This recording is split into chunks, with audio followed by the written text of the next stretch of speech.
Chapter 201. Scarface had barely finished his curse when the muzzle of a gun, originally pointed at Yi Qing, thrust directly into his lower back. "You're going to step on me." Scarface's legs gave way mid-sentence. "Lu Shi, don't go too far. Even when beating a dog, you still have to look at its owner. Don't underestimate Master Shue's abilities." Hua Bao, who had been quietly watching the scene nearby, rolled his eyes and took advantage of the chaos to ask Jiang Yin, Hua, "Mom, something's wrong here. Do you need my help?" At first glance, Sun Jingtao and Yi Qing, who had taken the initiative, were already on the defensive. Jiang Yin, "No, let's wait and see."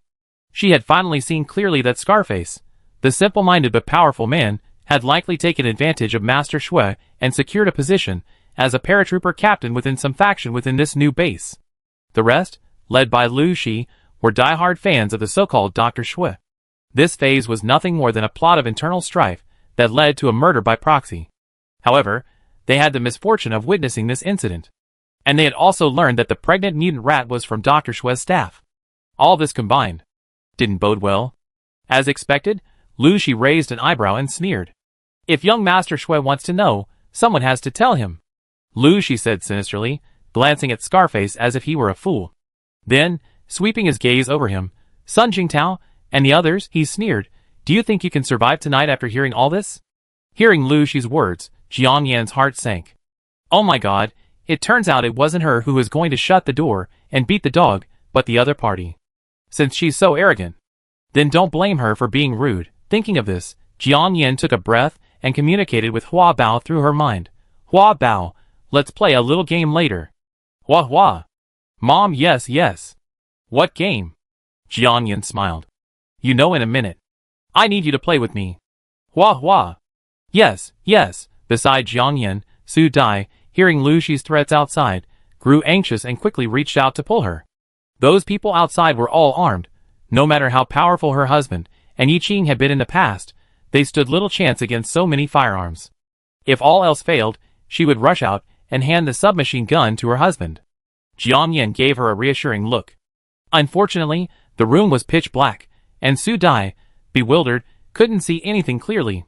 She could only reach out and gently pat her shoulder, giving her an okay sign. Outside, Sun Jingtao and Yi Qing, who had been automatically blocked by Lu Shi and his group and were just standing by to watch the show, had actually already noticed something was amiss. They had naturally kept a backup plan. They hadn't brought their submachine guns when they left. The guns were too long and conspicuous. It was impossible to conceal them by carrying a backpack so late at night. But Yi Qing had the pistol Jiang Yan had given him in his bag. 19 rounds of ammunition, plus Scarface as a human punching bag, were more than enough to deal with these people. As for the conversation between Lu Shi and Scarface, Yi Qing even suspected it might be a deception. The purpose was to let his guard down with a dagger in his hand. As he thought about this, he suddenly remembered his previous suspicion. With a slight twist of his wrist, the sharp dagger swiftly slashed towards the mask on Scarface's face. Sizzle! Ouch! Scarface howled, and a warm streak of blood appeared on his side. The mask string snapped and clung to his right ear. Suddenly choked by a mouthful of black haze, Scarface began coughing furiously. A face covered in scars loomed in the haze. Yi Qing and Sun Jingtao's brows furrowed in thought. It's Scarface. What a scourge! Lu Shi and the others were puzzled by Yi Qing's strange behavior. Before they could react, Sun Jingtao had already reached out to him. One hand, like an eagle's claw, reached for the man's neck, the other reaching for the hunting rifle in his hand. The man was no ordinary savior. He nimbly stepped back, dodged, loaded his gun, and pulled the trigger directly at Sun Jingtao. Unfortunately, the haze was too thick. It wasn't just Sun Jingtao and Yi Qing whose vision was impaired, it was their own as well. Bang! The bullet grazed Sun Jingtao's cheek and headed for the French window in the living room behind him. With a crash, glass shattered all over the floor. Inside, Su Dai covered her mouth with her hands to stifle a scream. Sun Jingtao instinctively glanced back, and seeing that it was indeed not the bedroom, he turned back and continued fighting. Even on the other side, Yi Qing used the scarred man as a human shield and swiftly kicked at the men. Those men had guns, but unfortunately, without visibility, they could only fire randomly. To avoid accidental injuries, they simply abandoned their guns and went straight to punching and kicking. After all, they believed that the 5 of them were more than enough to deal with 2 refugees. The yard quickly became a chaotic mess. and no one noticed until the living room door opened, and a slender, tall figure stepped out. At the same time, a snarling carnivorous plant climbed onto the head of the man closest to Jiang Yan. In the thick fog, Jiang Yan aimed directly at the plant's bullseye and fired. Puff! A headshot. Ouch! Hua Bao leaped down, searching for his next target. The man, realizing something was amiss, tried to dodge, but suddenly found himself bound and fixed by ropes. Puff! Another headshot. Ouch! Fuck, brother Shi, something's wrong. Something's wrong. Someone cried out in surprise, and the next second, they were shot. In just 3 or 4 seconds, all of Lu Shi's team members were shot in the head and fell. Warm blood, mixed with shredded flesh and ash, splattered all over their faces and bodies. Jiang Yan, you're so handsome. Seeing Lu Shi and Scarface captured by Sun Jingtao and Yi Qing, respectively, Su Dai rushed out, submachine gun in hand, her face flushed with excitement. The long-lost twinkles in her eyes reappeared. Lu Shi and Scarface's eyes widened as they saw Jiang Yan's pistol and her submachine gun, their pupils trembling. They had guessed there was a woman in the room, but they had imagined a woman with a delicate figure. Who could have imagined such a woman? Fuck! How reckless! Sun Jingtao and Yi Qing were also deeply shocked. But their shock was different from Lu Shi's. They had witnessed Jiang Yan's marksmanship before. She hits wherever she points. But now, with the smog so thick, how could she manage to hit the target with every shot? And every shot was a headshot. Incredible. Oh no. It was incredible. Although Lu Shi had been reduced to a prisoner, he still looked puzzled and asked seriously, the base is in need of personnel right now. You're so skilled. Why are you hiding here instead of joining them? Chapter 202. Jiang Yan showed no interest in Lu Shi's question, not even raising an eyelid. Sun Jingtao, Yi Qing, and the other two remained silent. They would have to be crazy to tell the truth to a villain who, just a moment ago, wanted to kill them. Jiang Yan had already pulled a short, specially made rope from her pocket, and quickly tied Lu Shi's hands behind his back with a handcuff knot. The rope had been given as a gift when the Life-Own Kingdom bought arms. It looked ordinary, but it actually incorporated some advanced technology. If the bound person struggled, the rope would tighten until flesh and bone shattered, and hands and blood flowed to death. Scarface, who was nearby, naturally received such good treatment. Seeing her skillful manipulation, Su Dai and the other two were once again stunned for a second. Scarface, once again caught in Jiang Yan's clutches, was practically in tears. Auntie, can you please forgive me? I promise. Oh no, I swear. I won't dare do it again. As she finished her words, Jiang Yan had already pulled another handkerchief from her pocket, rolled it up, and stuffed it into his mouth. Scarface uttered 2 woo sounds, his eyes widening like bells, his expression instantly turning vicious, as if he wanted to tear Jiang Yan apart and devour her. The remaining few were once again stunned by Jiang Yan's remarkable maneuvering. The key is, who carries a rope and a handkerchief in their pockets at all times? Lu Shi was stunned again. Beautiful lady, were you a SWAT officer? An agent? Or do you like that? As he said the latter part, his tone and eyes became frivolous. He seemed unfazed by the massacre of his subordinates and his own capture. The only change was the arrogance he previously displayed, and a hint of flattery in his tone. Jiang Yan and the others had seen this kind of flexible, inconsistent, face-changing person quite a bit recently, and it was nothing new. But now wasn't the time to chat in the courtyard. Su Dai opened the door, and Yi Qing and Sun Jingtao, each escorting one person, herded them into the house. Because one of the floor-to-ceiling windows in the living room had been broken, a thick layer of mist now filled the room. As usual, the room was dark, unlit. Seeing that Jiang Yan and the others continued to ignore him, Lu Shi remained undeterred. Instead, he continued shamelessly, really? If you decide to join the base, I can introduce you. As long as you let me go, for today's incident, we just let Ming Dashi take the blame. Otherwise, with all the things that happened in your compound, do you think you'd be able to leave the base alive tomorrow? Especially since you've seen the doctor's mutant rats. Even if we don't kill you to silence you, you won't survive. Join the base, especially if you join the base, and become one of our own with my introduction, and you at least have a chance of survival. Lu Shi spoke smugly, nudging Scarface beside him with his chin. Scarface's rage intensified at this, and the scar on his cheek, still unscabbed, tore open from his struggles. Unfortunately, with his hands and feet bound and his mouth gagged, he couldn't speak or move. He could only glare. Jiang Yan couldn't help but shake her head and chuckle as she listened to Lu Shi's words. These people seemed to be living in their own world. He had previously treated Sun Jingtao and Yiqing as mere spectators, and now he was treating me like a 3-year-old child. I wondered how he'd gotten into this position. It was probably because he'd gotten used to being so unbridled in the base. However, having a villain like this who kept to himself saved her from having to torture him. Hearing the word mutated rat, Sun Jingtao frowned. He remembered 2 other people had gone to the backyard earlier.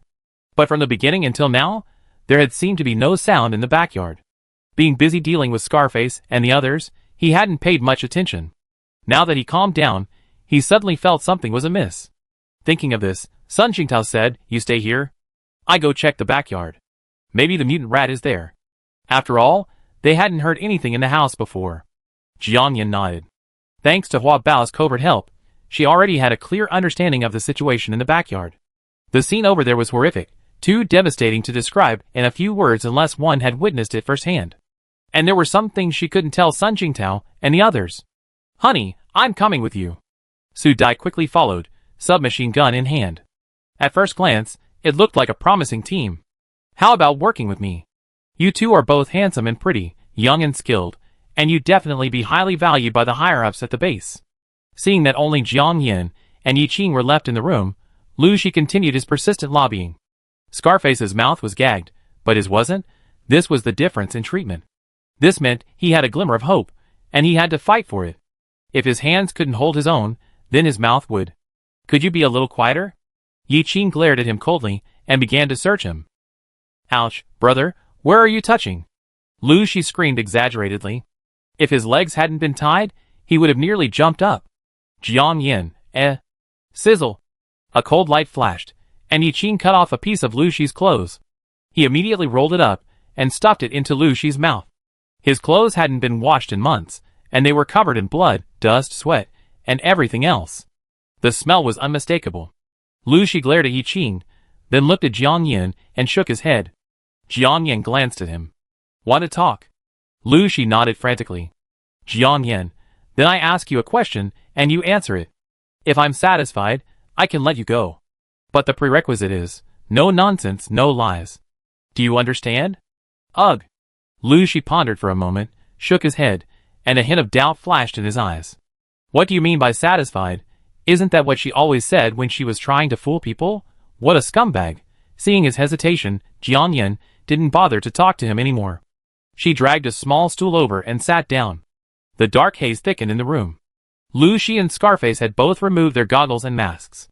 Dust particles began to creep into their eyelids and nostrils. With their mouths gagged and their hands bound, they tried to sneeze, but couldn't.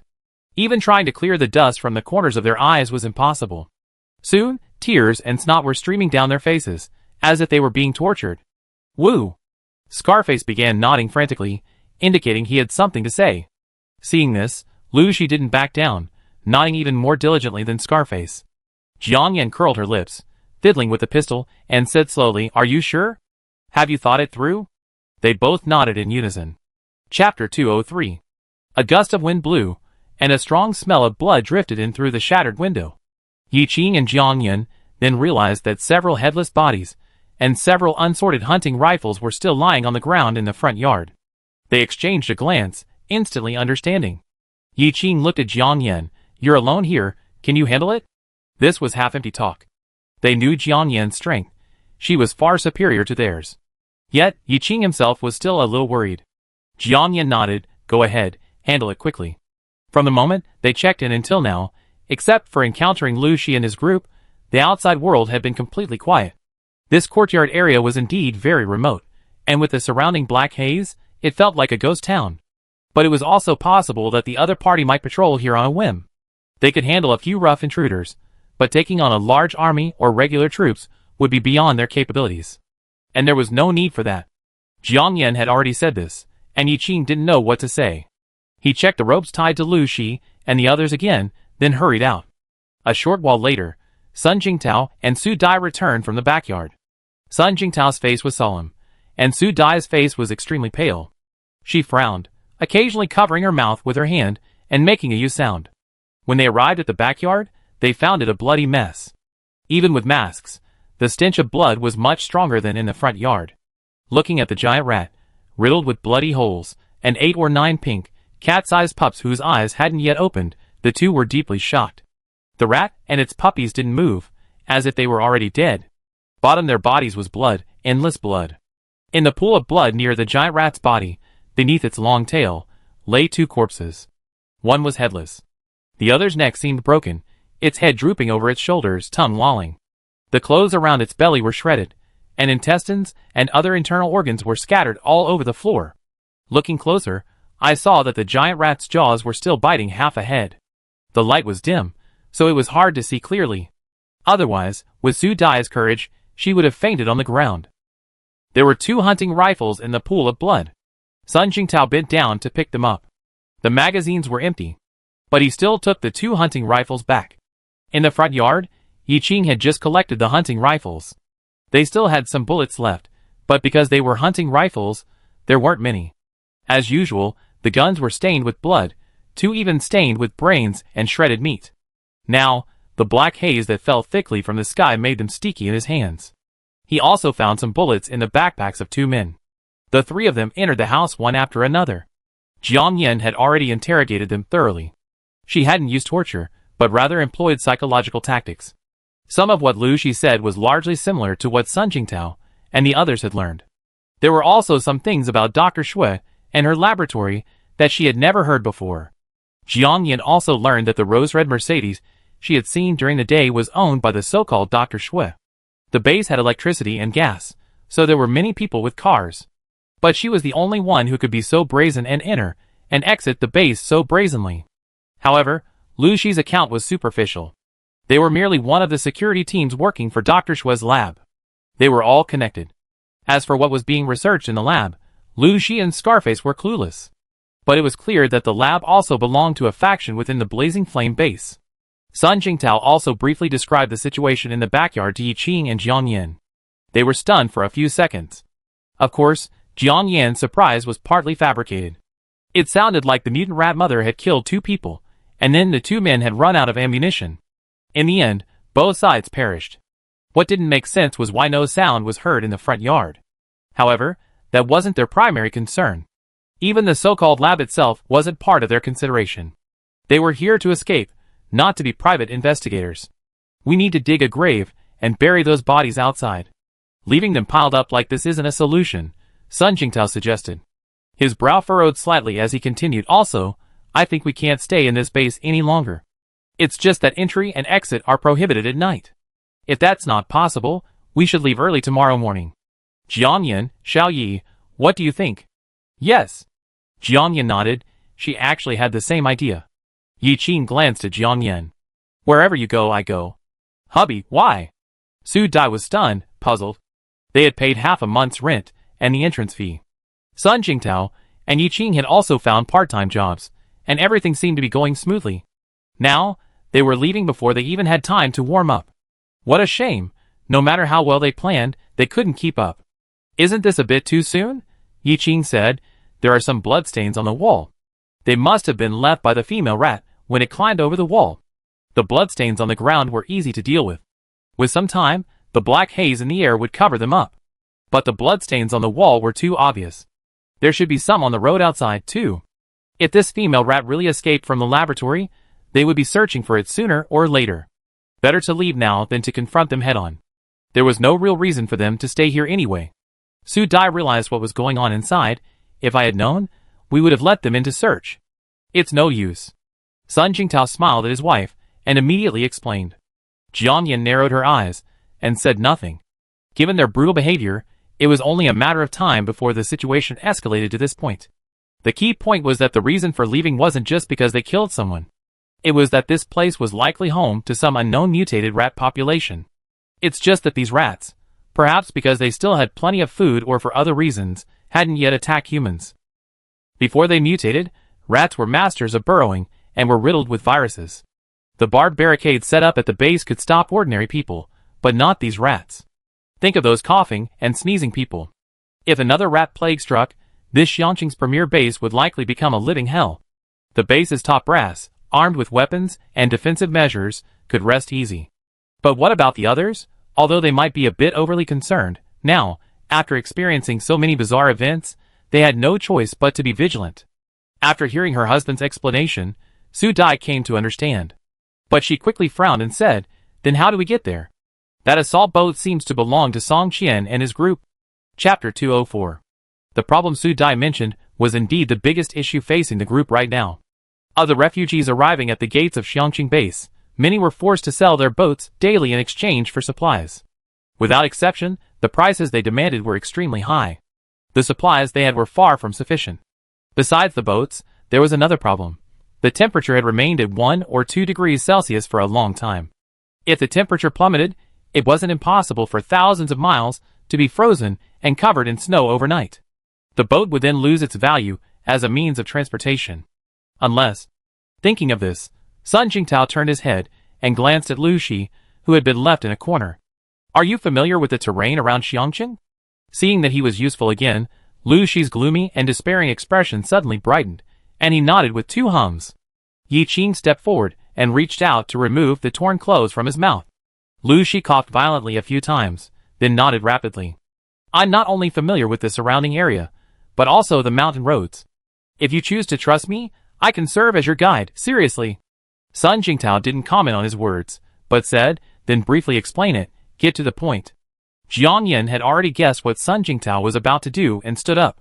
"You guys ask, I go upstairs for a bit." Although they weren't leaving until the next morning, they didn't have much time to prepare. And they had to be wary of someone suddenly chasing them. Separating at critical moments was a habit they had developed recently. "Jiang Yin, it's dark upstairs, so be careful," Yi Qing warned her, glancing at her. They all assumed she was going to the bathroom or something, so they didn't ask any further questions. Jiang Yin said okay, and went upstairs. Xiangqing is located at a very high altitude, surrounded by mountains on 3 sides. If you want, Lu Shi downstairs, like someone grasping at a lifeline, began to explain to Sun Jingtao and the others. Jiang Yin chose not to listen any further. She entered the house, locked the door, and with a single thought entered the space. Outside, darkness descended, while within the space, sunlight shone brightly. Jiang Yin felt a glare and subconsciously closed her eyes. "Hua Hua! Mom, I'm going to eat."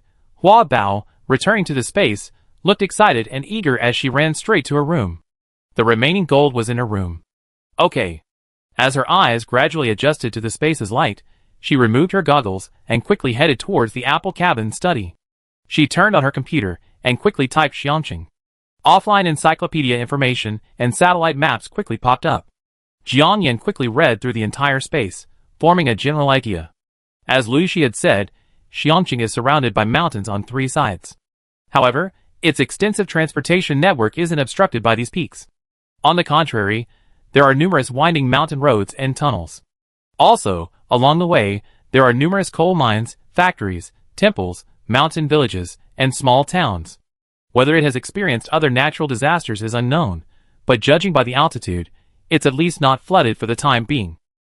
If the temperature continues to drop, traveling by land is clearly far better and safer than traveling by water. You can also collect some coal into your space. Thinking this way, Jiang Yin made up her mind. She stood up, looked at her bright and airy study, and at herself, who was almost succumbing to the heat, and suddenly felt reluctant to leave. She longed to sit leisurely under the parasol by the pool, sipping afternoon tea. She also wanted to lie in the jacuzzi and enjoy a steaming herbal bath. She even wanted to sleep in her own 5-meter-long bed until she woke naturally, instead of wandering around like she was now. And all sorts of delicious food. Jiang Yin swallowed instinctively at the thought of delicious food. But ultimately, reason overcame emotion. Jiang Yin took a breath, and with a thought, she returned to the dark, cold world of reality. Downstairs, Lu Shi's mouth was gagged again. The curtains in the living room were drawn, and Su Dai lit a single white candle. It was her only remaining light source. The alcohol stove in her bag was still there, but the alcohol had long since run out. In the dim light, Sun Jingtao was scribbling something on a crumpled piece of paper with a half-finished, awful-looking pencil. Yi Qing and Scarface were nowhere to be seen. Jiang Yin guessed the latter had probably gone to see God. A person with such a wicked deed should have died long ago. "Where's Yi Qing?" she said as she went downstairs. "He went to bury someone in the backyard," Su Dai said quickly, then instinctively covered her mouth with her hand. She was a little surprised that such a horrific thing could come out of her mouth so easily. It seemed that the apocalypse truly had a subtle effect on people. Will she end up like Xiao Yi and the others, killing without blinking an eye? Jiang Yan ignored her subtle expression and leaned over to the table, asking, "What are you drawing?" "A map. I just heard what Lucy said, and we're planning to take the land route. Wait a moment, I sort out my ideas, and when Xiaoyi comes in, I discuss it with you and get your opinions. Aren't you afraid he's just making it up?" Jiang Yan glanced at Lucy. Sun Jingtao stopped writing and smiled. "No, I actually been to this place before, but I just wanted to double-check with him. After all, the city has undergone a natural disaster, and changes must be quite significant. Luckily, he's honest and told some real stories." Jiang Yan said, "Oh?" When Song Qian was here, Sun Jingtao and the others never mentioned his previous visits to the city. Presumably, they were wary of Song Qian. Not long after, Yi Qing walked in, sweating profusely. Dark fog settled on his damp forehead, leaving a dark layer. He was holding an engineer's shovel. It was the kind that could be assembled and disassembled. The shovel's edge was stained with blood and dirt, carrying a fishy smell. A gust of wind blew, and the light of the white candle flickered. In the empty house, several figures began to sway against the walls. The figure of Yi Qing, a burly figure holding an engineer's shovel, was the most conspicuous. And the most eerie. Are we now considered living in a haunted house? Su Dai's eyes suddenly faltered, and she grabbed Jiang Yan, who was beside her. Jiang Yan hadn't noticed anything at first, but the moment her arm was grasped, her muscles reflexively tensed. It felt like watching a horror movie, and being startled not by the images, but by the screams of the people around her. Seeing this, Yi Qing curled his lips and jokingly said, "Fortunately, there's no TV in the living room, so Sadako won't come out." The air inside the room grew considerably colder as he said this. Su Dai felt a chill run down her back, feeling even more terrified. Jiang Yan also gasped. Out in the yard, blood splattered the ground and walls. Several bodies, including those of mutated giant rats, were buried in the backyard. If you think about it carefully, this house is indeed quite eerie and scary. Chapter 205. "Okay, wife, you're a ghost too, aren't you? Don't be afraid, ah." Sun Jingtao reached out, gently squeezed Su Dai's palm, and gave her a reassuring look. Su Dai, puzzled, feigned anger. "How did I become a ghost?" "Coward," Sun Jingtao said, smiling fondly at his wife. Because there were others in the room, he didn't make any intimate gestures. Jiang Yan, innocently enjoying a bite of dog food, burst out laughing. Su Dai realized, following suit, covering her mouth with her hands and laughing. But she didn't laugh much before she started coughing. Perhaps she'd been wearing the mask for too long, and it wasn't providing enough protection, and she inhaled the black haze. "Here." Jiang Yan pulled a new mask from her pocket, actually from her space, and handed it to her. "Oh my god, Jiang Yan, is that your treasure bag?" Su Dai, seemingly oblivious to the previous discussion of ghosts and gods, instantly switched channels. Jiang Yan smiled. "I just put it in my pocket when I went upstairs." Sun Jingtao saw Jiang Yan and Yi Qing come in and handed them the blueprint. Just as he was about to speak, he heard a knock on the door outside. The sound wasn't loud, but it was very abrupt in the quiet night. The four of them tensed up, their hearts instantly on edge. Puff! Jiang Yan was the first to remove her mask and blow out the candle, then immediately grabbed the pistol. When she entered the space earlier, she hadn't brought the piranha plant with her, thinking she'd go back in later when she went to bed. Now she was missing a skilled detective. Sun Jingtao sighed, his brow furrowed. He grabbed the submachine gun that had been placed on the table and quietly stood up. Yi Qing took the shovel in his hand and headed to the other side. Bang! Bang! Bang! Bang! The knocks on the door were rhythmic. Sun Jingtao's brows relaxed slightly, and he turned his head and whispered, "It's Song Qian." This was the code they had agreed on earlier. But his inner vigilance remained. According to the original agreement, Song Qian wouldn't be back until a week later. It was so late now. Could he have some other purpose for coming here? And was he alone? "You stay inside. I go check it out. If anything seems amiss, leave immediately through the backyard." There was no door to the backyard either. But the others had a high-altitude escape rope with claws, which Yi Qing could use in an emergency with. After saying this, Sun Jingtao glanced at his wife, then slowly opened the door and tiptoed out. Bang! Bang! The extremely regular knocks continued. Sun Jingtao routinely asked, "Who's there?" A whispered reply came from outside the door, "Brother Sun, it's me, Song Qian, alone." Wait a moment. Sun Jingtao frowned, listening for 2 seconds before opening the door. Song Qian was indeed the only one outside.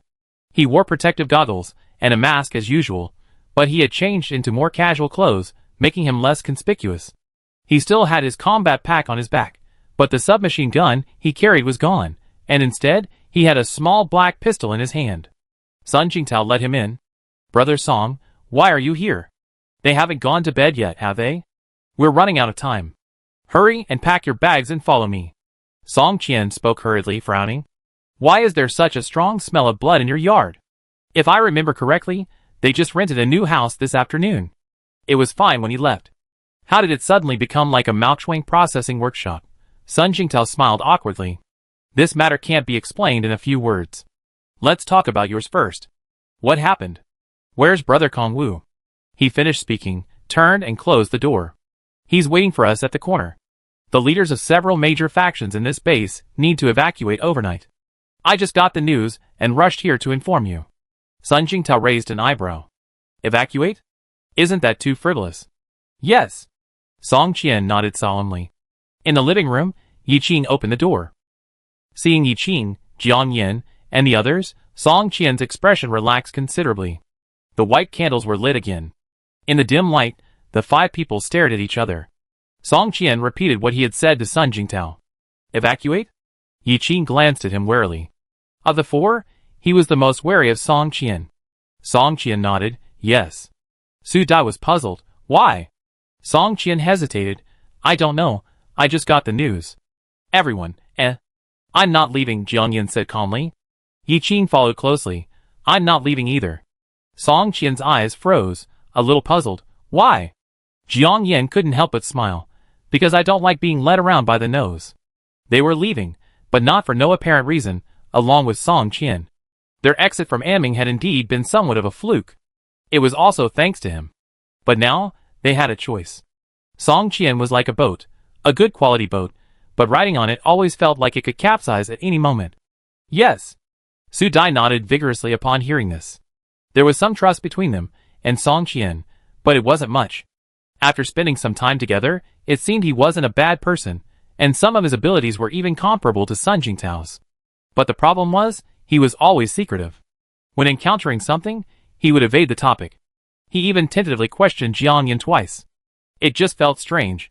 "Okay, I tell you the truth, but for some reasons, I can only reveal part of the story." Song Qian took a breath, glanced at the others, and after a second's pause he said, "I'm actually an official." Sun Jingtao, Su Dai, official? Yi Qing, Jiang Yin remained silent, eyeing him with interest. And then? Song Qian was about to speak when he saw a dark shadow shift in the corner. "Who?" He stood up, his eyes filled with alarm, and walked over in 2 steps, reaching out and lifting the shadow. "This guy?" Song Qian's eyes quickly scanned the armband on Lu Shi's side. "He's one of Dr. Shue's men at the Flame Base. Why is he here? Did you kill Dr. Shue's men?" Song Qian asked repeatedly. Sun Jingtao nodded. "Yes." "Then I understand." Song Qian struck Lu Shi, who had been feigning unconsciousness, with a single blow. He glanced around the room. "Is anyone else in here?" "No," Sun Jingtao said, taking a breath. "Brother Sun, you just said you were an official. What did you mean?" "Yes, if you're an official, why are you at the Yaobin base?" Su Dai asked, puzzled. Jiang Yin raised an eyebrow. She seemed to have suddenly understood something. But she immediately shook her head in denial. In many cases, the most taboo is to assume the whole picture from a single glimpse, and to form preconceived notions. Chapter 206.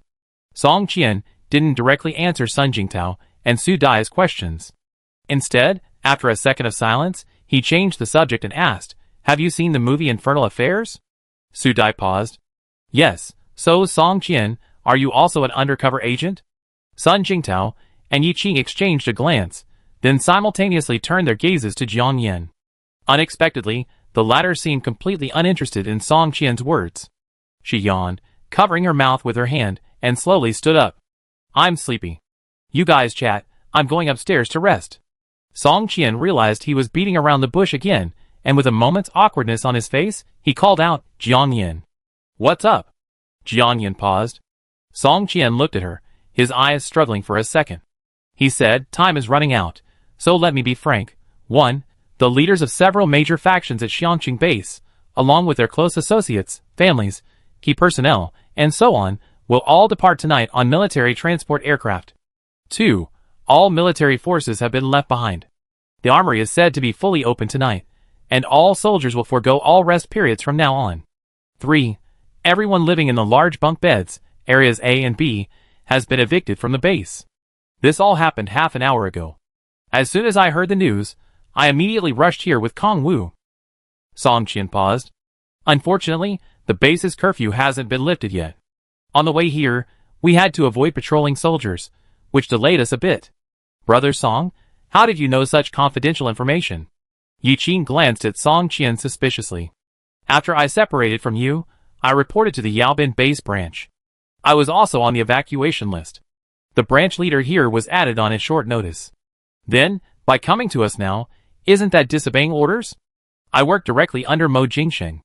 The branch manager here has no control over me. And escorting you safely to Dongshan was the only mission Mo Jingsheng gave me before leaving Anming. It's understandable that you feel strange. But that's unimportant. Let's get out of here first. As for the rest, how did I get Yaobin back from the official? I tell you in detail when I get the chance. Oh, directly under Mo Jingsheng's orders? Jiang Yan raised an eyebrow and silently glanced at Song Qian. It was rare for the other party to finally offer some concrete information. Still, she didn't understand Mo Jingsheng's purpose in assigning him such a mission. Su Dai, standing beside her, rubbed her temple. For some reason, whenever she was with Song Qian, she felt like her brain wasn't working. The CPU was whirring. After Song Qian finished speaking, Sun Jingtou frowned. From Song Qian's expression, he didn't seem to be lying. There was no need for him to lie. It looked like something big was indeed about to happen in Xiangqing. But the third move, about evicting people, was a little confusing to him. Jiang Yan was just as surprised as him. Where were the people in the bunk beds being driven to? Song Qian raised his eyebrows, thinking for a second. They say it's the base entrance. Everyone, what a stunt. The room was silent for a second. Boom! Boom! Several earth-shattering noises suddenly erupted from outside. The ground seemed to tremble slightly. Those who had experienced earthquakes were on full alert for a second, their butts bouncing off their stools. Yi Qing picked up a candle, glanced at the chandelier, and breathed a sigh of relief. It's not an earthquake. Whatever it is, quickly grab the important supplies and get out of here. Song Qian stood up and walked to the door, his tone unwavering. Brother Song, wait a moment, Sun Jingtou said, quickly rising and striding upstairs. Jiang Yan, Yi Qing, and Su Dai followed closely behind. Song Qian shook his head helplessly, but had to follow. On the second floor, directly opposite Jiang Yan's room, there was a small terrace. They quickly pushed open the glass door and strode out. Near the base entrance, faintly visible through the dark haze, were the collapse of some buildings. The rumbling sounds and subtle tremors came from these areas. Also, nearby, flames shot up into the sky, and intermittent gunfire could be heard. Oh my god, what's going on? Su Dai exclaimed in shock. Has a war started? It's probably not a war, but something has broken into the base. Sun Jingtou frowned. Squeak! Squeak! A strange sound emanated from the haze. Could it be? What is that? They all thought of the enormous mutant female rat buried in the backyard, their faces suddenly changing. Do you know what it is? This time, it was Song Qian's turn to be surprised. At this point, they couldn't hide anything any longer. Sun Jingtou, looking around warily, said, It's said that a pregnant mutant rat escaped from Dr. Shua's laboratory.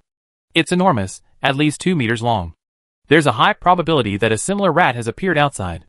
The reason they didn't suggest the giant rats might be laboratory creations was because they had already seen leeches, fish, and scorpions grow in size in nature. By analogy, the rats' increased size was expected. Could they be using living people on the bunk beds to stifle these mutant rats? Oh my! Su Dai exclaimed in shock, her imagination suddenly opening. Recalling the image of the female rat biting off a human head in the backyard, Su Dai subconsciously shuddered. Su Dai's words made everyone's heart sink. Rats can dig holes. The mutated rats would surely be even more adept at digging holes. So, even if all the soldiers in the base were concentrated at the entrance, it would be impossible to stop the mutant rats. However, if there was food to attract them, the rats' attention would naturally be drawn. Then, in this dark haze with obstructed vision, concentrating firepower would be much easier. Even the rats' attack speed would be slowed down by the competition for food. Using human lives as bait is a bit unbelievable. Seeing the others still standing there, Song Qian panicked, Hurry! Since the fighting is concentrated at the base entrance, let's leave immediately from the rear. Perhaps there's still a chance of survival. At this point, Sun Jingtao and the others had realized the seriousness of the situation and, without further ado, hurried downstairs. Luckily, they had only just settled in, so they barely unpacked their luggage. Yi Qing quickly sorted through the hunting rifles he found, collecting the ammunition and only taking 2 with him. With solemn expressions, the others picked up their luggage and walked to the front yard, listening for a few seconds. After confirming there was no noise outside, Sun Jingtao stepped forward and cautiously opened the door. Chapter 207. The sound of gunfire and squeaking echoed from afar. God, I hope the rats aren't digging their holes slowly and haven't reached this place yet. Su Dai muttered. Jiang Yan remained silent, directing Hua Bao's thoughts and carefully monitoring the surroundings. When the others had gone downstairs earlier, she hadn't gone down immediately. Instead, she had quickly entered the room and slid Hua Bao out, who was still eating inside.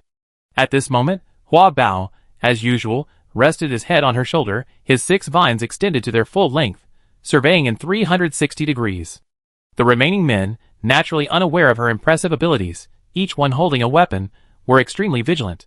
Sun Jingtao frowned and asked a crucial question, Brother Song, where are we going? They were new to the base and unfamiliar with its interior. Not to mention, the smog was so thick that it was pitch dark. They only knew they should go to the back door of the base, but how to get there was a real problem.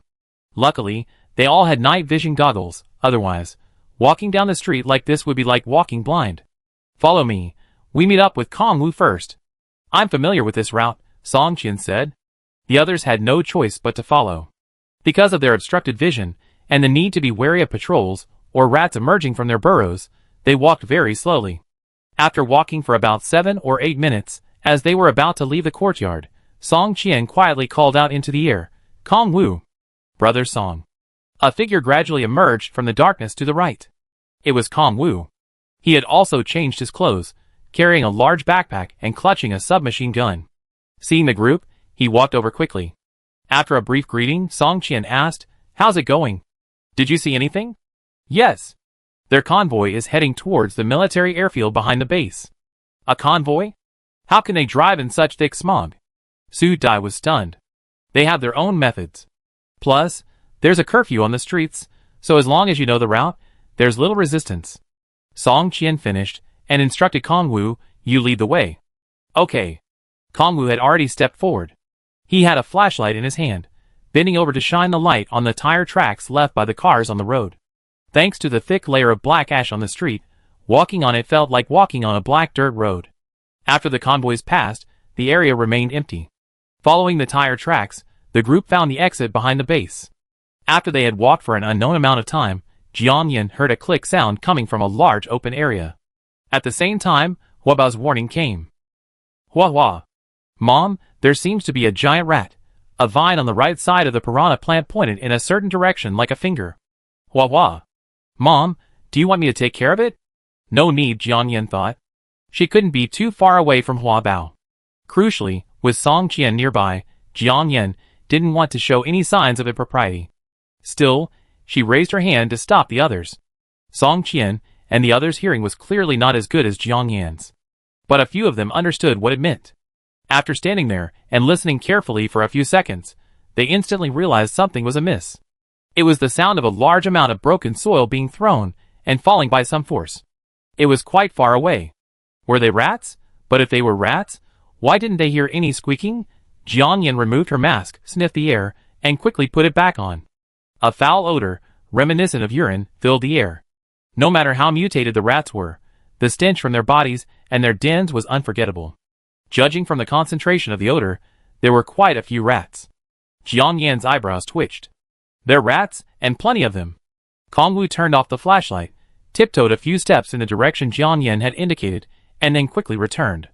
That looks like an abandoned football field over there. Su Dai, a football field? Wouldn't it be much easier for rats to dig holes there than on a concrete pavement? Yi Qing and the others' expressions suddenly grew serious upon hearing this. Unexpectedly, this quiet, deserted place had also been invaded by rats. We were armed with firearms, and under normal circumstances, we wouldn't be afraid of a dozen or so. But the biggest problem now was our poor visibility. We couldn't see anything. We were clearly in a very passive position. Jiang Yan suggested, let's hurry.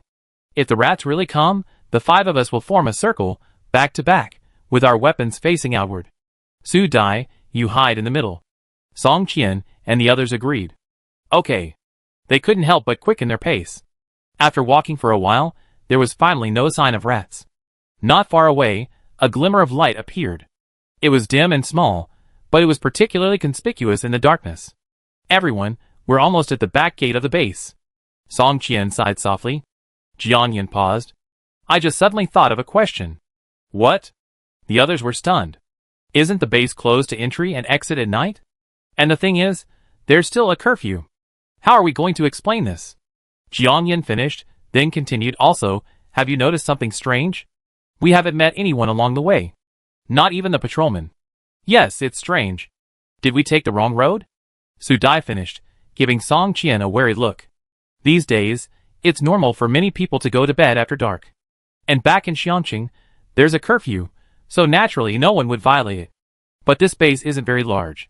Even if those living in the upper residential areas can't hear the gunfire, they can at least see the flames or something, right? Even if the smog was too thick, they couldn't see anything. They were too sound asleep to hear anything. But what about the people at the base? How could they have walked all this way and not seen a single patrolman? That was too unrealistic. Even though they didn't expect to see one. After Jiang Yan's words, Sun Jingtao and Yi Qing instantly realized what was happening. So much had happened tonight. Plus, the rat swarm's attack was so sudden, and everyone was just trying to escape first. If it weren't for Jiang Yan's warning, the 2 of them wouldn't have realized anything was amiss for a while. Alarm bells suddenly rang in their hearts, and their eyes suddenly turned to Song Qian. But the latter's eyes darkened, and after a second's hesitation, he said, the road we're taking to the military airport is a dedicated road within the base. There are no residential areas on either side of it. Jiang Yan's brows furrowed even deeper after hearing this. What about the soldiers? There aren't even any patrolmen, are there? Chapter 208. Song Qian paused, glanced back toward the base entrance, his eyes dark as he spoke. Most likely, they all gone to the base entrance to fight the needed rats. Xiangqing's current military strength isn't as strong as we imagined. The core troops have already evacuated, and the remaining ones are either following the higher-ups or at the base entrance. On the surface, they appear quite intimidating, but in reality, they lack both strength and numbers. Jiang Yan glanced at him. So, that's why they were controlled? This was a bit of a double entendre. Sun Jingtao had previously said that this base was divided among 4 factions. The most puzzling thing was that control of the military force wasn't in their hands. However, in Jiang Yan's view, whatever Song Qian and Sun Jingtao said was merely a reference. After all, it was just hearsay, and its accuracy and credibility were questionable. There's no such thing as control or non-control. A soldier's duty is to obey orders and defend their country, Song Qian said, then fell silent. Even he himself sounded a little disingenuous. A soldier's duty is indeed to obey orders and defend their country.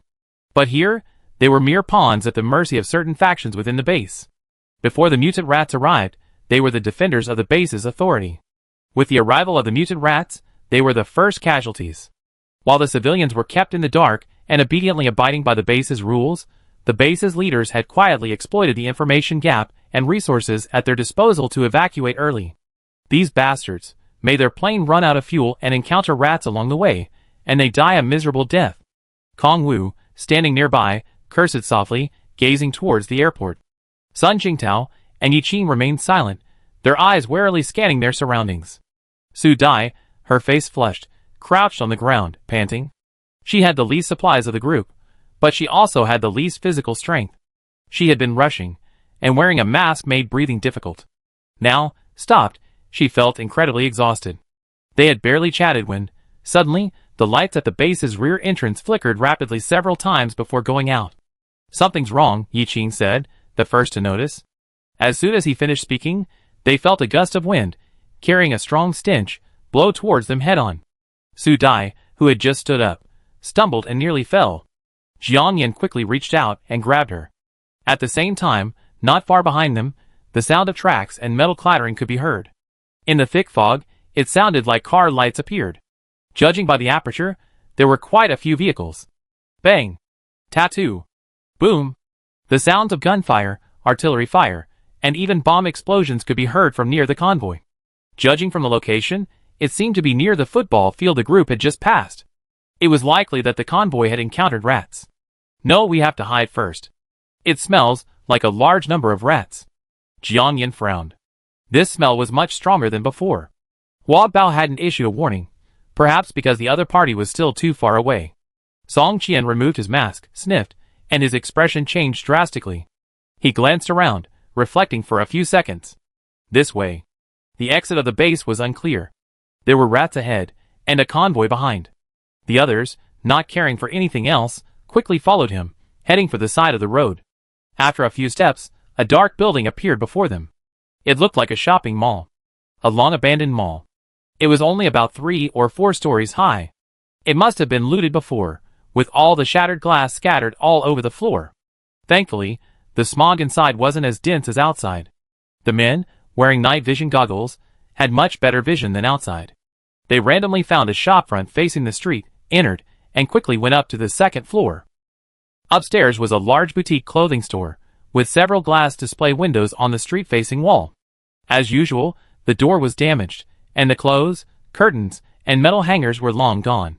All that remained were a few naked, dismembered mannequins and a strewn floor with garbage. I don't know if someone was in a bad mood when they came to buy clothes for free, or what. The plaster models were lying all over the floor, their heads and arms broken off and scattered everywhere. Su Dai almost screamed in fright when she saw the models. In the middle of the night, the group felt like they were walking in a thick foggy maze. The models were covered in a layer of black ash, and at first glance, they looked like charred corpses. The convoy was getting closer. The clatter of tracks became more and more noticeable. Sun Jingtao listened for a moment, his brow furrowed. There are tanks, quite a few of them. And there seem to be excavators too, Song Qian said.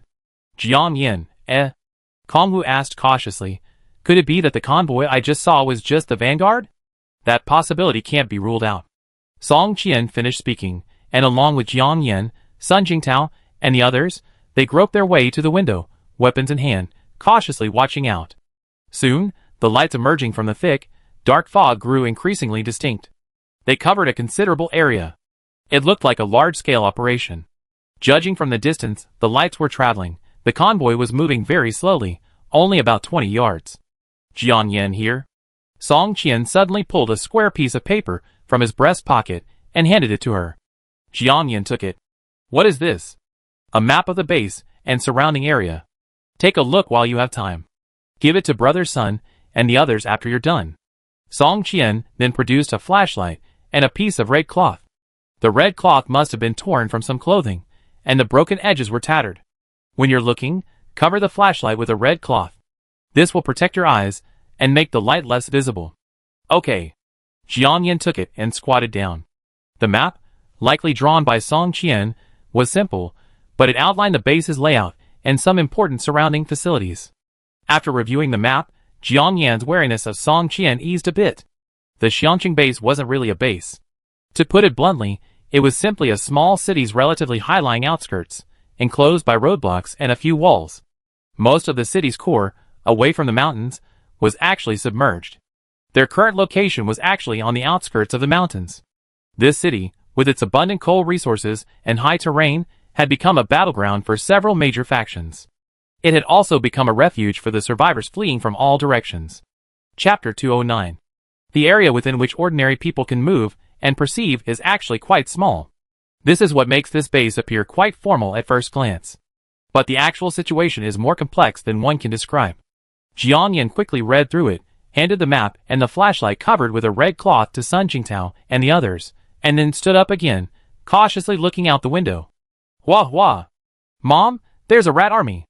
And there seems to be a 9-headed rat. Hua Bao's voice suddenly echoed through her mind. Jiang Yin was stunned for a second. Rat army? 9-headed rat? Hua Bao, are you seeing things? Why did it suddenly feel so fantastical? Hua Hua! Yes, it must be the legendary Rat King. Rat King? Jiang Yin was surprised for a second, then realized. Rat Kings did exist in history. But this wasn't a true Rat King or a monster with multiple heads. Because rat tails are stained with highly sticky substances, as well as dirt, blood, feces, and animal hair. When rats huddle together for warmth due to the cold, over time, their tails can become entangled, making them impossible to separate. The largest number of rat tails entangled in history was 32. That was far more formidable than the current 9-headed rat king. However, that was before the apocalypse, when rats were still of normal size. Now, 9 mutant rats entangled together are no small size. Such a rat king might look intimidating, but it's actually an easy target. If a bomb were dropped from the air, well, it just happened to catch them all. Besides, since rats like these had appeared, it was likely that a whole army of rats had burst out. It looked like the rats at the base entrance were just one large wave. The rear of the base was equally formidable. Luckily, they didn't rush out right away. Thinking with this, Jian Yin took a deep breath and said, "I go upstairs. The view might be better there." The others were stunned. With such a thick haze, they couldn't even see anything on the second floor, let alone the third. Yi Qing was the first to react. He suspected Jian Yin might have some new high-tech gadget. It was just that, due to Song Qian and the others, it wasn't convenient to demonstrate it in person. But letting her go up alone wasn't safe, so he said, "I go with you." "Then why don't we go up too?" Kongwu said. Jian Yin shook her head. "No, just Yi Qing and me. You guys downstairs. It'd be easier if we need to evacuate later." She felt relatively confident in Yi Qing. The others didn't know what to say. Jian Yin and Yi Qing had already left the clothing store, cautiously heading towards the third floor. The third floor seemed to be a dining area, and the shops there were even more severely damaged. The tables, chairs, and benches were in disarray, making it impossible to even step inside. The two found a shop right above the clothing store and groped their way inside. The view from the third floor was indeed significantly worse than from the second. Just as Yi Qing was about to question Jian Yin, she had already removed her backpack and, in effect, retrieved the infrared thermal imaging camera from within. Yi Qing was surprised for a second, but he didn't ask any further questions. Instead, he glanced back cautiously. No one. Jian Yin murmured, and raised her thermal imaging camera, looking in the direction Hua Bao had indicated. She was completely shocked. The thermal imaging camera revealed a sea of red flames, interspersed with yellow streaks and a few black areas. A rapidly moving sea of flames. Their numbers were endless. Jian Yin thought to herself, "Oh no!" The mutant rats had gotten clever. The base's authorities had used bait and firepower to draw their attention at the entrance, then fled on their own. Unexpectedly, the place they had thought was deserted was actually ambushed by a large number of rat troops. And it looked like these rat troops were preparing to attack from the rear. This was somewhat unbelievable. As for the walls and barbed wire barricades, honestly, without suppressive firepower, they were nothing to fear. But what was the reason for the mutant rat's sudden attack? And why did the higher-ups at the base decide to evacuate early? This was all too bizarre. Could it be related to the female rat that escaped from the lab? Jian Yin was puzzled, a chill running down her spine. Just now, when she was outside, she had that extra bite. If they had just left like that, Sun Jingtao and the others would likely have become the rat's midnight snack. This? Yi Qing gasped. Just then, the sound of a helicopter circling approached. Amidst the dense black haze, a powerful beam of light swept down from the sky. Jian Yin and Yi Qing quickly ducked their heads and dodged. Duh. Bang! Within 2 seconds, the sound of gunfire rang out simultaneously from the air and from the direction of the convoy on the left. Boom! Not far away, a bomb was dropped from the sky. In the thick black haze, flames blazed, the ground shook, and dust and rat carcasses scattering everywhere. Squeaks and screams mingled with the terrified cries of the people. The smell of blood, mixed with the stench of rat flesh and the stench of burning, assaulted the air. The previously quiet area suddenly transformed into a thrilling frontline battlefield. Perhaps this convoy contained the core team of high-ranking officials from several factions within the base. Aerial and ground firepower, unwavering, pressed down frantically on the attacking rat swarm. A lean camel is bigger than a horse. Even though Jian Yin boasted of having a cache of spatial munitions, it was nothing compared to the regular army. This was the first time she had ever been so close to the ravages of battle. Soon, her ears began to ring wildly. "Are you okay?" Yi Qing asked. Jian Yin shook her head. Jian Yin. Yi Qing. A voice called from outside. She and Yi Qing turned to see Kongwu coming upstairs, seemingly searching for the two. Jian Yin quickly tucked the thermal imaging device into her backpack and waved outside. "Come out!" Kongwu waved anxiously at the two. "Let's go!" Yi Qing quickly helped Jian Yin up, stood up, and headed for the door. Yi Qing asked, Kong Wu, why are you up here? Where are the others? It's too big and unsafe here. Brother Sun and Brother Song asked me to come up and get you. Jiang Yin and Yi Qing didn't know what to say. With the intense fire outside, the few things they had wouldn't do much. Might as well hide. Kong Wu and the two quickly reached a corner on the other side of the mall's second floor, away from the battle scene. As they approached, they smelled a slightly unpleasant smell of urine. Are they in the bathroom? No, they're next door. Kong Wu said, leading the two men through a small door. Chapter 210. When Jiang Yin entered the room, Sun Jingtao was standing on a solid wooden chair, peering through a fan vent on the wall with a telescope. Outside, flames shot up into the sky, the roar of gunfire was deafening, and the battle was intense. The mutant rats, seemingly undeterred by the barrage, continued to pour in. Perhaps because the convoy was near the mall, the bombs were dropped some distance from where they were, but they could still feel the dust falling from the roof. Jiang Yin, are you guys coming down? Su Dai, who was holding the back of his chair, turned around. Yes. Jiang Yin nodded, her eyes quickly scanning the room. This was a blind box store, less than 10 square meters in size. While restaurants, clothing stores, supermarkets, and so on were looted, this place had remained intact. The shelves, however, were also covered in black dust. Song Qian was nowhere to be seen. Jiang Yin, where's Song Qian? Su Dai shook her head. I don't know. He just went out with Kong Wu. Brother Song went to the first floor to investigate. He said if we find a relatively safe place, we should move there immediately, Kong Wu said. Su Dai was puzzled. Wouldn't it be more dangerous to move to the first floor? Those mutant rats are incredibly ferocious, with sharp teeth and sharp tongues. No wonder the one in our backyard has its teeth and claws ripped out. It's really scary. Jiang Yin said nothing, her mind racing. The first floor is indeed closest to the battlefield and the mutant rats. But if the military drops a bomb here later, this building will likely be the site of several deaths. Between two evils, choose the lesser one. Going to the first floor is indeed the better option. So, it seems Song Qian is quite meticulous in his approach. There's another issue, one she just realized, but which everyone else had clearly overlooked. So many rats suddenly leaving their burrows en masse. Could it be? Jiang Yin deliberately hesitated.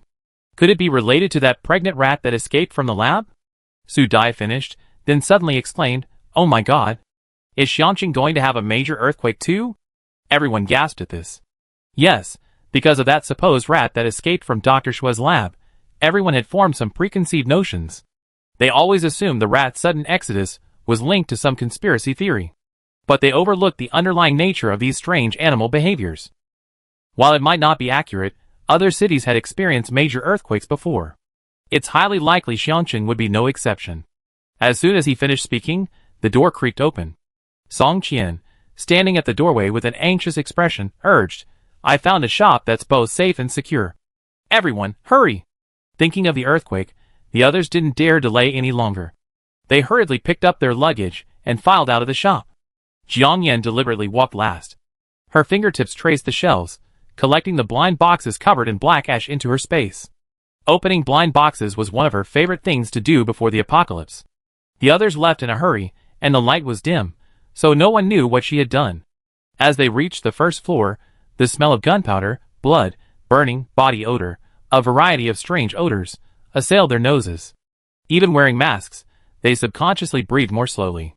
The shop Song Qian had found was a restaurant, tucked away from the main battleground. The back door of the restaurant led into the mall. Not far from the main entrance was the mall's open-air parking lot. No cars or rats were in sight. If there was an earthquake, rushing out might offer a glimmer of hope. After a while, the sound of gunfire from the other side of the mall gradually faded. Bang, bang, bang. 2 helicopters flew over the parking lot. Honey, there's no sound. Could all the rats have been killed? Su Dai reached out and tugged at Sun Jingtao's sleeve. She had only heard Sun Jingtao's description of the scene outside. Most of the rats were large, with sharp claws and teeth. She had no idea how many there were. She even felt that the base's frenzied bombing with fighter jets and tanks was like using anti-aircraft guns to kill mosquitoes. But Yi Qing and Jiang Yin were more aware. Sun Jingtao pondered for a second and said, maybe they're out of ammunition. If there's an important convoy down there, if they have ammunition, they'd definitely be escorting it from the skies. They wouldn't just leave like that. Su Dai was stunned, a faint sense of despair rising in her heart. Rats, thick fog, and the possibility of an earthquake. Will anyone survive? I suggest we take turns guarding the gate. The rest of you, take this opportunity to rest, Jiang Yan said, pulling a bottle of mineral water from her backpack and handing it to the others. Song Qian and the others didn't hesitate, saying thank you and reaching out to take it. The people ahead had been hustling, going up and down, and honestly, they were exhausted. Thankfully, Jiang Yan and the others had already eaten dinner at home. That was a blessing in disguise. Although everyone was thirsty, they also knew how precious water was. When it was their turn, each of them carefully took only a small sip. By the time the bottle was passed back to Jiang Yan, there was still more than half of it left. You guys rest first. I go look out. Yi Qing volunteered and stood up first.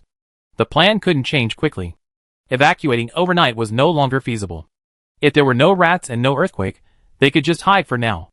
We wait until daybreak. But if rats did come, the shop Song Qian had chosen was surrounded by walls on 3 sides, so attacking and defending from only one side would be much easier. However, apart from Jiang Yan, even if the others had weapons, they would have limited ammunition. That was a problem. A while later, everything outside was still quiet. This silence felt a little unusual. I go upstairs and take a look. I be back soon, Jiang Yan said, standing up. Su Dai was still a little confused. The smog outside was so thick that Sun Jingtao, using his telescope, had only occasionally spotted a few glimpses of fur in the firelight.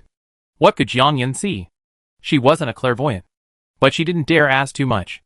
Jiang Yan must have her reasons for doing this.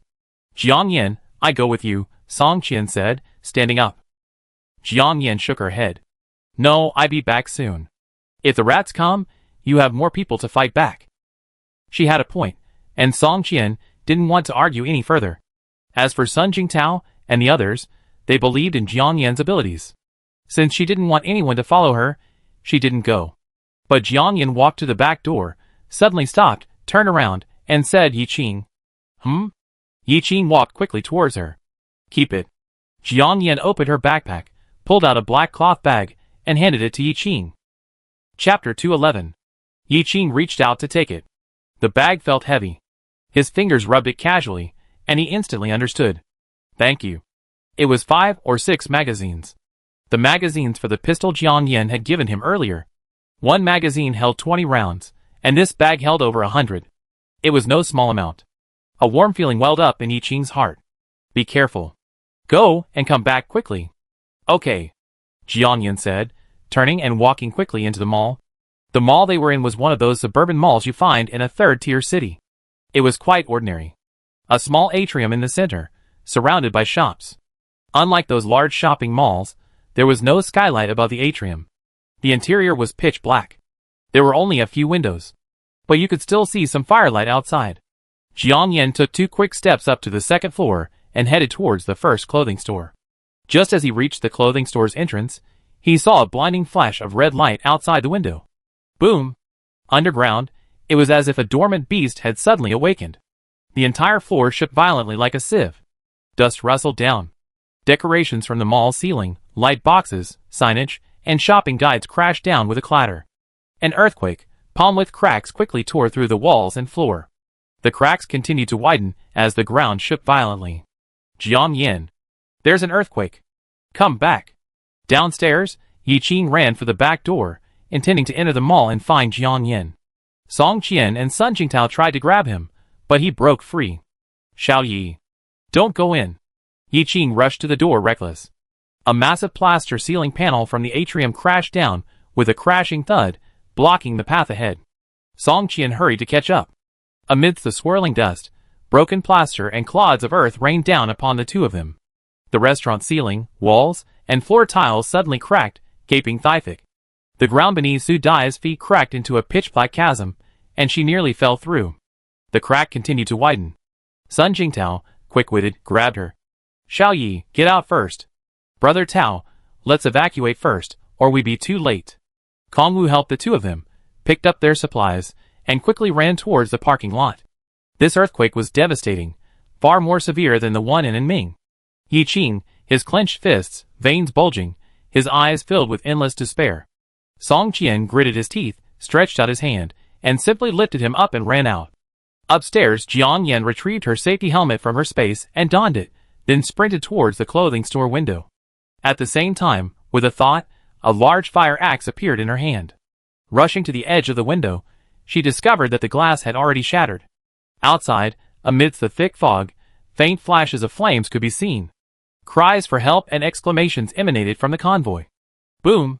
The ground shook with increasing intensity. The black cracks grew larger, like a monster on the ground, its maw gaping, ready to devour the already ruined city. Crash!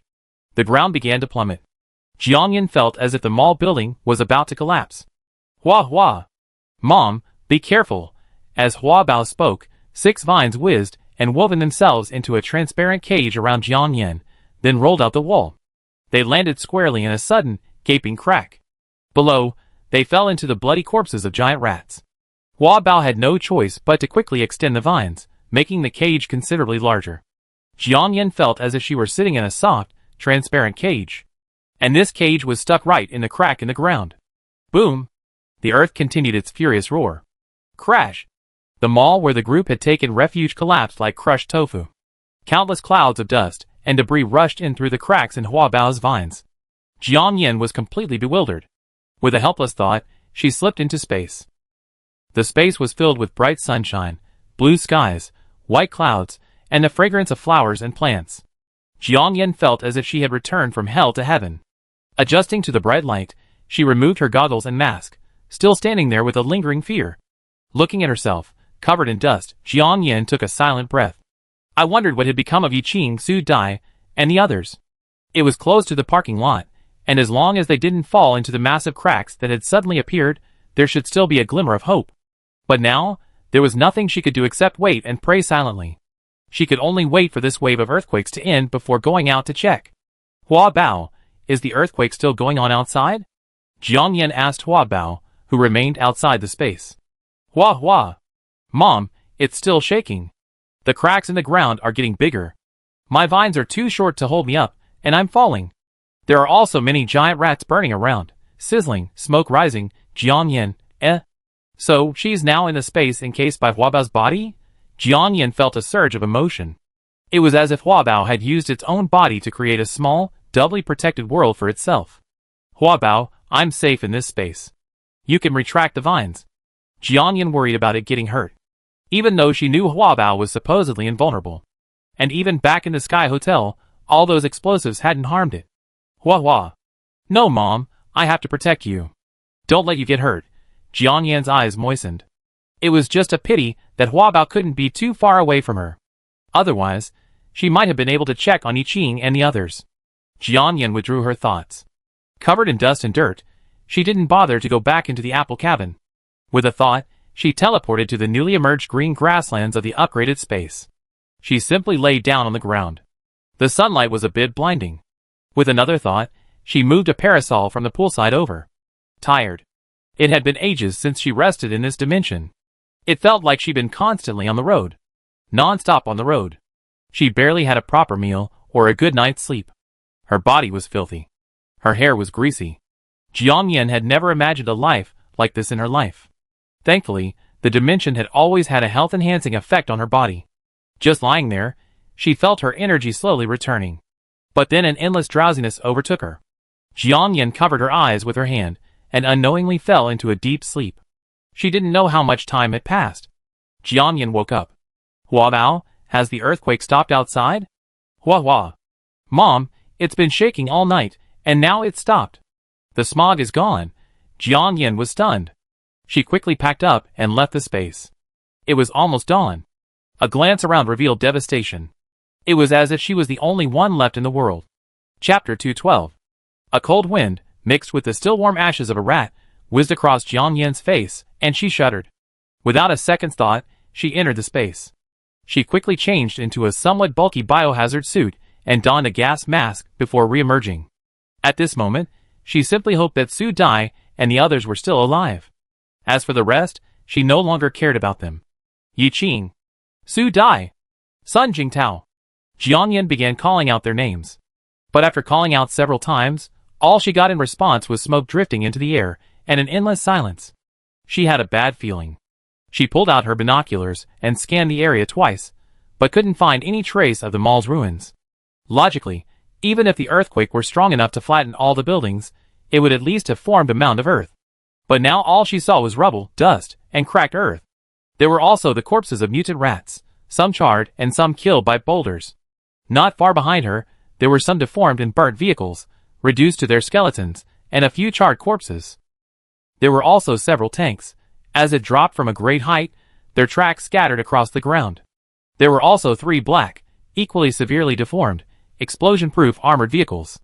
The bulletproof glass of the armored vehicles was cracked into spidery patterns. Blood splattered on the windshields and cab windows. 2 of the vehicles were upside down, and one was stuck at an angle in a 2-meter-wide crack. The rear door of the vehicle stuck in the crack had been knocked open. Several bodies lay scattered in the severely crushed and deformed compartments. No, to be more precise, it was a pile of skeletons, their flesh gnawed clean. Some large, some small. It was the same convoy they had encountered earlier, no doubt. Jiangyan groaned in discomfort, swapping her pistol for a submachine gun before cautiously approaching the area. "Is anyone there? Is anyone there?" she called out several times. No one responded. Not even a groan. Jiangyan frowned, turned, and continued her search.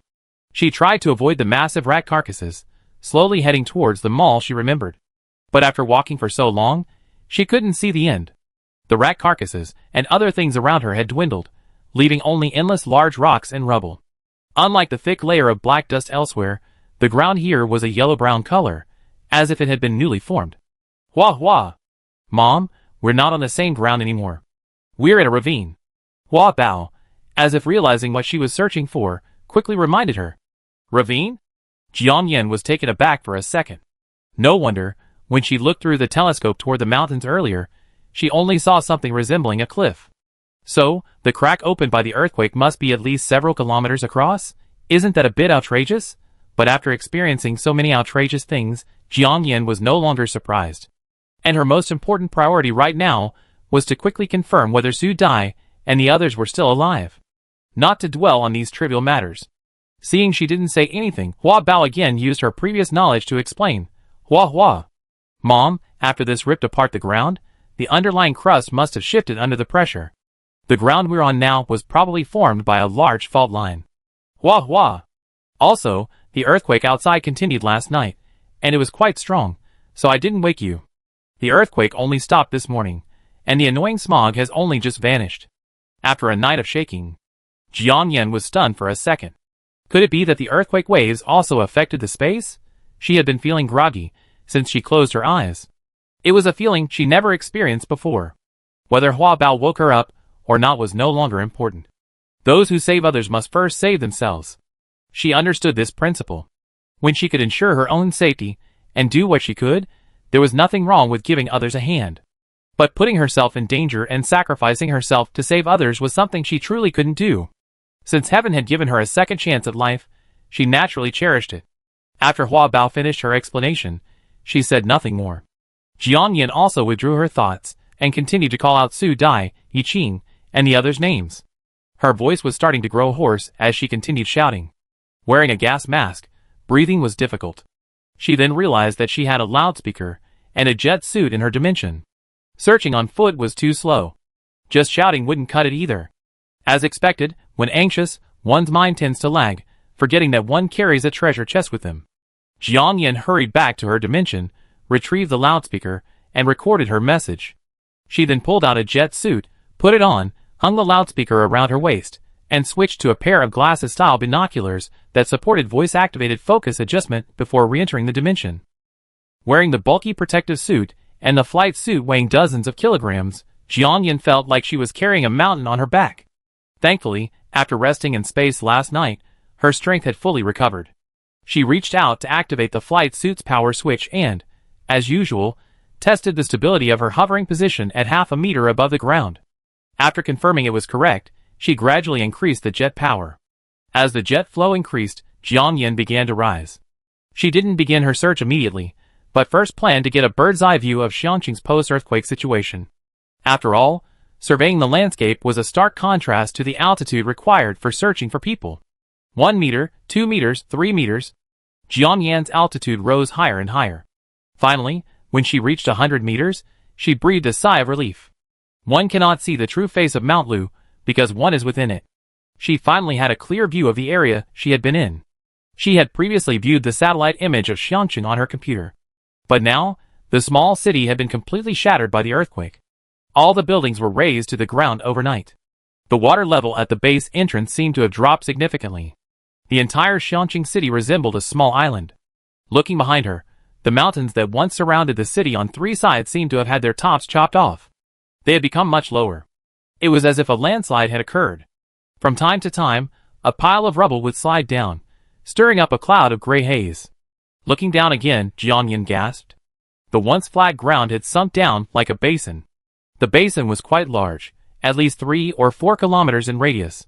The drop to the edge was also significant, perhaps 70 or 80 meters. It was as if this basin had suddenly appeared. The original boundaries of Xiangqun had been expanded overnight. After observing in astonishment, Jiangyan began to control the jet power and slowly descended. Arriving at the right location, she began a mind-sweeping search for Su Dai and the others. 3 hours passed. She had searched every corner of the basin, but found no living creatures. She had replaced each of the 10 jet suits, each filled with fuel, and had changed the batteries in the loudspeaker twice. Jiangyan, drenched in sweat and covered in ashes, returned to the space in a somewhat disheveled state. But she didn't give up. As long as Yiqing and the others' bodies weren't found, there was still hope they were still alive. Chapter 213. Jiangyan took out an alcohol spray bottle and taught Hua Bao how to use it. She then used the vines to wrap around her and began disinfecting her entire body. After disinfecting, she finally removed her flight suit and protective gear. The hair on her forehead was matted together with sweat, and her entire body was drenched in sweat, giving off a sour, unpleasant odor. Jiangyan sniffed briefly, covered her mouth, and went into the bathroom. After washing and drying her hair, it was already noon. After seeing so many bodies, Jiangyan had lost her appetite. However, she had to continue searching the ground soon, so she had to force herself to feed her rumbling stomach. She couldn't eat meat anymore. On a whim, she made a simple lunch of a fruit and vegetable salad with nuts and a vanilla latte. After dinner, changing into light, sweat-wicking clothing, and refueling all 10 flight suits, Jiangyan once again, fully armed, led Hua Bao out of the dimension. The basin had been thoroughly searched. This time, Jiangyan headed straight for the surface. Flying upwards along the cliffs surrounding the basin, Jiangyan was startled. The rock formations on the cliffs were a variety of colors. On the cliffs, less than 30 or 40 meters from the ground, one could still see holes resembling honeycombs, though less regular and mostly collapsed. At the edges of the caves, partially filled with rubble and mud, one could see giant rat tails or whiskers dangling from the openings. Jiangyan's brow furrowed slightly. Even without an earthquake, if these mutated giant rats attack humans, the consequences would be equally disastrous. While flying, she needed both hands to control the direction and speed of the jet, so she couldn't carry any weapons. Luckily, there was Hua Bao. It rested its large head on her shoulder. As usual, its 6 vines spread evenly, its small eyes darting around in a vigilant gaze. Yiqing, Su Dai, Sun Jingtao, Song Qian, Kong Wu. The loudspeaker continued to blare above the ruins. Jiangyan surveyed the ruins on the ground bit by bit. After flying for a while, Jiangyan spotted a mottled red billboard slanted into the ground, and her eyes lit up. It read, Xiangqing People Shopping Mall, seeking investment. When the group was preparing to evacuate, thick fog and darkness enveloped the area. It was unclear what the mall they had taken refuge in was called. Besides, this large area had been geologically altered, and it might no longer be the same area they had previously passed through. But that didn't matter, because Jiangyan soon spotted another pile of cars not far away. A pile of cars, warped from being crammed together. There were tanks, armored vehicles, and several coasters and SUVs. One of them stood out. It was the same striking rose-red Mercedes-Benz G-Class she'd seen earlier at the base entrance. Xiangji 1-88888. The other cars were severely deformed, their windows shattered or spider-strewn, and a pile of rat carcasses lay scattered around them. But this rose-red Mercedes-Benz was barren except for splattered blood and rat hair. It wasn't warped, its windows intact, and the doors were open. The interior of the car door looked like symbols engraved in gold powder. Jiangyan was secretly surprised for a second. When she had seen the fleet of cars in the basin, she had assumed that was the area where the group had encountered the earthquake. She hadn't expected the battlefield to be so far apart. She realized it in a split second. The basin was likely formed right next to the other side of the mall. So, it was certain that the area with the billboard was the mall where the group had taken refuge in the dark of night. Jiang Yin, upon discovering this, was filled with excitement. She quickly adjusted her flight direction and circled around the billboard several times. Alas, as usual, there was no response. It was as if her fiery emotions had been suddenly doused with a bucket of cold water, and Jiang Yan's heart grew heavier. Finally, she simply adjusted her flight suit and landed on the ground. The area she chose to land on was the parking lot she had seen earlier. It had been empty, but now it was filled with rubble and exposed steel bars beneath concrete. A few white-lined parking spaces were visible, along with numerous gaping cracks a meter or two wide. I wanted to see them alive, or dead. If Yi Qing and the others were truly gone, then she would at least see them off. Taking off her bulky flight suit and donning her biohazard suit, Jiang Yan quickly retrieved her submachine gun from the spaceship, activated its tactical indicator, and slowly examined each crack one by one. After examining the entire area of cracks, large and small, Jiang Yan's heart sank. Nothing. Jiang Yan paused, her gaze fixed for a few seconds. She felt a strange soreness in her eyes, and a sense of inexplicable repression welled up within her, wanting to vent, but finding nowhere to do so. After her rebirth after the apocalypse, she was alone. Now she is still alone. But some things are unconsciously altered and affected. Wah wah. Mom, what's wrong with you? Nothing. Jiang Yan took a breath, collected her thoughts, and shook her head slightly. Hua Bao, who had learned computer science on her own, knew a little about human affairs. But human emotions, Hua Bao didn't understand, couldn't comprehend. Hua Hua. Mom, be careful, there's a rat. Hua Bao suddenly sounded the alarm, its 6 vines stiffening in a split second. A subtle squeak sounded from not far behind. Jiang Yan's muscles tensed, and she turned back, gun raised.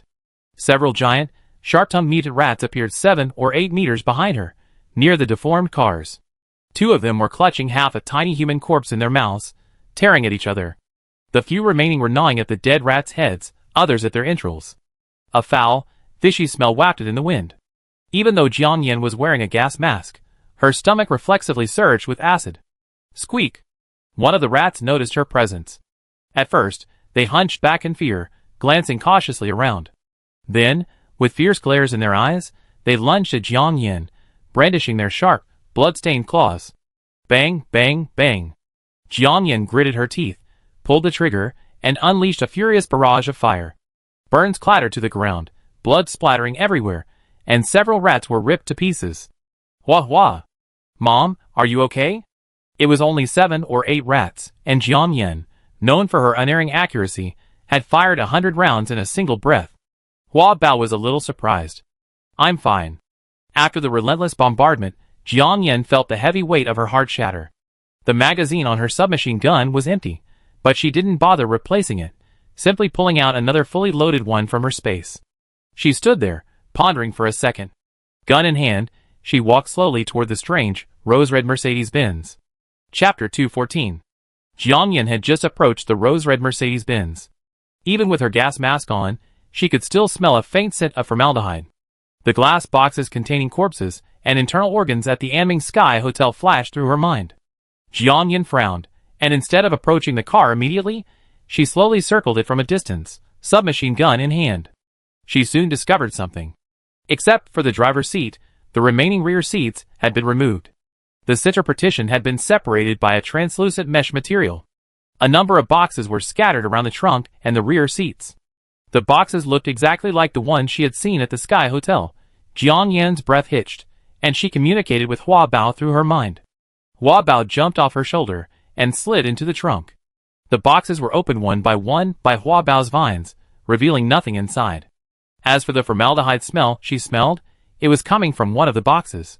In the corner of the box, there was some broken glass and some remnants of a pungent liquid. It seemed a glass bottle had shattered. Rats are very sensitive to pungent smells. No wonder the car had been parked there for so long, with no mutant rats willing to approach. Jiang Yan had Hua Bao inspect the box thoroughly, but all she saw was a sign that read fragile items, handle with care. Nothing else. Jiang Yan looked at the golden symbols on the door trim, pondering for a long time, but couldn't identify them. Hua Hua. Mom, there's a beautiful sister. After searching the back area, Hua Bao's 6 vines flew simultaneously, beginning to search the cab for items. Beautiful sister?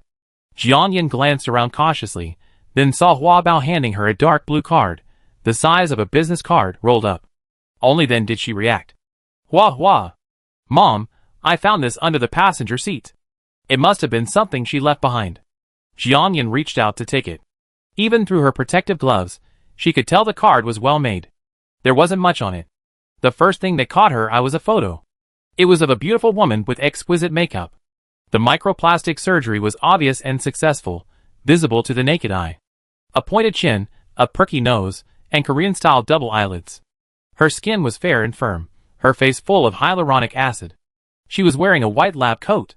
She looked about 24 or 25. If it weren't for the word laboratory written on it, Jiangyan would have thought she was looking at a portrait of a pre-apocalyptic cosmetic surgery expert. Looking at the name below the photo, her pupils narrowed slightly. Shueqian Maichu? Is that Dr. Shue's real name? Jiangyan knew Shui Miaomiu and Shui Dajing somewhat, but she had never heard of this name. That's not surprising. Of all the Shui family members, only the first two are well known to the public. Looking down, she saw a line of laser-engraved code, X-SNP Laboratory Xiong 1-0002. The word laboratory was raised in a square, three-dimensional pattern, and underneath it seemed to be a chip. SNP? Jiangyan paused. This card looked a bit like some kind of important access card. Logically, the other party shouldn't have left it in the car. Unless the other person left in a hurry. The card was found in the passenger seat, which meant there was another person in the car. She had also been in the passenger seat when she saw the car outside the base that day. But now, both of them had vanished. There was no trace of blood in the car. It seemed that the two had left unharmed. Jiangyan thought of Yiqing Su Dai and the others, and suddenly had a premonition. They should still be alive. Squeak! Squeak! The squealing of rats suddenly appeared not far away. Jiangyan looked up, a chill running down her spine. Hundreds of gigantic mutant rats began to emerge from the cracks and newly drilled holes. They were densely packed, a black mass. It seemed that there were many survivors from the earthquake and the bombardment. The ground around Jiangyan also began to develop upward bulges and cracks. Rats were about to emerge from the ground where she was. Is another major earthquake coming? Jiangyan frowned, and in a split second, she flashed into the space. Quickly changing into her flight suit, Jiangyan left the space. Hua Bao stood guard outside, her 6 vines splayed out, snapping and swatting away all the newly emerged mutant rats. Let's go! Jiangyan had already quickly activated her flight suit. When the altitude was right, Jiangyan reached out and tucked the strange rose-red Mercedes into the space. Hua Bao leaped onto her shoulder. In just a few seconds, the ground was covered with black rats. Where the rats had gone, nothing remained. The few bodies left near the coaster were soon reduced to a few white bones. The blood-stained seat backs, tires, and other structures vanished in a flash, leaving only metal skeletons. Jiangyan glanced at the base entrance. There had been some human remains there, but now, they had been replaced by giant, black rats. Hua! Mom, where are we going now? East. Jiangyan glanced in the direction of the mountain. That was the route they had originally planned to take. But she quickly changed her mind. She noticed that the mutated rats were frantically fleeing towards the water outside the base. Jiangyan frowned, activated her flight suit, and flew quickly towards the base entrance. Her flight suit only lasted 20 minutes, but thankfully, it accelerated quickly. They soon reached the base entrance. She leaned over to see the water surface covered in rats, densely packed. Both living and dead. The dead rats quickly turned into skeletons. She didn't dare stop, and continued walking in the direction the rats had fled. More than 10 minutes passed. The rats finally disappeared from the water below.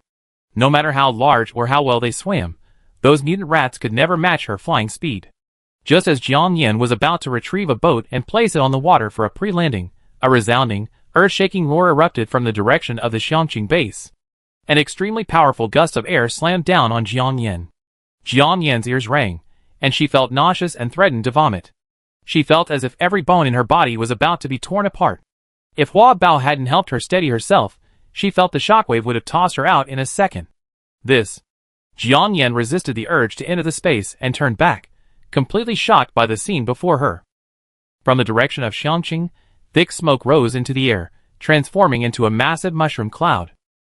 The entire city was engulfed in flames, a scene resembling hell on earth. Hua! Mom, look! Hua Bao transformed a leaf into a finger and pointed downward. Jiang Yan lowered her eyes, her pupils shrinking. The water below seemed to be boiling, churning furiously.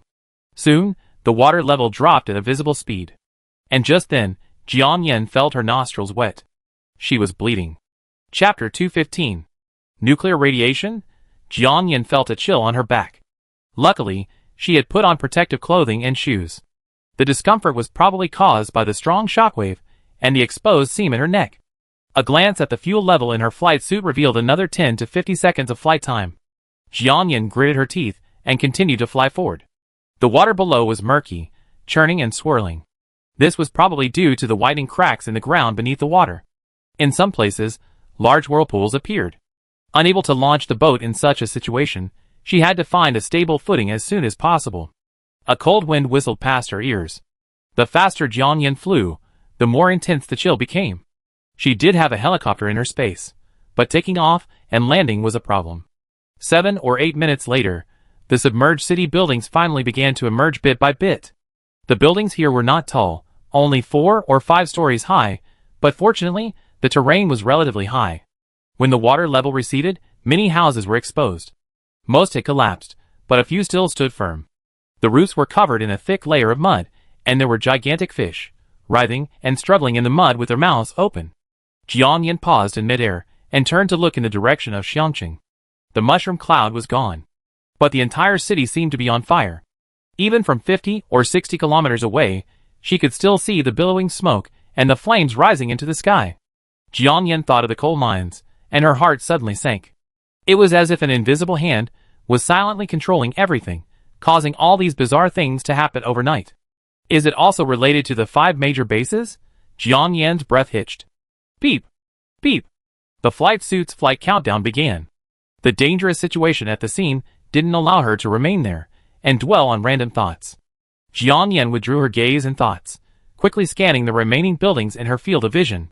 She immediately selected a house with relatively small cracks, retrieved a rubber boat from the space, and tossed it down. Pa! The rubber boat landed steadily on the mud, splashing a bunch of muddy spots. 49 seconds. With 49 seconds of flight time remaining, Jiang Yan quickly landed on the rubber boat. Hua Bao volunteered to stay outside. She then flashed into the space in a split second. After entering the space, Jiang Yan felt her previous tinnitus and dizziness disappear instantly. Especially after smelling the faint fragrance emanating from the black Tai Sui, her discomfort eased considerably. Jiang Yan simply moved her mind and teleported to the glass box containing the black Tai Sui in a split second. The closer she got to the black Tai Sui, the stronger the aroma became. Jiang Yan instinctively extended her hand, placing it near a finger-length gap at the top of the glass box. A magical thing happened. It felt like wisps of faint black mist were emanating from her palm. The mist gradually faded until it was completely invisible.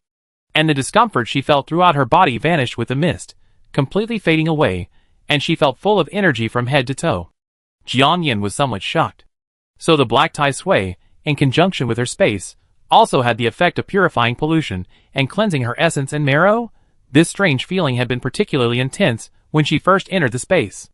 Later, as she grew accustomed to the environment, the space actually continued to enhance her, but the sensation was less pronounced. And now, with the appearance of black Tai Sui, coupled with her recent physical discomfort, the feeling suddenly returned. Jiang Yan felt a sense of surprise, and prepared to wait for the right moment to conduct another experiment. As for now, she wasn't so reckless as to risk the dangers of nuclear radiation while conducting an experiment. Speaking of nuclear radiation, Jiang Yan frowned slightly and entered the Apple warehouse study. She turned on her computer and researched the causes of mushroom clouds. The results were pretty much what she imagined.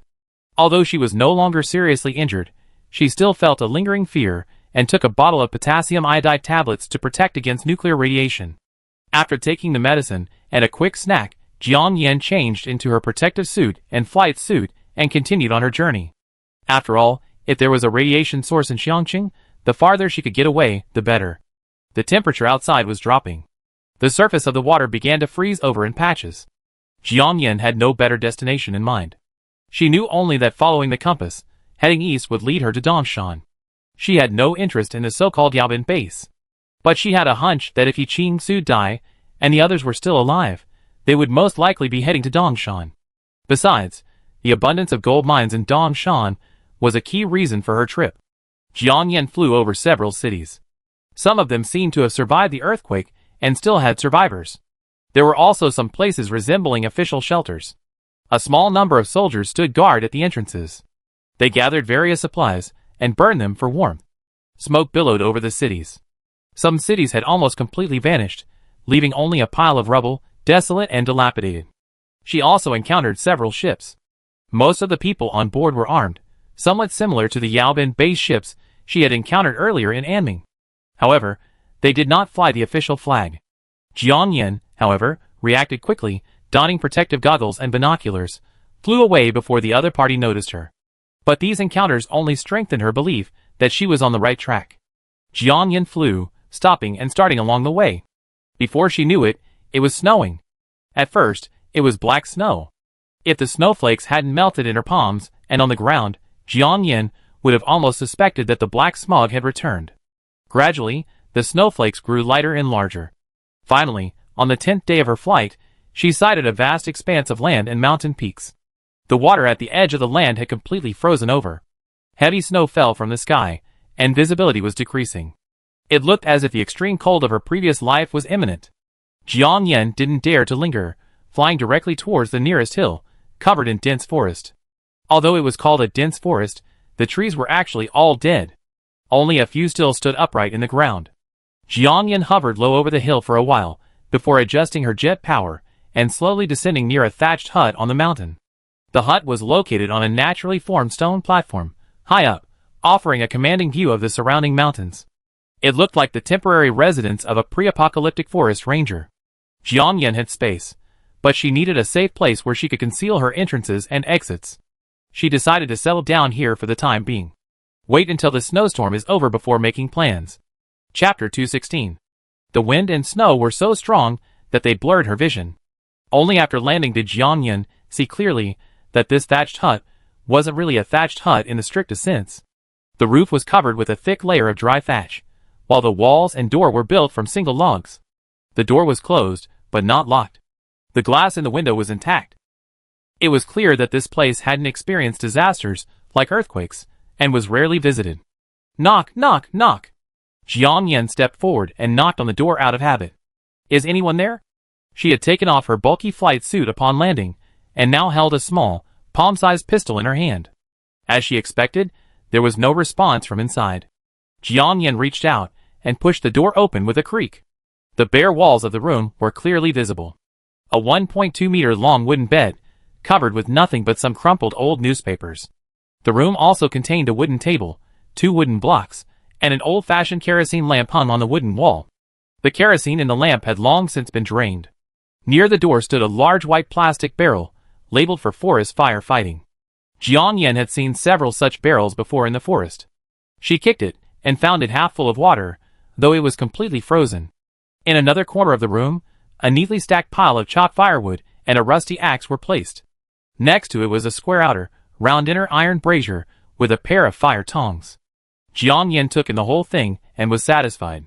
With a thought, she retrieved a broom and other cleaning tools from her space. Just as she was about to start, Hua Bao snatched them away. Hua Hua. Mom, I understand. I do it. The 6 vines of the flower treasure flew swiftly, quickly clearing the room. Jiang Yan was startled for a second, then smiled broadly yes. Handyman skills must be cultivated from a young age. Swish, swish, swish. Outside, the snow grew heavier. Jiang Yan checked the time. It was around 4 or 5 in the afternoon. It was still early, but the room was chilly. Jiang Yan's gaze paused on the brazier. She took it, fetched some ready-made firewood from inside, and retrieved the accelerant and lighter from her space. She lit it. A thick, acrid smoke began to fill the room. Jiang Yan had no choice but to open the window slightly. Snowflakes blew in through the gap. The fire burned brighter and brighter.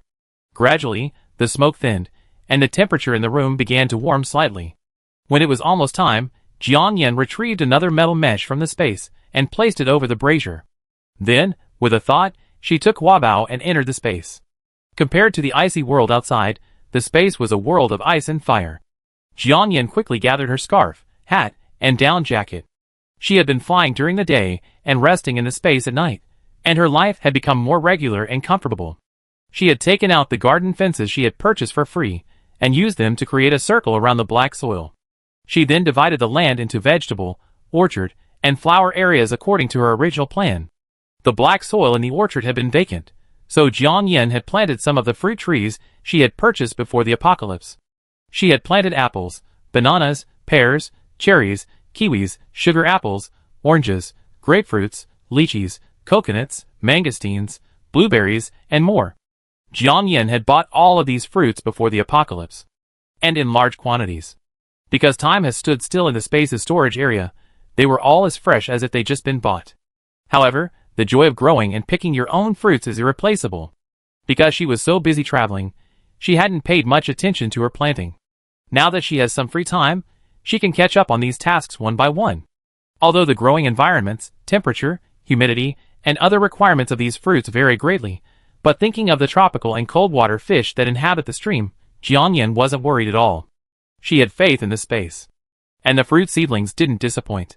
Shortly after being buried in the black soil, they began absorbing nutrients and growing rapidly. As for her favorite strawberries, watermelons, and cantaloupes, she planted them in the vegetable area. During her free time these past few days, Jiang Yin discovered that the plants in the space can actually produce fruit without pollination. The tomatoes, peppers, and cucumbers that she hadn't had time to pollinate due to her busy schedule are already bearing fruit. This was truly beyond her expectations. This magical space constantly offered her little surprises. The flowers and plants in the garden showed no sign of season. Red, yellow, white, purple, and pink blossomed in profusion. During this time, she also caught up on missed exercise and firearms practice. The 3 eggs previously placed in the incubator had successfully hatched. A chick, a duckling, and a gosling. Chirp, quack, quack. Not only were they adorable and noisy, but they also mistook the first flower they saw for their mother. Jiang Yin knew that this was imprinting behavior among young animals, who would identify the first moving object they saw after birth as their mother. Now, whenever Huabao entered the space, the 3 cubs would follow affectionately, mouths open and wings fluttering. Every time this happened, Huabao would shrink, licking its fangs with its scarlet tongue, and lie on Jiang Yin's shoulder. It seemed it hadn't fully adapted to these furry little cuties yet. With the successful hatching of these 3 cubs, Jiang Yin collected a number of fertilized eggs and placed them in 3 incubators to continue incubation. The number of fish, shrimp, and crabs in the stream had increased significantly. Groups of them swam freely in the water. Jiang Yin felt her space becoming more vibrant. Looking at the newly appeared green grasslands, she thought, if only she could find some cattle and horses to bring in, it would be perfect. But as of now, she didn't know if the surviving cattle and horses had mutated. After feeding the chicks, ducklings, and geese, as well as the fish, shrimp, and crabs in the water, Jiang Yin left the space. Before leaving the space, she donned her usual full gear and changed into a pair of heated waterproof snow boots. The space temperature was around 24 or 25 degrees Celsius, and returning to the charcoal-burning wooden house felt like entering an ice cellar. With a thought, Jiang Yin retrieved a thermometer from the space and hung it on a wooden peg next to the kerosene lamp. Donning her goggles and hat, Jiang Yin reached out and opened the wooden door. A gust of snow blew in, with a howling gust of wind and snow. Outside, the snowflakes were even heavier. Jiang Yin pulled out her binoculars, scanned her surroundings, and listened for a moment, finding nothing unusual. She guessed she was in a place resembling a remote, deep mountain forest. With that in mind, she retrieved several large animal traps from the space and placed them at the door. She closed the door. The firewood in the brazier was still burning vigorously, so she took a few more pieces of wood and placed them on top. Cough, cough, cough. A plume of smoke, carried by the lingering wind, blew into her face. Chapter 217. Cough, cough, cough. Jiang Yin turned sideways, covering her mouth and coughing a few times. The smoke choked her, and her mind suddenly cleared a little. She decided to stay in the cabin outside tonight and not enter the space.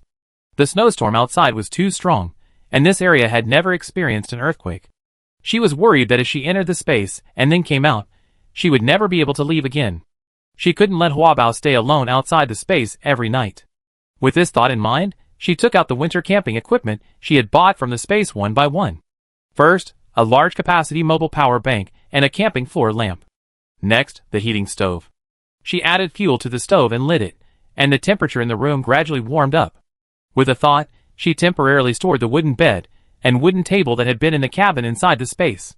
She took out a double-layered moisture-proof tent, along with 2 moisture-proof mattresses and a down sleeping bag.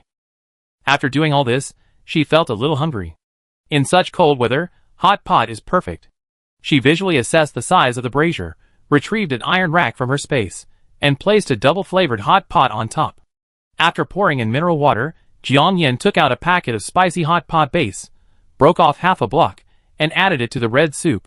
For the clear soup, she added only a small amount of water.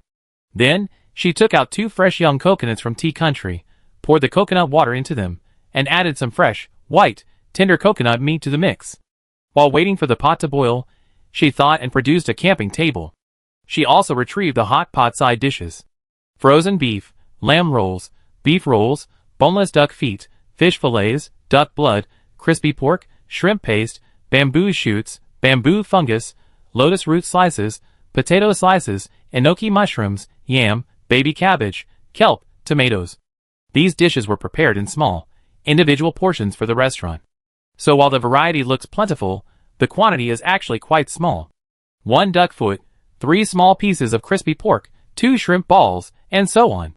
The dipping sauces were also prepared by the restaurant: 1 Thai hot and sour dish, and 1 sesame oil and garlic dish. Jiang Yin suddenly felt like she was back in the pre-apocalyptic era, doing an outdoor live stream. Yeah. Just add a phone stand, and you're done. Only currently online users, 0. Gulp, gulp. The pot finally boiled. The red broth was spicy and fragrant, while the clear broth was sweet and delicious. A fragrant white mist quickly filled the room. Jiang Yin swallowed subconsciously, picked up her chopsticks, and first added the durable duck feet, crispy pork, and bamboo shoots to the red broth, then added lotus root slices, baby cabbage, bamboo fungus, and the like to the clear broth. When the pot boiled again, she started dipping the lamb and beef rolls into the pot and began to devour them. Jiang Yin was eating when she suddenly paused. I wondered what had become of Yiqing, Su Dai, and the others. It had been over 10 days since they separated in Xiangqing.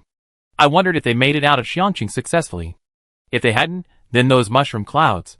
She instinctively glanced out the window. It was now completely dark outside. Swish, swish, swish.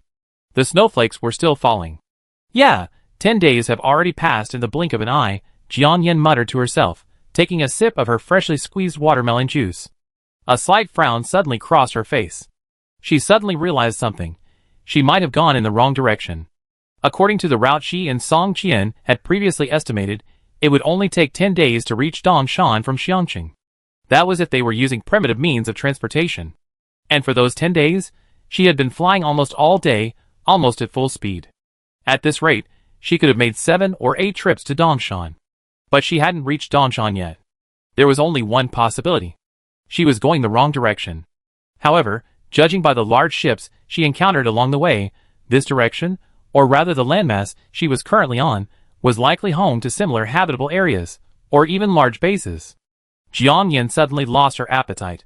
She put down her bowl and chopsticks, and took out her compass. The compass needle remained unchanged. Jiang Yin realized that earthquakes can alter the magnetic field. Furthermore, the Xiangqing earthquake was even more severe than the previous one in Anming. Since leaving Xiangqing, the sky hadn't cleared up once, remaining gray every day. No sun, moon, or stars. A clear lack of relevant reference points. The trees in the woods she passed, after the intense heat and heavy rain, were practically bare trunks, and it was impossible to determine their direction by the density of their canopies or the length of their branches. Speaking of trees, Jiang Yin subconsciously slapped her thigh. She remembered that tree rings could also be used to determine direction. The side with denser rings is north. The side with sparser rings is south. Jiang Yin stood up and looked out the window at the dense forest. Unfortunately, it was pitch black outside. Never mind, there was no rush. Since we were already here, we just make the best of it and figure it out tomorrow morning. In fact, if it weren't for the blizzard, she would have another way to determine her current location. Put on a flight suit, fly as high as possible, and take an aerial photo. Then, she could transfer the image of the mountain range to her computer and compare it with an offline satellite map, which would probably give her a rough idea of where she was. But that method no longer worked. The blizzard was so severe that she couldn't fly up again. And there was a high probability that the entire mountaintop would be covered in snow overnight. After dinner, Jiang Yan returned the dishes to the dishwasher in the space's apple compartment for automatic washing. She watched a variety show for a while, soaking up the lively atmosphere, before washing up. After washing up, Jiang Yan left the space immediately. She had 2 hot water bottles in her hands. Hua Bao followed her out, a small bag wrapped in one of its vines. Inside was gold bricks it had taken from the large box, which it planned to eat slowly while helping Jiang Yan keep watch. Before leaving, Jiang Yan glanced over the creek. Her upgrade progress was currently around 1%. She estimated that by the time Hua Bao finished consuming the gold bricks from the Sky Hotel, it would only be around 3% at most. It was still too early for the next upgrade. She wasn't in a rush. She'd take her time. Most importantly, there was no rush. Besides, she still hadn't fully understood some of the upgraded functions of the space and Hua Bao. Never mind, let's just take our time. Thinking this way, Jiang Yan, who hadn't had a good rest in a while, closed her eyes and fell into a deep sleep. Hua Bao heard her soft breathing and tiptoed to the floor lamp, turning the light to sleep mode. After dropping a few gold bricks into its maw, its body transformed into a paper-like form and exited. With a swish, it climbed onto the thatched roof, lightly covered with a layer of snow. 4 vines dangled from the 4 corners of the house, guarding the surroundings.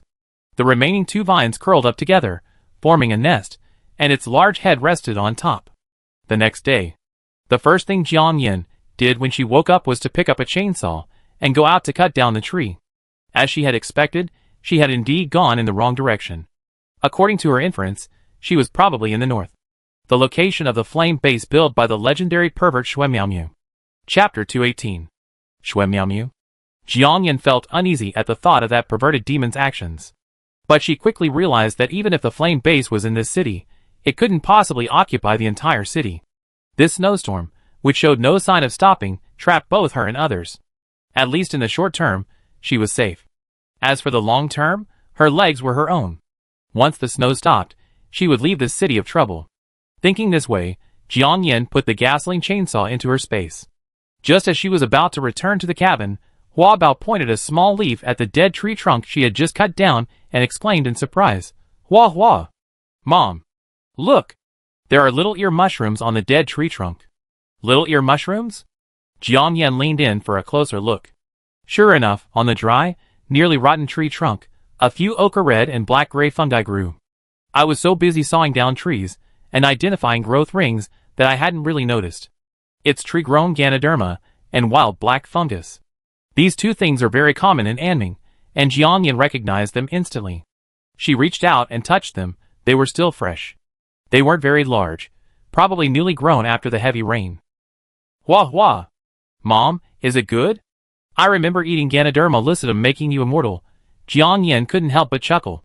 That's made up in TV dramas. But both of these things are good. Sliced Ganoderma lucidum, soaked in water, can replenish qi and calm the mind, though it's a bit bitter. As for the wild black fungus, it's crispy, tender, and delicious, and it can also clear waste from the body. Survival of the fittest.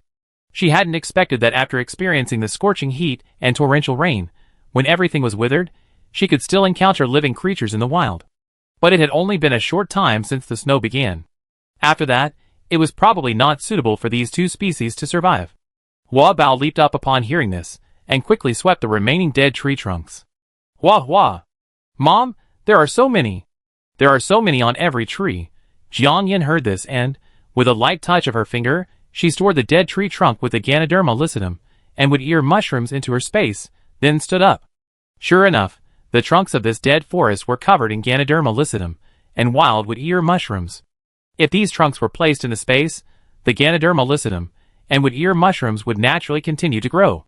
Even if the Ganoderma lucidum and wood ear mushrooms were eventually harvested, these dead tree trunks would still be valuable materials. Looking like useless wood, they were actually full of treasures. Jiang Yan felt as if she had discovered a new continent, and her heart suddenly filled with joy. Back in Xiangqing, the earthquake and the rat plague came so suddenly that the coal mines didn't receive any. Now here, before the blizzard covers the trees, it would be nice to harvest a few fungus-covered hills. The key is, this is a gift from heaven, right here, right in her mouth. She shouldn't miss it. Let's go home. Jiang Yan made up her mind and started towards the cabin. A small layer of snow had already accumulated on the ground, and it crunched under her feet. The flower vine stretched out, wrapped around her calf, and asked in confusion, "Wah wah. Mom, don't you want these little mushrooms?" It saw Jiang Yin store the dead tree trunk in her space, which meant they were useful and good. Besides, it can help. Just now, as Jiang Yin was sawing the tree, it watched carefully from the side, having learned the trick in a split second. It has 6 hands. Each hand held a sharp electric saw, and it cut through the tree with a clacking sound. Helping Mom conquer a piece of the mountain is just around the corner. Of course, but take it slow and don't rush. It was still early, and the light wasn't very good. Sharpening the knife doesn't delay the chopping of wood. You need to be prepared before you start working. Back at the cabin, Jiang Yin brushed off the snow, adjusted to the temperature, and then entered the space. After a high-calorie and filling breakfast and a change of warm, damp-proof clothing, Jiang Yin finally emerged from the space. She had even specially donned a waterproof, breathable snow camouflage stealth suit. It was military grade, and the concealment was exceptional. The temperature was so low that the power bank she'd taken out last night was draining quickly. Jiang Yin didn't even replace it, but simply put it back into the space. She also packed up the tent, thermometer, floor lamp, heater, and brazier. After making sure nothing was left out, Jiang Yin donned her flight suit and left with Hua Bao. By then, a palm-thick layer of snow had already accumulated on the ground. From afar, it looked like a vast expanse of white. Jiang Yin had decided that the trees near the cabin would provide some cover, so she would definitely store them last. So, she planned to start harvesting from a distance, working her way closer. And she couldn't slow down. This was a race against time against the blizzard. She also knew Hua Bao was going to help. So, while in the space, she already selected 6 of her most powerful gasoline saws, all with brand new blades and full fuel tanks. Pulling out a pair of snow goggles and putting them on, Jiang Yin activated her jet suit and flew toward another mountaintop. The blizzard was fierce, whirring. The strong wind obscured her vision, and Jiang Yin, unfamiliar with the surroundings, didn't dare fly too high or too fast. What usually takes a minute or two took her almost 7 or 8 minutes. But it was still much better than walking. As usual, Hua Bao stood at her shoulder, extending 6 vines to provide her with a 360-degree escort and monitoring. Finally, they reached their destination. She took out her binoculars and took a comprehensive look around. After confirming that there were no dwellings or moving objects nearby, she finally unearthed her chainsaw. Hua Bao had already impatiently extended her vines to roll up the chainsaw. Jiang Yin started it up and said, "Hua Bao, don't worry, give it a try first." "Hua Hua. Okay, Mom, just watch." The baby genius blossomed in a second. A shrill buzzing sound echoed through the valley. Thankfully, the whirring snowstorm partially masked the sound. Soon, a scene that looked magical to Jiang Yin, but terrifying and eerie to others unfolded deep in the mountains and forests. 6 sharp chainsaws soared into the air, their roaring buzzing sound as they cut through the ground in neat rows, cutting down a patch of dead trees. The mushroom-covered dead trees were quickly felled. A nearly undetectable, slender figure, fully armed, carrying 2 trekking poles, slowly followed the fallen branches. And then, as if by magic, the dead trees vanished from the ground at the touch of the poles. A month passed quickly. The hills surrounding Jiang Yin's cabin were bare and white. The temperature had dropped to over 30 degrees below zero. The remaining black stumps of trees, left after Hua Bao's felling, were now covered by several meters of snow. Except for occasional trips out to reinforce the wooden shed, Jiang Yin had returned to her leisurely home life. That afternoon, she added fuel to the heater, and was about to enter the space to feed the fish when she heard the roar of a car, and the screams of Wu echoing from the distant snow. Chapter 219. Jiang Yin paused. "Hua Bao, go see who's here." As she spoke, she raised her hand, and gathered all the items in the cabin into her space. "Hua Hua." "Okay, Mom," Hua Bao said, and slid out through the crack under the door. It was around 3 in the afternoon, and although the wind and snow were strong, the light was good.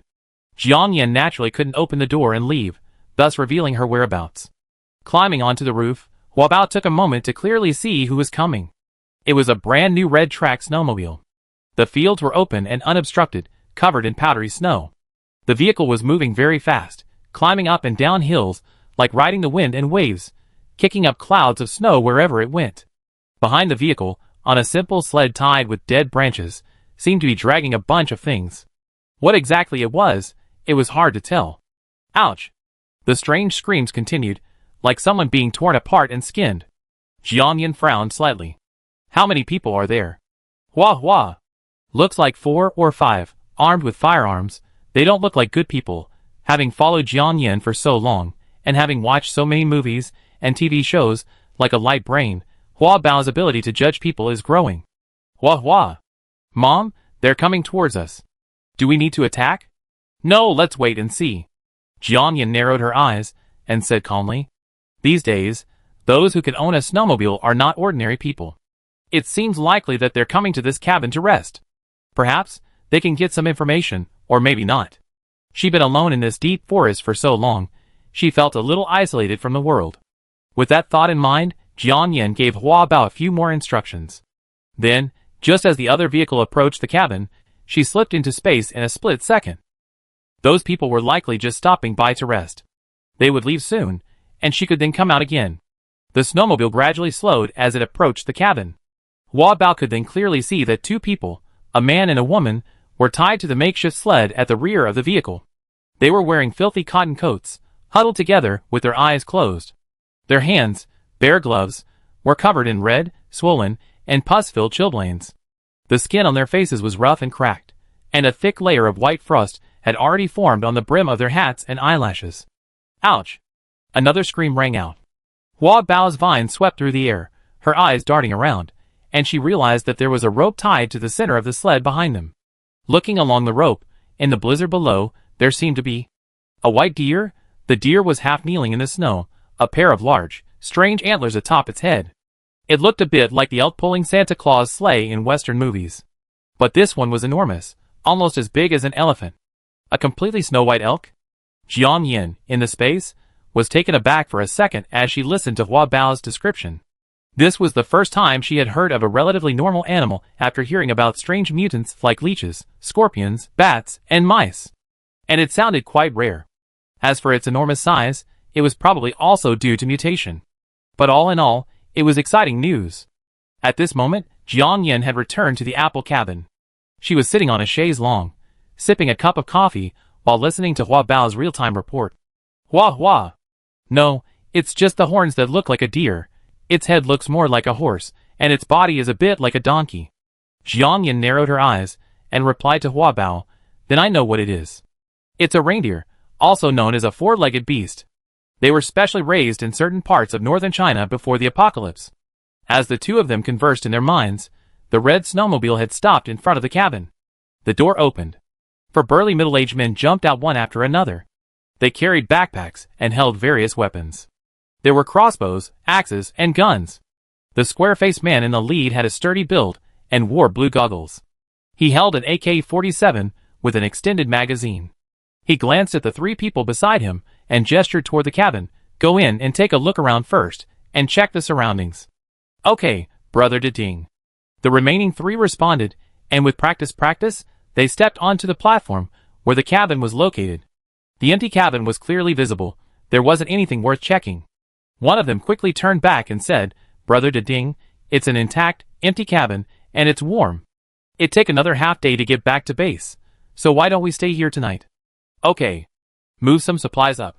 The square-faced man finished his arrangements, pushed his goggles back up, turned around, and said to the back seat, Dr. Chu, it's safe here. You can get out? Jian Yin paused as she sipped her coffee. Dr. Chu? At the same moment, the back door opened.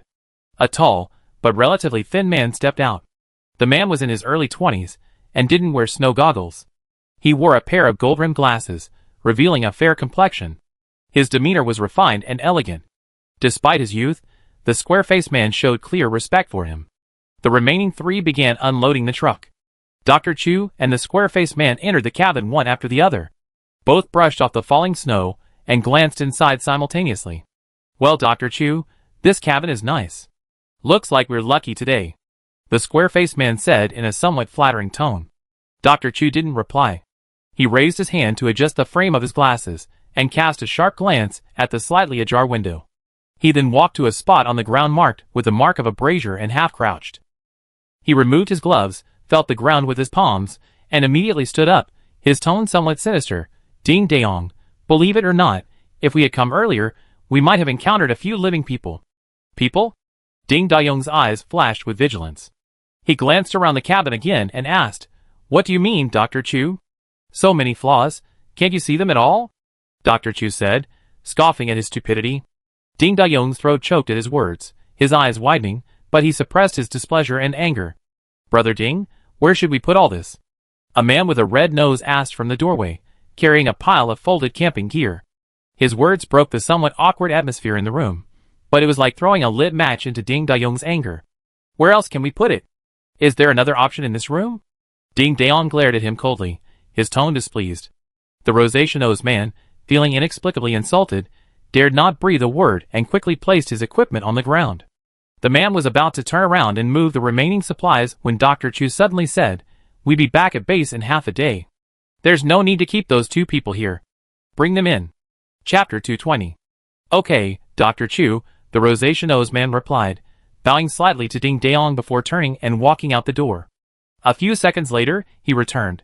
Brother Ding, if we still have half a day to return to the Blaze base, do we need to dismantle the sled? The sled had been improvised using dead branches along the way. If they were staying overnight, dismantling it would be perfect for firewood. Blaze base. Jiang Yan's heart sank. She had only guessed, but she hadn't expected it to be right. Ding Dayong glanced at Chu Hui across from him. Dr. Chu, what do you think? Tear it down. Chu Hui sat down on the stool without even raising his eyelids. Creaky. The wooden door swung open. The man and woman were led into the house by the other two men and thrown into a corner like chickens.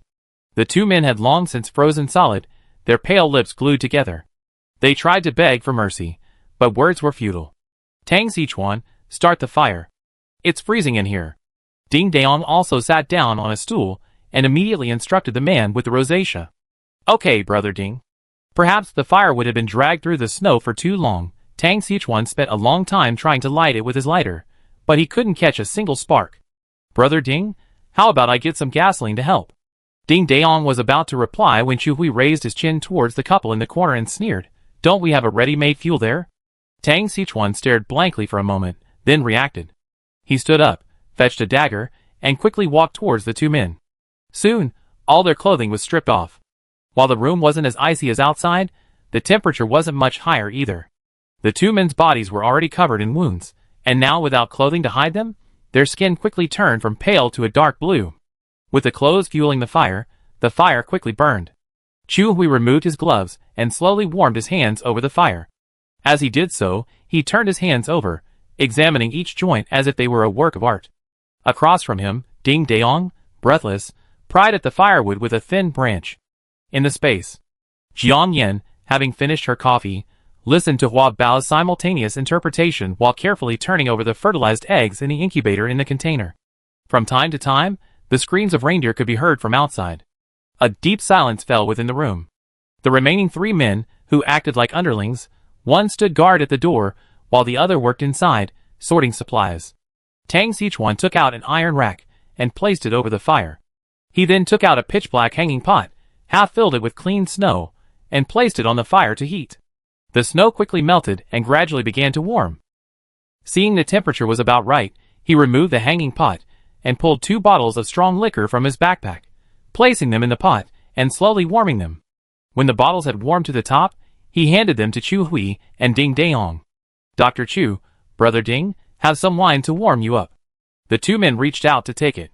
Ding Dayong unscrewed the cap and took a few gulps, then handed the bottle back to him. Let the brothers pass it around. Chu Hui, standing beside him, seemed unaccustomed to Baijiu, frowning as he sipped slowly. As the wine flowed, the atmosphere relaxed considerably. Ding Dayong glanced at the two people huddled together in the corner of the room and said quietly, Dr. Shui, the fire's almost over. If you want meat tonight, choose one. I have the brothers peel it, or wipe it clean with snow. Jiang Yan, who was flipping eggs in the space, shuddered subconsciously at the words. It's only been a little over a month since the blizzard began, and now the world outside is like this. They weren't kept alive until now to be eaten. Chu Hui put down the bottle, leaned back, folded his arms, and narrowed his gloomy eyes slightly. Ding Dayong was puzzled. What's that? Chu Hui glared at him coldly. You shouldn't ask about matters related to the base laboratory. It's best not to inquire. Chu Hui's words were merciless. Ding Dayong fell silent for a second after being warned by the other party's words. Tang Sichuan and the other man exchanged a look of bewilderment. They couldn't understand why their boss, usually so arrogant, acted so frivolously in front of this young brat. A moment later, Chu Hui glanced at the two men again. Their skin was now completely black and blue. He leaned over and pulled out a pair of thin gloves from a black box beside his seat, putting them on. He then stood up and walked towards the two men. The fire in the room had raised the temperature considerably. The frost on the man and woman's eyelashes had melted. Chu Hui squatted down, pried open their eyelids, then took each man's wrist and silently checked their pulses. Hand over that box. Chu Hui looked up, twitching his chin at the black box beside the fire. Ding Daong stood up and personally handed the box to him. Chu Hui opened the box and pulled out a pale blue rectangular box, from which he pulled out a syringe filled with an orange-yellow potion. He pulled out the syringe and injected half of it into the woman's wrist, then immediately injected the remaining half into the man next to him. As the men administered the incredible injections, the man and woman, who had long been frozen stiff, pursed their lips and whispered, "Help! This potion is truly miraculous." Ding Daong couldn't help but sigh. Chu Hui sneered, stood up, and instructed, "Tie them up at the door." Ding Daong was stunned for a second. "Dr. Chu, if they're like this, they'd be dead in less than 3 minutes. Do they still need to be tied up?" Yes, Dr. Chu. The blizzard outside has intensified," Tang Xiaochuan echoed. Although Chu Hui looked impatient, perhaps due to the alcohol, he added, "You find out tomorrow morning. They won't die." Ding Daong paused, then slapped his head and exclaimed, "I remember. A while ago, Dr. Shui brought back a group of people from Xiangqing. They were said to be dying, but after being injected with a potion from the lab, they were brought back to life." His words, like a thunderclap, pierced Jiang Yan's heart. She instantly lost all thoughts of rebellion, stood up, and listened intently. Ding Daong finished speaking, and seeing Chu Hui's expression across from him didn't change, he continued with admiration, "So, Dr. Chu, are you currently conducting the legendary natural cold resistance experiment? Are these two individuals considered to have the strongest endurance, yet they also happen to be near-death organisms, untreated?" Chu Hui, not sure if it was the alcohol or simply because he was enjoying his admiring expression, scoffed, "I didn't realize, Captain Ding, you still have some brains." He glanced out the window, a flicker of resentment in his eyes. "It's a pity I'm not as lucky as Shueki and Maikshu." There were several test subjects among the group, both in appearance and physical condition, and now that everything is frozen, finding fresh test subjects like that is no easy feat. Ding Daong, unaware of the rare praise, felt a surge of courage. "But I heard privately that almost all of them have suffered injuries, making them less than perfect test subjects. There was a university student named He, the youngest, who was the best test subject, but it seems he escaped." Jiang Yan, in the space, suddenly froze. Chapter 221. Ding Daong's words wouldn't have meant much if they had been spoken before the apocalypse. Back then, cities were densely populated, and anyone with a surname that wasn't rare could be found on the streets. But now, still connected to Xiangqing and Shueki and Maikshu, Jiang Yan couldn't help but suspect that the college student surnamed he was referring to was most likely Yi Qing. Despite this thought, Jiang Yan didn't act impulsively. She stood up and returned to the living room of the apple cabin. She grabbed a stuffed rabbit and hugged it to her chest. She closed her eyes and listened intently to the conversation between the two, hoping to gain more useful information. "Ha! Even if he escapes the base, he won't survive long," Chu Hui said, a cold glint flashing in his eyes. He arrogantly declared, "Anyone who dares to oppose this laboratory hasn't even been born yet." "That's right, in this awful weather, even if he doesn't freeze to death, he's starved to death." Ding Daong continued to flatter him. "Once you, Dr. Chu, develop an antibody drug, extreme cold or heat won't be a problem. You be the saviors of humanity." "Develop an antibody drug?" Jiang Yan's eyelashes trembled slightly. Back when she was taking refuge in the Shangyun Cliff Cave, she had discussed this topic with Song Qian and the others. Back then, it was rumored that the Flame Base was secretly conducting some kind of life science research, studying not just mutant plants and animals, but also surviving humans. It seemed a bit far-fetched at the time, but it turned out to be true. I really underestimated their strength and background. And thinking back to those perfect corpses soaked in formaldehyde in the Sky Hotel, it seems this perverted research began a long time ago. And it's parallel to organ transplants. But are those remaining bodies and tissues failures? There's another thing she hasn't figured out. Given the strength of the Flame Base and Shui Miaomi's viciousness, the Sky Hotel was destroyed by Yi Qing and his men, and so much gold and the mysterious Black Tai Sui were lost. Logically, they'd likely be vindictive and do everything they can to uncover the mastermind. But from the rainstorm until now, It seems like the matter has been so easily resolved. If the conversation between Ding Daong and Chu Hui just now really involved Yi Qing and Sun Jingtao, then at least Shui Miaomiao and his group didn't know they were responsible. Otherwise, given Shui Miaomiao's style, he would have skinned them alive and hung them on the wall for public display. And the only ones who knew the background of the incident were the Yaobin base. And it was the latter who blew up the building and destroyed all evidence. But even if the people at Yaobin base remained tight-lipped, besides the many who boarded the Yaobin base's ships, many others were released. No matter how hard they tried to cover it up, the other party's crimes and Sun Jingtao and his team's rescue efforts would inevitably spread. Unless those who returned to their respective communities. Mo Jingsheng's name flashed through her mind. Jiang Yan pursed her lips. She seemed to have guessed something. But it was too early to draw conclusions. After all, she had witnessed with her own eyes that the so-called high-ranking official, Mr. Mo, and his granddaughter, Mo Shiyao, had close ties with Shui Dajing and others. Chaos. So chaotic.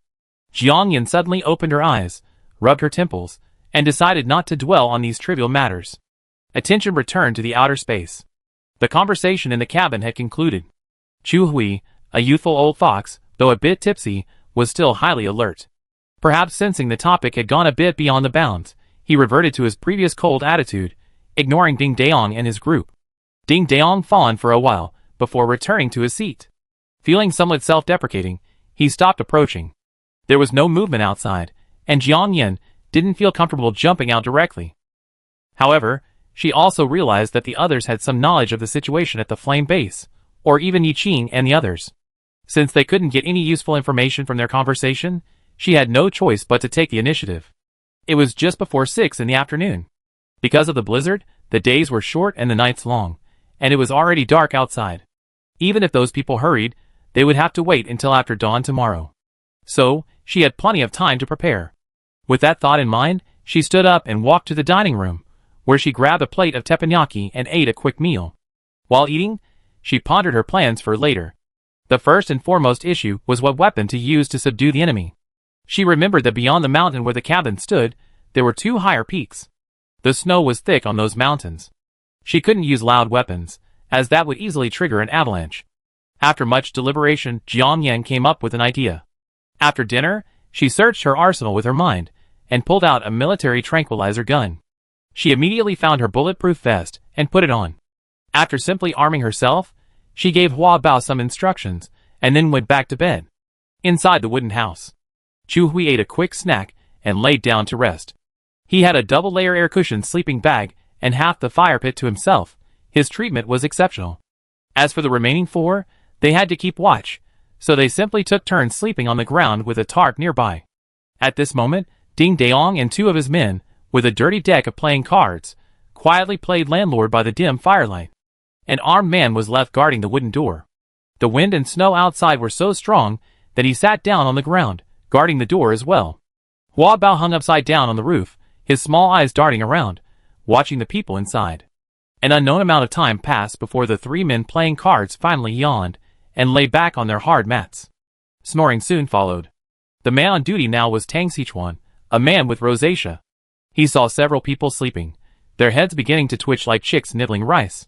Hua Bao slid back down to the ground, stretched out its vines, and swung 5 small leaves to gently scratch the noses and ears of the people.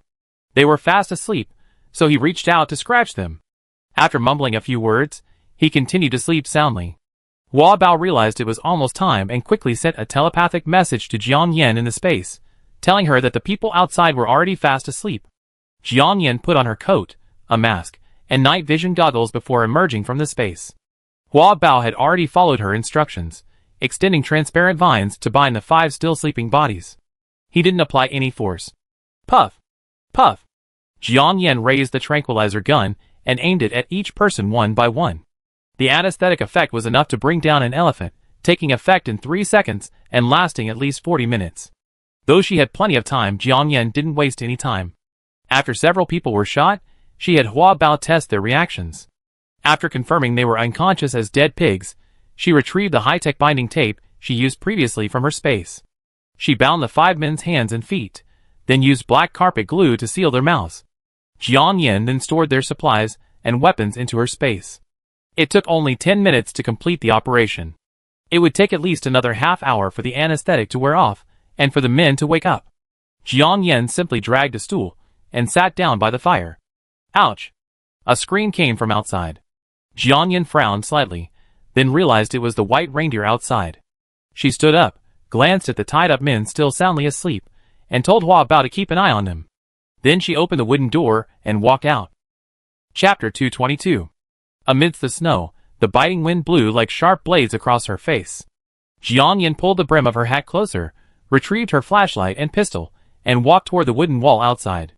A naked man and woman, their bodies mostly covered by the snow, appeared in sight.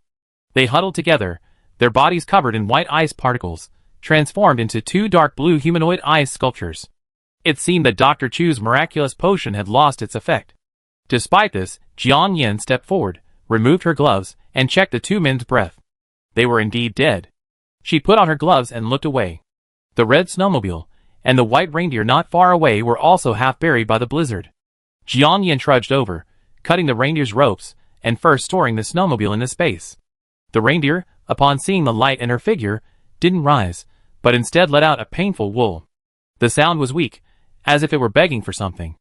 Jiang Yan suspected it was injured, otherwise it wouldn't have allowed the snow to crush its body.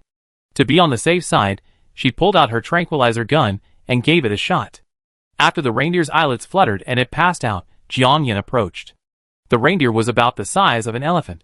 Its antlers had fully grown, suggesting it was an adult. Its fur was snow-white, and it looked very strong. However, most of its body was buried beneath the snow. The antlers were clinging to a patchwork of icicles. Jiang Yan paused for a second, then gently placed her fingers on the reindeer and collected the massive animal into the space. She checked the time and saw that the people inside wouldn't wake up for another 20 minutes, so she simply entered the space. The space automatically identified the reindeer and placed it in the orchard area of the planting area. Although the fruit trees were sparsely planted, the reindeer's massive size still managed to crush a bunch of apple trees. Jiang Yan didn't know whether to laugh or cry.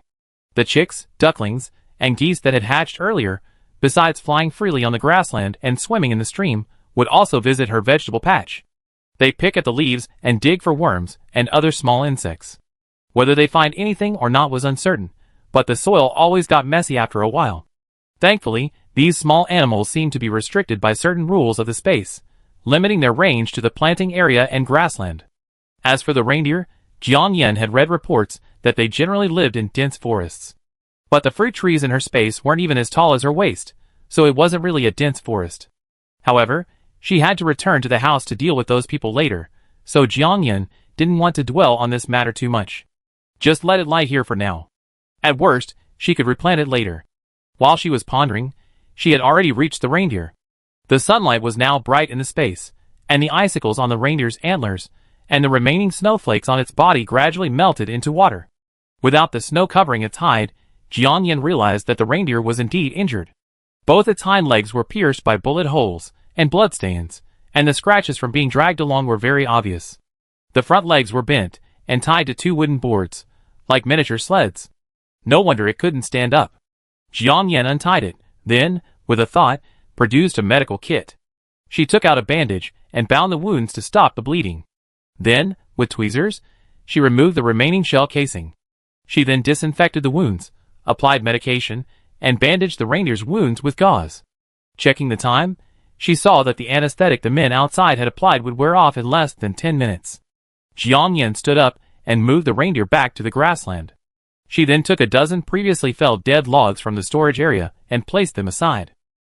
The dead logs were covered with moss and wild black fungus. They would serve as temporary food for the reindeer. After completing this, Jiang Yan moved her mind and left the space. The temperature difference between the two sides was so pronounced that she shivered subconsciously. She pushed the door open and entered the room. The men were still slumped against the wall, sound asleep. Jiang Yan retrieved the kerosene lamp from the room, lit it, and then dragged a stool over to sit in front of them. Time ticked by. Ding Daong was the first to wake up. He groaned for a second, then reached up to scratch his ears before realizing he couldn't move his hands or feet. The temperature in the room was low, and his legs had been bent for so long that any movement felt like being bitten by thousands of ants, aching, numb, and painful. Ding Dayong's eyes snapped open, and he glanced around the room warily. He took in the bound figures and Jiang Yan, sitting across from him in full armor in the dim light. His pupils constricted, and his eyelids began to twitch wildly. Jian Yin ignored him. She sat on the stool where Chu Hui had sat, legs crossed, and casually toyed with a large gasoline saw. The saw's blade was 5 feet long, gleaming coldly in the dim light. Ding Dong shifted, trying to wake the others, but lost his balance and tumbled sideways to the ground with a thud. The drug had worn off, and the people next to him awoke one after another after being bumped into by him. Gazing at the sudden appearance of the person in the room, the 3 younger brothers were filled with panic and astonishment. Some reached out to rub their eyes before realizing their predicament. They stared at each other for a second. Was this a dream? They struggled to break free from the ropes, but found they were getting tighter and tighter, almost digging into their flesh, and they dared not move. Chu Hui was the last to wake up, or rather, the last to open his eyes. Unlike the others, his expression was anything but calm. He glanced slyly at the fully armed Jiang Yan, a hint of a sneer flickering in his eyes. He looked at Jiang Yan with a haughty expression and raised his chin. He seemed to be saying he had something to say. Jiang Yan didn't even bat an eyelid. She pulled a cloth from her pocket and, like one of those psychopathic killers in the movies, she casually wiped the saw blade. Although they couldn't see her face clearly or guess her gender, Ding Daong and the others shuddered at her movements. After a moment, Jiang Yin stopped wiping. TSK! The chainsaw switched on. A piercing roar of buzzing shattered the silence in the room. As the others stared in astonishment, the madly spinning saw blade began to move in front of them. Ding Daong and the others' eyes grew even more apprehensive. After a few seconds, the saw blade stopped in front of Chu Hui. Chu Hui's eyes curled up, the muscles at the corners of his mouth twitched slightly, and he snorted in disdain. Suddenly, an invisible force ripped the tape covering his mouth, tearing a small piece of his delicate flesh. Chu Hui let out a painful ouch cry. The remaining people, horrified, all shrank back toward the wall. This was all too bizarre. They instantly realized they must be dreaming. Ding Daong took the lead, and they began banging their heads against the wooden wall. Ouch! Ouch! Woo! Muffled screams echoed in succession. In that moment of pain, they realized completely that what was happening in the room wasn't a dream, but reality. Chu Hui took a deep breath, glancing at the black tape that had been thrown to the ground, stained with his skin and flesh. Then, his gaze darkened, and he smirked at Jiang Yan. So, the person who lived in this room before was you? Chapter 223. Hearing Chu Hui's voice face to face, Jiang Yan's heart skipped a beat. She turned off the chainsaw, raised her eyelids slightly, and glared at him coldly. This man looked young, in his early 20s. He even had a decent appearance. But his voice betrayed a sense of age, sounding at least 50 plus. It felt like his grandson's body had been replaced by his grandfather's. Thinking of the equally youthful and beautiful Dr. Shuiqian Meishue, with her fiery red lips, a strange thought flashed through Jiang Yan's mind. But even with that thought, she fished a high-powered flashlight from her bag on the ground, stood up, and glared sharply at Chu Hui. So what? Ding Daong and his 3 younger brothers recognized the voice as a woman, and a young one at that. Their pupils trembled for a second. Chu Hui, on the other hand, glanced at Jiang Yan with interest after hearing her answer. His eyes, once dark and sinister, suddenly lit up. A shrewd and delighted brightness. It felt like some precious, long-sought-after prey that had suddenly arrived. He dropped his sinister smile, a gentle expression taking on a more gentle tone. His tone took on a tone of earnestness that was quite at odds with his youthful appearance. Little girl, you've been able to survive alone in this icy world for so long, and you've been hiding outside for so long without us noticing. I can see you have some talent. Jiang Yan's eyes narrowed. Little girl, that's a rather old-fashioned way to call her. He really gave it away the moment he opened his mouth. Ding Daong listened to Chu Hui's words, growing increasingly surprised. If Jiang Yan had left when they arrived at the cabin, there should have been footprints at the door. But when they arrived, the snow outside looked as if it had been untouched for days and nights. It was incredibly smooth. He was a materialist, but this was a bit strange. Dr. Chu must have known something. It was a pity his mouth was taped shut, so he couldn't utter a single word. Jiang Yan deliberately ignored Chu Hui's words. In her opinion, someone like him, who was clearly a prisoner yet still maintained such an arrogant attitude, was most likely not able to hold back much.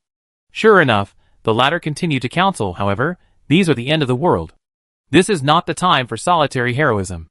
If you join the base and our laboratory, you will enjoy endless wealth and glory in this apocalyptic world. Oh, base laboratory. Jianyan raised an eyebrow slightly. Which base? What does it do? Seeing her interest, Chu Hui couldn't help but smile and slowly explained, we only have one land base here in Jincheng. As for the laboratory, you learn about it once you join.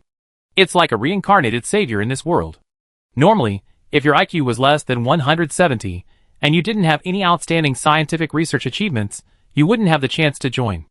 But now, since you saved me, Chu Hui, from danger, and we met by chance, I don't mind recruiting you to the laboratory and making you a... Chu Hui glanced at Ding Daong and the others beside him, and his words stopped abruptly. Ding Daong and the others glanced at him, their eyes filled with confusion and longing. They knew very little about the base laboratory, only that it was a place of authority and endless mystery within the base. It was directly under the jurisdiction of the base director, Shui Miao Miao, but also seemed to have authority over her. This time, they were merely ordered to escort him back to the laboratory at base headquarters. Jiang Yen had already approached with a chainsaw, holding Chu Hui's chin with the tip of the blade and lifting it. She then turned on her flashlight and shone it over. The man, dazzled by her bright light, closed his eyes and instinctively turned his head away, revealing the skin near his earlobe. Jiang Yan's gaze paused slightly at the white scar on it, and she took a deep breath. The scar extended from behind the earlobe to the back of his neck. It looked like he had used a very good scar removal cream, but it still left a very fine mark, like a white line. Seeing Jiang Yan retract her chainsaw, Chu Hui tried to persuade her again, little girl, what do you have to say? Not much. Jiang Yan, chainsaw in hand, sat back on the stool, crossed her legs, and then changed the subject coldly. Okay, time for idle chit-chat is over. From now on, I ask you a question, you answer it. If you answer well, I let you go. If you don't, I won't mind removing your parts piece by piece. Jiang Yan finished her words, glancing at the chainsaw in her hand. Chu Hui, not expecting such a response, frowned. So were you kidding me just now? Jiang Yan ignored his words and telepathically instructed Hua Bao to remove the tape from the remaining people's mouths. Ouch! Ouch! Ding Daong and the others simultaneously peed their pants in fear as they screamed. It was too bizarre. They must have seen a ghost today. How else could they pull off such a feat of taking something out of thin air? Those who had originally prepared themselves to refrain from revealing anything suddenly began to waver. Looking at the other person's expression, refusing to answer would mean death, and a horrible death. But if they answered, they would definitely not be able to return to the flame base. They knew the dire consequences of being a traitor under Shui Miami's command. It would be better to turn to the light and leave this troubled place, perhaps saving their lives. Looking at the other person's situation, she had some tricks up her sleeve. Perhaps staying with her would make them no worse off than at the base. Ding Daong made up his mind and nodded rapidly. Andy, whatever you want to ask, just ask. I, Ding Daong, will tell you everything I know. If his hands and feet hadn't been bound, he would have nearly fallen to his knees.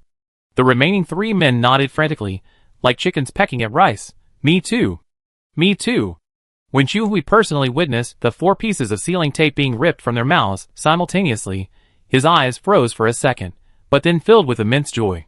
It seemed that this unrecognizable little girl before him, like Shui Miao Miao, was no ordinary person, and very likely, she was the one, as stated in Internal Secrets, the one the authorities and major bases were secretly searching for, the one who hoarded supplies around the world before the apocalypse. It had to be her. Chu Hui felt like he had won the jackpot, his emotions surging with excitement. Little girl, what do you want to know? I tell you the truth? I only have one request. Kill them all. Dr. Chu? Are you trying to silence us? Ding Daong and the others glared at Chu Hui, their eyes wide with anger. You're quite clever. Chu Hui sneered. After all, everything you know, I know. And everything you don't know, I know too. Chapter 224. Chu Hui you. Ding Daong gritted his teeth, wishing he could give Chu Hui, who was standing beside him, a powerful punch. Unfortunately, his limbs were tightly bound by Jiang Yan. Furthermore, the temperature was so low that the urine he expelled from the shock had already frozen solid. Now he didn't even dare to move, fearing he accidentally rip his balls. The thought of this filled Ding Daong with despair and anger. He hated the extreme cold, he hated the end of the world, he hated the hypocrite Chu Hui beside him, he hated everything. Anger is often humanity's greatest weakness. Little girl, am I right? Chu Hui scoffed, then looked at Jiang Yan with a gentle gaze. I forgot to ask, little girl, what's your name? Jiang Yan ignored his overtures, and dragged a stool over to sit down. She immediately raised her chainsaw and placed it on her arm, ready to go. What do you know about the flame base, Shui Miao Miao, and the laboratory? Rejected, and pressed firmly against the cold saw blade, Chu Hui, who had been so confident just a second ago, suddenly paled. Little girl, what I'm about to say is confidential and cannot be revealed. You must kill them first. Whether they're killed or not is up to me. It's none of your business, Jiang Yan sneered. Do you think you're going to lead her by the nose, treating her like a 3-year-old? Chu Hui raised his nose, unyielding. I'm sorry, I can't tell you that. Buzz. The chainsaw started. The sound of bones snapping could be heard. Ouch. Red liquid splattered across the wall and floor. You're a lunatic. Chu Hui, whose arm was partially broken, instantly became furious. Jiang Yan raised her eyebrows coldly. I told you not to waste your words in front of me. As soon as she finished speaking, the saw blade, stained with red liquid, was placed at the former's neck.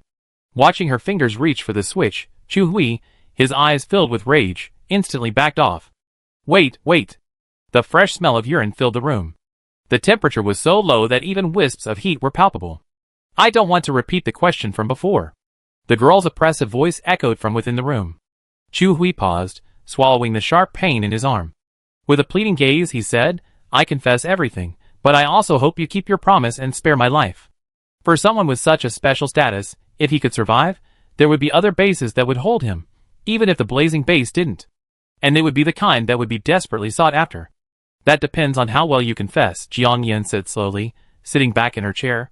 Chu Hui took a breath, took a few seconds to formulate his words, and began to narrate. Let's start with the fiery base.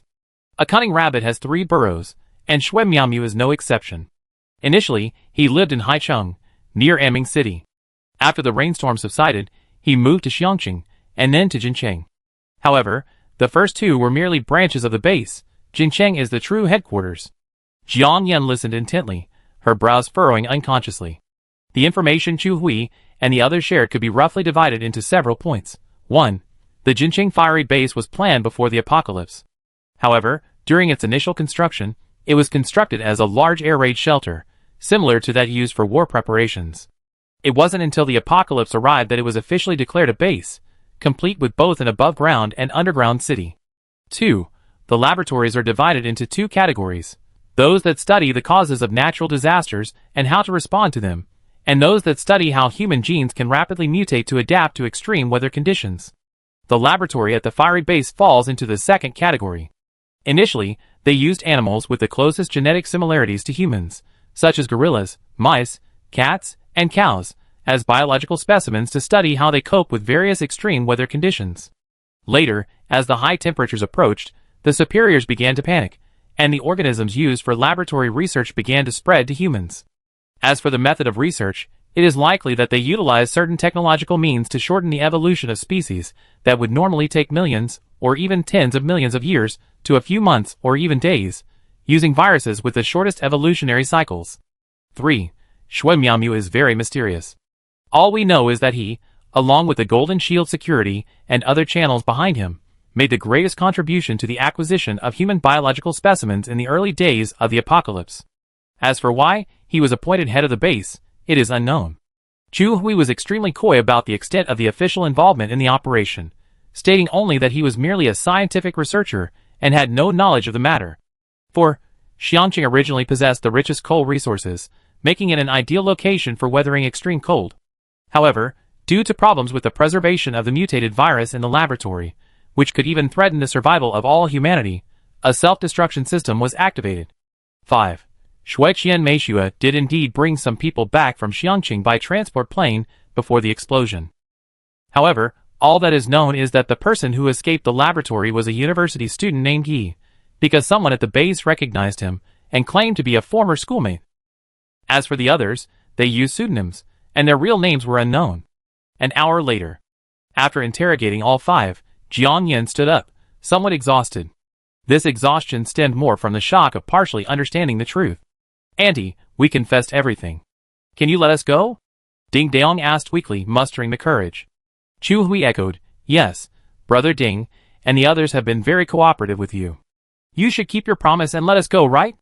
At this moment, he had already grasped the situation. He definitely couldn't return to the flame base. While he would certainly be in trouble if he went to other bases, the prerequisite was that he could reach those bases with his life intact. For now, he could only rely on Ding Daong and the others. They were now in the same boat.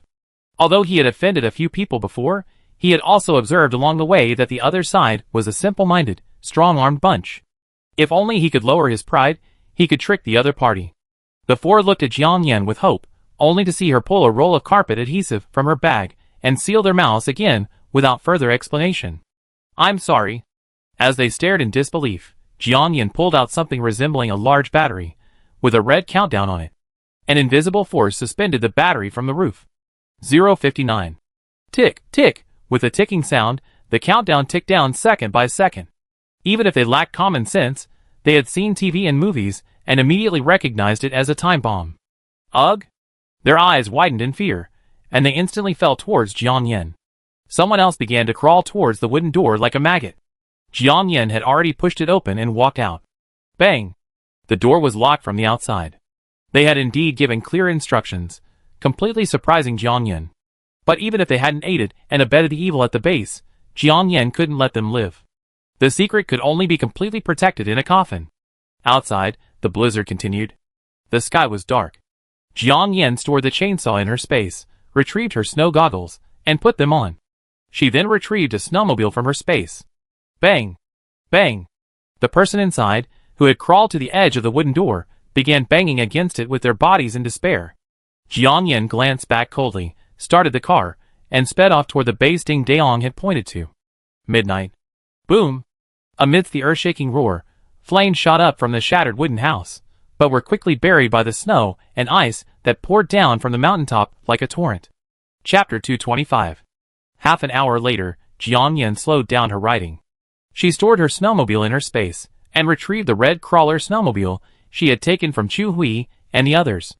The wind and snow were strong, and it was still dark. Her earlier departure on the snowmobile was simply a quick escape from an avalanche. Now that the danger of avalanches was gone, it was more comfortable to drive. Although the network signal had long since disappeared, Jiang Yan cautiously retrieved an anti-eavesdropping device and circled the car. After checking and confirming, she jumped into the driver's seat. Hua Bao consciously sat on the roof, also extending its vines to help her monitor the surroundings. All she could see was white snowflakes, and Jiang Yan drove very slowly. With Hua Bao's radar, she didn't have to worry about hitting obstacles. Unknowingly, for hours had passed, and daybreak had broken. The snow had lightened, but the temperature had dropped even lower. An empty village came into view. Jiang Yan's heart skipped a beat. According to Ding Daong's previous instructions, once they reached this village, they would be close to the flame base. The decision to come to the flame base was a spur-of-the-moment decision made after interrogating Chu Hui and the others. She had originally planned to find a place to rest and then, after the snowstorm had passed, head directly for Dongshan. But now, after hearing Chu Hui's outrageous account, she suddenly felt an urge to visit the flame base, to learn more about the situation and try her luck. Perhaps she could run into Yiqing, Su Dai, and the others. Furthermore, according to Ding Daong, they had escorted a considerable amount of gold and jewelry to the base. The amount was astonishing. It's somewhere in the Blazing Base's dungeon. Jiang Yan had a vague feeling that some mysterious force was driving her towards the Blazing Base. Since that was the case, even if it was a dangerous place, she might as well give it a try. With this thought in mind, the car had already entered the village. Most of the houses in the village were covered in a blanket of snow. The roofs were also covered in thick layers of snow. Long icicles hung from the eaves. If it weren't for the damaged doors and windows, Jiang Yan would have almost thought she had arrived in a pre-apocalyptic snow village in northeast China. After almost a sleepless night and several hours of driving, she was a little tired. She simply drove into a courtyard that looked quite large. It was called a courtyard, but the walls had long been buried under the ice and snow, and the area in front of the houses was relatively open. After parking the car, Jiang Yan removed her goggles and rubbed her brows. Then, with a thought, she retrieved a cup of hot roasted brown sugar bubble milk tea from her space and sipped it slowly. When she was stocking up before the apocalypse, she bought milk tea and coffee, both sugar-free and with added sugar. The former was to satisfy her cravings, the latter to keep warm and satisfy her cravings. After downing half a cup of the added sugar milk tea, her body instantly warmed up. Hua Bao had already scurried off to search the surroundings. Although her range of movement was limited, As long as she could ensure Jiang Yin was safe, she'd be able to do so under normal circumstances. In less than 2 seconds, Hua Bao came bouncing back. "Mom, there's no one around, not even a dead mouse." Jiang Yin nodded and let it return to the passenger seat to rest. Hua Bao refused, continuing to perch on the roof, keeping her cool. Although Hua Bao doesn't feel tired or cold or hot, Jiang Yin still feels sorry for him. In the end, she couldn't bring herself to talk to Hua Bao. She had no choice but to roll down her chair, get a steam eye mask, and put it on, preparing to rest for a while before setting off again. Half an hour later, Jiang Yin woke up. It was only around 9 in the morning. She took out a cup of hot coffee, drank it, and casually ate a piece of whole wheat bread and a slice of cheese. Then she started the car and continued on her way. According to Ding Dayong, after reaching the village, it would take about 2 hours to drive in the same direction to reach the Lion base. However, Ding Dayong's time guide was based on a speed of 80 to 90 kilometers per hour. At a slow pace like her, it would take 3 or 4 hours. Jiang Yin wasn't in a hurry. She continued to drive slowly forward. As she drove, more buildings came into view. It felt like she had entered the main urban area of Jincheng. But these buildings were also covered in ice and snow, freezing cold. For a moment, Jiang Yin felt as if she had stumbled onto a set from the movie The Day After Tomorrow. Not far away, in the city, there was a compacted snowy road, and vehicles were occasionally passing by. Cars, motorcycles, even RVs. As expected, no matter the time or place, anyone with a car, a boat, and food was always present. Jiang Yin recalled Ding Dayong's words, and knew that the end of this road was the Lion base, located on the outskirts of Jincheng. Calculating carefully, she estimated that in another hour or two, they could reach the base. If that happened, this red snowmobile would be unusable. Not only would it be too eye-catching, but being recognized by the people at the base wouldn't be a good thing either. Thinking of this, Jiang Yin pulled behind a building, confirmed that no one was around, and stored the car in her space. She retrieved the snowmobile from earlier. She hopped on and continued toward the base. Slowly, more and more cars filled the road. The compacted road wasn't wide, just a single lane. The cars had tires with chains, but they were still driving very slowly. From time to time, you could see cars that had veered off the main road and sunk into the snow. Everyone had learned their lesson. One by one, they slowly followed, keeping a safe distance. Jiang Yin wasn't surprised by the sheer number of cars and survivors heading for the Blaze base. After all, in her eyes, the Blaze base was a den of evil. But most people didn't see it that way. They only knew that the base was large, that they could find work, exchange fuel and supplies, and help them survive the apocalypse. Better to live than to die. Jiang Yin collected her thoughts and continued walking. At some point, an off-road motorcycle appeared beside her. Perhaps they were all survivors traveling alone. The other person would occasionally glance at Jiang Yin, tempted to strike up a conversation, but held back. After the apocalypse, everyone was preoccupied with the idea of keeping out of the way. The only people who would initiate a conversation were those who needed a favor. After a while, the man glanced at the back seat of her snowmobile and found an excuse to speak. "Hey, you're traveling without any luggage? That's incredible, isn't it?" Jiang Yin glanced at him from the corner of her eye. The other person's back seat was packed with all sorts of wrinkled bags, like a wandering gypsy. Only her back seat and the luggage compartment were empty. Luckily, she still had a backpack on her back, as usual. Jiang Yin took a silent breath. How careless. After spending so much time alone in the mountains, I almost forgotten how to disguise myself among people. Seeing she didn't reply, the man patiently asked, "Hey buddy?" "I dropped it," Jiang Yin said casually, glancing at him. Chapter 226. You're actually a woman? Hearing Jiang Yin's voice, the gypsy man was surprised for a second, but then his face was filled with admiration and disbelief. Jiang Yin focused on riding her bike, ignoring his words. Women in the post-apocalyptic world face far more dangers than men. So, when Jiang Yin bought clothes, she always bought unisex or men's styles. Now, fully armed and bundled up, it was understandable that the other party had mistaken her for a man. However, they had only met by chance, so there was nothing much to explain. The other party spoke again. "Sister, would you like me to give you some supplies to disguise you? It would be easy to attract attention if you were traveling like this." "No, thank you." Jiang Yin refused without a second thought. "Sister, this guy is really good at chatting people up. Don't worry, these are small, lightweight items. I'm not trying to trick you into helping me transport supplies," the man said with a sheepish smile. Jiang Yin, really? At this point, The man had to tactfully say, "Oh, all right then." The snow on the road had been crushed into a rough, icy surface, making it increasingly difficult to navigate. Crunch! The gypsy man's off-road motorcycle slipped, and he quickly gripped the handlebars. The two of them rode in silence, concentrating on their bikes. Only the cold wind whistled past their ears. After about an hour, the convoy ahead of them gradually slowed down. From the sounds of discussion ahead, it seemed they were nearing the base. Because of the entrance inspection and registration procedures, and because it was rush hour, movement was slow. Most people didn't seem as irritated by the traffic jam as they had been before the apocalypse, but rather excited. Some others felt a bit uneasy and apprehensive. It was clear that many people, like Jiang Yan, had been hiding in the mountains or other places during this period.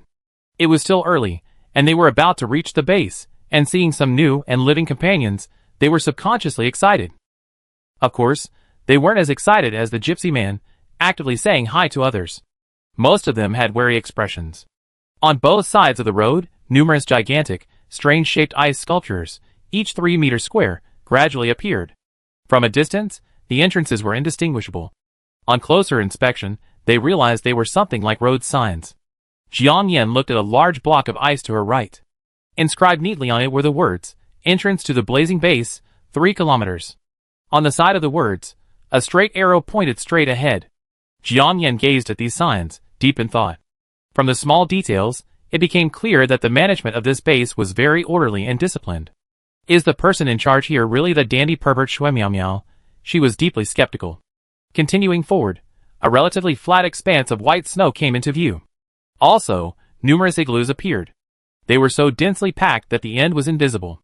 To Jiang Yan, unfamiliar with igloos, at first glance, they looked like grave mounds. They varied in size, and were arranged in a chaotic manner. They were likely privately built. Just then, the entire convoy stopped. Not far away, a city wall loomed. Jiang Yan guessed that they had reached the entrance to the blazing base. The gypsy man also saw the scene and asked, "Hey, are you going straight into the base?" "I don't know." Jiang Yan shook her head. She didn't need to say anything irrelevant to a stranger who was trying to chat her up. The key point was that both of them were wearing hats, goggles, and masks, completely covering themselves up, making it impossible to discern their private parts. "Then I suggest you observe and inquire outside the base before making a decision." The other man's originally playful tone suddenly became serious as he said this. Jiang Yan raised an eyebrow. "Oh, what do you mean?" "You need to register to enter the base. You're a single woman, and judging by your figure, height, voice, and young age, you easily be flagged." The other person stopped talking abruptly, as if realizing something was amiss. She changed the subject. "Anyway, girls, be careful when you're out. I've been to 2 small bases before, and single, well-built young women didn't end up doing well. If you really want to go in, find out what the taboos are, and then go in. After all, the culture and circumstances of each base are very different. Of course, if you're not averse to certain tasks, then just treat it as some nonsense." Jiang Yan couldn't help but smile. This guy was quite nice. However, her inner vigilance wouldn't be lowered by his words. And even if he hadn't said anything, she would have done it herself. "Oh, thank you for the reminder," Jiang Yan said calmly. "You're welcome," the other man said, letting out a silent sigh. The marching group began to move again. Half an hour later, Jiang Yan finally reached the outskirts of the base. A 7 or 8-story high ice wall towered majestically ahead. If it weren't for the large ice carvings of flame base above the main entrance, and the apocalyptic setting, Jiang Yan would have felt like she had stumbled into a magnified version of the Harbin ice and snow world before the apocalypse. The tops of the ice walls, and the small hollowed-out compartments in the center were occupied by soldiers on duty. All of them were fully armed, each holding a submachine gun. The atmosphere was formidable. Not far outside the ice wall, a deep trench more than 10 meters wide stretched out. The trench looked at least 20 or 30 meters deep. It had been reinforced with some material and looked very smooth. It resembled the moats of ancient city walls. Jiang Yan speculated that this moat was likely designed to protect against attacks by mutant animals. Of course, she had seen movies before, and some sci-fi bases also had similar features, mostly for zombie protection. Taking it all together, the Xiangqing base pales in comparison to this one. This place was not to be underestimated. Entering the base was a 4-lane road leading directly to the ice wall gate. Ice barriers lined both sides of the road. A car slowly drove up. Before crossing the bridge, there was another manual inspection. probably to check for flammable or explosive items in the vehicles and luggage. Several burly armed soldiers, leading several tall German shepherds, carefully inspected each vehicle. This was another new animal survivor Jiang Yin had spotted. Those German shepherds were likely mutated as well, about the size of a full-grown domestic pig. They looked quite majestic. Those wishing to enter the base simply lined up for inspection as normal. Those not entering the base for the time being were surrounded by several people with cardboard signs hanging from their chests, soliciting customers. 50g of food gets you a night in an igloo. It's not that the base can't afford it, it's just that the igloos offer better value for money. Jiang Yin looked at the signs, and the people with snow-covered hair, her eyes slightly startled. Suddenly, it felt like she stumbled into a farmhouse right before entering a scenic area. Really? I never seen anything like this before. Chapter 227. Two handsome men, would you like a place to stay? A young man, also wearing a sign advertising an igloo on his chest, approached Jiang Yin and the gypsy man. Their motorcycles were parked side by side. In front was a cream-colored A-frame RV, and behind was a silver-gray pickup truck. The two of them were squeezed in the middle.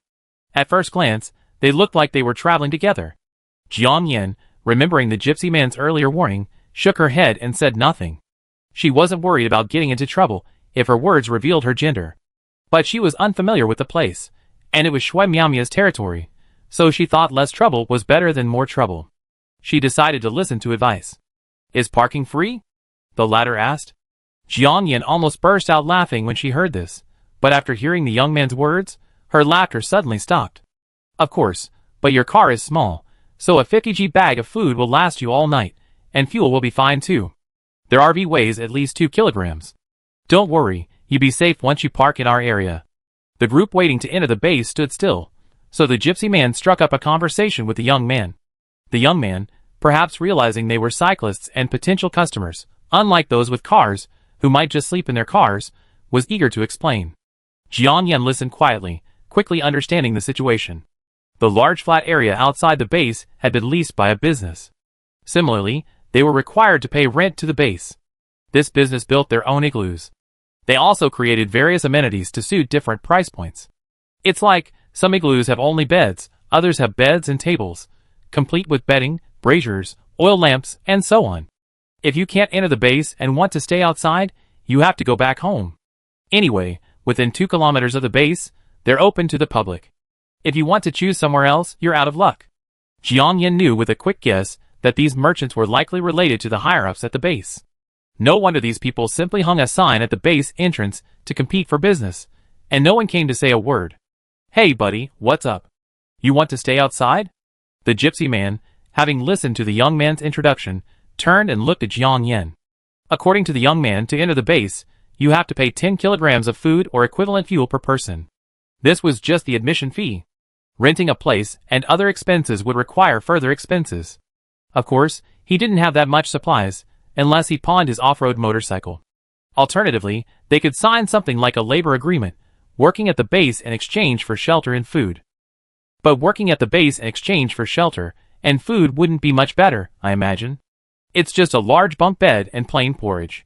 The upside is that it's safe and relatively sheltered. The gypsy man glanced at Jiang Yin's backpack, guessing she probably couldn't carry so many supplies. Before Jiang Yin could express her opinion, a soldier emerged with a megaphone. Everyone, due to temporary restrictions, entry to the blazing base is full today. Please proceed with your entry procedures tomorrow. Your transportation can remain where it is. We will issue numbered plates. Those wishing to enter the base the following day will proceed according to their numbered plates. The loudspeaker began repeating the previous 2 sentences. The scene erupted instantly, especially among those who had already lined up at the entrance of the base, waiting in a 4-lane queue. They had all come from far away, all hoping for shelter. They had all experienced life-threatening moments along the way, and now, with only the final push, they were stopped. They felt quite resentful. Once inside the base, there were no guarantees about anything else, but at least they wouldn't encounter mutant animals or anything like that. Several men and women jumped out of their cars, hoping to gain some ground. But to their surprise, the people at the base were like ice sculptures, unresponsive. The other party was armed. Those driving RVs and luxury cars had suffered from arrogance and disrespect elsewhere before. When trying to negotiate, they were polite and respectful, fearing to anger the other party. And those with signs on their chests instantly beamed. The rent had been raised, doubling. After all, there were plenty of people driving, but there were also plenty of people cycling or hiking. Those with cars could just stay in them. But the former, after just one night out, would be either dead or crippled. Jiang Yan curled her lips. Man proposes, God disposes. Then let's spend a night in the igloo. After receiving the number plates from the base, Jiang Yan and the gypsy man followed the young man to see the igloo. She didn't really want to get too close to him. But he insisted, and since they were just going to see the house, she couldn't say anything pretentiously. In the end, she spent 200 G of rice, and rented the cheapest igloo with an ice bed. This was the worst equipped room here. Originally, 50 G of food would have been enough, but it doubled. The extra 100 G of rice was to get her a wooden door installed. The gypsy man rented the house across from her, but didn't ask for a door. This was Jiang Yan's first time staying in a snow house. The moment she entered, she felt the warmth.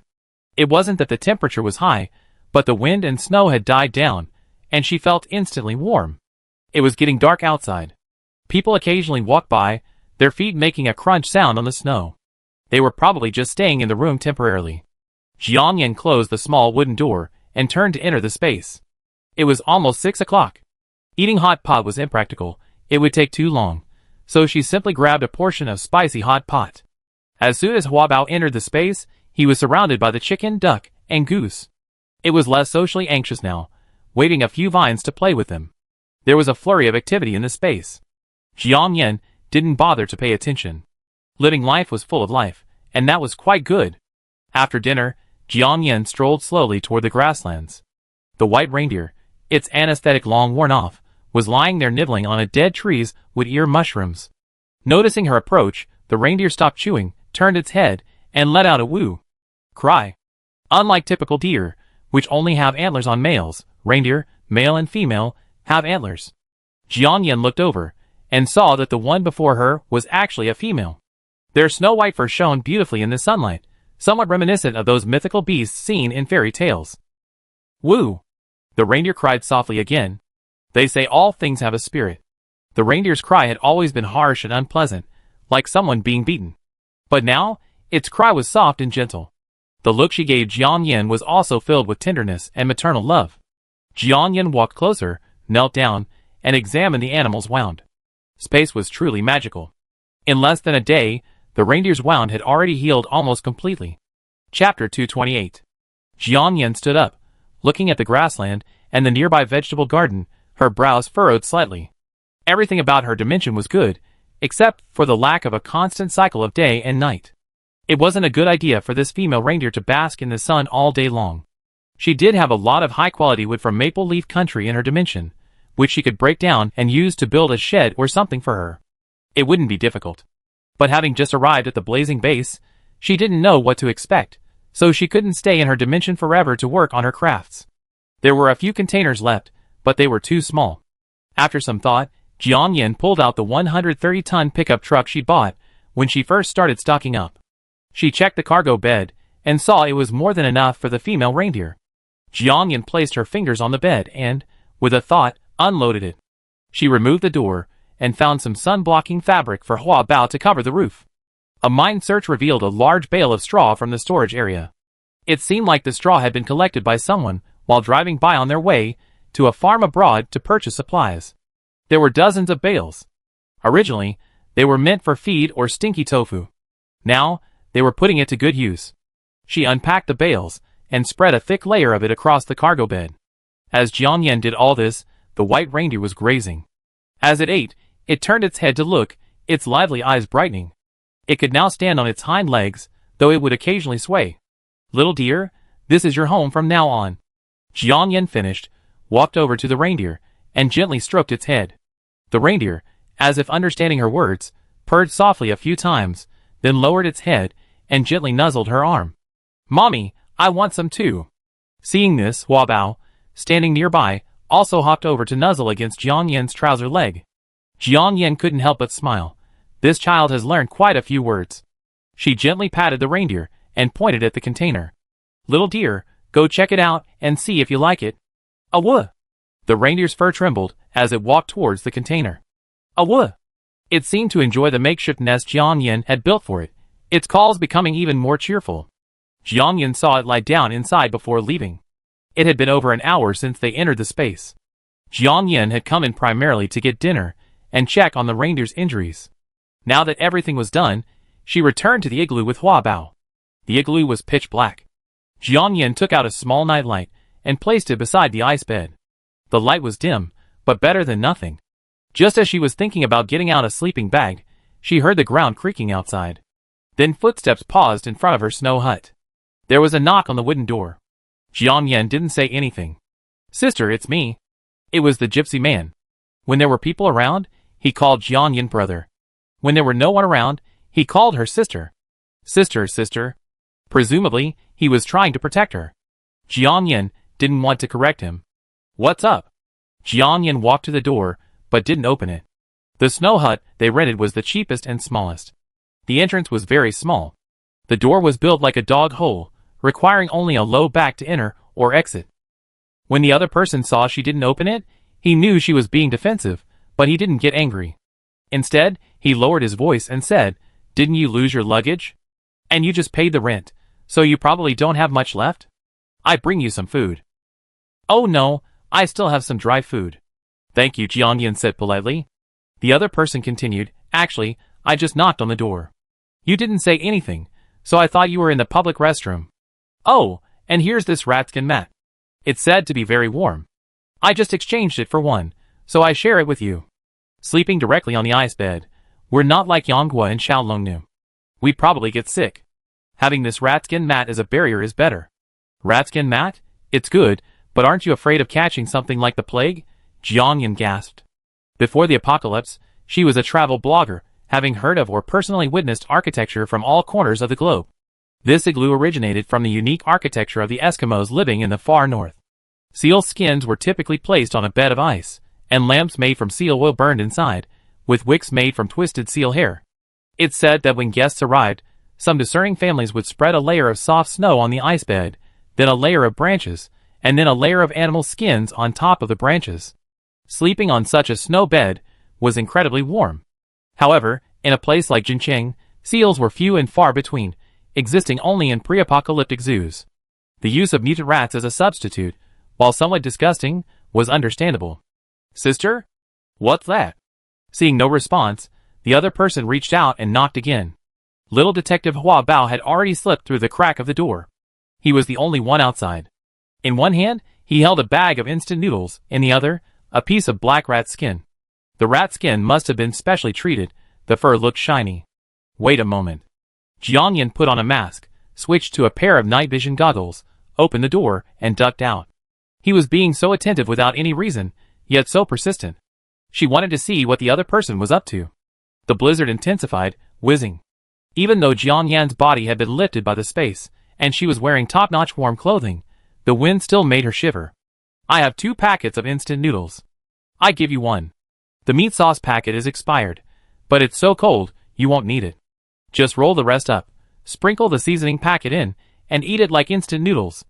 As he spoke, he handed her a bag of spicy beef noodles. It was nighttime, and snow goggles made it hard to see clearly, so he took them off. Jiang Yin saw his eyes, double eyelids, neither big nor small, and his eyelashes were caked with snow. It looked like he'd been out for quite some time. "You gave it to me, so what are you going to do?" Jiang Yin didn't take it, but she didn't refuse outright either. Instead, she asked deliberately. The other person smiled. "Oh, I just be staying out tonight. I be back to work tomorrow when I get to the base, so I don't have to worry about not having food." Jiang Yin raised an eyebrow. "What if the quota for entering the base is full tomorrow? Wouldn't that mean your job search is in vain?" "Well, definitely not tomorrow." The other person said firmly, his tone lowering a bit before continuing. "I heard earlier when I went to exchange motorcycles for supplies that the base is temporarily closing its doors today. It's not because the quota is truly full, but because an explosion in the Guilua mountain area caused an avalanche, burying a group of core base personnel who happened to be passing through last night." Chapter 229. Avalanche on Mount Guilua? Jiang Yan's right eyelid twitched. She wasn't familiar with Jincheng, and hearing the other person's words, she had a feeling that Mount Guilua was most likely the location of the cabin where they rested. Yes, it said the snowmobile was also stolen. It's likely a team, a very powerful one at that. After all, the group at the base are said to be able to fight 10 to 1, and they're all armed. The gypsy man nodded and briefly explained. Jian Yin took a deep breath. Coincidence? No? It really was where she rested. Fortunately, those people had long since been wiped out. The area was deserted, so there was no trace of her. However, Jian Yin couldn't help but suspect that there were capable individuals within the Fiery Flame base. Otherwise, such a news wouldn't have reached the base so quickly. Still going inside the base, Jian Yin pondered for a second, then quickly made up her mind. It wouldn't hurt to go in and take a look, but if things weren't right, they'd leave immediately. Hey, sister, hurry up. If we stand here any longer, we'd be ice sculptures. The gypsy man crunched his feet. The snow had been much lighter this afternoon, and I thought it would stop. But now it had grown much heavier, like giant goose feathers, swirling in the wind, a blanket of icy white feathers. At this rate, tomorrow morning, perhaps only half of this snow house would be left exposed. Their heads, shoulders, and scarves covering their faces were all covered in white. I appreciate the kindness, but I'm naturally afraid of mice, so the mice-skin mat won't be needed. And keep the rations for tomorrow, once we successfully enter the base. Jian Yin ultimately declined the offer. She had originally come out to find out what the other party was up to. Unexpectedly, she also gleaned crucial information. Seeing her refuse again, the other party patiently said, "This rat's skin is from the base. It's supposedly been sterilized and disinfected, so don't worry." An oil lamp was also available at the place where the rat skin mats were exchanged. However, the lamp was said to be a mixture of rat oil and other oils. The smell was strange, even faintly rancid, so he didn't dare take it. Really? It's really cold outside. You should hurry inside. I'd be back first, Jian Yin said, turning around and hunching back into the igloo. The gypsy man stood there for a second before turning back. Jian Yin closed the wooden door. She took out 2 air mattresses and a cold weather pad and stacked them on the ice bed. She also took out a goose-down sleeping bag, took off her shoes, and crawled in. If it weren't for Hua Bao watching over her, she would never have dared sleep like that night. At least, she wouldn't have taken off her shoes easily. The igloo instantly fell silent. Outside, the wind and snow fell heavily. From the larger igloos next door, the sounds of men and women toiling away could be heard from time to time. The women's cries were pitiful and rhythmic. The men sounded unbridled and unrestrained. They say that when you're well fed and warm, you yearn for sex. Unexpectedly, even in such harsh conditions, they weren't afraid of the igloo collapsing. Jian Yin patiently endured it. Half a day passed, and the sounds continued. She simply conjured a pair of sleep headphones from her space, and put them on. The world around her fell silent in a split second. Not long after, Jian Yin fell asleep. She woke naturally the next day, and it was already dawn. There was a commotion outside. It sounded like someone was arguing. Perhaps the car parked outside last night had its fuel tank ripped open or its tires removed. Jian Yin had no interest in gossip. She entered the space, washed up briefly, ate a small basket of thumb-sized steamed buns, and drank a glass of hot milk before leaving. Putting on her goggles and strapping her backpack, Jian Yin opened the door and ducked out. The blizzard continued, intensifying considerably.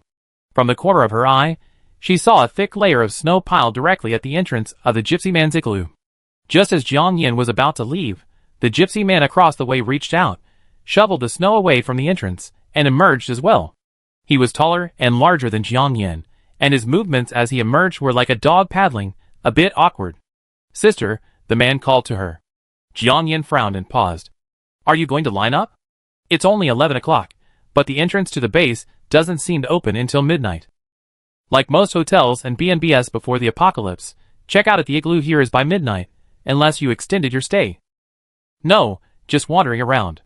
Hearing the coldness in her tone, the man lost interest in joining her for a casual stroll. "Oh, so we line up together this afternoon? We see then. I'm leaving now." Jian Yin waved and walked away.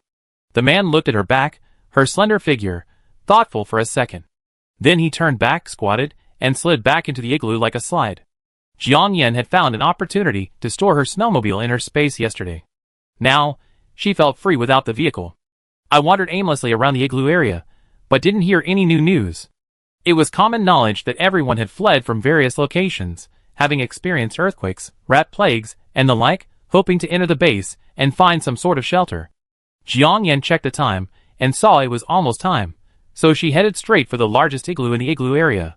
It was a bit like a hotel reception desk before the apocalypse, except that all the facilities and furniture were carved from ice. The countertops, waiting area, and rest area were all carved from ice bricks.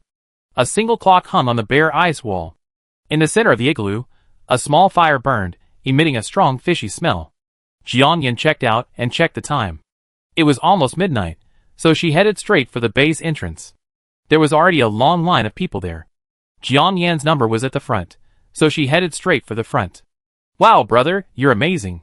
You came all this way on foot? A head popped out of a nearly crumbling van, crammed with people, and looked at her, carrying a bare backpack, curiously. Jiangyan shook her head. The man paused, thinking she was mute, and then retreated back into the room. The base gate opened, and a group of soldiers and staff walked out. Number plate. A soldier, carrying a rifle and holding a German shepherd, approached and glanced at Jiangyan.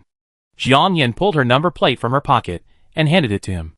The soldier examined it, tucked it into his waist pocket, and said, "Open your backpack and place it on the ground."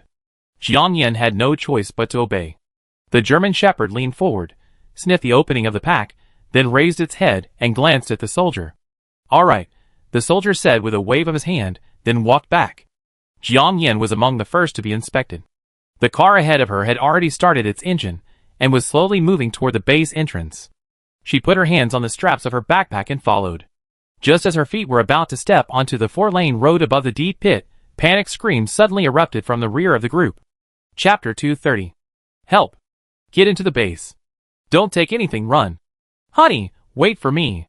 Get in the car first and roll the windows. Ah, my RV, my RV.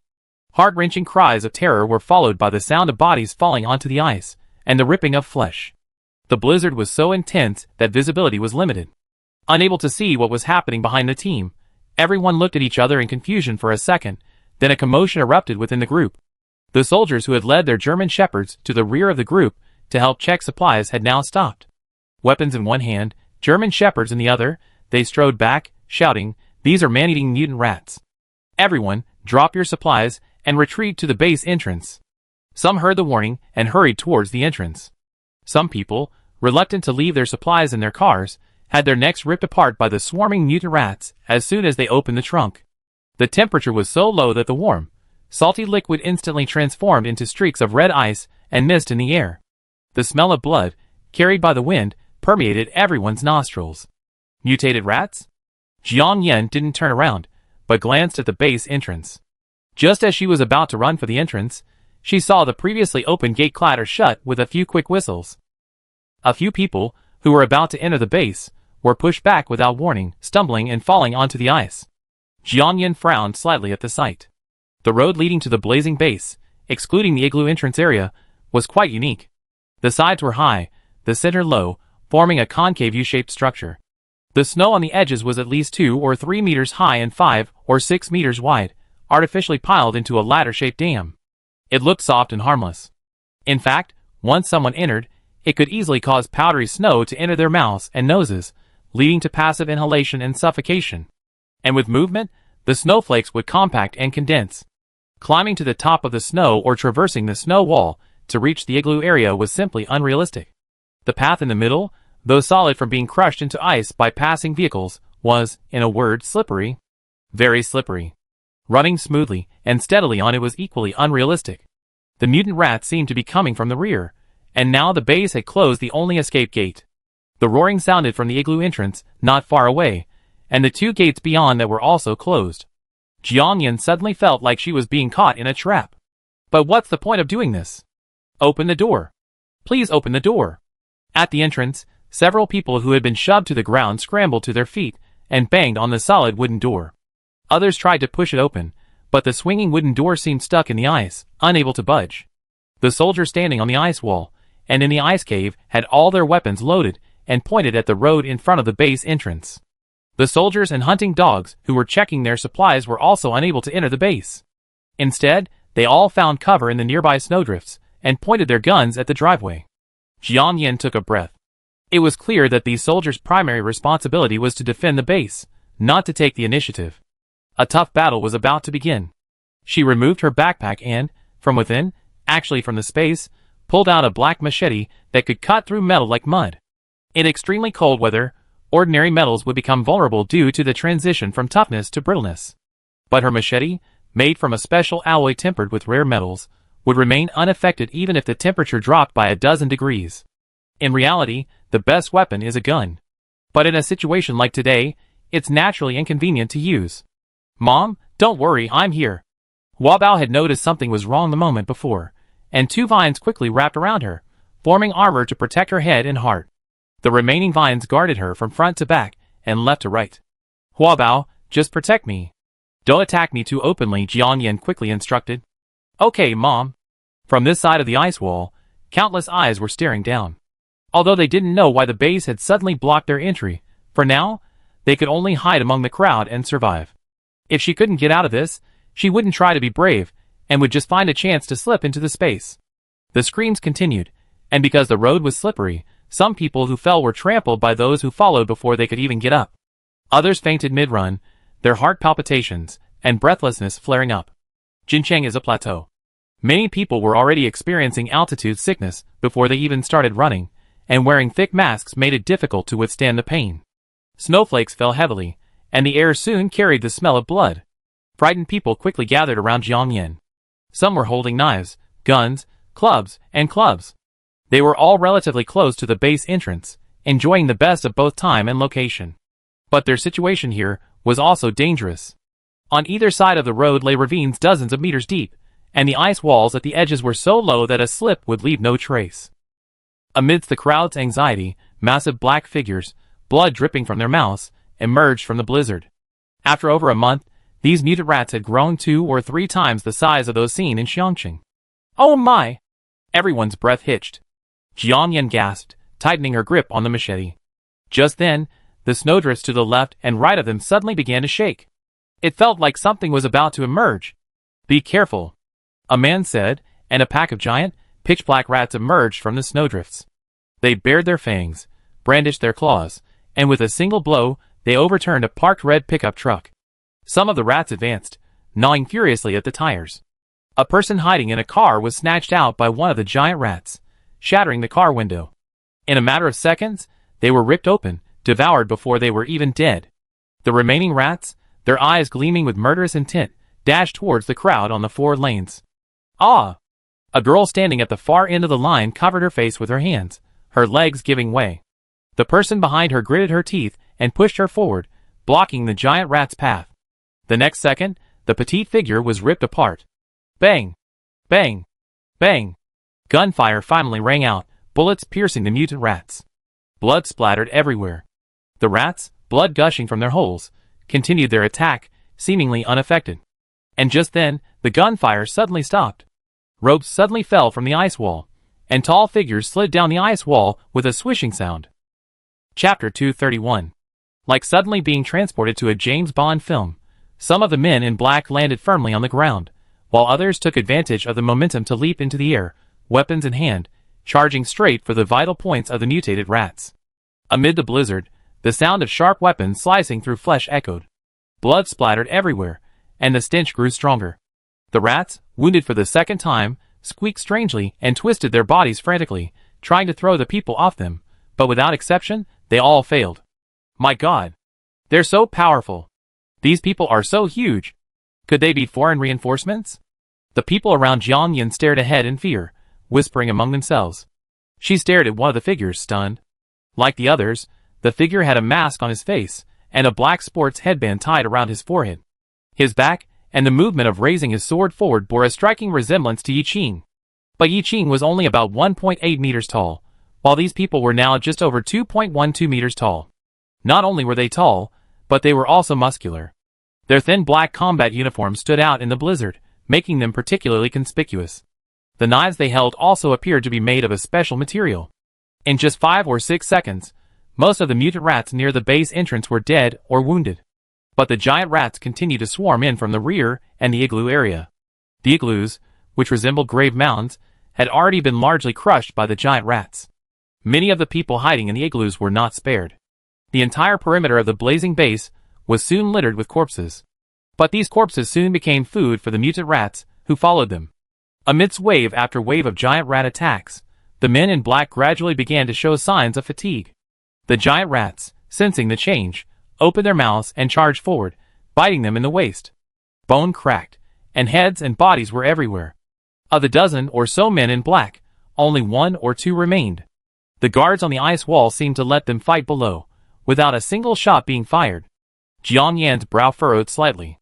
These soldiers clearly had guns, yet they were allowed to descend and engage in hand-to-hand combat. What was the point? Also, the snow houses were built and functioning so well, because there had likely been no giant rat attacks like this before. Is this the first time? Some kind of drill at the base? Jiang Yan felt strangely unlucky. Why did everything happen to her? Just for a second, her mind wandered when she saw 2 giant rats break through the black-clad defenses and leap through the air, swooping down towards Jiang Yan and the others. Holy crap! Huh? A cry of surprise filled the crowd. Originally, several vehicles were parked on the 4-lane road at the base's entrance. RVs, vans, and SUVs alike. But as soon as the base gates closed and the mutated giant rats appeared, those with cars immediately rushed back to their cars, locking all the doors and windows. Jiang Yan and her companions hid behind the RV closest to the base entrance. 2 giant rats charged onto the 4-lane road and began biting at the people standing outside. The armed guards on the ice wall remained motionless. Brother, can you let me in and hide? A girl next to Jiang Yan trembled with fear and frantically banged on the RV's passenger window. The others also began to plead. The people in the cars huddled together, pretending not to hear. Bang! Someone raised his weapon and smashed the windows of several cars. If I die, you won't have a good life. As soon as the words fell, the giant rat rushed over and ripped off their heads. Then, with a swipe of its claws, it sent several cars and a group of people crashing through the ice wall and into the nearby ravine. Bang! The sound of heavy objects falling to the ground echoed from the ravine. Boom! The car must have exploded, sending a ball of flames billowing. However, the ravine was so deep that the heat from the flames only affected the ice on the nearby walls. The ice wall above the base remained motionless. After devouring several people, the giant rat glanced at Jiang Yan, who was holding a machete. Ouch! Ouch! The 2 people hiding nearby were grabbed by its claws and flung away. Squeak!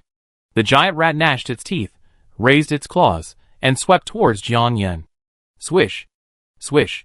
2 crisp sounds echoed, and 2 streams of foul-smelling red liquid spurted out. Jiang Yan leaped lightly and struck the rat in the throat with a single blow. The giant rat, having lost both its claws and its head, collapsed to the ground. The few survivors huddled nearby, stunned for a second as they stared at Jiang Yan. Another giant rat, attacking the remaining people nearby, saw this, its black fur bristling, and turned to charge at Jiang Yan.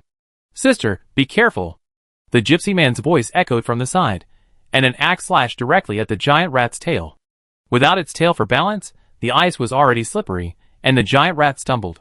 Just then, Hua Bao took advantage of the situation and whipped out a vine. Snap! Bang! The axe broke in 2, and the giant rat slid uncontrollably into the ditch. Jiang Yan, Unexpectedly, Hua Bao was so good at finding opportunities. Hey, are you okay? The gypsy man had already rushed over to Jiang Yan. He probably hadn't expected that by chopping off the giant rat's tail in a moment of desperation, he would actually send it back home. I'm fine. Jiang Yan shook her head, reaching out to wipe the blood that had splattered on her mask. Thank you for that. Hey, you're welcome. The man glanced at her and gave her a sincere smile. Jiang Yan quickly regained her composure. The battle over there continued. The mutated giant rat seemed endless. And only one of the men in black remained, the man with the black sports headband. Number 707, take cover. Everyone take cover. 5, 4, 3, 2, 1, fire. A loud voice suddenly rang out from above the ice wall. Jiang Yan's breath hitched. She frowned and glanced at the man in black. He didn't retreat back to the base entrance. Instead, he nimbly slid under a nearby pickup truck. But he quickly slid along the ice and landed under another van. The remaining giant rats swarmed over, about to overturn the pickup truck. Bang! Bang! Bang! Fire rang out everywhere. It was a heavy machine gun. A very powerful heavy machine gun. The bullets, like a flaming line of defense, blocked the attack of the remaining giant rats. At this moment, the man with the black hairband climbed out from under the van. Through the smoke, covered in blood, he staggered towards the base entrance. The gates of the base swung open with a clang. A group of soldiers in combat uniforms, armed with live ammunition, appeared behind the door. Jiang Yan and the others instinctively stepped back. 2 fully armed soldiers strode out and quickly approached the man with the black ribbon. Each of them held him on either side, carrying the dying man back to the base. Chapter 232. Sister, you were quite skilled just now. The gypsy man approached Jiang Yin and secretly gave her a thumbs up. His gaze then paused on the rat-blooded machete in her hand. The temperature was so low that the rat-hair-stained blood had already frozen into ice. Jiang Yin remained silent, her gaze fixed on the man who had resembled Yi Qing. He must have been seriously injured. His head drooped, and blood soaked through his mask and streamed down his chin. But it froze halfway through. Under the mask, red ice shards covered the entire area. Please make way. The group of soldiers originally standing at the base entrance split in two, reaching out to block Jiang Yin and the others. The two soldiers carrying the man quickly reached the base entrance. The thick stench of blood, along with a distinct aroma, emanated from him and permeated Jiang Yin's nostrils. The smell was a bit like the unique aroma emanating from the black tie sway in Jiang Yin's space. Was it a coincidence? Jiang Yin's eyes froze slightly. The three of them had already entered the base, their figures disappearing in the heavy, falling snow. At the same time, a dozen heavily armed workers, armed with knives, pliers, and wheelbarrows, filed out of the base. Followed by them came the slow-moving trucks and excavators. As the workers passed by Jiang Yin, she, as usual, caught a whiff of a foul odor. It was exactly the same as the odor of those mutated giant rats, even with a faint hint of the unpleasant odor of a two-legged sheep. Jiang Yin was actually wearing a thick, warm mask. The ability to smell these aromas was partly due to the heightened senses of the space, and partly because it also indicated that the aromas were indeed smoked. As she thought this, she had already put the knife back into her backpack and subconsciously glanced at the driveway outside. The machine gun fire had already stopped. The living mutant rats vanished in the blink of an eye. So did most of the bodies that had died on the ice. They must have been carried off or devoured by the mutant rats. Numerous large holes appeared in the area surrounding the igloo. Jiang Yan's heart sank as she watched all this. They came so quickly, and they left so quickly. Could these mutant rats be controlled by humans? Jiang Yan pondered this with a horrifying intensity.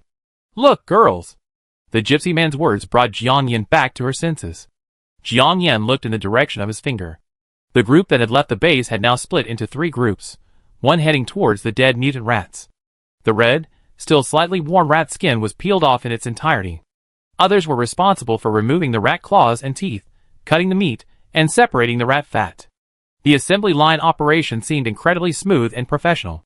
Rat-related items were sorted and packaged, then placed into the excavator's bucket, which then transferred them to a truck. Another group of people passed by the dead men in black one by one, picking up the limbs, heads, bodies, and fallen knives. The knives were placed in backpacks behind them, and the limbs were piled onto a wheelbarrow. The third group collected the ordinary dead. As for the overturned and damaged cars, they were likely part of their arsenal. Jiang Yin was somewhat surprised. With all the snow and ice, how could these giant rats, whose food needs were supposedly scarce, still manage to grow fat? The vacant area outside the base quickly filled with shivering people. Some walked, some ran, and some, gnashing their teeth and trembling as they crawled, their limbs bloodied and covered in ice debris. Most of these people had previously lived in igloos and had escaped the disaster. A few were lucky survivors who had managed to survive the rat swarm's attack.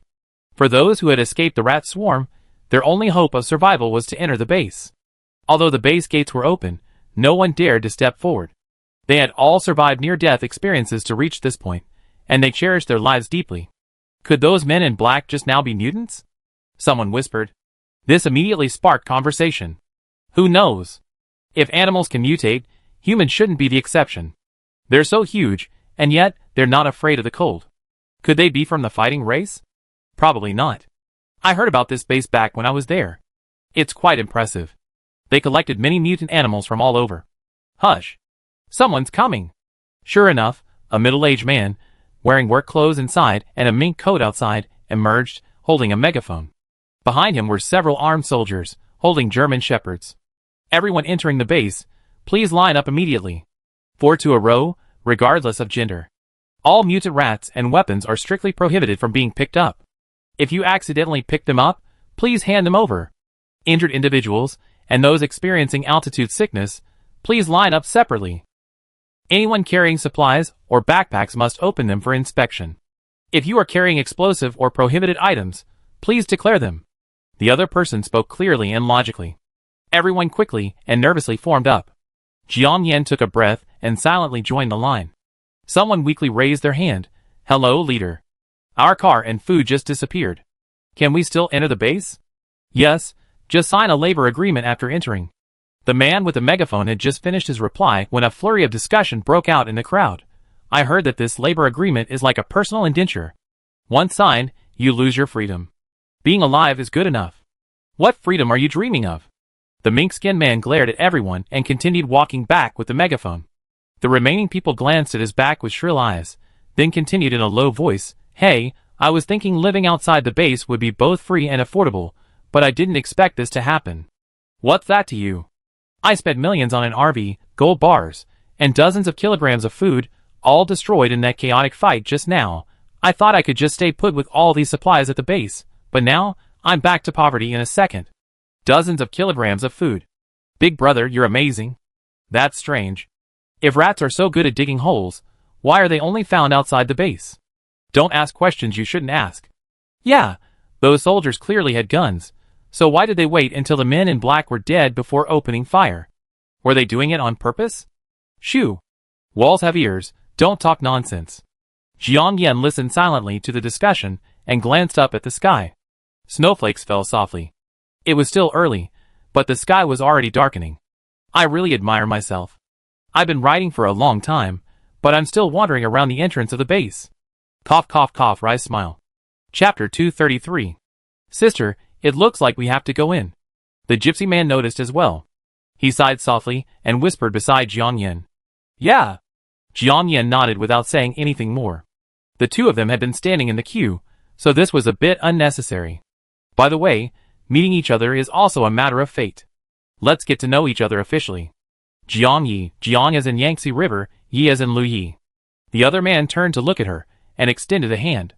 Jiang Yan, Su as in Su embroidery, Yan as in color. Oh, your last name is Su? What a coincidence.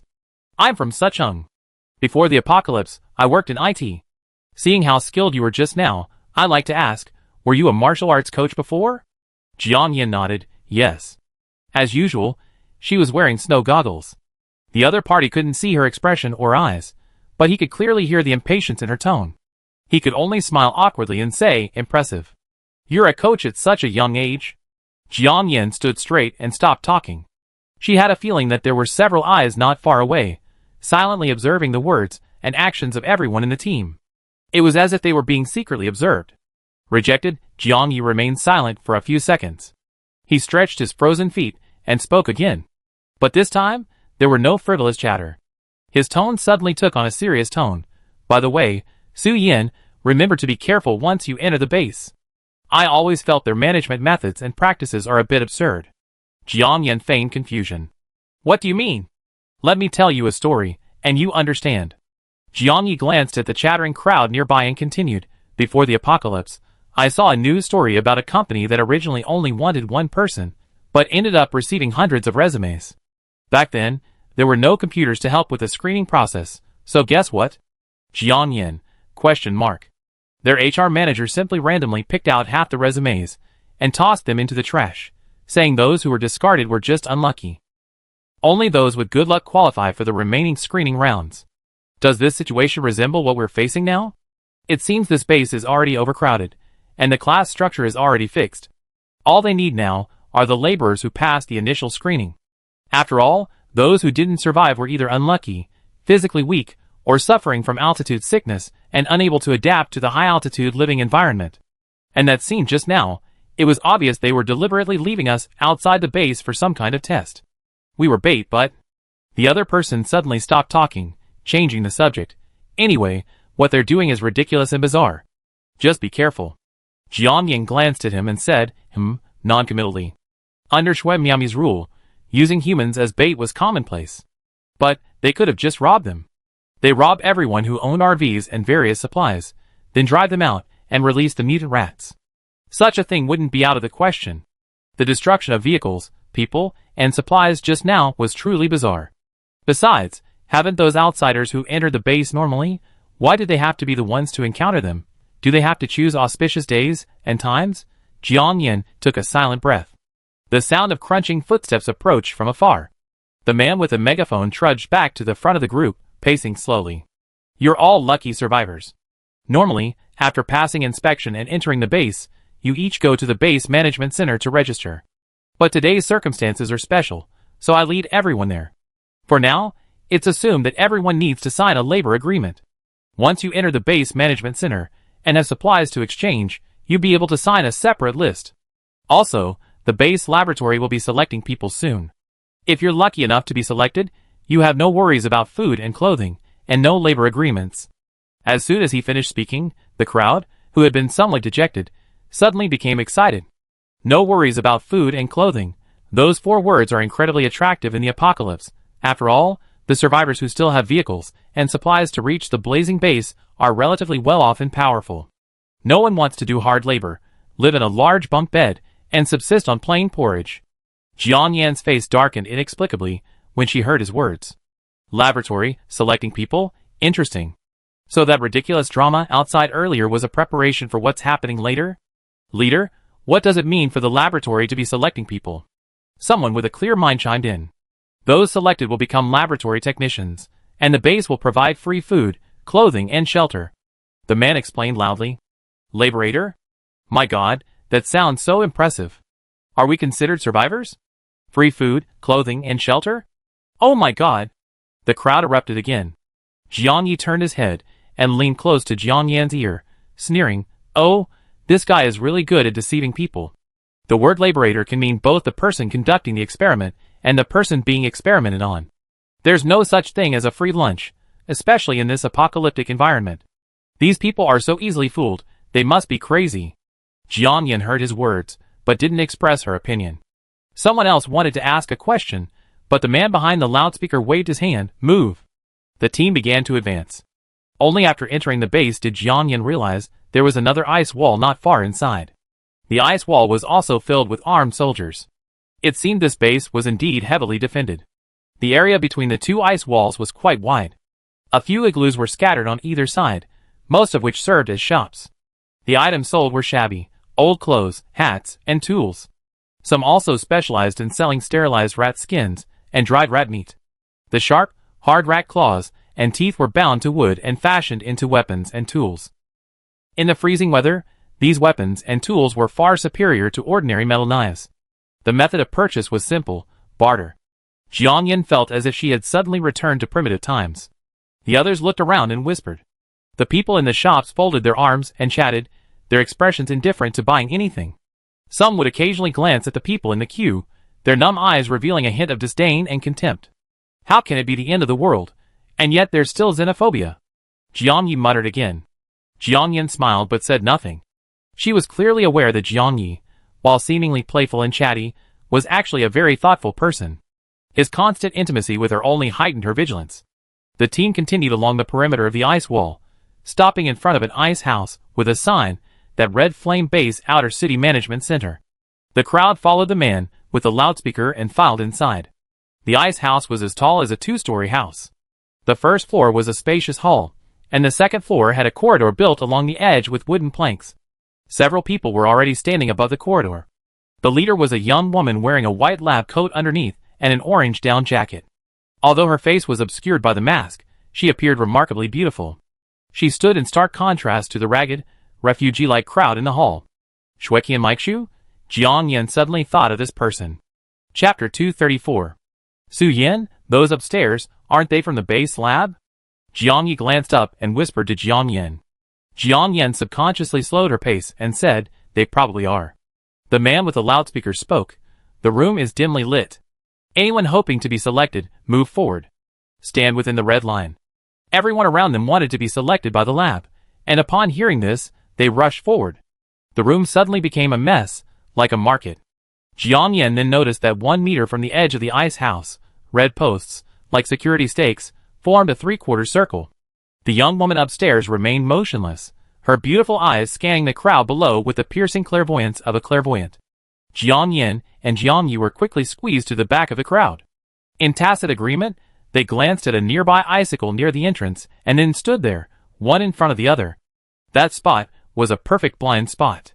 Among the survivors, only the 2 of them hadn't entered the red line, standing out like 2 conspicuous objects. You two look in good shape. The opportunity to become a base experimenter is rare. Why don't you go and try to seize it? The man with the loudspeaker suddenly approached them, his words veiled in a veiled tone. The room was buzzing with activity, and his voice was low, just loud enough for the two of them to hear.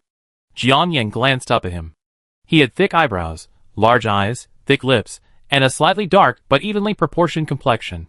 His features appeared respectable. Furthermore, his attire, his calm demeanor, and the image of him taking charge outside with a loudspeaker suggested he was probably a minor figure within the base. It's unrealistic to extract core information from such a person, but general information should be easily obtained. She had previously interrogated Chu Hui and others in the wooden house on Guoluo Mountain, but they hadn't been thorough. Only upon arriving at the Fiery Flame base did Jiang Yan realize that the other party had clearly concealed some of their information. They only told her that the Fiery Flame base had an above-ground city and an underground city, and that they were small in scale, but they didn't elaborate on anything else.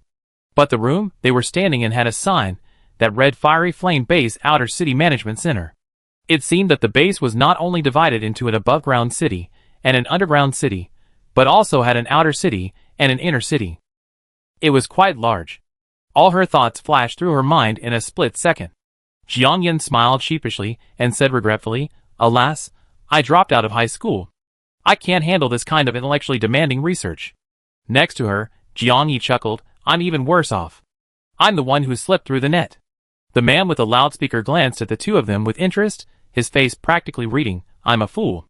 He didn't get angry, but instead changed the subject, saying, "These days, academic qualifications aren't the only thing that matters. Survival in the apocalypse is key. Judging by your skills just now, you seem quite good.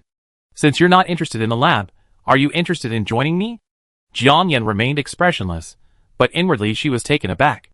It seemed as if the details of their earlier battle with the mutant rats outside had been closely monitored.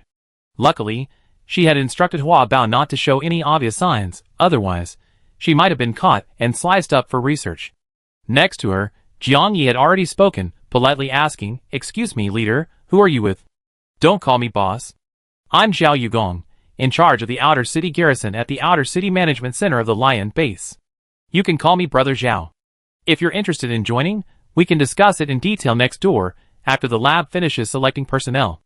The man waved his hand, then glanced at the people on the second floor and whispered, "Jiang Yan, eh?" The person in charge of the base garrison, holding a megaphone and wearing a mink coat, he looked strong, straight, and imposing, but he should at least wear combat uniforms and firearms. Jiang Yi, standing next to him, was confused but smiled. Okay, Brother Zhao, I see you later. I forgot to introduce myself. My name is Jiang Yi, Jiang as in Yangtze River, Yi as in Lu Yi. Her name is Su Yin, Su as in Sucheng, Yin as in beauty camera."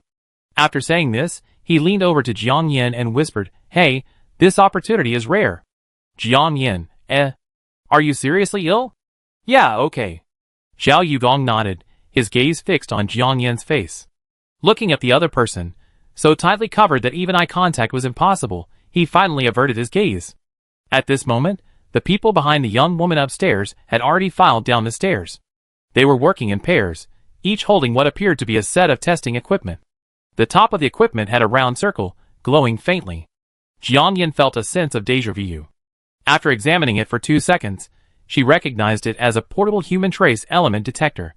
She seemed to have bought 1 or 2 such devices when she was shopping for medical equipment before the apocalypse. However, to test for trace elements in the human body, blood and hair are usually the primary methods. Looking at the other person's attitude, are they just testing out of thin air? "Please be quiet, everyone." A man wearing black square glasses waved his hand, and everyone in the room fell silent. "Everyone, becoming a lab technician requires basic physical fitness, so we give you a basic physical exam. Only those who pass will proceed to the next stage of screening." As he finished speaking, the crowd began to buzz again. Someone raised their hand in confusion, asking, "Are there any educational requirements? I only have a bachelor's degree in finance. If my major isn't relevant, can I become a lab technician?" Yes. It's been ages since I graduated. I've forgotten everything I learned in the textbooks. I'm a veterinary student." Someone else was about to speak, but was interrupted by the man with black-framed glasses. "Everyone, as long as you meet the physical requirements, we will provide unified training. The position of lab technician isn't as difficult as you think. The man finished speaking, then turned his head and glanced up at the young woman on the second floor. He said in a flattering tone, "Isn't that right, Dr. Shui?" The people below looked up, exclaiming again, "Doctor? So young. Jiang Yin, eh? Is it really that Shui Qian Meishua? How could such a person be here in person? I can't understand. I really can't understand." "Yes, everyone, just follow my colleague's instructions." The woman's figure stood slender against the ice wall, her voice sweet and melodious, yet gentle and intellectual, like a pure and clean snow lotus. The crowd downstairs was mostly men. Men who had survived all manner of natural disasters, surviving blizzards and attacks by mutated giant rats. Hearing her words, a glimmer of hope flashed in his eyes, and with a rush of excitement, he stopped asking questions. Being a lab technician, he would have a life of luxury, something he couldn't even dream of. The extraordinary selection process quickly concluded. Of the over 100 people, 15 or 16 followed the others out. Jiang Yin had observed those individuals. They were simply handsome and healthy, nothing special. The only difference was that they had been personally selected by Shueki and Maikshu, with a single glance. Chapter 235. What Jiang Yin observed, Jiang Yi naturally observed as well. Watching the figures exit the door and disappear into the snow, he leaned over to Jiang Yin and said, "This Dr. Shui has a very unusual way of selecting people. Does he have some special ability? Perhaps?" Jiang Yin narrowed her eyes. The Dr. Chu Hui she had met earlier, with his grandfather's voice and grandson's face, and the scars on the back of his neck from surgery, evoked a lot of speculation. And now, Shui Qian Meishua's voice sounded as young as her face, revealing nothing. Speaking of Chu Hui, Jiang Yan's heart sank. The image of the man in black fighting the mutant rats alone outside the base flashed through her mind. This intensified her sixth sense. Su Dai, Yi Qing, and the others must be inside the base. Unfortunately, this was the Lion base. Not only was she unfamiliar with the place, but she also had no power or influence, so she could only take things one step at a time. Even if I could use some supplies to bribe people and gather information later, I had to first gain a basic understanding of the situation. Otherwise, it would be extremely easy to end up in prison. Thinking this through, Jiang Yin breathed a sigh of relief. Elsewhere, once the experimenter screening was complete, the lively atmosphere in the ice hut suddenly quieted. Those who weren't selected looked dejected, and many sighed. No one left, however. They were all waiting for the base's next steps. After waiting for about 2 or 3 minutes, several staff members, holding stacks of A4 paper, entered through a small, white-painted wooden door on the side. 2 staff members held handwritten signs reading Station 1 and Station 2, and hung them at 2 locations on the ice wall. Several people nodded at Xiao Yugong from a distance, and then a young man in the lead announced, "Those who need to sign a labor agreement, please line up in front of counter 1. The agreement contains standard terms and conditions. Simply sign your name and place your fingerprints. After the agreement is signed, we will issue you a base pass, which will grant you employment and accommodation within the base. Those with supplies to exchange, please line up in front of counter 2. As a side note, entering the outer city of the base requires a 10-kilogram payment of food or fuel. Rentals and other supplies will require separate payment. Please prepare in advance if you have supplies." As soon as the other person finished speaking, a line had already formed in front of counter 1. There were also a few people at counter 2, but it was pitifully small. "How are you? Have you made up your mind?" Zhao Yuang walked towards Jiang Yin and Jiang Yi. Jiang Yi smiled sheepishly and said politely, "Brother Zhao, I was confused just now and forgot to ask you something. If I join the garrison here, will food and lodging be provided?" Of course, Zhao Yuang nodded. "You won't be sleeping in a dormitory and eating plain porridge, will you?" "No, the treatment will definitely be much better than that."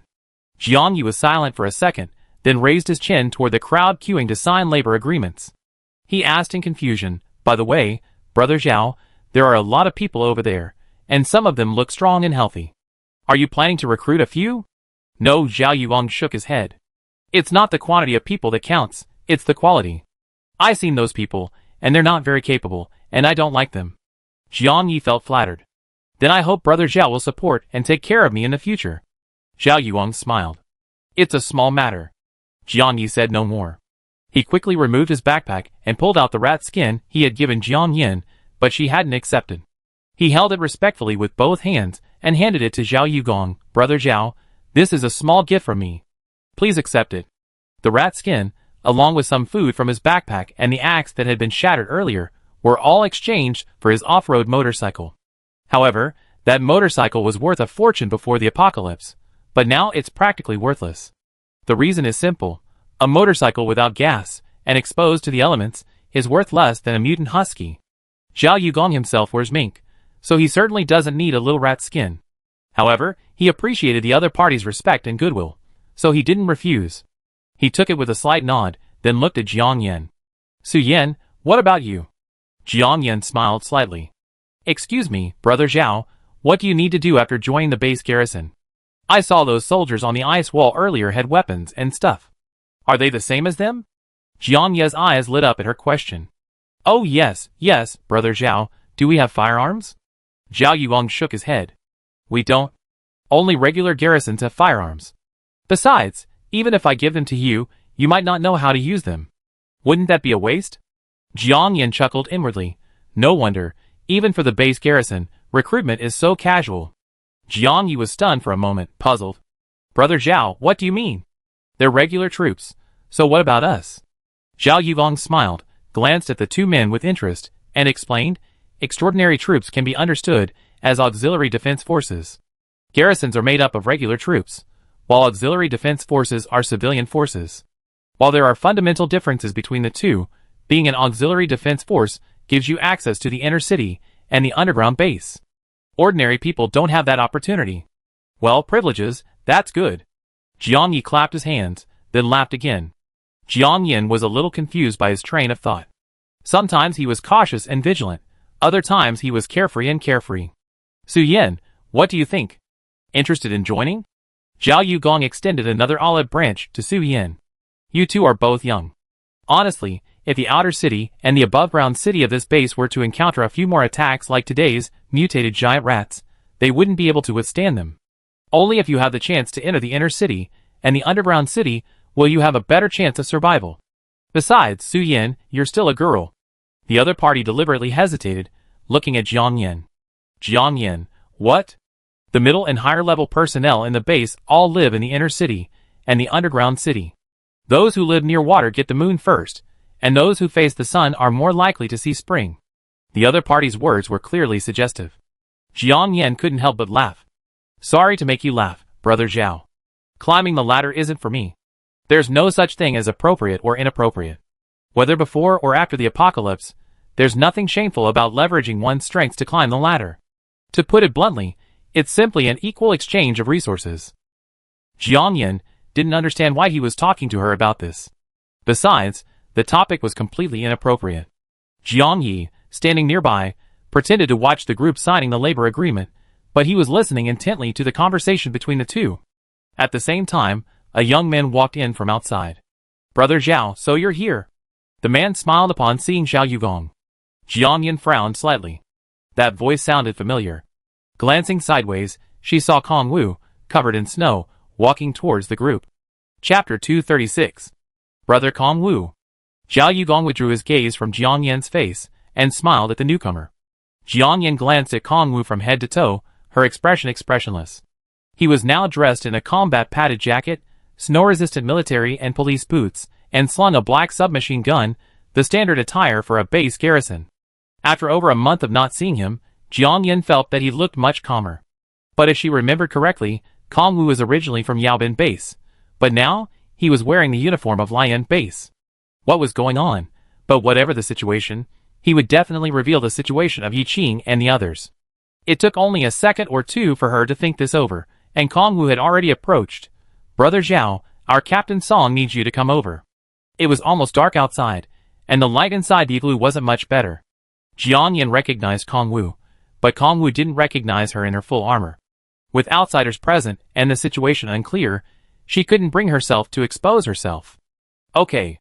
Zhao Yugong nodded, then turned to look at Jiang Yan and Jiang Yi, his eyes sincere. Jiang Yi, since you decided to join the defense, turn left when you get out the door, and go directly to the defense camp around the corner to find Zhang Cheng to complete the registration procedures. Just tell him I sent you there. As for Su Yan, you can think about it tonight. Our defense is always open to you. Okay, thank you, Brother Zhao. Jiang Yi said, looking at Jiang Yan in disbelief. He subconsciously reached out and tugged at her sleeve, whispering, "Girls, let's go together." Besides, they already given him enough respect, it would be tactless to refuse. Jiang Yin pretended not to hear, responding to Zhao Yogong's words with a curt, "Okay." Across from her, Kong Wu's eyes flickered with surprise upon hearing her voice, and he glanced over at her. When he saw the familiar black backpack on his shoulder, his eyes brightened. Jiang Yin had many backpacks in her space. But to disguise herself, she always carried the same one. After all, making a new backpack look worn out wasn't easy. But the backpack was just a regular model, without any logos or anything, so the average person wouldn't notice it. "Let's go! Don't keep Captain Song waiting." Zhao Yugong, of course, didn't notice. He nodded to Jiang Yin and Jiang Yi, then turned to Kong Wu. "Okay, brother Zhao." Kong Wu suppressed his excitement and hurried after them. As he was about to leave the igloo, he glanced back and saw Jiang Yin walking towards window number 2, where the base's rental procedures were being processed. He quickly caught up with Zhao Yugong and suddenly, clutching his stomach, said in pain, "Brother Zhao, I'm having a stomachache. I don't want to keep you up, so could you please go directly to our captain? In such extreme cold, you have to use the restroom in a designated area, or you could freeze to death. A man's life is largely wasted." Zhao Yugong paused and jokingly said, "Your duty is up, boy. You need to go back to your wife and children, right? Never mind. Your captain loves you, so go ahead. I find him myself." "Thank you, brother Zhao. I really do have a stomachache," Kong Wu said with a sheepish smile. Zhao Yugong waved his hand nonchalantly and turned away. Inside the ice house, watching Kong Wu's figure disappear in the snow, Jiang Yin gathered her thoughts and quickly walked towards window 2. "There's plenty of time to go, let's get tonight's accommodations first." Over there were still 20 or 30 people lined up at window 1. Signing the agreement was actually quite simple, but with the cold weather, what used to take just a few seconds to sign and fingerprint took a while. Window 2 remained empty. The short-haired middle-aged woman standing below had already stood up, preparing to pack up and leave. "Su Yin, are you really not going to join the defense? From what I understand, there's no better job for unconnected survivors like us in this base." Jiang Yi followed Jiang Yin, insistently asking. "Right." Jiang Yin paused, her brow furrowed slightly. "Jiang Yi, we're all adults. We have our own choices. Just make yours." The implication was that I didn't need you to worry about my affairs. The other person wasn't stupid. He naturally understood. A lump in his throat choked, and he fell silent. But after a few seconds of silence, he spoke again, "Then I report in first. If you encounter anything, come find me at the auxiliary defense camp Brother Zhao mentioned." "Okay." Jiang Yin nodded, took a deep breath, and quickly walked to window number 2. "Hello, I'm renting a room."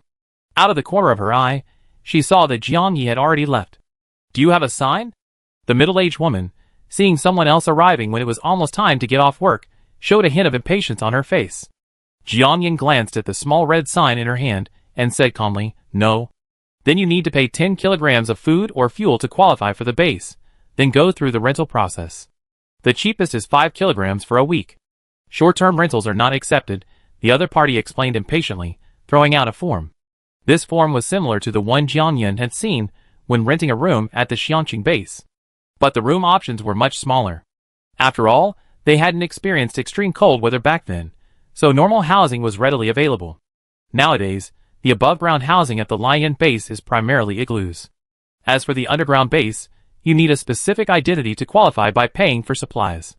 The same igloo, outside the base, can be rented for a night for 100 G of food, and that's after the price has doubled. Here, 5 kilograms of food can only be rented for a week. But at least there's no need to worry about mutant animal attacks. For Jiang Yin, renting a room was simply a way to conceal her entry into the space. "I rent it for a week." "I want one with a door," Jiang Yin said, removing her backpack. From within, she pulled out 3 vacuum-packed bags of millet. Each bag held 5 kilograms. The woman's eyes widened as she looked at the bright yellow millet, her mouth opening into an O shape. It wasn't just the quality of the millet, the more amazing thing was that, judging by her backpack, it definitely couldn't hold so much. Even with such a heavy weight, the bag didn't seem to be sagging at all. "Oh my goodness, little sister, you're performing magic." The other person's expression changed in an instant. With a look of joy, she placed the 3 bags of millet into a storage box below and immediately handed her the red tag. "Little sister, keep this red tag on. Don't lose it." "Oh, what happens if you lose it?" "In our base, Those who bring in food receive a red tag. Those who don't have food but have signed a labor agreement receive a green tag. Those without a tag will be expelled from the base by the night patrol. Jiang Yan frowned slightly. The base would expel idlers? This was the first time she heard of this. The rental paperwork was quickly completed. Jiang Yan followed the short-haired older woman's instructions and left with a receipt. It was already dark outside. The wind and snow were howling. Many of the shops between the two ice walls were closed. A few still had lights on. The lamp must have been burning animal oil, which was full of impurities. The smoke was not only thick, but also smelled unpleasant. Jiang Yan didn't stop and quickly walked towards the igloo area. As she walked, she suddenly felt like she was being followed. And it wasn't just one person, but a group. Chapter 237. The wind and snow were strong, and the sky was dark.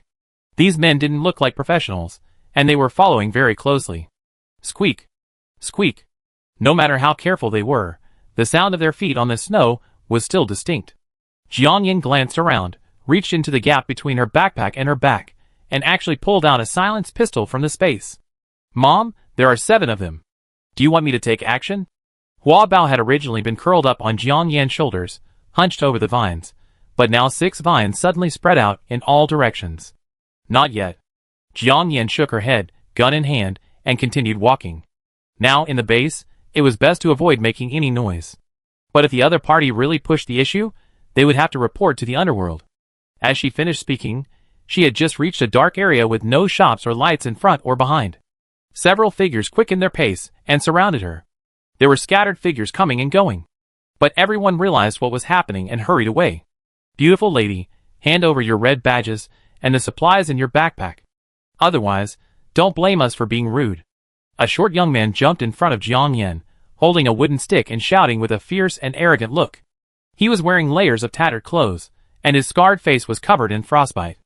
The pus from his scratching had frozen into a yellow-red ice, looking both disgusting and terrifying. Jiang Yan recognized them as the people who had lined up in the ice house to sign the labor agreement. They must have been halfway through signing when they saw Jiang Yan holding out supplies and became malicious. Jiang Yan raised an eyebrow. A man like that wasn't worth wasting a bullet on. Just as she was about to retract her pistol and replace it with her sharp machete, a figure stepped out from the side. What are you doing? A voice suddenly shouted, followed by the sound of a loaded gun. It was Kong Wu. He held a submachine gun, its tactical indicator light activated. The light inadvertently swept across Jiang Yan's hand holding the gun, then paused on the face of the man with the wooden stick. A red dot was pointed between his eyebrows. Jiang Yan was momentarily surprised by his sudden appearance. It's someone stationed at the base. Brother Zhang, you've been targeted. Run! The remaining few people were just ordinary survivors, timid and turned to run. The man with the wooden stick tried to run, but the muzzle of the other man's gun was pointed at him, and his body seemed to be frozen in place. The stick in his hand fell to the ground with a crack. Big brother, it's a misunderstanding. Get out! Kong Wu shouted angrily, his rifle swung open. The young man hurriedly bent down to pick up a stick, then, using his hands and feet, disappeared into the snow. Sister Yin? Kong Wu suppressed his excitement and called out tentatively. Jiang Yan nodded, tilting her goggles to her forehead, her beautiful eyes narrowing. Yeah. Kong Wu, long time no see. Oh my! I knew you weren't mortal, you had to be alive. Getting the response, Kong Wu quickly slung his submachine gun over his shoulder, reached out to grab Jiang Yan's sleeve, and took a look. He practically jumped for joy like a child. It was Jiang Yan. It was the Jiang Yan they had thought had long since perished in the earthquake or been reduced to ashes in the Xiangqing self-explosion. Kong Wu was almost overcome with joy. This feeling wasn't about any deep affection or friendship for Jiang Yan. It was simply an indescribable, inexplicable emotion that came with facing the sudden resurrection of an old friend.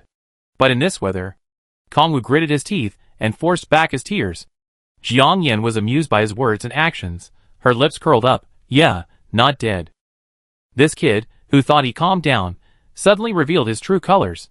Just now, I almost thought I saved the wrong person. Ha ha. Kong Wu scratched his head, his expression suddenly changing. He said in a reproachful tone, Sister Yin, did you recognize me before? You didn't even tell me, huh? Previously, he had only assumed that the Su Yin Xiao Yugong was referring to as Jiang Yan. After all, her figure, voice, aura, and backpack were identical. Until he saw the black, silenced pistol in her hand. So many coincidences combined, he had no doubt that it was Jiang Yan. But compared to the other party, who was fully armed, his face was exposed. Why would he pretend not to recognize me? He was a little confused. And a little depressed. Jiang Yan couldn't help but smile. Before, with the others around, I didn't want to acknowledge you. I figured it wouldn't be too late to find you after I settled in. But who knew you tracked me down first? She then said, by the way, where are the others? They're all at the base. Kongwu glanced around, frowning. Sister Yan, there are too many people here. It's not the right place to chat. Jiang Yan felt both happy and a little uneasy at this. But it wasn't appropriate for the two of them to talk about this on the street. Then let's go to my house. It seems to be just around the corner. Okay. Kongwu nodded. The snow house area soon arrived. Jiang Yan once again felt like she had arrived at a densely packed graveyard. However, the outer area of this cemetery was guarded. The construction was also very standard. The spacing, size, and height were measured as if with a ruler. The two found the room Jiang Yan had rented and crouched inside, one after the other. The room was small and dark, barely enough for 3 or 4 people. It was a low-end model, with nothing inside except an ice bed and 2 ice blocks. Jiang Yan pulled a box of specially made candles from her backpack, lit them with a match, and placed them on the ice bed. She then removed her goggles and mask, and sat down on the ice block. Kongwu sat down after her, looking surprised. Sister Yan, do you have antifreeze in your candles? Yes, Jiang Yan nodded. In this freezing weather, candles wouldn't light without antifreeze and other miscellaneous substances. She suspected the same was true for the burning lights outside. There were lights in the room, but they consumed power rapidly in the cold, and she didn't want to reveal her power source in front of Kongwu. Outside, the wind and snow were strong, whistling loudly, but it helped to drown out the sound of their conversation. As usual, Hua Bao climbed silently to the top of the snowy roof, her eyes darting around, alerting Jiang Yan. Sister Yan, you. Kongwu Su. The two spoke excitedly at the same time, covering their mouths and laughing at each other. Sister Yan, you ask first, Kongwu said, pulling a hard biscuit from his pocket and handing it to Jiang Yan. This is a temporary handout for today's duty. You must not have eaten yet, so this will fill your stomach. Jiang Yan didn't refuse. She took it, broke it in 2, and handed the larger piece back to him. Are Su Dai and Yi Qing all okay? Where are they now? Kongwu had already guessed Jiang Yan would ask this, but he still took a deep breath, his eyes darkening. He said, Sister Yan, they're all alive and in this base. It's just that their situation is a little hard to explain. Chapter 238. What do you mean? Jiang Yan's eyebrows twitched wildly, a bad feeling coming on. Kongwu said, Sister Yan, please allow me to organize my words and figure out where to start. In the month or so since they parted ways in Xiangqing, quite a few strange things had happened to them. Okay. Although Jiang Yan was a little anxious, she didn't want to rush him. Seeing Kongwu's expression grow a bit nervous, she simply stood up, pulled out a portable alcohol stove from her backpack, placed it on the ice bed, poured some alcohol into it, then placed a small pot on top, took some ice cubes from the ice container, added them, lit it, and slowly heated it. There was hot and cold water readily available in the space, but with Kongwu nearby, she could only choose the most unpretentious method of getting water. After a long pause, Kongwu spoke with difficulty, Sister Yan, Yi Qing, he's evolved. Evolved?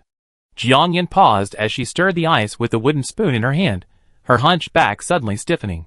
She took a deep breath, rubbed her temples, and sat down on the ice. So, when I encountered those mutant rats attacking before entering the base today, those tall men in black were the mutants from the base's laboratory. Was Yi Qing among them? Yes. Seeing that she had already seen some of it, Kongwu's frown relaxed slightly. Jiang Yan was stunned for a second. What kind of fantastical technology is this? We only been apart for a little over a month. And how did Yi Qing go from 1.80 meters tall to over 2 meters tall? Watermelons and other plants, injected with growth enhancers, will grow larger in 20 days. But can human cell division be compared to that of plants? Jiang Yan, Kongwu, can you explain in detail how he mutated? To be precise, he's not a mutant. He's the first evolved human to successfully undergo the extensive experimentation at the base, Kongwu continued. Jiang Yan felt a mixture of emotions upon hearing this. The image of Yi Qing battling a giant mutant rat outside the base, covered in blood, flashed through her mind. However, according to Chu Hui and the others' previous explanations, Yi Qing should have escaped. How did he become an experimental subject again, what happened in between, but she couldn't ask such questions directly. She had some trust in Kong Wu, but not as much as she did with Su Dai, Yi Qing, and the others. Thinking of this, she changed her tone. By the way, weren't Kong Wu, Su Dai, Sun Jingtao, and Song Qian taken to the lab? No, I tell you more about their situation later. Kong Wu finished speaking. Seeing her serious expression, he quickly comforted her. Sister Yin, don't worry too much. Yi Qing has successfully evolved, which is actually not a bad thing. Jian Yin frowned. What do you mean? People have mutated, so is that a good thing? Sister Yin, evolution and mutation are actually two different concepts. Kong Wu was silent for a second, then he recited everything Song Qian had said to him earlier, word for word. Mutation is a change in genes or phenotypes. Changes are random, and can be beneficial, neutral, or even harmful to an organism. However, evolution occurs through natural selection and genetic variation. Adaptability is beneficial. Yi Qing has grown in size, his strength has increased, and he's very cold resistant. As for whether his other abilities have been enhanced, or if he's in any other danger, we don't know yet. In any case, he's like the giant panda at the base, well protected in the laboratory. We don't get to see him on a regular basis. Jian Yin listened and took a deep breath. As always, haste makes waste. If it were that good, this number 1 evolver would be the one above him. As for protecting him like a giant panda, forget it. If Yi Qing hadn't possessed some martial arts skills, he would have been among those black-clad men who died in the snowy field today. Thinking back on it, everything that happened outside the base today made sense. Puff, puff. The water in the pot began to boil. Kong Wu, continue. Jian Yin stood up, added some sugar, and stirred it gently. She turned off the heat, took out 2 cups, poured the sugar water in, and let it sit for a moment before handing it to Kong Wu. In extremely cold weather, the perceived temperature differed greatly from the actual temperature. Many people took freshly boiled water, not feeling it, and drank it in one gulp, burning their tongues and throats. So, it's usually safer to warm your hands first and wait until the water is about the right temperature before drinking. Kong Wu drank a few sips of the sugar water, feeling much warmer and speaking more fluently. As Kong Wu recounted his story, Jian Yan's mind reeled in the events following the Xiangqing earthquake.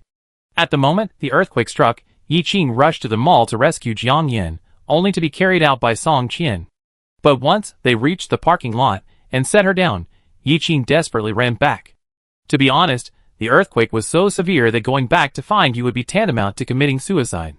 None of us, including Yi Qing himself, knew this. But at the time, he seemed possessed, unable to control his instincts and urge to go inside. He showed no fear of death at all, his eyes reddened. Kong Wu said this, glancing at Jian Yin from the corner of his eye. Seeing the latter listening calmly, he could only return to his story. Yi Qing had been possessed by a demon at the time, fearless of death, but Sun Jingtao and the others certainly couldn't let him die. Then, the mall wall ripped apart, and a billboard fell from the sky above Yi Qing's head. Sun Jingtao instinctively tried to push Yi Qing away, but was struck by another shattered boulder. Then, the mall collapsed, and the parking lot where they were standing was also cracked. If one wasn't careful, they could be swallowed by the cracks. Several people sustained injuries, and they had to hold each other together, gritting their teeth and enduring the long night of constant aftershocks. The next day, dawn broke. A military helicopter arrived to search and rescue the convoy.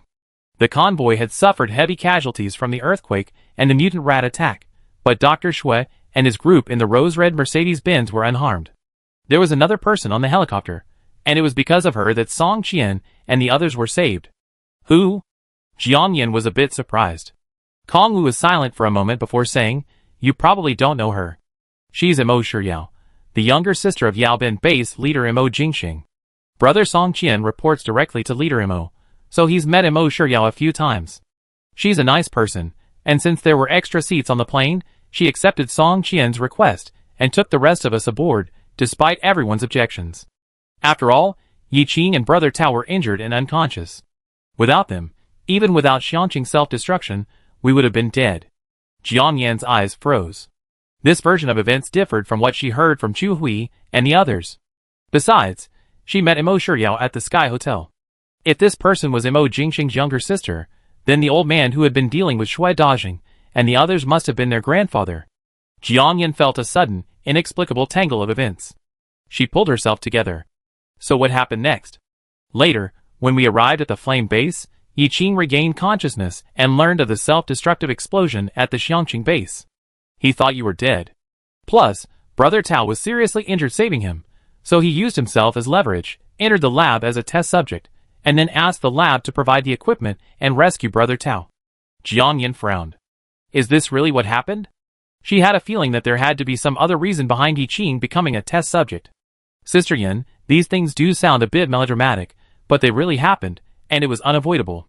Kongwu finished, sighing silently. Chapter 239. Jiang Yan chuckled bitterly inwardly. Speaking of melodramatic events, she experienced far more than them. It wasn't surprising. By the way, has Sun Jingtao recovered? She asked. Kongwu, not yet. Brother Tao sustained injuries to his bones, heart, and lungs. Fortunately, the doctors at this base are highly skilled, and the equipment is excellent. He should be fine after some rest. Can I go see them tomorrow? Jiang Yan checked the time. It was only a little after 6 in the afternoon. It was already pitch dark outside. Going to visit them tonight in the snow and wind seemed unrealistic.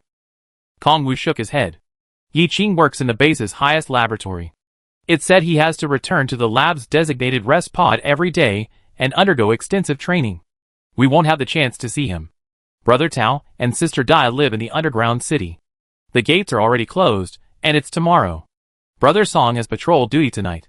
I report to him tomorrow morning about your arrival at the Flame Base, and then have him come and take you to the underground city. If they knew you were still alive, they'd be overjoyed. Jiang Yan then learned that the blizzard had closed the mountain, and since Mo Jingsheng was coming to the Flame Base soon, Mo Shiyao and her group had temporarily settled there. And because of Mo Shiyao's favor, Song Qian had been given the position of deputy captain at the base, and Kongwu continued to accompany him. Mo Jingsheng is coming to the Flame Base? Jiang Yan was momentarily surprised. Kongwu paused for a second. Well, it seems the leaders of several other major bases are coming too. I'm not sure why. The two chatted about other things. Seeing it was getting late, Kongwu made an appointment with her for the next day and then stood up to take his leave. Kongwu, following Song Qian, had more freedom than the other garrison personnel, but he still had to attend the nightly training. Jiang Yan closed the small door of the snow hut and sat back on the ice block, lost in thought. She still had many unanswered questions. However, Kongwu only knew the basics, so she would have to wait until the next day to ask Song Qian again. As for Yi Qing, she would also ask Song Qian the next day to see if they could arrange a meeting. It seemed that Mo Shiryao was quite caring towards them, so perhaps she could help coordinate something. But that was all for the future. We could only take it one step at a time. The next day, when Jiang Yan woke up naturally and returned to the snow hut, it was already daybreak outside. Hua Bao had been guarding outside all night, and when his mind sensed that she had left the dimension, he hurried back into the snow hut. Just as Jiang Yan was about to put the alcohol stove and candles away, she heard a gentle knock on the wooden door. Su Yan, are you awake? It was Jiang Yi. Jiang Yan's brows furrowed slightly. How did he know I lived here? She turned and opened the door. The snow had been lighter today, but the wind was still quite chilly.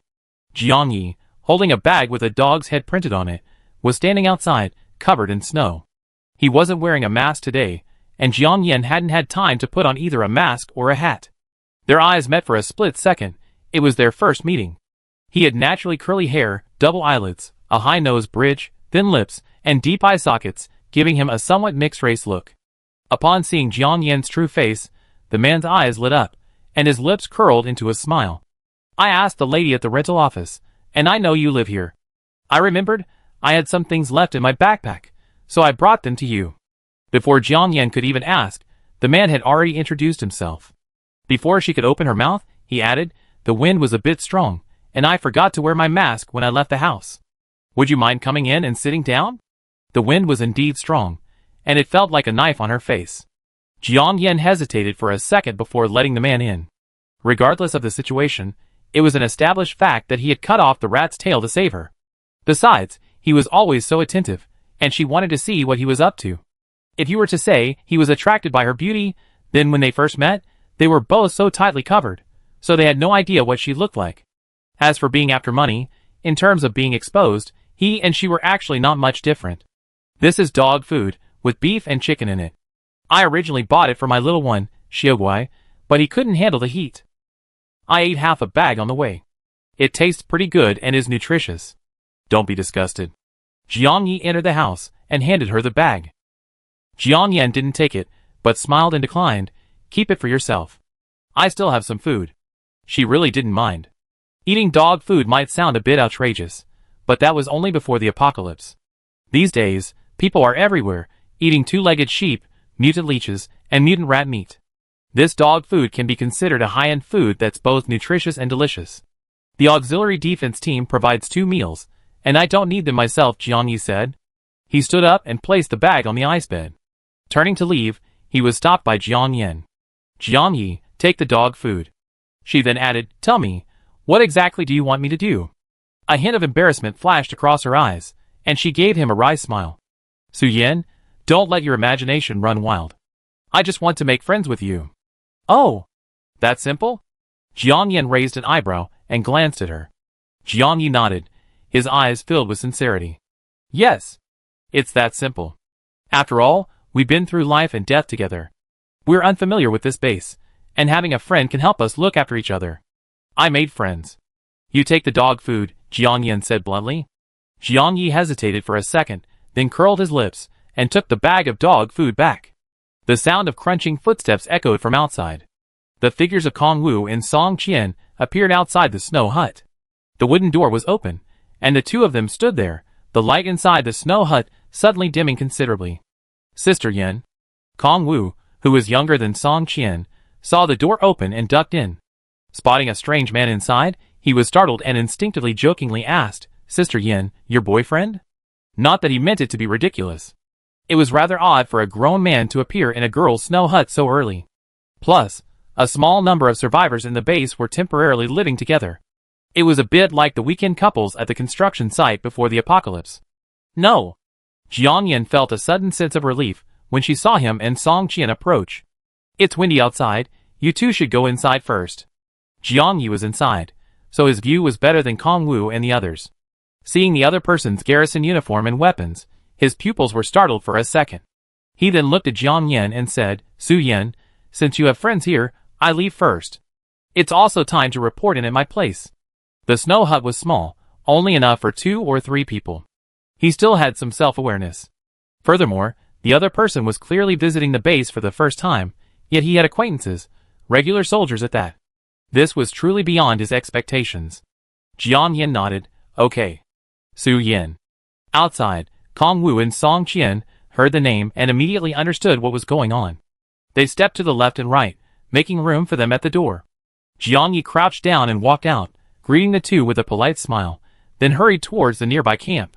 Song Qian entered the room and saw the living Jiang Yan, and his frown instantly relaxed. Chapter 240. Both parties were old friends reuniting after a long separation, but hugging was out of the question. Song Qian removed his gloves, leaned forward slightly, and extended a hand with a sincere expression. Jiang Yan, long time no see. Long time no see. Jiang Yan smiled and extended her hand. Please sit down first. Song Qian was tall and stood straight. Standing in the room, his head almost touched the roof. Okay. Kong Wu saw Song Qian pull a neatly folded piece of paper from his chest pocket and said tactfully, Brother Song, Sister Yan, I wait outside while you 2 chat. Okay. Close the door too. Song Qian instructed, then asked Jiang Yan, do you have any lighting? Although it was daytime, the igloo was covered with a thick layer of snow, and the light didn't transmit much. Yes. Jiang Yan didn't know what he was going to show her, but she pulled a rechargeable hand-cranked flashlight from her bag anyway. I had originally thought that Song Qian would take her to meet Su Dai and the others early this morning. It seemed they had other plans. Let's just wait and see. Since leaving Xiangqing, Kong Wu had already told them everything about Song Qian and the others, as well as Jiang Yan. Sitting down now wasn't the time for polite small talk or inquiries about past events. It was more about getting straight to the point and speaking the truth. When Kong Wu asked about her experiences yesterday, Jiang Yan had naturally lied. She couldn't just say she escaped Xiangqing in a flight suit and then tell him about Chu Hui and his group's destruction. Her lie wasn't logically tenable. But it didn't matter. No one would delve into it or scrutinize it at this moment. Being alive is better than anything else. Here, take a look. Song Qian unfolded the paper in his hand and handed it to Jiang Yan. It was a hand-drawn map. It was divided into 4 sections, each labeled in pencil in the upper left corner, Plan, section, elevation, structural diagram. But the section for the structural diagram was blank. What is this? Jiang Yan frowned slightly. This man seemed to be extremely skilled at hand-drawing maps. With a map, many things become much easier to explain. But why did he show her a map right away? The blueprints of the Lian base. Freshly completed, Song Qian said, pausing before lowering his voice to explain. The entire Lian base is divided into an inner city and an outer city. We're currently in the outer city. The inner city houses residential areas for senior personnel, an armory, an energy and power plant, a food and supplies warehouse, a fully automated ecological farming facility, a vault, a brain computer interface laboratory, a SNP laboratory, a base hospital, a medical beauty center, and other core facilities and scientific research sites. These are all classified as highly confidential and remain unknown at this time. From the cross-section, the base is divided into an above-ground city and an underground city. The outer city only has the above-ground city. As for the inner city, the areas mentioned earlier involve both above-ground and underground areas, but the majority are underground. As for the laboratories and armory, they're just references. They exist, but their coordinates are inaccurate. Jiang Yan suppressed her doubts and followed his instructions, pointing to each item and examining the markings on the side. She finally understood why the mutant rats were only present outside the base and hadn't emerged from within. A cross-section of the entire flame base reveals a high-tech alloy metal mesh covering the gullies along the base's outer walls, extending hundreds of meters underground. This metal mesh is made of the same material as her machete, a new product developed internationally just before the apocalypse. It is highly resistant to cold and heat, and can also reinforce the permafrost that forms on the surface during extreme cold weather. The effect is excellent, but the cost is quite high. In fact, the burrows of ordinary rats are only 1 or 2 meters deep at most. Even if they mutated, they can only dig 7 or 8 meters at most. The alloy metal mesh currently deployed in this base should be more than just a defense against mutant rats. Furthermore, the entire flame base is not only impregnable, but also appears to be dozens of times larger than she imagined. With all this construction, plus the so-called arsenal and other things, even the richest man, Smucker, would probably shake his head. The key point is that this isn't something that can be built simply by having money. That Shui Miao Miao, did she actually possess such extraordinary abilities? And that brain-computer interface lab, are they trying to research immortality? Jiang Yan was stunned for a second. Song Qian, as if reading her mind, said, Shui Miao Miao is actually just a spokesperson for the Fiery Flame base. Jiang Yan narrowed her eyes upon hearing this, and a second later, the thought clicked in her mind. Spokespeople like Shui Miao Miao, with such poor reputations and word of mouth, often act recklessly and without scruples. They were able to quickly accumulate initial resources in the early days of the apocalypse, before social order became so chaotic, becoming the best, yet most despised, sharp pawns of those in power. But once the task was accomplished, they had lost their usefulness. Then it was this kind of person, who was the first to be sacrificed to the heavens to suppress public outrage.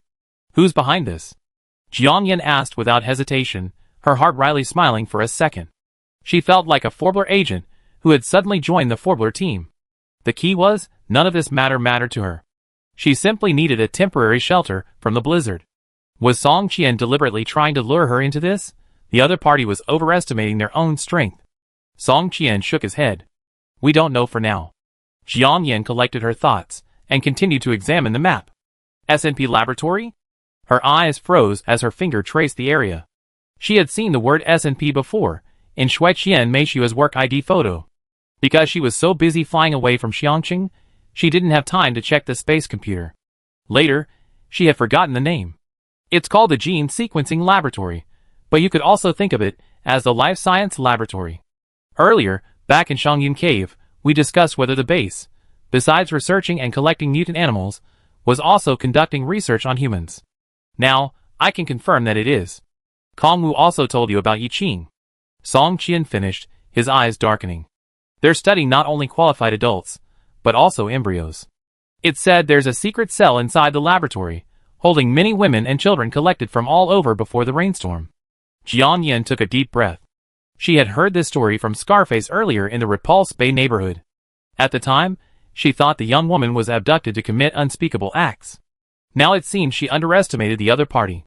This was clearly a prearranged industrial chain. After all, the demographic dividend is something that can never be ignored. For the base to develop, it ultimately needs people. However, if the other party truly has developed the technology for rapid genetic evolution. So what they needed was a relatively perfect cyborg or evolved human. The existing humans, unable to evolve, were, to put it bluntly, nothing more than trash. No wonder the base expelled the outside survivors. After figuring all this out, Jiang Yan, whose CPU was about to burn out, felt as if a shocking truth had suddenly exploded in her mind. After reviewing the blueprint, she rubbed her temples, then glanced at Song Qian sternly, saying, "Song Qian, how do you know all this? And why are you telling me?" The man pursed his lips tightly, took the blueprint from her hand, and pulled a box of cigar matches from his pocket. He lit the long matchstick and burned the map. Chapter 241. Where the map had burned to ash, a small puddle appeared, but it quickly solidified into ice. Song Qian didn't directly answer Jiang Yan's question. He frowned, stood up, and carefully crushed the charred map with one foot. Then he sat back down on the ice block and looked at Jiang Yan. "Jiang Yan, do you believe that all the natural disasters we're experiencing right now could be man-made? You haven't answered my previous question yet." Jiang Yan's patience was limited. She stood up and sat on the ice bed, folding her hands and crossing her legs. Her posture was somewhat condescending, as if she were putting some distance between them. This distance was not just physical, but also psychological. After a moment, the other party spoke. "Actually, I'm an official." "Oh." Jiang Yan raised an eyebrow in surprise for a second, feigning ignorance. "Aren't you directly under Mo Jingxing's orders at Yaobin Base?" "Yes, but that doesn't conflict with my official status. It's just that this is a long story, and I explain it to you in detail when I have the chance. However, what I can tell you is that the forces behind the major bases are exploiting natural disasters, colluding with external forces, and secretly stirring up trouble. What they're planning now will have a devastating impact on our living environment in the future, so we need your participation. That's why I'm telling you all this. As for the origin of the data for this map, I'm sorry I can't reveal it. Please forgive me." After hearing a serious explanation, Jiang Yan couldn't help but smile. Whether before or after the apocalypse, there are countless talented people in the officialdom. What can a small-time jerk like me do? Join you? Brother Song, are you kidding? There was a hint of deliberate probing in these words. Jiang Yan appeared calm on the surface, but a hint of wariness and suspicion grew within her. Song Qian's true connection with them began when the three large ships appeared at the Sky Hotel. So perhaps he had been targeted even at the Sky Hotel. Or perhaps he had been targeted before the apocalypse. After all, it wouldn't be easy for the authorities to investigate a person. Especially after a natural disaster, the entire world would surely unite to deal with it. So it's possible that a lot of information that was kept secret before the apocalypse had suddenly been shared. This sharing included both cutting-edge scientific and technological advancements, and the so-called inviolability of personal privacy, such as the inviolability of personal user information within a country. But there was something illogical about this. If he had been targeted long before, why did he reveal it only now? And why did the other party only speak in a negotiating tone? Or perhaps Song Qian was simply following orders, unaware of the reasons and his true situation. So was it Mo Jingxing, or the so-called official who was giving him the order? And what did he see in her? A reborn identity? Stockpiled supplies? To be honest, these things were nothing compared to the powerful official. While his mind was rapidly pondering, he heard Song Qian hesitate. Jiang Yan, the officialdom is indeed full of talented people, but the situation is a bit complicated right now. Jiang Yan raised her eyelids, hoping to hear the meaning of the complicated part, but he heard the latter say, "Forget it. I was abrupt and anxious, cramming so much into your head. Some things take time, and I believe you put aside your prejudices and change your mind. Now, I take you to see Su Dai." Jiang Yan didn't press the issue, but instead changed the subject. "Aren't you afraid I might accidentally spill the beans on what you told me?" It was clear that his current identity was more like an undercover agent lurking within the blazing base. Song Qian shook his head, his serious expression replaced by a gentle smile. "You won't. I trust my own judgment of people, and I also trust the judgment of those above me. You and Yi Qing, we won't be mistaken." Jiang Yan's eyes froze slightly. So Yi Qing went to the lab, and 9 out of 10, he's connected to them? Was he brainwashed and then joined in? She took a breath, stood up calmly, and jokingly said, "Brother Song, sometimes, don't overestimate human nature." She still had some doubts about Song Qian, especially what he had just said, that natural disasters could be man-made. It sounded a bit unbelievable. But she didn't want to ask any more questions at the moment. The more she asked, the more she knew, and the more she'd be drawn into it. Song Qian smiled again, but didn't correct her. Instead, he strode forward, opened the wooden door of the igloo, and gestured please with a very gentlemanly gesture. "Aren't you on duty today?" Jian Yin habitually slung her backpack over her shoulder, fished out a mask, and put it on before following. "Song Qian, I requested leave." A cold wind blew in her face, mixed with snowflakes. She felt like if the wind got any stronger, she'd have to carry 2 lead balls in her pocket to keep from being blown away. "Brother Song, Sister Yin." Seeing the two of them emerge, Kongwu quickly greeted them, then glanced at Song Qian. Their glances met, and Jian Yin noticed. It seemed Kongwu also knew something. The three of them walked side by side, heading out of the igloo area. Some people scattered along the road, all heading to work at the base. "The snow has finally stopped," Jian Yin sighed inexplicably. Song Qian glanced up at the cold sky, and after confirming that no one was around, he whispered, "Jian Yin, do you believe this? There will be a lightning storm soon, and it will destroy all the buildings above ground, the igloos, the ice walls, and so on." Jian Yin paused. "Is there a profit in this base?" "Not only that," Song Qian said, adding, "when we get to the underground city, I rent you a house. The world above ground won't last much longer." Jian Yin frowned, but said nothing. It was obvious that a lot had happened to the other person in the month or so since they'd been apart. As more people walked on the road, the three of them fell silent. After walking for a long time, they finally reached the entrance to the inner city's ice wall. 2 soldiers, armed with guns, stood guard at the gate, along with a mutant German shepherd. Inside the doorway sat a table, and 2 staff members wearing long down jackets. "Captain Song." The 2 soldiers straightened their backs and saluted Song Qian, and the 2 staff members also stood up. Song Qian said coldly, "I'm bringing a friend in to handle the rental procedures." "Okay, Captain Song. Your access to the inner city with friends has been exhausted this month. Please be advised." The other person flipped open something that looked like an account book, quickly found Song Qian's name, and then made a pencil mark on it. Song Qian, "Okay. Hello, could you please provide the badge issued by the outer city? We confiscate it first. Also, do you have any restricted knives or flammable or explosive items on you?" "No." Jian Yin took out the red badge she had received yesterday and handed it over. The other person reached out to take it, glanced at Jian Yin, who had beautiful features and a pleasant voice, and said slyly, "Unmarried and non-pregnant women have special preferential treatment within the base. Would you like me to mark it for you?" Chapter 242. Song Qian was about to speak to stop her when Jian Yin raised an eyebrow and glared coldly at him. "Excuse me, I'm married and pregnant. Do I need to be marked?" Kongwu's pupil shrank at the words, and he subconsciously glanced at Jian Yin's belly before realizing it. Though Song Qian remained expressionless, the corners of his lips subconsciously curled up. Jian Yin didn't care about that. Out in the world, her status was her own, and she dared to say she was widowed. After all, she could feed the whole family without worrying about anything. As for the preferential treatment she spoke of, if she hadn't known the background of the flame base, she would have believed it. She looked from Song Qian's serious expression to Jian Yin's delicate skin, her wrinkles unlined, and gave her a shy smile. She handed her a white sign, "No need, please come in." The three of them entered the inner city.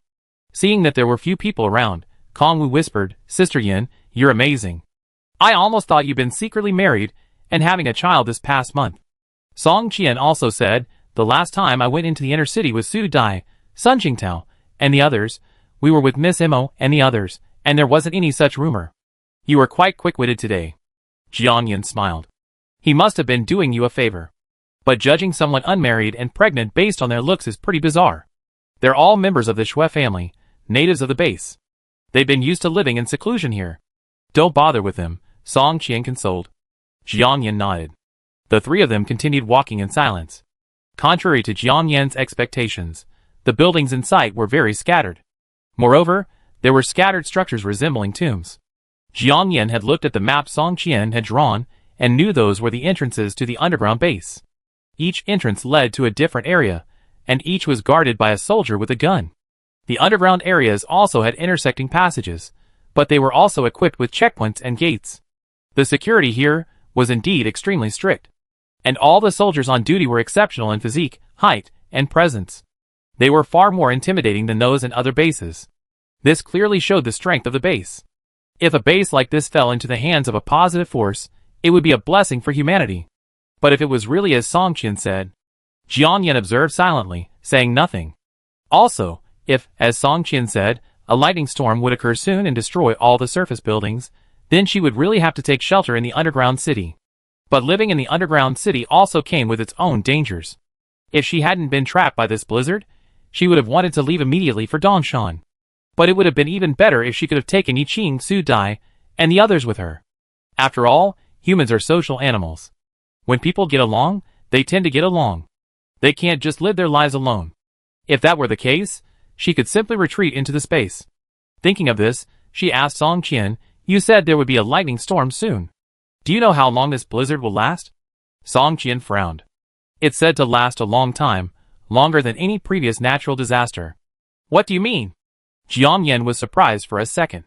I tell you more later. We arrived at the entrance, Song Qian said, looking at a base entrance not far away.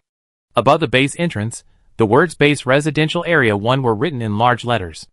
The soldier on duty saluted Song Qian as usual, then checked the cards held by the three of them, and opened the base entrance. An open elevator capable of accommodating 5 or 6 people appeared before them. Jiang Yan was stunned for a second. There's an elevator? Song Qian gestured for her to enter. Yes. The Doomsday Shelter's underground base isn't just a place to live in.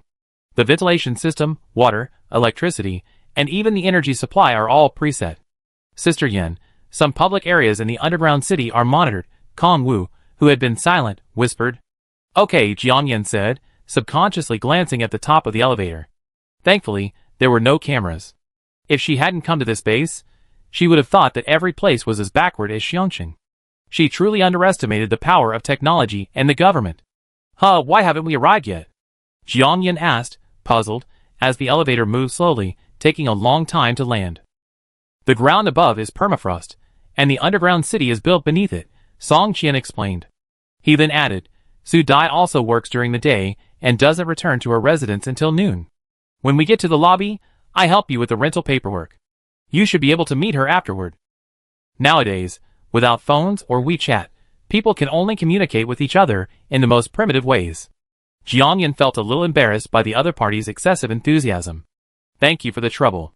Song Qian, it's my pleasure. Clang. The elevator stopped, and Kong Wu reached out to remove a chain and open the gate. The view suddenly opened up. The three of them were already in a brightly lit hall. If it weren't for her previous experience, Jiang Yan would have almost suspected she returned to the pre-apocalyptic era.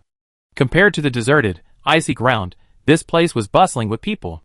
The air quality wasn't great though. Jiang Yan recalled the map she'd seen before. This ordinary residential area was quite far from the S&P lab and the like. She quickly rented a one-bedroom, one-bathroom apartment, diagonally across from where Su Dai and the others lived. She spent half a carton of cigarettes, a bag of flour, a bag of millet, and 50 points. Points were earned by working within the base. In other words, living in the underground city required more than just supplies. The flour and points were both contributed by Song Qian. Jiang Yan was embarrassed to accept them, but he said it was a favor in return for the donkey brand bear hat. She didn't have much to say. Jiang Yan, the snowstorm is going to roll in again tonight. Don't go up until you've seen Su Dai. If you really want to go up, wait until the lightning storm is over, Song Qian said as he walked Jiang Yan to the door of their rented house. Kong Wu also said, yes, Sister Yan, although you paid the rent for the snow house above ground, it's certainly inconvenient and cold. Just stay down there. The underground base here is impenetrable. Okay. Jiang Yan nodded, still thinking about discussing the details after seeing Su Dai and the others. As for what I told you earlier, there's no rush. A few seconds after he finished speaking, a familiar figure appeared in the nearby hallway. Brother Song, Kong Wu, why are you here? Su Dai was startled upon seeing Song Qian and Kong Wu, then glanced at the masked woman next to her. A familiar figure, a familiar outfit, a long-awaited reunion. Su Dai shuddered, calling out in disbelief, Jiang Yan? Su Dai. Jiang Yan's eyes narrowed, and she unconsciously opened her arms. Su Dai was stunned for a second, then her eyes reddened. She rushed forward, tears of joy streaming down her face. I thought. She choked, feeling overwhelmed with emotion, and for a moment, she didn't know what to say. She simply hugged Jiang Yan tightly. Chapter 243. Song Qian looked at the two people hugging each other tightly and said, Jiang Yan, Kong Wu, and I have only taken half a day off. We're going back now. If any of you encounter any problems or need anything, please come to Camp 7 in Residential Area Number 3 to find us. There's a passageway leading to the underground city. Just ask Su Dai for details. As for the above-ground city, the snowstorms will intensify and lightning storms will occur during this period. Unless there are special circumstances, don't go up there.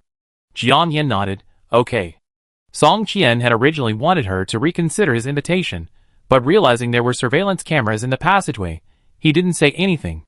After the two left, Su Dai's excitement gradually subsided. She wiped away her tears, took out her key, opened the door, and led Jiang Yin into the house. The house had one bedroom and one bathroom, as usual. The light was dim, and there were walls on all sides, no windows, except for a central air conditioning vent in the corner of the roof. In the room was a minimal double bed, a simple dining table, 2 chairs, and a pile of boxes. At first glance, it looked like a prison. The gloomy atmosphere added to the oppressive feeling. But a room like this would be an unattainable luxury for ordinary people. After more than a month, Su Dai had aged considerably and become thinner. There were more wrinkles around her eyes, and her hand, tightly gripping Jiang Yin, was covered in calluses. She didn't know what she'd been through.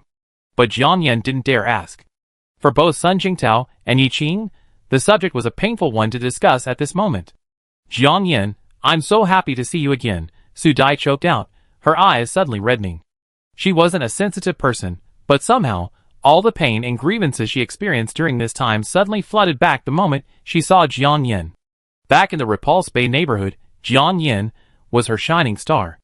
Now, just when she felt her path was reaching its end, that starlight reappeared. Jiang Yin was about to offer some words of comfort when she heard a resounding bang on her door. It wasn't just their door that was being hammered, but also the door next door. The hallway suddenly erupted in a commotion, with the barking of dogs and the savage shouting of men. The soundproofing in these houses was incredibly poor. The two of them stared at each other warily, their previous reminiscing about the past snapping to their senses as they straightened up. Room check. Open the door. Su Dai's eyes flashed with panic, and she quickly whispered, Jiang Yin, it's the Shui family. Put on your mask. Jiang Yin, the Shui family? They're haunting. Bang, bang, bang. The pounding on the door resumed. Su Dai took a deep breath, stood up, and said politely, I'm coming. The door creaked open, and Su Dai poked her head through the crack. Brother Shui, is there anything I can help you with? Have you seen this woman? Asked a handsome but sinister young man, holding an A4 sheet of paper with a headshot printed on it. Su Dai squinted her eyes and shook her head. No. Open the door. She's hiding so secretly. Is she hiding in your room? The other man spoke in a condescending tone, his temper simmering. With a bang, he kicked the door open.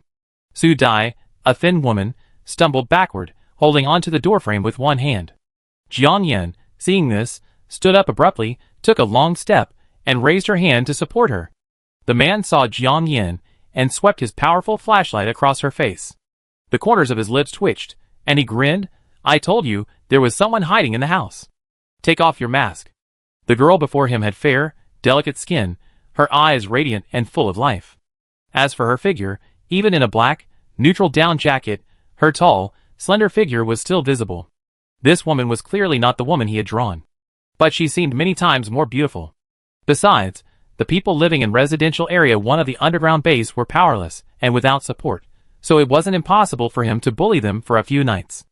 After bullying them, he could package them up and present them to his distant cousin Shuemiamu. TSK, not only would he be cleared of the guilt of guarding the beautiful woman in the golden cage, but he might even get a reward. It was a beautiful thought.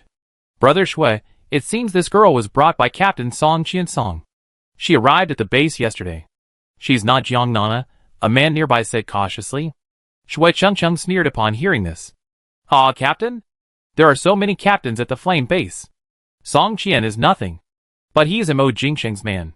Miss Mo is still at the base, the man next to him whispered, pursing his lips. Jiang Yin glanced over, and saw that the person speaking was the staff member who had claimed in the inner city ice cave that she was unmarried and not pregnant. This Shui family member has so many jobs. Little girl, are you deaf? Didn't you hear me? Take off your mask and let me see. Shui Chengcheng, seeing Jiang Yin didn't move, angrily shouted again. Su Dai, anxious, pulled Jiang Yin behind her to protect her. Brother Shui, she's my friend, not the person you're looking for. Of course I know she's not the one I'm looking for, but I got my eye on her today. Shui Chengcheng said, striding forward to capture Jiang Yin. Jiang Yan sneered inwardly. Does this Xue family have a family history of hereditary diseases? Every one of them is a psychopath. If they weren't in a sensitive area right now, she have wanted to shoot them dead. But even without a fight, she have been more than capable of dealing with them. Even so, she still had to act out the drama given the sheer number of people present. Thinking of this, she feigned panic and shrank back. Unexpectedly, her fear and retreat only intensified the other party's evil intentions. Everyone, get out. Close the door. Don't ruin my good fortune. The group behind Xue Chengcheng stared at each other for a second, but they didn't dare disobey. Su Dai already knew what he was about to do, and fearlessly reached out to stop him. Brother Xue, don't touch my sisters. You're looking for death. Xue Chengcheng reached for his waist, pulled out a sharp dagger, and was about to slice Su Dai's wrist. If the knife fell, Su Dai's hand would be in jeopardy. Jiang Yan's brows furrowed. Hua Bao, who had been nestled on her shoulder, suddenly leaped out. 6 vines. 2 pulled at his legs, 2 at his arms, 1 at his neck, and the remaining 1 poked his nostrils. Bang! Xue Chengcheng felt a sudden tingling pain in his nostrils, and then he felt his footing slip, falling backwards toward the door. The dagger at his hand flew out with a clang. From an outsider's perspective, he had exerted too much force and lost his balance, which led to the fall. Brother Xue. There was a cry of surprise from the side, and they hurried forward to help him up. But Xue Chengcheng lay motionless, as if he were being crushed by something heavy. I let you bully Mom. Humph! I crush you to death. Hua Bao's large head slammed furiously into Xue Chengcheng's chest. Lying on the ground, Xue Chengcheng felt his hands and feet restrained by some force, and his chest ached slightly. It felt like being struck by a huge rock. It hurts, it hurts. Help me up. Give me medicine. In an instant, Xue Chengcheng's face was pale, and beads of sweat covered his forehead. He had a congenital heart disease, had recently become addicted to certain special medications, and had a chaotic personal life. He now believed that the stimulant drugs had triggered his heart disease. In an instant, his previous hope was gone, and he was filled with fear. Hurry! I'm dying! Get me to the ICU. Chapter 244. Xue Chengcheng was escorted to the underground city emergency room by a crowd of people. The noisy hallway instantly fell silent. If it weren't for Jiang Yan's earlier instructions, Hua Bao would have killed him long ago. However, letting him die would be too easy for him, and would only bring disaster upon himself. It would be better to let him remain a vegetable for a while. Hua Bao's vines could penetrate from the nostrils to the brain with ease. Su Dai closed the door with lingering fear, and picked up the piece of paper Xue Chengcheng had dropped on the ground. Jiang Yan glanced at it. The light was dim, and the image on the paper was black and white, but she could still tell it was a woman. A beautiful woman with bright eyes, white teeth, and wavy hair. She had double eyelids, a high nose bridge, and deep eye sockets, a somewhat exotic look. Recalling the Jiang Nana Xue Chengcheng and the others had mentioned earlier, Jiang Yan's eyelids twitched. This name, and this look, could it be related to Jiang Yi? Jiang Yan, I take you to find Song Qian, Su Dai said, noticing Jiang Yan's slightly furrowed brows, and assuming she was worried Xue Chengcheng would pester her again. Jiang Yan smiled. No need, we're safe for now. Su Dai, ? He'd probably be in the ICU for a year or 2, Jiang Yan said, sighing. It seems this base's underground city isn't as safe as Song Qian and the others say. Su Dai didn't understand why she said Xue Chengcheng would be in the ICU for a while, but she had always doubted anything Jiang Yan said. After a moment's pause, she sighed. Living in this underground city, you won't die, but you won't live well either. If it weren't for Sun Jingtao and Xie. Su Dai's eyes welled up again. Jiang Yan had originally wanted to ask about them, and now that the subject was brought up, she casually asked, by the way they... Su Dai explained the situation, which was pretty much the same as Kong Wu's. The difference was that Sun Jingtao would be discharged after another 2 weeks. Su Dai was currently looking for a job as a hospital nurse and cleaner in the base's underground city, working 3 shifts. Yes, such a position was something she had never considered before the apocalypse.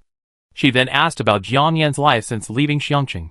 As usual, Jiang Yan told her what she had told Kong Wu. Probably, she met a powerful benefactor who gave her a ride. Su Dai was stunned by what she heard. But in the end, she didn't ask any further questions. Like Kong Wu, as long as she could stay alive, that was the best. There are many other partners of top scientists working like me, Su Dai said, as if suddenly remembering something. Jiang Yan was baffled. Top scientists? Many of them are actually scientists or highly educated individuals. You mean the caregivers and cleaners? Su Dai nodded. Yes. Jiang Yin, It's just that I'm forced to earn points and take care of Sun Jingtao while I'm doing it. They're forced to do this. While they're working, they're monitored at gunpoint. Food, clothing, housing, and transportation are all in the same place. It's practically house arrest. Jiang Yin felt the more she listened, the more outrageous it became. So where are those scientists? As the lowest class, the information they received was fragmented. They had no idea what was going on above them, which was why it sounded so confusing. I don't know. I just know that when the disaster first struck, these people and their families were immediately taken away. The scientists were sent to a secret location, and their families were brought here. It's a bit like being held hostage.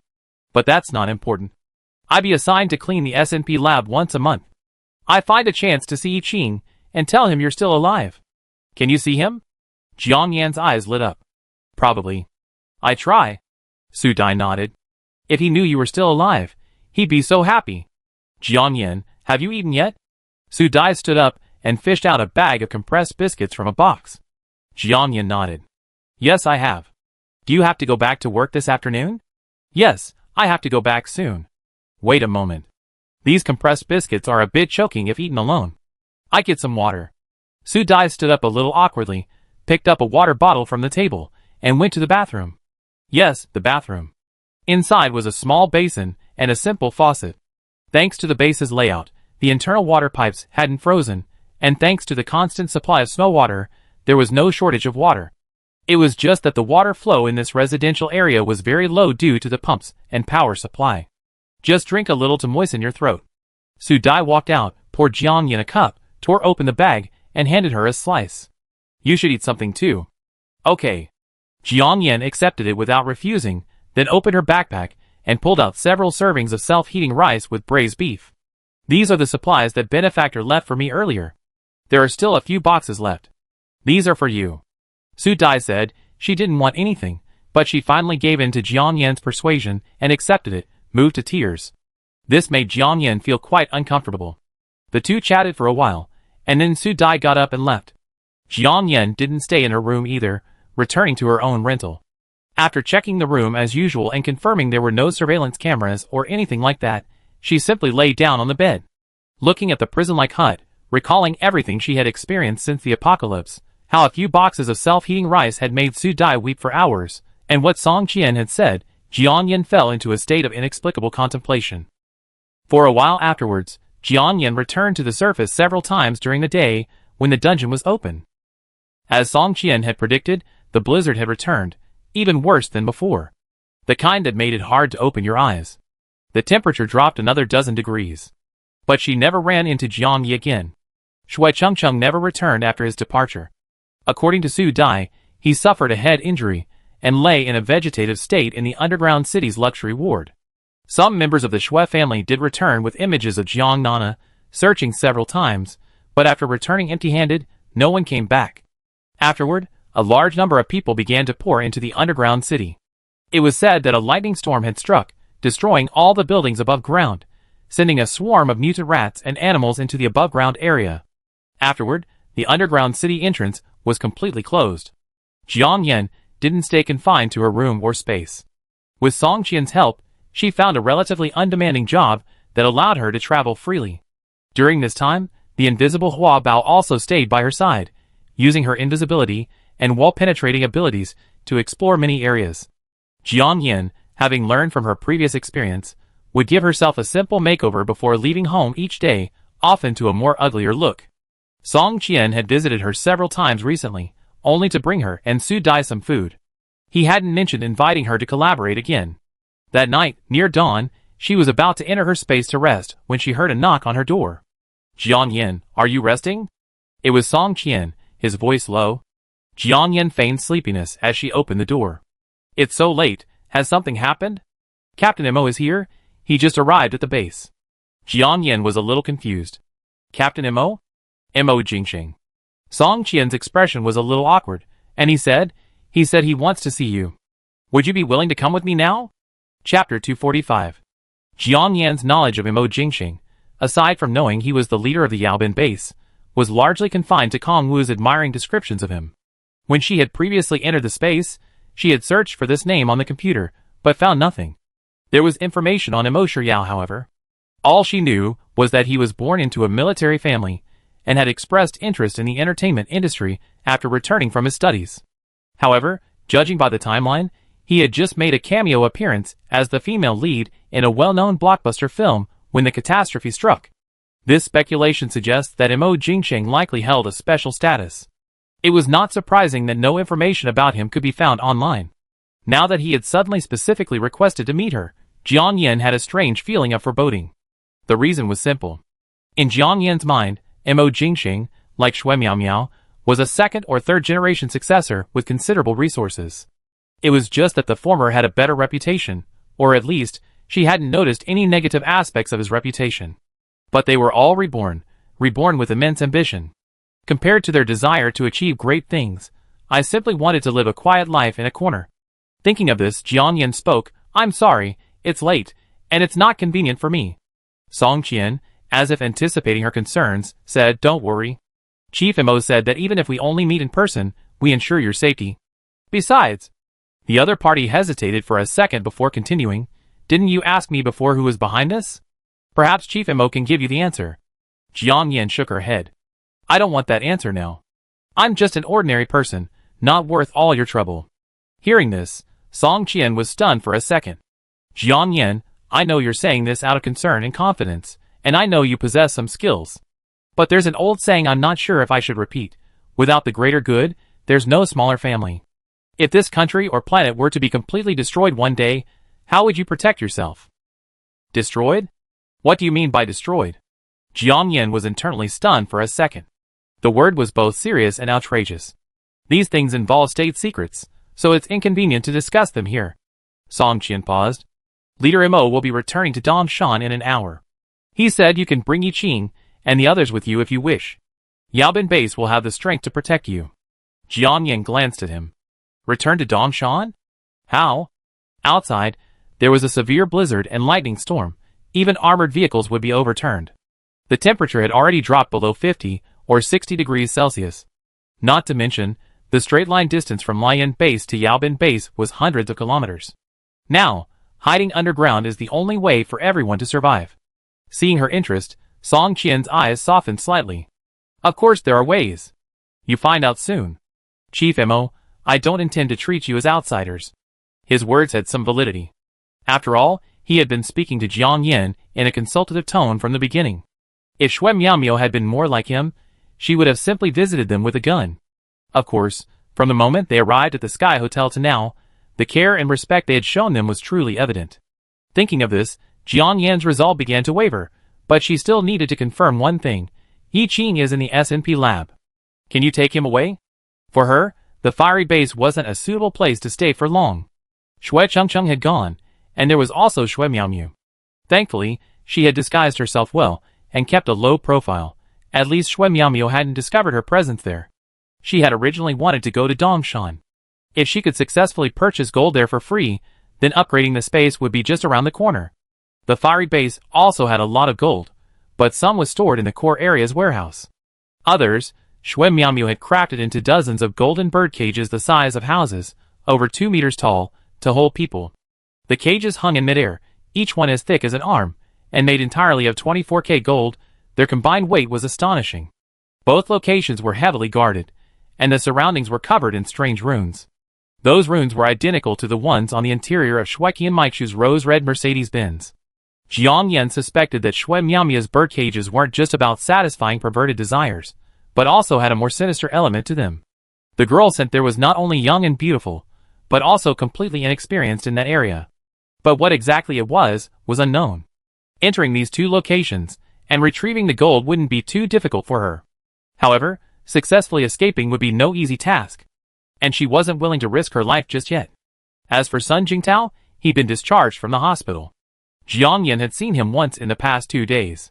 Besides being thin and weak, he was almost fully recovered. As for Yi Qing, Su Dai had tried several times, but even when she was assigned to clean the S&P lab, she hadn't had the chance to get close. The hibernation chambers they were in were completely sealed and sterile environments. Before entering or leaving, everyone needs to be disinfected. The entire Liyan base is both high-tech and shrouded in mysterious and metaphysical undertones.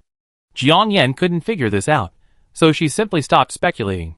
However, since Yaobin base is one of the 5 major bases named after the 5 elements of metal, wood, water, fire, and earth, Mo Jinxing probably knows about its metaphysical background. Yes, we can take Yiqing from the S&P laboratory. At this point, I won't hide it from you. He was originally selected and sent there under the name of Yaobin base. Song Qian's words brought Jiang Yan back to her senses. Jiang Yan frowned slightly and pinched her fingers vigorously. However, we didn't force him to do this. He volunteered. You can ask him directly when you see him later. Song Qian's words were taken as Jiang Yan's agreement. Jiang Yan pondered for a moment, then said, "Well, I go with you."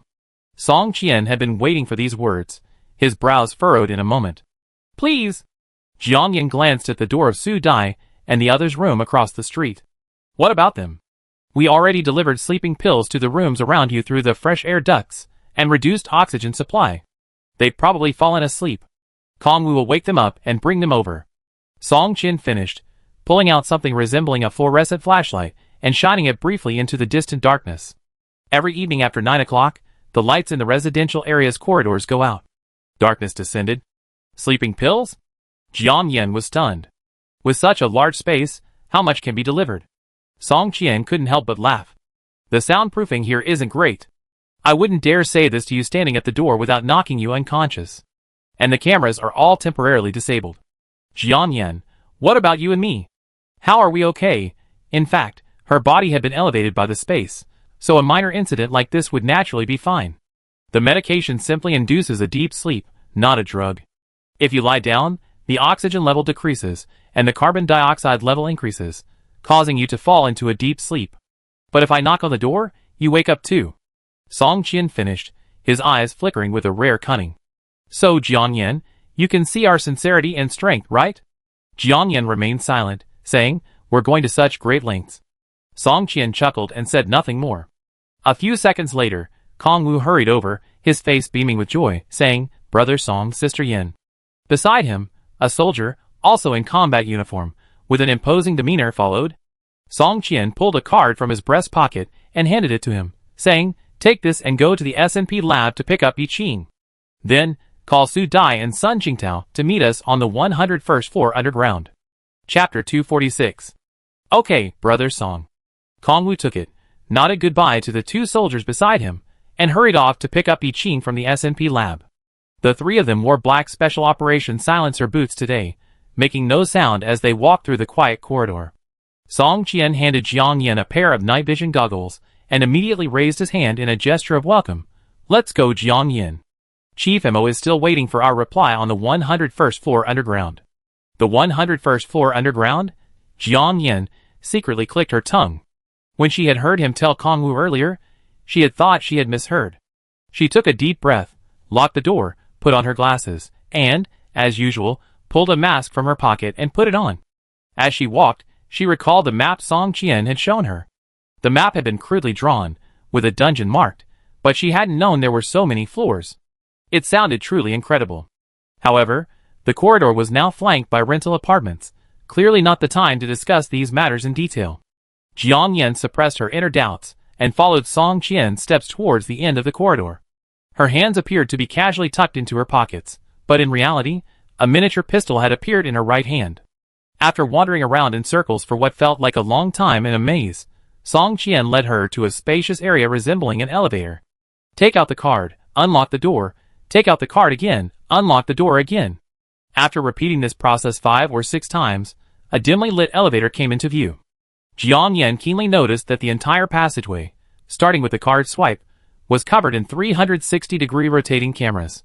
There were even 2 barely detectable firing holes on the roof outside the elevator. I wonder if there were snipers lying in ambush there. Jiang Yan took a silent breath. I hadn't expected the security measures in this place to be so strict. It seemed that what I had learned during my time lurking in the base was just the tip of the iceberg.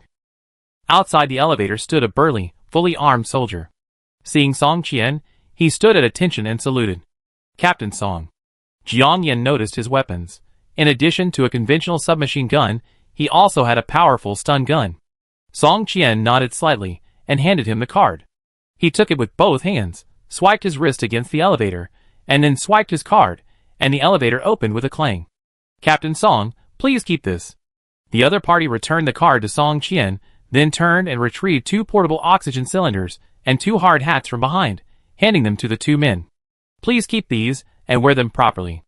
Thank you, Song Qian said, donning his hard hat and stepping into the elevator first, followed closely by Jiang Yin. After landing, the elevator began its descent. It was much faster than the one Jiang Yin had taken into the underground city. The elevator seemed to be built along the side of a cliff, with a vast expanse of empty space surrounding it. Further away, there were layers of semicircular steel-framed buildings. They were probably all sorts of houses. It was as magnificent as many of the apocalyptic sci-fi blockbusters she had seen before. If the ones she had seen before were underground cities, then this place was more like a city in the underworld. Seeing her frowning and looking outside, Song Qian said, "The glass surrounding our elevator is bulletproof and coated with high-grade one-way film. We can see outside clearly, but people outside can't see inside clearly. Besides, I only just learned yesterday that there's actually 101 underground floors. This was originally top-secret information." Jiang Yin understood his implication, humming ahem, glancing at the camera in the corner of the elevator. She feigned indifference. "What about these safety helmets and oxygen cylinders? They're just temporary backup safety measures. Just return them when you get out. This underground city is actually built to the highest earthquake resistance level. Even with the highest earthquake resistance level, can it really withstand crustal movement? If there were an earthquake like the one in Xianqing and Anming, these 100 underground floors." Song Qian couldn't help but smile. "Don't worry. Jincheng and Dongshan won't experience that kind of earthquake in the next 10 years. Jiang Yin, why do you say that? Rumor has it that the Shui family chose Jincheng as the location for their lion base based on some feng shui theory, arguing that the south is rich, the north is noble, the east is poor, and the west is destitute. But in reality, it's more about the geology and topography of the area." Seeing that the elevator had only reached the 35th floor, Song Qian added, "Jiang Yin, do you know where the deepest underground tunnel in the world was before the apocalypse?" Jiang Yin shook her head, confused by his sudden question. "From the outside, it's the Gotthard Base Tunnel in the Land of Clocks. It's 57 kilometers long, 2,438.4 meters below the surface, and took 17 years to build." Jiang Yan's pupils shrank slightly as she glanced at Song Qian. She knew he had more to say. He really loved laying the groundwork. "There's another tunnel beneath where we are now. It's not as deep, but it's over 300 kilometers long. Thanks to advanced equipment like tunnel boring machines and the concerted efforts of the entire nation, it was completed in just 1 year. From Jincheng to Dongshan? Yes. So, if you agree to go to Dongshan with us, this tunnel will only take an hour or 2. The other party said this, giving her a meaningful look. Jiang Yan's eyes remained calm, but she secretly took a deep breath. Song Qian was merely stating an objective fact, but in reality, he had already hinted at everything he needed to. 1. Mo Jingsheng's sudden arrival at the flame base amidst the blizzard and lightning storm now explained. 2. Construction on this tunnel began a year ago. This was clearly no coincidence. Someone had already begun preparing for the natural disaster a year earlier. This was far earlier than she had been able to. And those surface bases constructed after the disaster were merely a deception. In reality, the underground city had already been secretly constructed. 3. The other party trusted her immensely, so they repeatedly dropped what they considered top-secret information. 4. The relationship between the Lion base and the Yaobin base is somewhat complicated. Thinking of the first 3 points, Jiang Yan's heart suddenly sank. Never mind. Since we're here, we might as well make the best of it. Let's see what Mo Jingsheng is up to. Duang. While she was pondering, the elevator landed on the -101 SD floor. Song Qian, as usual, swiped his card and opened the door. A brightly lit, open hall, and several fully armed soldiers appeared before her. Gazing at the security checkpoint directly ahead, Jiang Yan, with a fleeting thought, retracted her pistol. After completing the security check and leaving behind her helmet and oxygen tank, a soldier standing alone stepped forward and led the 2 of them further inside. They encountered many soldiers on duty along the way. These soldiers, without exception, were tall and imposing, appearing to be carefully selected talents. For a moment, Jiang Yan felt as if she had entered some kind of special, secret military base. But this was clearly the underground city of Shui Miaomiu's fiery base. Could there be a city beyond the city? Since reaching the 101st floor, Song Qian had remained silent, only occasionally glancing at her with reassuring glances. He practically had the words "Don't worry" carved into his face. The three of them wandered around until they stopped at the door of a room made of a raw cement color, but actually made of some special material. The soldier raised his hand to signal the two to wait, then stepped forward and knocked softly on the door. "Greetings, Chief. Miss Jiang has arrived." "Come in," a deep, strong male voice rang out from inside. Chapter 247. The soldier pushed open the door and stepped back to make way. "Miss Jiang, please." Jiang Yan subconsciously glanced at Song Qian. He gave her an encouraging look. "I wait for you at the door." "Okay." Jiang Yan retracted her gaze and walked inside. Meanwhile, Hua Bao, who had been nestled on her shoulder, had spread its vines to protect her vital parts. Jiang Yan smiled. Hua Bao's thoughtfulness and understanding were truly undeniable. There was a doorway inside the house, with the fresh air turned up high, sending a cold breeze whistling in. As soon as she passed the doorway, as if she had stepped on some kind of mechanism, a bang sounded, and the door automatically closed tightly. The entire room fell silent, a pin drop audible. Jiang Yan's heart tightened. After taking in the scene inside, she finally gave up her attempt to reach for her gun in her pocket. Two massive maps hung side by side on the wall in the center of the room. One looked like the entire world, the other probably his own country. In front of the map stood a young man in a majestic black combat uniform, seemingly marking something on the map. He was in his early 20s, with handsome features and an upright figure. Standing there, he looked like a pine tree. He was the only one in the room, and his features bore a resemblance to Mo Shiryao, so it must be Mo Jingxing.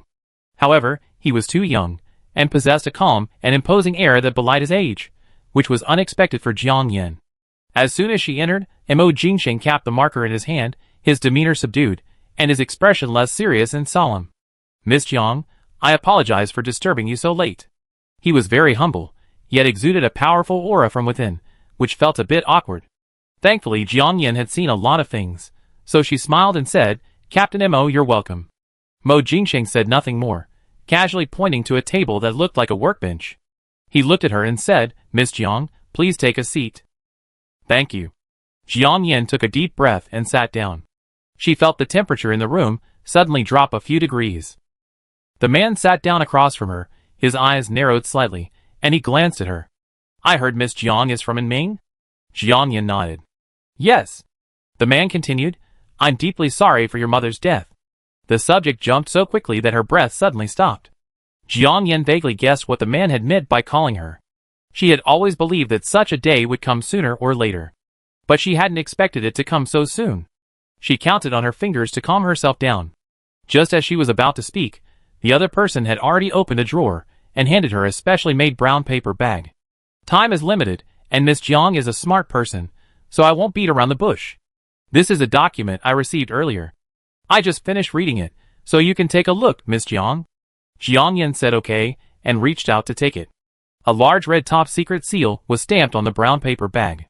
Besides the twisted thread seal, there were also traces of wax sealant, neatly opened with an envelope knife. These days, with the internet completely down, many things have returned to their simpler roots. Jiang Yan frowned and opened the bag, revealing a small stack of A4-sized, printed and bound documents. Top Secret File 01007, Reborn Person Number 007, Jiang Yan. Looking at the small print in the upper right corner of the cover, Jiang Yan paused as she flipped through the documents and involuntarily gasped. Looking up, she saw Mo Jingxing staring right at her. His eyes were as deep as a pool, revealing no apparent emotion.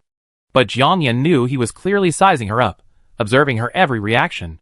She tensed, yet a smile curved across her lips. "Rebirth?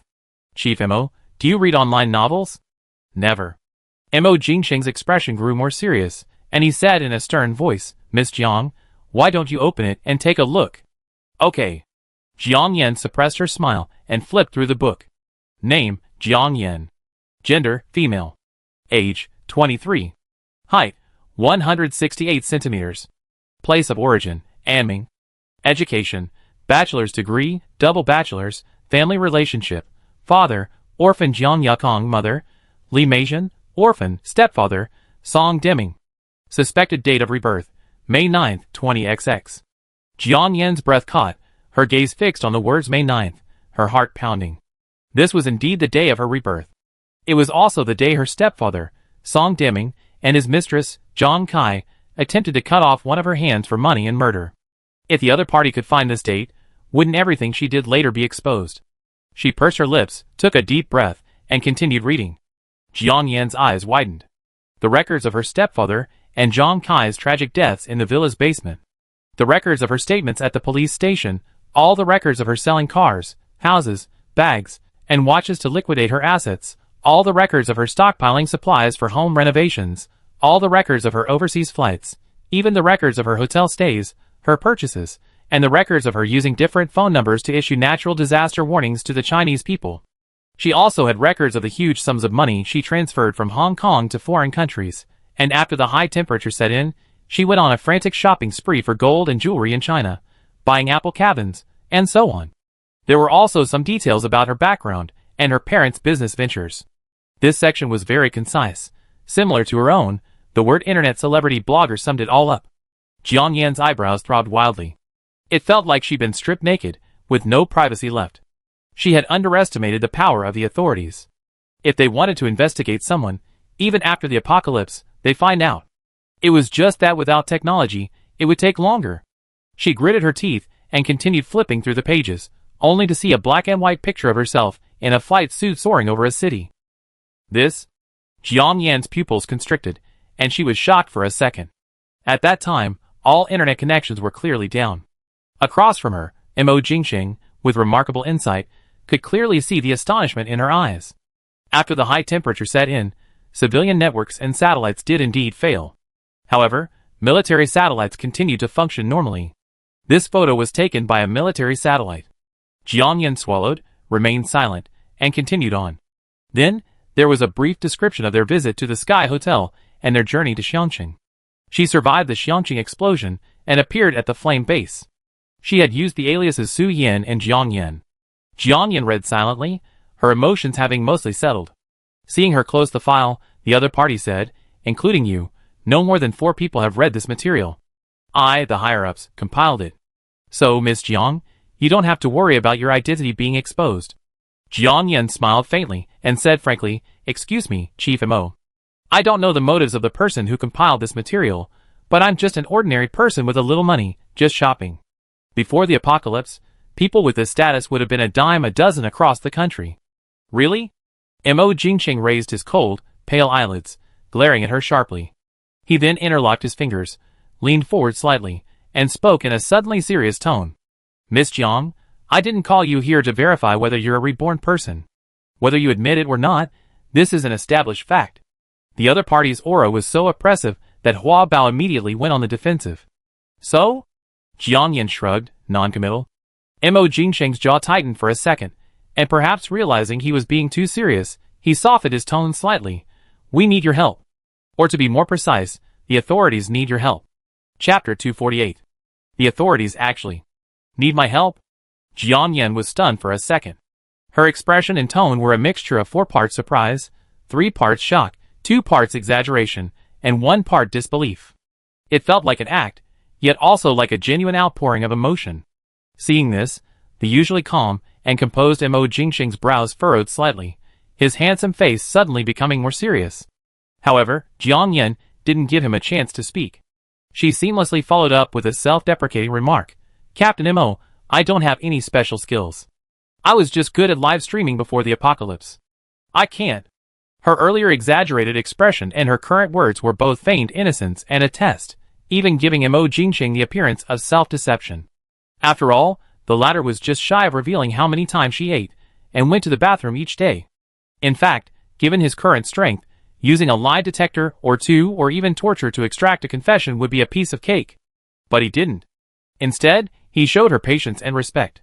This gave her the courage to do so, and she had to do it. To be honest, she didn't know much about Mo Jingsheng, let alone trust him. He was handsome, upright, and had the air of a local hero, but what did that prove? The 3 large ships filled with soldiers they had seen earlier in Anming, the impenetrable 101st floor of the underground base, and the soldiers they had met, all suggested that he was indeed powerful and had military backgrounds. As for the rest, she knew nothing. So, if he said he represented the official, then he represented the official? She also remembered that when the natural disaster first struck, Sun Jingtao and others were reluctant to go to the improvised official base. One reason was that, while the various factions appeared harmonious on the surface, they were actually simmering undercurrents, seizing the opportunity presented by the disaster to vie for power and territory. Isn't the current situation similar? Various factions seize control of the chaos, then rise to prominence. She's seen this happen countless times in movies and TV series. If the one who rises to power is a wise and righteous person, then the survivors will naturally find peace. But if the one who gains power is someone like Shui Miao, wouldn't that plunge them into dire straits once again?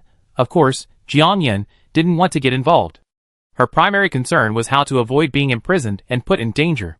However, she clearly underestimated the other party's patience and sincerity. After hearing her second sentence, Mo Jingsheng's face didn't show any anger. Instead, a smile played at the corner of his lips.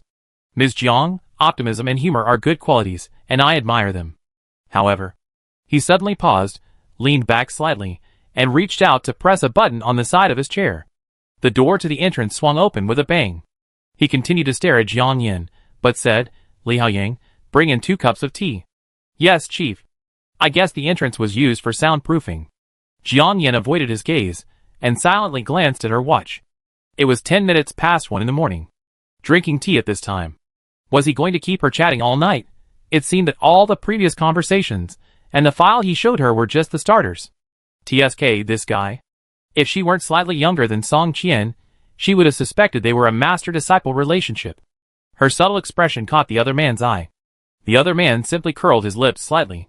Tea was quickly brought in, and the soundproof door to the entrance closed again.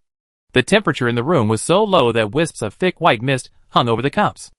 Iceland tea from 10 years ago tastes almost as good as cooked tea. It's just right to warm your stomach in cold weather.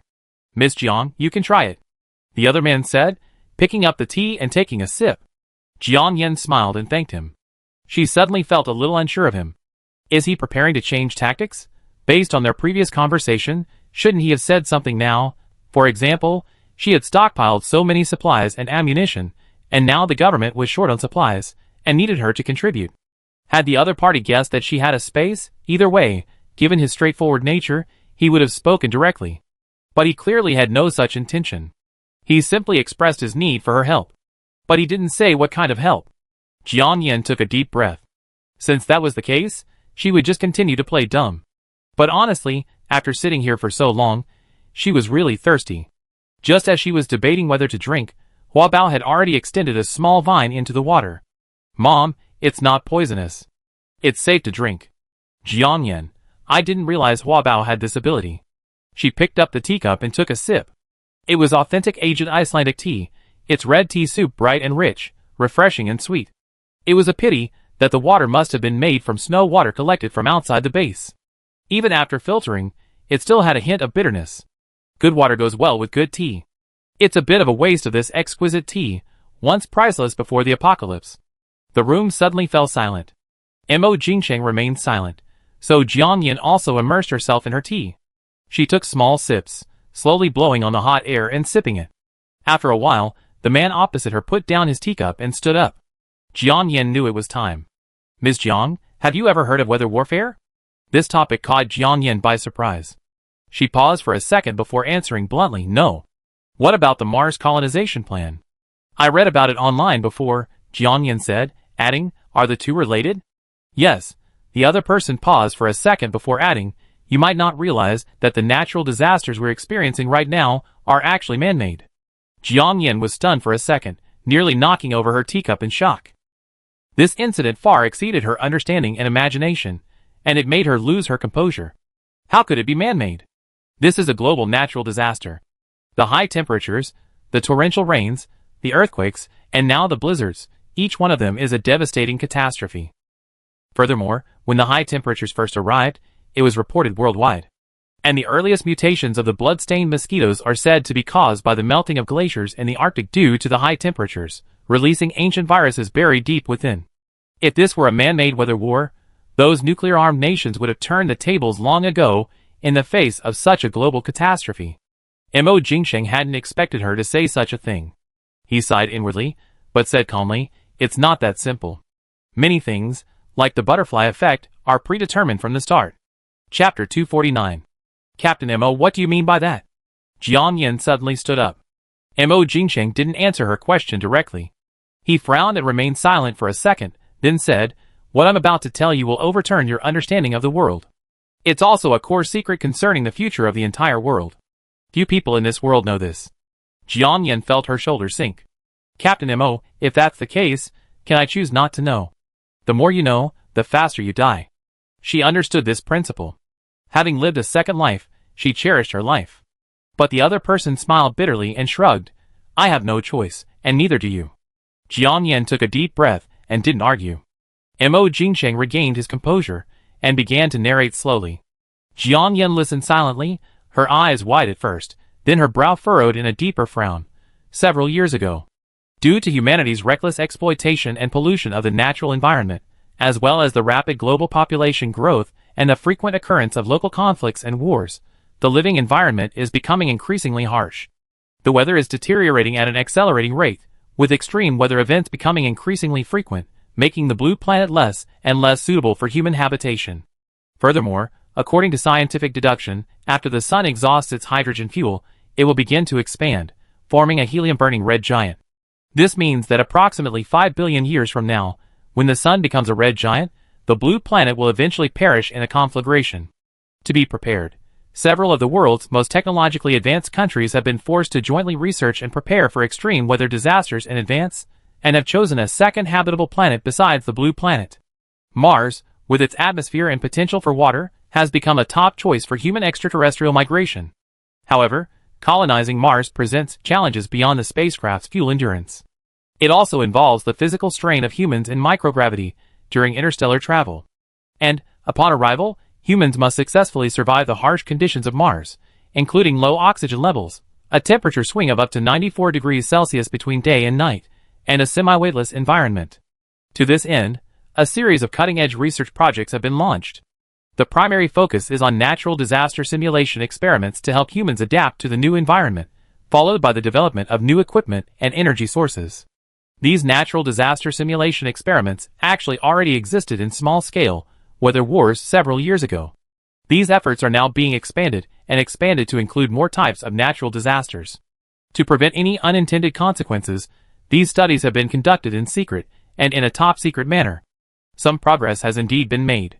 However, after some animals and plants underwent natural disaster simulation experiments, resulting in genetic mutations that enabled them to adapt to extreme weather conditions, some superiors seeking immortality have had second thoughts. They were no longer satisfied with simply replacing parts or simply wanting to live longer. What they desired was to transform their own bodily functions, achieving eternal youth and longevity. After all, colonizing Mars was merely a beautiful concept, with no guarantee of implementation within their lifetimes. Of course, all of this was carried out in secrecy.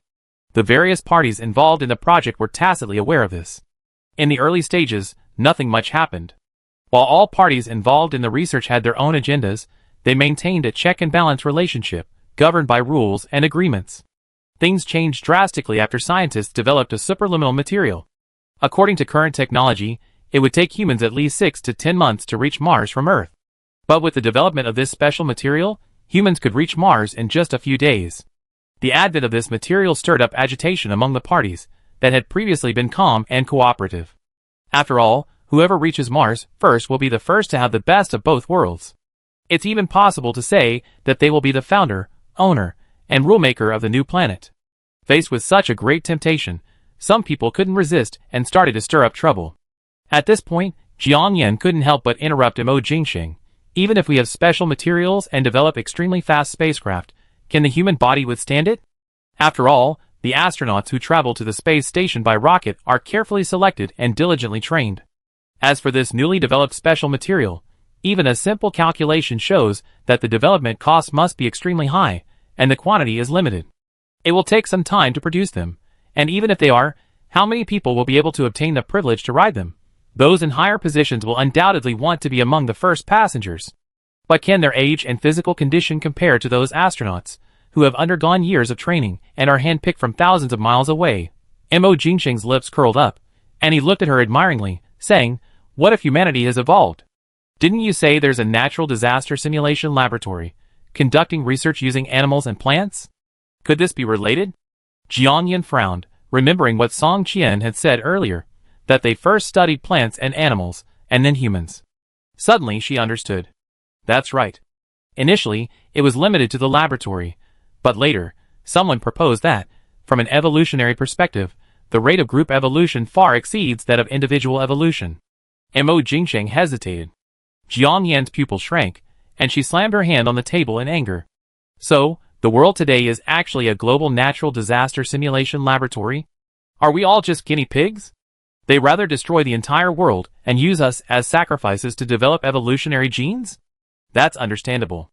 Mo Jingsheng's face darkened as he continued. The parties involved in this research disagreed, but someone secretly infiltrated the Natural Disaster Simulation Research Center and launched a global weather war. Jiang Yan bit her lip. Who? Mo Jingsheng paused for a second, then said, probably a Western country with the most satellites in the world. They're the driving force behind the entire project. The core laboratory controlling the natural disaster simulations was originally housed in a separate space station, requiring the combined efforts of multiple parties, with a secret key to access. However, if the enemy's top hackers cracked the key program, it would be possible to enter independently. Furthermore, they have established their own branches in various countries.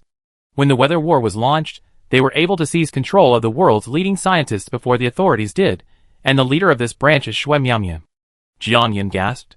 She had never expected the manipulator behind this perverted Shui Miaomia to have such a background.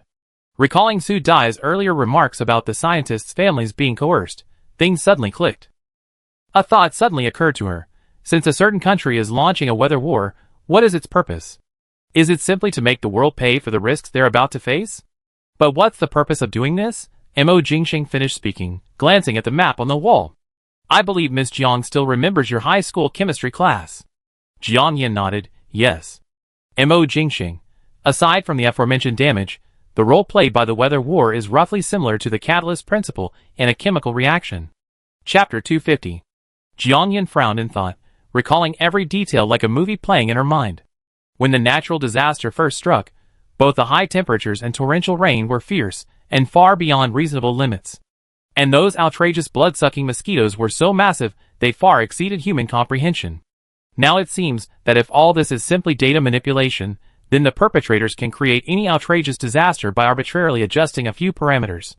And some natural disasters can trigger secondary disasters, even leading to even more severe ones. Jiang Yan suddenly felt as if she had been pulled into a science fiction movie. She raised her hand to rub her temple and glanced at him. Is there any way to stop it? Yes. Mo Jingsheng had clearly been waiting for her to ask this question, and the answer came out immediately. There are currently two ways to stop it. First, find the instigator's base on Earth.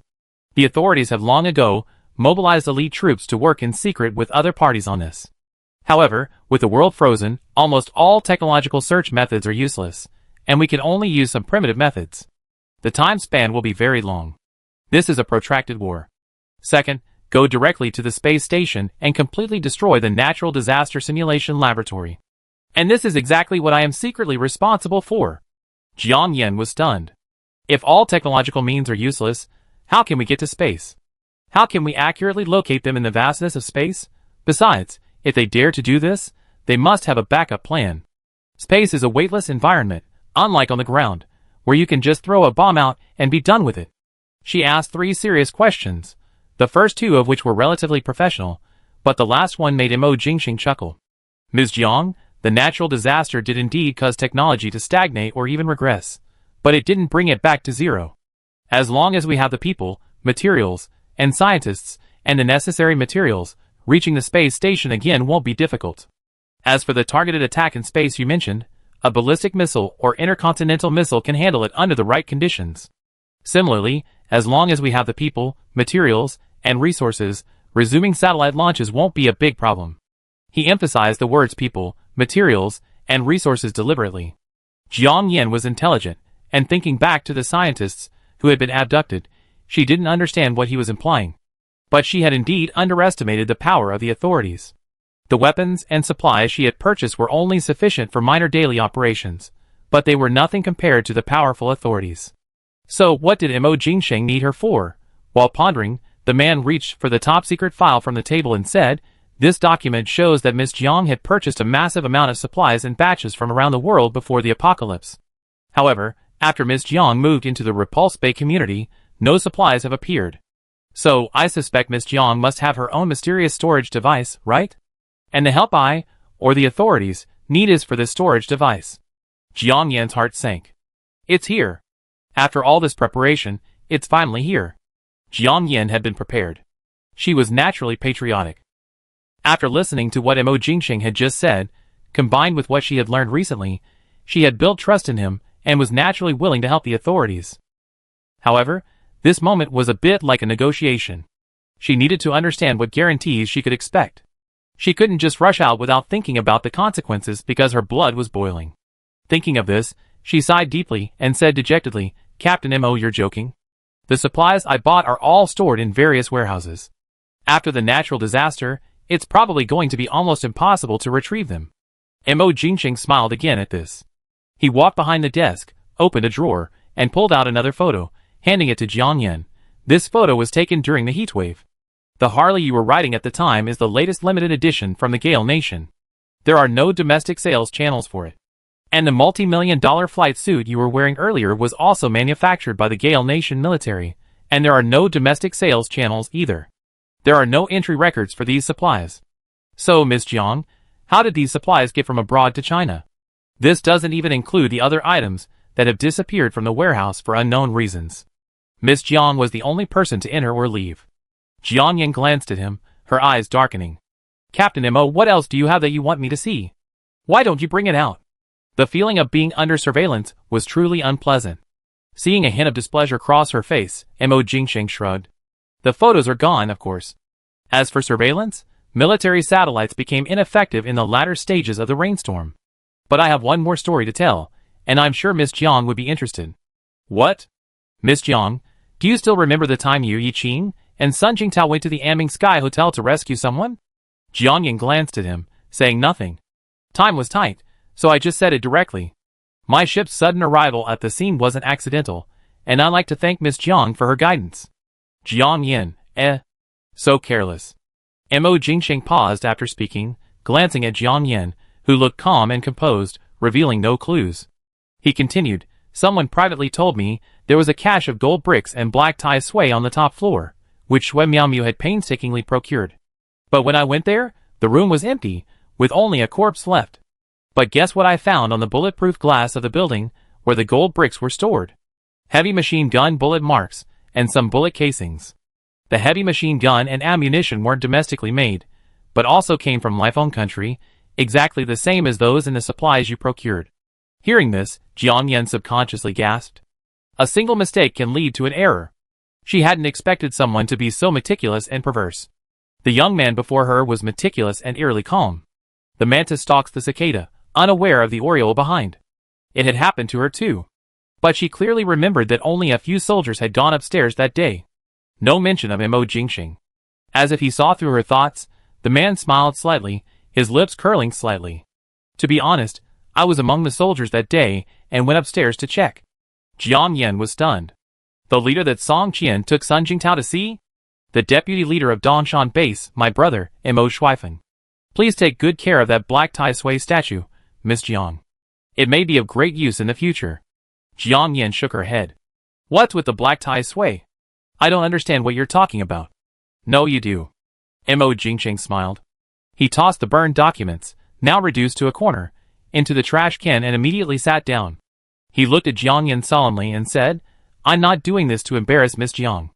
I just want to let her know that the authorities have the power to completely resolve this natural disaster. However, we do need your help. Whether you have a storage artifact or other abilities, we need the people, materials, and resources to save the world. Right now, we need your help." Jiang Yan sighed deeply. "Captain Mo, since you already had people following me, why are you only telling me this now? Because rebirth simply means gaining access to information and resources before others. It's not important for the country. In other words, for a country with so many reborn people, its importance is negligible. But you are different. You survived the Xiangqing earthquake and explosion intact. This is the core reason why I finally decided to meet you and seek your help. What if I didn't show up here? As long as you're alive, you definitely show up somewhere else. Humans are social animals, and I believe that Ms. Jiang, once a popular blogger, must have a deep love for people. And I believe that meeting and getting to know you was more of a matter of fate. Although this may sound a bit wrong, it is a blessing for the entire country and the world. Of course, while we have our country and our family at the forefront, we're not seeking help for nothing. I remember that most of the supplies Miss Jiang purchased before the apocalypse were arms and gold and jewelry. It's clear that Miss Jiang has a strong preference for these two types of supplies. I, Mo Jingxing, can assure you that as long as Miss Jiang is willing to cooperate, you will be able to choose any official arms, as long as they don't involve any particularly unusual core technology. As for gold, I can apply to provide Miss Jiang with half of the official gold reserves. However, due to the extreme cold and storage location, I can't provide it all at once, but at least a quarter of the reserves should be no problem. As for jewelry, I will do my best to provide it to you. However, please forgive me for not being able to assist with any gold and jewelry found in cultural relics or museum collections. Jiang Yin had been feeling a little sleepy, and his words had left her feeling dizzy. Suddenly, her head buzzed and she woke up. Half of the official gold reserves. After all, she had read online that the official gold reserves were at least 2,000 tons. However, most of it is in the central treasury, a small amount is stored elsewhere, and a small portion is stored in the Gale Nation's central treasury. But let alone half, even with just a quarter, her space could probably be upgraded 5 levels. What does a 5-level upgrade mean? I guess it could encompass mountains, rivers, lakes, and seas. And then, there's the flower treasure. Wouldn't that power be sky high? Currently, some of the flower treasure's functions are a bit unclear. Partly due to a lack of suitable testing opportunities, and partly because she suspects the space upgrade hasn't been fully completed. And that spiritual spring in the space. Jiang Yin hadn't expected Mo Jingxing to offer such generous terms. She suddenly felt as if a golden pie had fallen from the sky. Mom, this is a once-in-a-lifetime opportunity. You might consider agreeing to his terms. Huabao couldn't help but laugh at the thought of so much gold. Jiang Yin murmured, her expression expressionless. To be honest, even if Mo Jingxing hadn't made this offer, she would most likely have agreed to cooperate with the authorities. After all, the survival of the entire planet and all of humanity was at stake. She certainly couldn't remain confined to the space forever. And she still had absolute control over the space and Huabao. I know Miss Jiang has some concerns. However, you can rest assured of 2 things. 1. I will keep my word. 2. We will maintain absolute confidentiality regarding your special abilities and protect your personal safety, preventing you from falling into danger. Jiang Yin frowned and said, Suppose I had that storage artifact you mentioned, then what would you need me to do? 1. According to natural disaster predictions, this extreme cold weather will end in 6 months, at which time global sea levels will rise rapidly again. You could think of this as global oceanization. At that time, many of the core equipment and supplies that the authorities have previously salvaged will likely be destroyed in this global oceanization. Therefore, I need your artifact to help us collect and store them until the right conditions allow for their retrieval. This includes, but is not limited to, top-tier laboratory equipment, rare materials, important museum collections, seed banks, DNA libraries, and even aircraft carriers, lithography machines, nuclear submarines, exploration spacecraft, supercomputers, and other major national assets. Currently, these supplies are stored separately, but we will dispatch specialized teams to assist you in collecting them. Of course, Yi Qing and Sun Jingtao, whom you trust, will also be part of this team. As for the surviving humans, they will be rescued by other teams. Research on getting to the space station will be conducted simultaneously. I will personally lead the rescue of the scientists who have been abducted, but ultimately, the supplies you have collected will also be essential. 2. Mo Jingxing paused, then looked at the shocked Jiang Yin and said, I discuss this later, but the details are similar to 1. Jiang Yin was genuinely shocked. Isn't this just another disguised, larger-scale $0 purchase? It just has to be returned to the country in the end. But regardless, it sounds pretty cool. Not just cool. Does this count as taking on the responsibility of saving the entire nation's civilization and the future of humanity? I just don't know if her space's storage area can hold so much stuff. But that storage area is like a black hole. She's put so much stuff there before, and it doesn't show up. If it's upgraded, it shouldn't be a big problem. Thinking of this, Jiang Yin secretly pinched her palms, suppressing her inner throbbing, and said, Captain Mo, are you sure you're not just wishful thinking? After all, the size of that aircraft carrier is staggering, not to mention other things like seed banks and gene banks, which are basically national level in size. They're no small feat. Also, aren't you afraid that if I really had the ability, I embezzle everything? Many of these supplies are coveted by many countries. Mo Jingsheng couldn't help but smile. Miss Jiang is a law-abiding citizen who punishes evil and promotes good, both before and after the apocalypse. I believe in myself and won't misjudge her. Of course, you don't have to answer me right away. You can think about it carefully first. It's getting late, and I apologize again for keeping you so long tonight. He raised his hand and pressed the button on the side of his chair. The entrance opened with a boom. Chapter 251. Song Qian. Maybe it was from staying up late and talking too much with Jiang Yin, but Mo Jingsheng's voice sounded a little hoarse. Here. Song Qian pushed open the door and walked in with a vigorous military stride. He nodded slightly at the two of them, then looked at Mo Jingsheng and said, Captain, you overstayed your welcome. Are you returning to Dongshan now? Not yet. Send Miss Jiang to our guest room to rest. We arranged for someone to guard her during the night. If Miss Jiang needs anything, we do our best to meet her needs. Song Qian stood at attention and saluted. Yes. Jiang Yan raised an eyebrow. Guest room? She remembered that Song Qian had previously arranged for Kong Wu and the others to pick up Su Dai, Yi Qing, and the others. Yi Qing, Su Dai, and the others? There was Mo Jingsheng. With Sheng present, Song Qian's words were somewhat polite and reserved. It's getting late, so I already asked them to rest in the guest room. Miss Jiang, don't worry. This is my arrangement. I'm meeting with you privately. Although I've done everything I can to maintain confidentiality, it's inevitable that Xue Miaomi will notice you're here.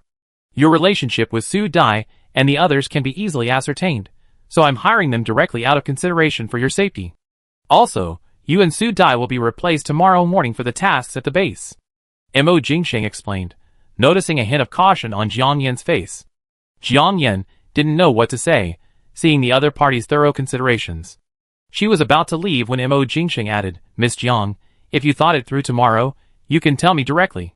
Jiang Yan, sensing a hidden meaning in his words, asked then, no matter how good our conversation may be, it's nothing but empty words. If I, Mo, were still alive, I would certainly abide by our agreement and do my best to protect Miss Jiang. However, if something were to happen to me during this natural disaster, I wouldn't want Miss Jiang to be affected. Therefore, I will personally draft the agreement, put it in black and white, and establish the terms and conditions. I will have the highest authority sign and seal it. This will provide Miss Jiang with an additional safeguard no matter what happens in the future. As for the supplies Miss Jiang needs to help collect, we will form a highly specialized agreement. The confidential atlas, categories, quantities, storage locations, and so on will be listed separately, and a copy will be provided to Miss Jiang at that time. Also, signing and stamping will take some time, but during this time, Miss Jiang can go to Dongshan and collect a portion of gold and weapons I promised you. Miss Jiang, you may not know that Dongshan was home to the largest gold reserves in the country before the apocalypse.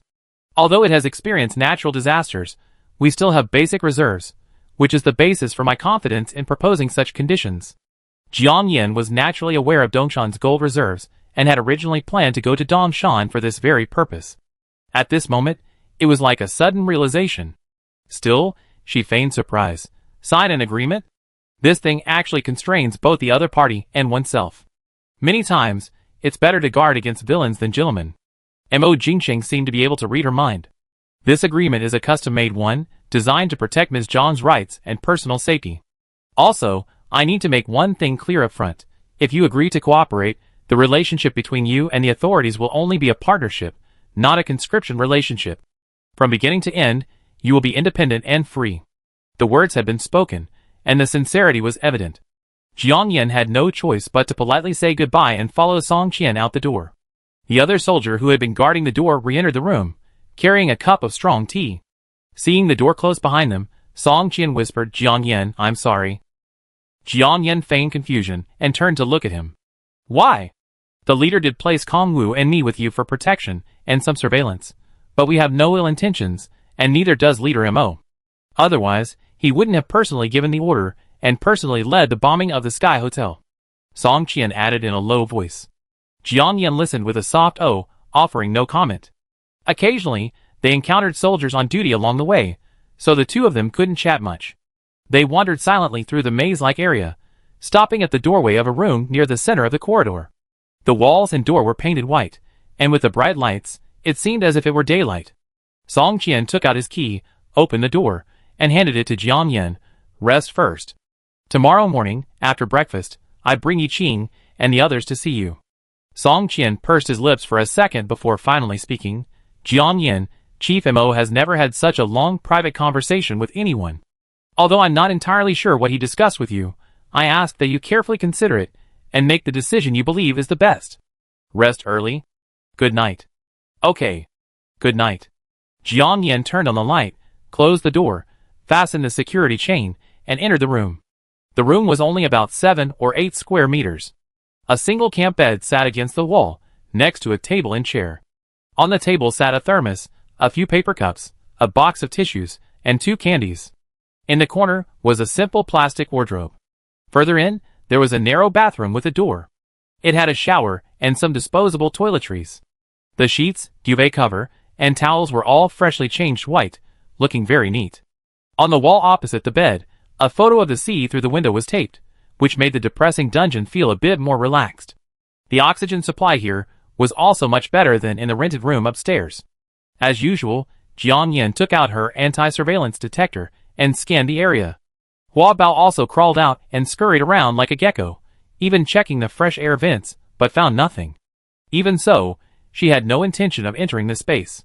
The reindeer newly brought into the space had enough wood-ear mushrooms on the dead tree stumps to last it several days. If it was really hungry, it could eat grass and the like. As for the chickens, ducks, geese, stream water, small fish, shrimp, and grass, there was no need to worry either. The same could be said for the growing number of fish. Jiang Yan suddenly realized that her space already had a basic food chain. That was a good thing. She'd see if she could increase the species diversity there. Thinking of this, she became interested in the atlas Mo Jingxing mentioned.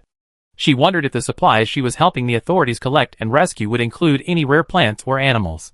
Thinking of it, that atlas was probably a modern-day treasure map. Jiang Yan grew increasingly excited. She took a deep breath and checked the time. TSK. 3:30 a.m. It was indeed getting late.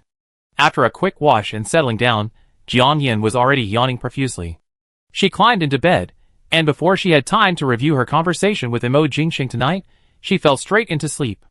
As usual, Hua Bao lay beside the bed, keeping watch for her the entire time.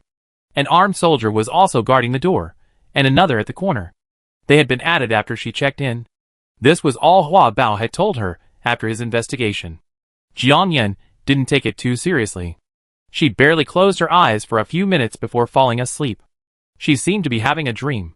She dreamed of herself being lifted up into space by thousands of shimmering golden vines. She stretched out her finger and flicked it gently. Boom! The control center of the Natural Disaster Simulation Laboratory located in the space station exploded. Chapter 252. The next day. When Jiang Yan woke up, it was just before 8 in the morning. After a quick wash and a quick brush of hair, she opened the door and saluted the soldier standing guard outside. Good morning, Miss Jiang, she said. Good morning, Jiang Yan nodded slightly. For a moment, she was still a little uncomfortable with such treatment. As she finished speaking, a woman in work clothes and bangs approached from the corner. She held a brown, wood-grain tray and smiled. Miss Jiang, you're awake. Jiang Yan was stunned for a second. Excuse me, who are you? My name is Lu Ling. I'm from the base's logistics department. This is the breakfast Commander Mo ordered for you, Lu Ling said, handing her the tray. She added, that apple is a specialty of our Dongshan area. Remember to try it. She grinned. Thank you, Jiang Yan said, reaching out to take it. You're welcome. Have breakfast first. If you need anything, call me. I'm in the workshop around the corner. The woman pointed a short distance away. Okay. Jiang Yan, holding the tray in one hand and closing the door with the other, entered the room. On the tray was a glass of perfectly warm milk, a piece of vacuum-packed bread, and a slightly wilted red apple. Hua Bao inspected her as usual. Jiang Yan took a sip of the milk. It was made with ordinary powdered milk, and the taste was a bit bland. As for the bread, it was a bit dry. The apple had long lost its fresh crispness, but Jiang Yan knew that these three foods, in the current environment, were already considered top-notch. After breakfast, Jiang Yan quietly retrieved a bottle of black coffee from her space and drank it. Just as she stood up and was about to return the tray, there was a gentle knock on the door. Jian Yin, it's me. It was Song Qian. Presumably, it was the soldier and Lu Ling who had already informed each other that she was awake. Jian Yin opened the door. Good morning. Have you had breakfast? The other person's expression was a little serious. Jian Yin nodded, then said, Did Chief Mo ask you to come see me? Song Qian, no. Chief Mo had something important to do, so he rushed back to Dongshan late last night. He told me to tell you that if you made up your mind, let me know and I take you there. Also, he suggested that you not go to the Fiery Flame base, he added. Jian Yin narrowed her eyes. So you're here to ask my opinion? No, Song Qian shook his head. I'm here to take you to meet Yi Qing and the others. Jian Yan's heart was filled with joy. Are they awake too? Yes, they're all very excited to meet you, Song Qian said, raising his hand in a gesture of invitation. Jian Yan understood what he meant. The so-called excitement probably referred more to Yi Qing. As for Su Dai and Sun Jingtao, they had met before. Song Qian led her on a circuitous journey, stopping at the door of a house near a corner. The house wasn't very soundproof, and the faint sound of whispers could be heard. Song Qian went up and knocked on the door. The sound of hurried footsteps approached, and the door creaked open. Jian Yan stared at the tall figure before her, stunned for a second. It was Yi Qing. He was twice as tall as before, wearing the black clothes he had worn during the battle against the mutant rats. It had been washed. A small scar appeared on his cold, pale cheek, and the backs of his hands were covered with scars and scabbed wounds. The pimples were so densely packed that they were visible to the naked eye. Next to him, Su Dai and Sun Jingtao followed closely. In addition, there was another person, Jiang Yi, Jian Yin, Su Yin. They both spoke in unison. Chapter 253. Why is Jian Yi here too? And with Su Dai and the others? Jian Yan's heart flickered with doubt, but her expression curved. Long time no see. Hearing Yi Qing's name, Jian Yi's face gave him a you got it wrong look, and he secretly glanced at Yi Qing. But he saw that Yi Qing's lips were tightly pursed, his eyes not focused on him. Looking at Jian Yin, a myriad of complex emotions flashed through Yi Qing's eyes, and he felt like he had countless words to say to her. But the words choked on his lips. He was still the same almighty, carefree, and uninhibited Jian Yin, but he was no longer the independent and free-spirited young man who chased his dreams. As the most successful experimental subject to date, he truly possessed special abilities not possessed by ordinary people. But how long could he live? How long could he leave the lab? Now, he was nothing more than a lab tool and a pathetic parasite. If he hadn't thought she died in Xiangqing, he wouldn't have. Fate played a trick on him. Yi Qing clenched his fists and took a deep breath. The light in his eyes, that had once shone with joy at reunion, suddenly dimmed. His heart ached, the pain growing worse. Jian Yin, you lost weight. He forced a smile through the pain, his eyes filled with bitterness. Jiang Yi, beside him, noticed something was wrong and stepped aside, silent. Really? Jian Yin's lips curled up, a smile plastered across her face. Then she added, it's been a while. You matured? Thank you, Yi Qing said, taking a deep breath. Su Dai and Sun Jingtao, standing nearby, looked at each other for a second, listening to the slightly awkward conversation. How about we go inside first? Song Qian prompted. Okay. The few of them gathered their thoughts and entered. Yi Qing, as usual, walked behind Jian Yin. Su Dai came over and took her arm. Jian Yin frowned slightly, as she once again smelled the faint scent of black Tai Sui on Yi Qing. Mo Jingsheng had hinted that she should take good care of the black Tai Sui statue in the Sky Hotel, as it would be very useful. She was puzzled as to why Yi Qing also had one on him. She had observed that the statue had a beneficial effect on everything in the space. It also had remarkable properties for healing and cleansing wounds. Could it be that the SNP lab where Yi Qing and the others were working also had a black Tai Sui? Jiang Yan's mind was suddenly filled with doubts. Unfortunately, there were too many people around right now, so she could only wait until later, when she had a chance to be alone with Yi Qing, to ask about it. The room was a bare-bones suite. Outside, it looked like a waiting area, with a few scattered chairs. The light wasn't very strong. There was a small path to the side, and inside, a brightly lit room. Song Qian stepped forward and pushed open the door, revealing a conference room. There was an off-white maple conference table, an HP projector, and a removable projection screen.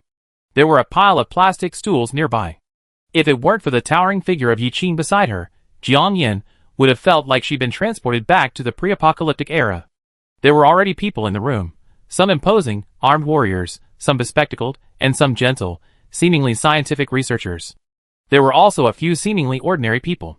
When they entered, everyone's eyes suddenly turned towards them. Jiang Yan was stunned for a second, then turned to Song Qian and asked, "What's this?" "Time is tight. I explain it to you in detail later," Song Qian explained in a low voice. Then he said, "Miss Jiang, please take a seat. Everyone, please take a seat." Hearing the address, Jiang Yan knew this was likely another formal occasion. Chapter 254. Song Qian finished his polite words, his previously calm expression suddenly becoming more serious. A nearby soldier stood up and turned off 3 of the lights in the room, leaving only one on to provide some illumination. Another soldier stood up, turned on the projector, and inserted a military green USB drive into the computer case under the table. As he manipulated the mouse, a densely marked image of various symbols, resembling an underground tunnel, appeared on the projection screen. Jiang Yan's brow furrowed slightly. Could this be the blueprint of the underground tunnel leading from Jincheng to the Dongshan base that Song Qian had told her about? But what was he showing her? She glanced at Song Qian. "Song Qian? What is this?" "Wait a moment." Song Qian gave her a reassuring look. He quickly walked to the conference table, coughed lightly, and spoke loudly. "Everyone, due to an unexpected situation, the underground tunnel leading to the Dongshan Yaobin base will be completely closed in 3 hours. We will all depart for Dongshan in 15 minutes. To prevent any emergencies along the way, I will quickly explain all the safety features, temporary escape routes, and temporary shelters in the underground tunnel." As soon as he finished speaking, everyone burst into laughter, especially Jiang Yan, who was most shocked. She was puzzled. Why had Song Qian remained silent on the way here? He had only told her that he was here to see Yi Qing and the others. Sudden situation, what emergency? Yi Qing and Su Dai, who were standing nearby, glanced at her subconsciously. They were also baffled, evidently confused. They were bewildered by why Mo Jingsheng wanted to see Jiang Yan, and confused by why they were suddenly going to the Dongshan base. Of course, their original plan had included going to Dongshan, but this information came so suddenly. Someone had already stood up, puzzled. It was a middle-aged man with black-framed glasses, looking scholarly. "Captain Song, could you briefly explain the unforeseen circumstances? We all made the decision to relocate to Yaobin base, but weren't we supposed to go a week later? Why are we leaving so soon? What about our families left behind?" "I'm sorry, Dr. Zhang, this involves base secrets, so I can't disclose it. However, we will make arrangements for your families, but they need to go in batches. Everyone here is a key member of Yaobin base's protected personnel. According to the directive, you're the first group to depart, and the remaining personnel and supplies will be the second and third groups." Song Qian finished his words in a deep voice, flicking on his laser pointer, and a red dot landed on the projection screen. "I just received this information 3 minutes ago. Time is running out, so please listen first. We tell you the details later. It seems they experienced too many emergencies, and the on-site personnel are mostly soldiers and scholars." After a few whispers, everyone quieted down, their gazes fixed on the screen. Song Qian began his narration. According to him, reaching Dongshan normally takes 1 hour and 58 minutes, but there's a chance of a tunnel collapse later. The soldiers originally escorting them from the base had other assignments and couldn't all join them. Therefore, everyone must familiarize themselves with the designated locations for temporary shelters, emergency exit signs, first aid kits, safety hammers, fire axes, and temporary supplies along the way. They also had some makeshift small weapons and small explosives, and they had taught everyone how to use them. This would at least ensure they could manage basic self-rescue in the event of a sudden and dangerous situation. The temporary shelter in the tunnel could hold food and drinking water for at least a week. Jiang Yan was shocked. Song Qian's description assumed the collapse was minor. If it were large, these 100 underground floors would be a natural graveyard. Deep pits where grave robbers wouldn't dig even after their deaths. However, if the temperature above ground hadn't dropped to over 100 degrees below zero, coupled with a severe snowstorm, no one would have taken such a risk. Everyone knew this. At this moment, they were like ordinary ants in their nest, with no other choice. While Jiang Yan frowned, thinking Song Qian had finished his story. The matter wasn't complicated to begin with, and there was nothing difficult for everyone to understand. The soldier who had turned off the lights turned them back on. Song Qian glanced at everyone and said, "There's no hard copy of this map, so please make sure to memorize the key landmarks and routes. We distribute some spare supplies. After you collected them, go back and get your luggage. We rendezvous at platform 3 within 10 minutes. Captain Song, our families. Several people frowned and stood up. Song Qian took a deep breath and said solemnly, "Rest assured, everyone. Our soldiers will do their best to bring your families safely underground and to Dongshan, even at the cost of their own lives. I believe you all appreciate Chief Mo's dedication." Everyone, The atmosphere in the room suddenly grew solemn. Knock knock. Someone knocked on the door. "Come in," Song Qian said, and several soldiers opened the door and walked in, wheeling in a pile of boxes. They contained helmets, bottled water, oxygen cylinders, single-person first aid kits, compressed biscuits, and so on. About enough for each person. Song Qian then walked over to Jiang Yan and whispered, "Yao Bin Base is ready to make things public with Liyan Base." "What do you mean?" Jiang Yan was stunned. "Are these scientists the same ones they abducted before the apocalypse?" "No. We decided to make things public precisely because we discovered the abducted top scientists and core research facilities weren't at Liyan Base." "So, is this the emergency you're talking about?" "No." Song Qian shook his head. "In about 6 hours, a swarm of meteorites will land in the Liyan Base area." Jiang Yan, meteorites? Extreme cold weather plus a blizzard plus meteorites? This is going to wipe out all of humanity. Jiang Yan, this weather war has escalated. From now on, we may have to get used to a high-intensity concentration of natural disasters. The latter's eyes darkened as he spoke in a deep voice. Chapter 255. Jiang Yan was silent for a second, then glanced at Song Qian. "So what do you need me to do?" Speaking to her specifically about this must have been a hint. Song Qian, perhaps unaware of her question, looked awkward for a second before saying, "Jiang Yan, I'm not telling you this to ask anything. If anything, it's because I hope you can reach Dongshan safely. That was the only order the leader gave me before he left. Of course, I will do my best to escort you there. Otherwise, given the urgency of this moment, I wouldn't be standing here chatting with you." Jiang Yan couldn't help but smile bitterly for a second. It seemed she had no choice but to depart for Dongshan immediately. Once again, she felt strongly that something, like the gears of fate, was secretly driving her somewhere. Since that's the case, let's just let it be fate. She sighed inwardly, about to say something else, but then Jiang Yi finished collecting supplies and walked towards her and Song Qian. "Captain Song, nice to see you again," Jiang Yi said politely, his eyes fixed on Jiang Yan. Su stopped mid-sentence. Jiang Yan smiled faintly and waved at him. "Let's get acquainted again, Jiang Yan." Since they were all in the same room, it was likely that they had all been carefully selected by the Yao Bin Base. They would likely meet frequently in the future, so there was no need for her to hide her name any longer. "Hello, Jiang Yan." A hint of embarrassment flashed across Jiang Yi's eyes, and then he jokingly said, "I didn't expect we were actually related." Jiang Yan didn't explain, but simply chuckled. Jiang Yi was an IT expert before the apocalypse. You could think of him as a hacker. Song Qian introduced her, then whispered, "I only found out about that yesterday." The two had previously met on the surface, in Jiang Yan's igloo. Jiang Yi smiled sheepishly. "Captain Song, you're flattering me. I'm just trying to make a living." "So does this base involve network security issues now?" Jiang Yan was stunned. Song Qian nodded and whispered, "Yes, the core area does. It's a small local area network. Just like the hand-drawn map I showed you earlier, some areas have strict access control. If Jiang Yi and his team hadn't cracked it, we wouldn't have been able to get in. We suspect the actual place where the scientists are being held will have similar arrangements." "Access control?" Jiang Yan was surprised for a second. She suddenly remembered Shui Qian Meishua's work ID card with the chip she had found in the rose-red Mercedes-Benz in Xiangqing. "Captain Song, Jiang Yan, I'm going to go get my luggage first. See you at platform 3 later." Seeing he couldn't get a word in, Jiang Yi knew they had something important to discuss, so he didn't want to interrupt. Song Qian and Jiang Yan nodded in unison. Jiang Yan then noticed that most of the people who had been in the room had already left. Yi Qing, Su Dai, and the other three were still there, waiting for her. There was a set of spare supplies nearby, apparently meant for her as well. Su Dai and Sun Jingtao had been invited down by Kong Wu at short notice, and they had no luggage with them. The guns and weapons they had obtained had all been confiscated upon entering the Flame Base.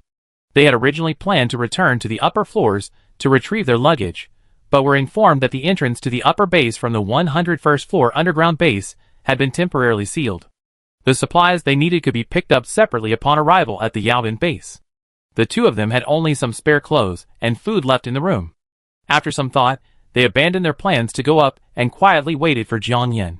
As for Yi Qing, his situation was rather special. If he didn't return to the S&P lab within the allotted time, the consequences could be serious. But now that Jiang Yan was there, he decided to abandon his plans to go up as well. The three of them saw Jiang Yan frowning as she chatted quietly with Song Qian, so they didn't bother to interrupt. By the way, are we heading for platform 3? Jiang Yan checked the time. 5 or 6 minutes had already passed. No, there's a stop here too, but it's usually reserved for Chief MO. Now that it's abandoned, there's no need to keep it secret. Somehow, hearing this, Song Qian's brows relaxed. He quickly walked over to the projection screen, unscrewed the bracket, and pressed it lightly with his palm. With a rumble, a dimly lit tunnel appeared before his eyes, a faint silhouette resembling an iron train visible. Is this glowing stone? Jiang Yan was stunned for a second, feeling a sense of trance. Su Dai, Sun Jingtao, and the others nearby were also stunned. Song Qian, yes, natural fluorite. As soon as he finished speaking, a clamor of voices could be heard from the other end of the car. Song Qian leaned over. That's platform 3 over there. They're starting to board the train. Jiang Yan frowned slightly, then suddenly reached into her pocket and fished out Shui Qian Meishua's work ID card from the space. I found this on my way to work a few days ago. Song Qian's eyes were puzzled for a second, but when he saw what it was, they suddenly lit up, and he excitedly asked Jiang Yan, "Can you lend us this card for a while?" Jiang Yan was stunned and handed him the card. What do you mean? Is it still valid after it's lost? Yes. We're running out of time. The train will leave on time soon. I explained. You guys get on first. I try to get back in time. Song Qian finished, then quickly left with the work ID. Chapter 256. Jiang Yan watched Song Qian's hurried departure, her heart sinking slightly. She wondered if taking out Shui Qian Meishua's chip work ID had helped or harmed him. Jiang Yan, what happened? Su Dai and Yi Qing saw Song Qian hurriedly leave the room after taking something from Jiang Yan, and stood up in confusion. Jiang Yan shook her head, collecting her thoughts. Nothing. Let's get a ride. It's going to rain, and my mother is getting married. Some things were beyond her control. Okay. Yi Qing walked over and instinctively picked up his helmet, wanting to help her put it on. Jiang Yan reached out and took it. Thank you, I can do it myself. A hint of disappointment flashed in Yi Qing's eyes, but he didn't say anything. He pursed his lips, and quietly helped her carry the remaining supplies up. Su Dai and Sun Jingtao, standing nearby, clearly sensed that after this reunion, Yi Qing seemed to be hiding a lot of his emotions. He had matured, but in a way that was painful. The two of them felt a pang of sadness, but they didn't know how to help. Each of them, each preoccupied with their own thoughts, was about to head towards the tunnel when hurried footsteps sounded from outside. Turning around, they saw it was Kong Wu and the soldier who had gone upstairs with Jiang Yan and the others. Both of them held nothing but their weapons, suggesting they had been assigned there on short notice. Sister Yan, Brother Tao, wait for me. They paused. Kong Wu, why are you here? Brother Song asked Qin Lang and me to escort you to Dongshan. Kong Wu grinned, pointing proudly at the soldier next to him. Song Qian? Su Dai and Sun Jingtao were stunned. Kong Wu explained. He said he had something urgent to attend to, and needed to catch the next train. Su Dai was about to ask something else, but Jiang Yan said, okay. The group boarded the train together. The compartment they occupied was presumably the one previously reserved for Mo Jingxing. There was a separate rest area, a bathroom, and a small rectangular table that could accommodate 5 or 6 people. The 6 people, Yi Qing and Jiang Yan, Su Dai, and Sun Jingtao, sat on either side of the rectangle. Kong Wu and Qin Lang sat facing each other, weapons slung over their shoulders. Su Dai looked across at Yi Qing and Jiang Yan and sighed, doesn't this feel like when we escaped Aming during the earthquake? Jiang Yan took a deep breath. Yes.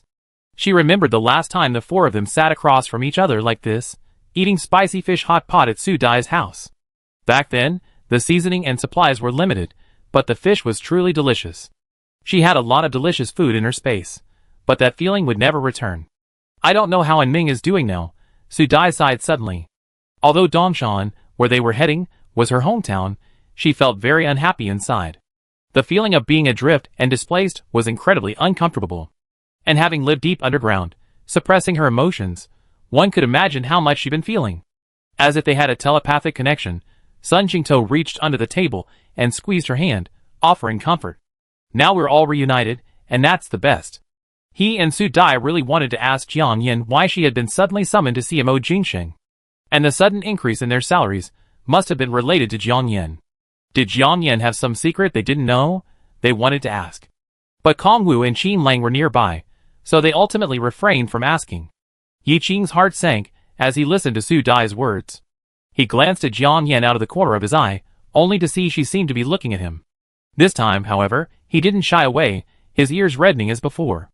Instead, he spoke in a hoarse voice, "Jiang Yin, how have you been lately?" Chapter 257. Emotion surged in Yi Qing's eyes. It was clear he was trying hard to control them.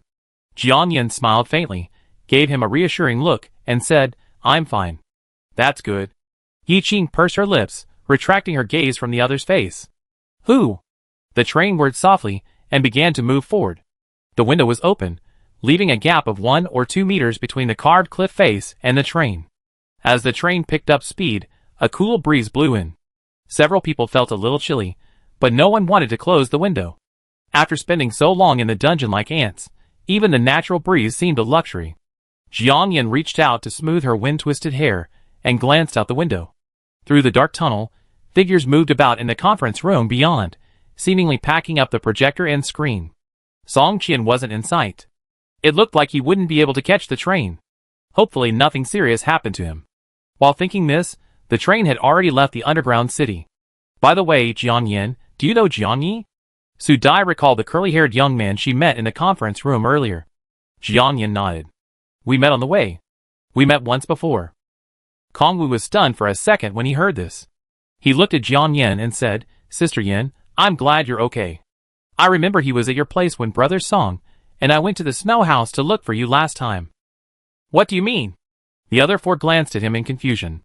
Before the apocalypse, Jiang Yi was the CTO of a Fortune 500 internet company, Qin Lang added. He was a lean young man, about the same height and age as Kong Wu.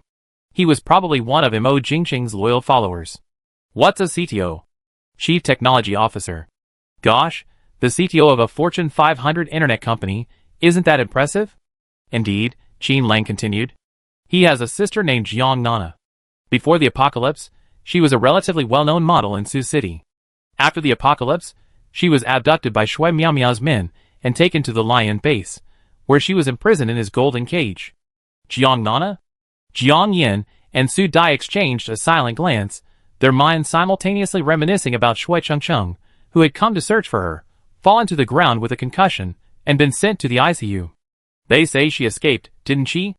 And Shui Chengcheng is still searching the base." "Unsuccessful. She was discovered. When she escaped, she died."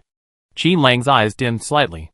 But before she escaped, Jiang Yi had been searching for unmarried women with good figures. Rumors circulated that Shui Miao, that pervert, the girl imprisoned in a golden cage, would offer a one-to-one replacement if she wanted to leave. He had a hobby of ordering custom cosmetic surgery, so he wasn't particular about the face. As long as the figure was right, everything was fine. But Jiang Yi didn't succeed. Perhaps it was because he had his own limits, and when he really wanted to do it, he couldn't bring himself to do it. Jiang Yin, So when Jiang Yi didn't even know her, he was being so attentive to her out of nothing, only to use her as a replacement? It's truly outrageous and unbelievable. Kong Wu glanced at Jiang Yin and said, "Thank goodness, Sister Yin, you're okay." At the time, they had joked that Jiang Yi was her boyfriend. After learning his true background, they were also terrified. That's why we ultimately selected him for the base's core roster. However, the base was indeed in need of personnel, Qin Lang added. Su Dai listened, gritting her teeth and cursing, "Shui Miao, that pervert, deserves to die. He deserves to die 1,000 times." Sun Jingtou reached out and squeezed her hand, soothing her, "Don't worry, we find him sooner or later." Jiang Yin frowned. "So, Shui Miao isn't actually at the Lion base anymore?" Chapter 258. He's gone. A cunning rabbit has 3 burrows, let alone him. Qin Lang took over, his eyes firm, and his fists clenched. "But sooner or later, we will catch him, and make the civilians and women he abused pay." Jiang Yin glanced at him in feigned curiosity. "Qin Lang, you seem to know quite a lot." This soldier, who had only met him for less than 5 minutes, could reveal Jiang Yi's background and Shui Miao's whereabouts, as if so much had happened right under his nose. Upon hearing this, the latter realized she had lost her composure. She took a deep breath and said, "Excuse me, Miss Jiang. We're just Chief Mo's friends. so we know a few things. But Miss Jiang is someone Chief Mo values very highly, so we're not hiding anything. You can completely trust me, Kong Wu, and Brother Song. What do you mean by someone Chief Mo values very highly? Yi Qing, Su Dai, and Sun Jingtao glanced at Jiang Yin at the same time. Jiang Yin could only smile awkwardly. It's a long story. I explain it to you later when we have the chance. The natural disaster was actually caused by the weather war. Jiang Yin still hoped that Mo Jingsheng or the authorities would explain it to them. After all, it involved official secrets, and there were some things beyond her control. However, she believed that when the opportunity arose, Mo Jingsheng would share some information with them. Otherwise, he wouldn't have chosen several familiar companions for her. Jiang Yin? Yi Qing looked at her, hesitant to speak, as if waiting for an answer. Jiang Yin smiled and said, "It's about responding to natural disasters, nothing else." The former uttered an "oh," his frown relaxing slightly. The train continued on its way, and the cold wind blew through the group for a while, their lips finally trembling from the chill. "Let's close the window. I'm afraid we freeze into ice sculptures before we even reach Danshan," Su Dai said, standing up. This reassured the group present. They quickly closed the window and sat back down at the table. Kong Wu, with familiarity, retrieved several bottles of water from a nearby locked cabinet and handed them to the group. "It's still early to Danshan, so have some drinks." With Song Qian gone, he couldn't help but take the initiative. Jiang Yin looked at him, then at Qin Lang, and said, "Kong Wu, I see you and Qin Lang are both relatively young. Were you training at the same time?" "Qin Lang and I are both orphans. We were lucky enough to be adopted by the Mo family at a very young age, so we grew up with Chief Mo. Later, we trained together. Actually, Brother Song Qian is similar, though he's a bit older and his experiences are slightly different. However, none of us have any second thoughts about Chief Mo." Su Dai was stunned for a second after hearing this. Isn't this a plot from ancient TV dramas? I didn't expect it to happen even now. That's right. Kong Wu raised his face with a hint of pride. Sun Jingtao smiled at his wife. Just because you don't know something doesn't mean it doesn't exist. Jiang Yin quite agreed. She unscrewed the bottle cap and took a sip when she heard a rumbling sound from the front. The fast-moving train creaked to a halt, and at the same time, dust, broken soil, and stones fell from all directions with a crackling sound. The train windows were made of bulletproof glass, but they still had some tiny cracks. Several people suddenly jumped to their feet.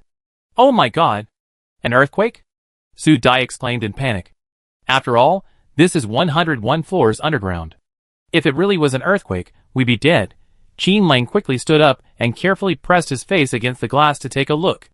"No, it's the tunnel ahead that's collapsed. Our train is made of special materials. If it's a localized collapse, we should be able to withstand it for a while." As soon as he finished speaking, bang! A huge rock fell from the top of the train, creating a bulge in the roof. It looks like the collapse is quite large. Could it be that the meteorite landed prematurely? Sun Jingtao gasped. The muscles of the people who had experienced the strong earthquake suddenly tensed, and they instinctively wanted to crawl under the table. This natural disaster is endless. Kong Wu couldn't help but curse. He glanced sideways at the sign outside the window, his eyes lighting up. 3 meters away is a temporary shelter. It's even stronger than here. There are some supplies there. If we flee there, we might be able to escape this disaster, or even make it to the surface.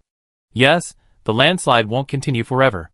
As long as we survive this period, we have a chance of survival. It's freezing cold, there's a blizzard, and there's a chance of meteorite rain. Wouldn't going up there mean death? Su Dai's expression was filled with despair. Jiang Yin remained silent, her mind racing. If she found the exit above, she wouldn't die with her supplies. But if the landslide was complete, burying her inside, this train would be like a metal coffin. So leaving is better than staying. Leave first. Death here would be even worse, Yi Qing suggested after a calm observation. Put on your helmets and glasses, wet your masks, and cover your mouth and nose. Jiang Yin said this, quickly pulling out several dust masks from her backpack, then handed out several pairs of night vision and explosion-proof goggles. Chapter 259. Thank you, Sister Yin. Kong Wu and Qin Lang took it, taken aback for a second, but neither questioned it. As a distinguished guest of base leader Mo Jingxing, it was understandable that Jiang Yin would bring some special equipment, and now was not the time for idle chatter. Everyone, put on your helmets, Sun Jingtao reminded them. Okay. The 6 of them donned their helmets, gathered their belongings, and waited with composure. The ground shook for a moment, then gradually lessened, though dust and debris continued to rustle. Black cries for help could be heard from the front and back of the carriage. Because their carriage was Imo Jingxing's exclusive use, it had a large, empty area at the front and back, housing meeting rooms, lounges, and the like. It was only locked with a one-way lock. Hearing the cries for help, Kong Wu and Qin Lang, one in front and one behind, opened the connecting door between the carriages. Before they could fully open it, a pile of rubble and dust rushed out. What? Everyone was stunned for a second, then hurried forward to help them push the door back. It was clear that the empty areas in front and behind were blocked by huge rocks and debris from the landslide. Everyone, stay calm and follow instructions. The temporary shelter is nearby. The voice of a soldier could be heard faintly from the front and back. Brother Qin, you and Yi Qin take Sister Yin away first. I go help them, Kong Wu said. Qin Lang frowned and shook his head. No, we leave together. There's an emergency shelter next to the carriages in front and behind them, and there are soldiers escorting them there. It would take much less effort for them to find a shelter than for us to dig through all this rubble. The situation was unclear. If they rushed to rescue her, they might end up like the Calabash brothers trying to save their grandfather. Mo Jingsheng's mission was to safely escort Jiang Yin to Dongshan. As for the rest, they could do whatever they could, ensuring their own safety. Otherwise, they would have to reluctantly give up. A flicker of hesitation crossed Kong Wu's eyes. He gritted his teeth and turned to look at Qin Lang and Yi Qin. Brother Qin, Yi Qin, you two lead the way.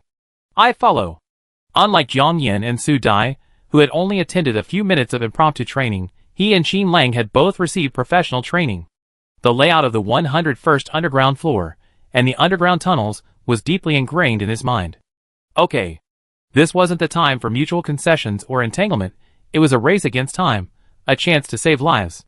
The passageway was lined with fluorite, so the light was dim, but not completely dark. Many huge rocks rolled down beside the carriage door. Qin Lang and Yi Qin struggled for a while, finally pushing the door open wide enough for one person to escape sideways. Now, except for Yi Qin, the others, each leaner than the last, made their way out with ease. After Yi Qin's physical evolution, he now resembled a giant. Despite his agility, the limited space still made his movements quite cramped. Here. Jiang Yin fished a flashlight from her pocket, unscrewed it, and handed it to Qin Lang, the leader. The others didn't suspect too much. After all, they had plenty of power back at the flame base. 3 meters wasn't far. Connecting to the tunnel next to the train, the gap was only about 5 or 6 meters. But now, surrounded by boulders and dust, and with the added worry of falling debris from above, the group moved cautiously. Everyone, be careful. The landslide seems to be continuing. Yi Qin walked, looking around cautiously. A sign, shimmering green, appeared not far away. Emergency shelter entrance to M. Blocked ahead. Qin Lang's eyes darkened, and he stopped. The others behind him quickly followed the flashlight's beam. Amidst the dense dust, several large rocks firmly blocked the path. Jiang Yan's brow furrowed. See how deep the blockage is? Yes, Qin Lang replied, then peered through the gaps between the rocks with his flashlight. The passage inside isn't damaged, but moving these boulders will be a bit difficult. Be careful of a secondary collapse. We need to move the top first. Sun Jingtao sighed after observing. I do it, Yi Qin said, quickly rolling up his sleeves and lifting a boulder weighing over 100 pounds, easily moving it to the side. Su Dai and the others were stunned for a second before rushing to help move some smaller rocks. Boom! With a loud bang, the entire tunnel and the ground shook again. Landslide, it's happening again. Chapter 260. Boom! Granite and dust began to fall with a rustling sound. Mom, be careful! Hua Bao, who had been quietly hiding on Jiang Yan's shoulder, swung 6 vines, rapidly weaving a net above the group. Small pieces of rubble and dust fell through the vine mesh, hitting the helmets with a terrifying clanging sound. Thankfully, the larger rocks were blocked by Hua Bao. The light was dim, and the scene was in chaos, so no one noticed the miraculous phenomenon overhead. Yi Qin, Song Qian, and the others gritted their teeth, enduring the onslaught of rubble from all directions, and accelerating their efforts to move the rocks. The water-soaked masks did help to block the dust, but they also clung to their noses, and now, with a cloud of dust, the 6 people found breathing increasingly difficult. Alright, almost there. Yi Qin took a deep breath, bent down, and moved the last large rock. He was covered in dust, and his arms were scratched by the broken rocks. Sun Jingtao, Kong Wu, and Qin Lang weren't much better off. Thankfully, the landslides were intermittent. By the time the four men had cleared a small hole at the entrance to the passage, the vibrations from the landslide had subsided. Yi Qing took the flashlight from Qin Lang, shone it inside, and said, "I go in first, Jiang Yan and Su Dai will follow, and the rest of you will stay behind." "How about that?" "Okay." Everyone agreed. Yi Qing was strong, so being in the front would naturally be more convenient if they encountered a situation like this requiring opening the mountain. Since Jiang Yan and Su Dai were women, they instinctively wanted to protect them. The six of them, tumbling and crawling, finally reached the entrance to the safe haven. It was called a shelter, but it was actually just a curved tunnel with a smaller diameter. The space for people was much smaller than expected. The ground was dusty due to the surrounding landslides, and there were some small cracks in the ceiling, but it was clear that the entire curved tunnel was made of some special mesh metal material. The six of them entered the tunnel and sat down on the ground. They glanced at each other, looking as if they had just emerged from Ash Den, covered in dust and dirt. It was both pathetic and inexplicably funny. "I have a few more masks." Everyone changed first. Jiang Yan pulled out a few more. Qin Lang and Kong Wu were surprised for a second. Su Dai and Yi Qing, on the other hand, were relatively unsurprised. They had a vague feeling that Jiang Yan was like a treasure chest. But materialism told them that she was probably just more prepared. Several people changed their masks, and breathing instantly became much easier. "Are you injured?" Jiang Yan glanced at the dark red mud on the backs of several people's hands and arms. The wounds were large, bleeding, and then covered with dust. That's what they looked like. "It's okay. This dust will just work as a blood coagulant," Yi Qing smiled. Jiang Yan took off her backpack and reached inside, pretending to feel around. "This won't do. Be careful of tetanus. Let me check if I still have the medicine I put in." Soon, she pulled out iodine, gauze, amoxicillin, and other items. "Here." Qin Lang and Kong Wu were once again shocked. "Sister Yan, are you Doraemon?" Qin Lang was surprised and delighted. Jiang Yan smiled, but didn't deny it. "Something like that." Kong Wu, usually carefree, fell silent. He said, "Sister Yan, these things are precious. You've given them to us. What would you do if something unexpected happened? Or you should keep them for yourself. We're all grown men, tough as nails. This little wound isn't a big deal. Masks are easy to deal with. Medications, especially amoxicillin, are incredibly valuable. Even at the base, it's incredibly valuable." "Yes, keep them," Yi Qing and Sun Jingtao, though aware of Jiang Yan's abilities, agreed that Kong Wu's words made sense. Jiang Yan smiled and said, "If you hadn't shielded Su Dai and me earlier, we'd both be injured." During the landslide, the four men had done a good job protecting them. Kong Wu said, "Sister Yan, you don't have to thank me. Chief Mo said you're someone we must protect, even at the cost of our own lives. Let's put that aside for now. Men protecting women, soldiers protecting civilians. It's natural at all times," Qin Lang said. Su Dai's eyes suddenly reddened upon hearing this. In truth, she had felt a sense of despair after experiencing the two landslides just now. Hearing these words, her mood didn't improve, but instead grew heavier. Why must such a good person suffer so much from natural disasters? When will this apocalypse and natural disasters end? Jiang Yan couldn't help but feel moved as she listened to Kong Wu and Qin Lang's words. Chapter 261. "Jiang Yan, what are you thinking about?" Yi Qing asked, noticing Jiang Yan's fixed gaze. Jiang Yan collected her thoughts and shook her head. Nothing. Now was clearly not the time for melancholy. They were now 101 floors underground. Even if the collapse didn't happen again, where would the oxygen be? When the facilities were intact, the shelter and the tunnel should have had fresh air supplied by ventilation systems. But now, it was obvious that the ventilation system was most likely damaged and out of service. Thinking of this, she glanced at everyone and said, "Everyone, take this time to rest and replenish your energy. We need to get out of here quickly." "Leave here?" Su Dai, who had just finished cleaning Sun Jingtao's wound, was stunned by the words. "But Jiang Yan, where can we go?" Kong Wu, Qin Lang, and Yi Qing had clearly realized what was happening. Even if this was a shelter, it could hold out for a while. What about later? It would only become increasingly passive. Jiang Yan pursed her lips and said, "Let's go to Dongshan." She remembered Mo Jingsheng had told her before that the underground base there was built as a true doomsday fortress, even capable of withstanding shockwaves like nuclear explosions. The underground cities, tunnels, and shelters here are breathtaking enough. Dongshan will only be better. Jiang Yan said, then stood up. "Wait here for me. I go take a look around." I go with you. Yi Qing also stood up, but didn't ask what she was going to see. This time, Jiang Yan didn't agree to let him go. No, I go by myself.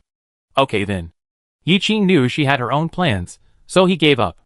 Yi Qing, give me the flashlight. I see if I can find a spare supply depot nearby. If I remember correctly, it should contain a detailed layout of the shelter. Qin Lang stood up.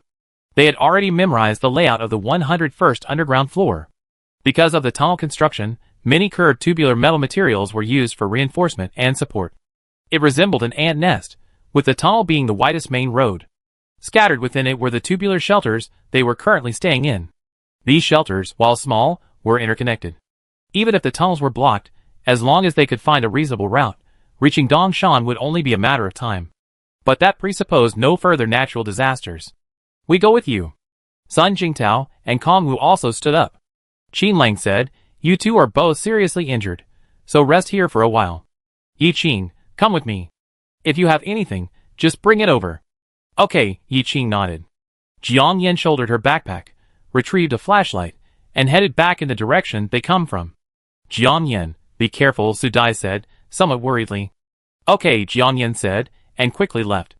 Reaching the tunnel entrance, she pulled a laser rangefinder from her pocket and telepathically instructed Hua Bao, check the tunnel ahead. Is it completely blocked, or is there a gap? If there is, use this rangefinder to check. Okay, Mom. Hua Bao extended a vine, swept the rangefinder from her hand, and then, with a swish, leaped from her shoulder. Its current level wasn't high, so its direct distance from Jiang Yan was only 20 meters. But that was enough. Less than a minute later, Hua Bao returned. Mom, after the train passes, the landslide isn't as severe as it is here. We encounter obstacles at least 3 kilometers down the road. Okay. Jiang Yan's brows furrowed slightly, as a plan formed in her mind. But before that, she had to conduct an experiment on Yi Qing. Chapter 262. When Jiang Yan returned to the shelter, Qin Lang and Yi Qing had also arrived. They carried some water and dry food, a first aid kit marked with a red cross, and 3 paper maps in waterproof bags. The map, spread out, was densely packed with lines, resembling a combination of a honeycomb and a maze. The starting point was Lian Base, and the end point was Yaobin Base. The main tunnel in the middle, where trains operated, had the widest lines, and was marked in red. Beyond Yaobin Base, there were several shorter red lines, but their destinations were unmarked. Jiang Yan glanced at them, and was inwardly amazed. This project required a significant amount of specialized metal materials, making construction extremely difficult. Fireproofing, waterproofing, ventilation, and earthquake resistance were all of the highest quality, and the cost was likely astronomical. If this project were known before the apocalypse, it would surely break a Guinness World Record. But is such a large investment simply to facilitate travel between the 2 bases? Jiang Yan expressed deep doubts. This thick red line is the main tunnel route. The rest of these are interconnected. If the temporary route collapses, we can simply detour and reach Dongshan.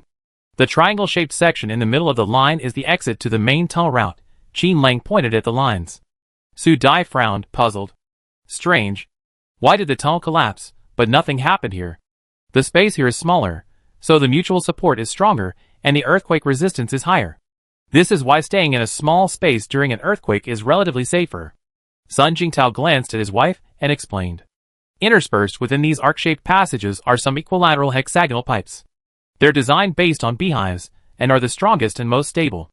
If you get separated and encounter 3 landslides later, try to find the hexagonal pipes. Qin Lang said, pointing to a blue line on the map. Okay, that's all I have to say. Any questions? The remaining 5 shook their heads, no. Then let's rest for a while, and leave in 5 minutes? Okay. The others sat there, resting their eyes. After a while, Jiang Yan opened her eyes, and said, these shelter passages are interconnected. Logically, the people in the carriages should be able to get in. But there's no sound at all. Isn't that strange? Her 5 senses had been upgraded by the space, so her hearing was naturally much stronger than everyone else's. Just now, when she closed her eyes to rest, she concentrated and listened for a long time, but heard nothing. When I went to check if the tunnel was blocked, I didn't see anyone near the front of the train. Could they all be crushed under the rubble? Kong Wu and the others were also startled when they heard Jiang Yan's words. Could the whole army be wiped out? They quickly let out a Impossible, Qin Lang denied. Unless the shelter collapsed too. It's hard to say about the civilians, but those soldiers were all well trained. There's no way they wouldn't have survived. Perhaps everyone was exhausted and no one said anything, Su Dai analyzed. I hope so. Jiang Yan's brows knitted slightly. They say that when something is out of the ordinary, there's always something wrong. She felt something was amiss, but couldn't put her finger on it. Let's go. Everyone follow me. We try to stay close to the edge of the tunnel. Xin Lang picked up the supplies and stood up. Yi Qing followed suit, and just then, his body suddenly swayed. The sway was quite strong, not the kind caused by a shaky footing. Kong Wu, standing behind him, was stunned for a moment. Yi Qing, what's wrong with you? Did you suffer any internal injuries? Rocks had fallen earlier, leaving several people with scrapes and broken skin. Some others had muscular injuries, but they weren't bleeding, so they weren't noticeable. It's fine, Yi Qing said with a smile, volunteering to carry the supplies he had found. Jiang Yan turned and silently glanced at him, instantly noticing something was amiss. She shone her flashlight down his arm. What's wrong with you? The remaining 5 people, upon hearing this, suddenly followed the light source, their breath catching. This thumbnail-sized red blood blisters appeared on Yi Qing's arm. The red was tinged with black, seemingly broken, yet not yet broken. Several of them clearly remembered that, before exiting the train, when he rolled up his sleeves to move rocks, there were no such blisters. This was incredibly fast. Did you get bit by a poisonous insect? Jiang Yan took a deep breath and then said, Are you feeling any discomfort? Let me see if the anti-inflammatory medicine in my backpack will help. Yi Qing glanced at her, gave her a reassuring look, and said, I'm fine, it just looks scary.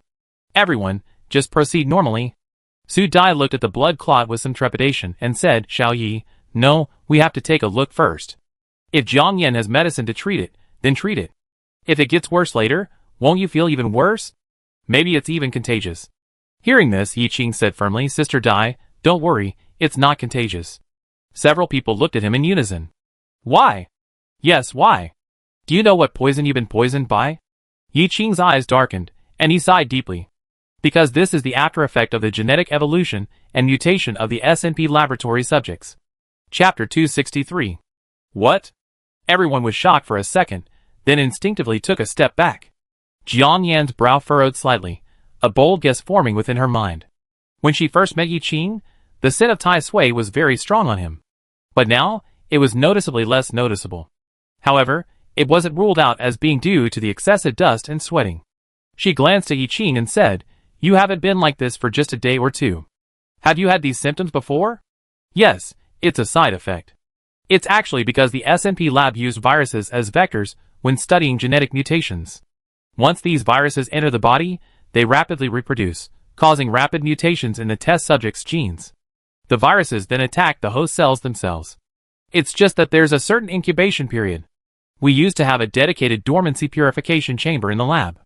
Every day, there was a procedure to purify the virus's toxicity, so we didn't have these symptoms. Jiang Yan raised an eyebrow. What procedure? What purification method? Could it be Tai Sui? It's something similar to Tai Sui, huge and unheard of. Yi Qing paused, then continued, I'm not sure how it works, but there's a pipe in our dormancy chamber that connects to a crystal box containing Tai Sui. The aroma of Tai Sui seems to have an inhibitory effect on these viruses. Tai Sui. Su Dai and the others were even more surprised. The SNP lab was shocking enough, but how could Tai Sui be involved now? It sounded both fantastical and chaotic.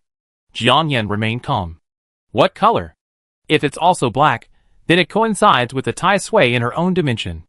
Originally, her black Tai Sui was snatched from Shui Miaomio at the Anming Sky Hotel. Yi Qing recalled, red? Red? Jiang Yan narrowed her eyes.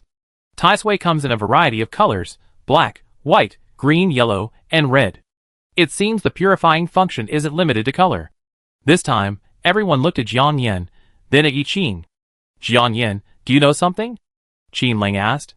I don't know, but I just have a few more guesses. Jiang Yan finished speaking, then stood up and said, Okay, I think I know what to do. But let's hurry up and get past this landslide area. If you trust me, I show you a magic trick later. Su Dai, magic? When did Jiang Yan learn magic? Sun Jingtao also stood up. Listen to Jiang Yan. If she says there's a solution, then there must be a solution. Let's go! He glanced at Yi Qing. Xiao Yi, can you still hold on? Yi Qing nodded. Stay here and discuss for a long time, and nothing will be solved. It's better to listen to Jiang Yan and go ahead. I lead the way. Qin Lang, flashlight and map in hand, stepped forward. Full of confusion and curiosity, the few of them, led by him, followed the pipeline towards Dongshan. After walking for a while, Qin Lang stopped and looked at Jiang Yan. Sister Yin, up ahead is the nearest entrance to the underground tunnel leading from the shelter. I just checked, and there's no rubble blocking the path. Do you want to rest for a while? He saw Yi Qing was already breathless. Okay. Jiang Yan nodded, then removed her backpack and pulled out a small pistol. Sister Yin, is this a tranquilizer gun? Kongwu recognized it immediately. Everyone trust me, and put this on.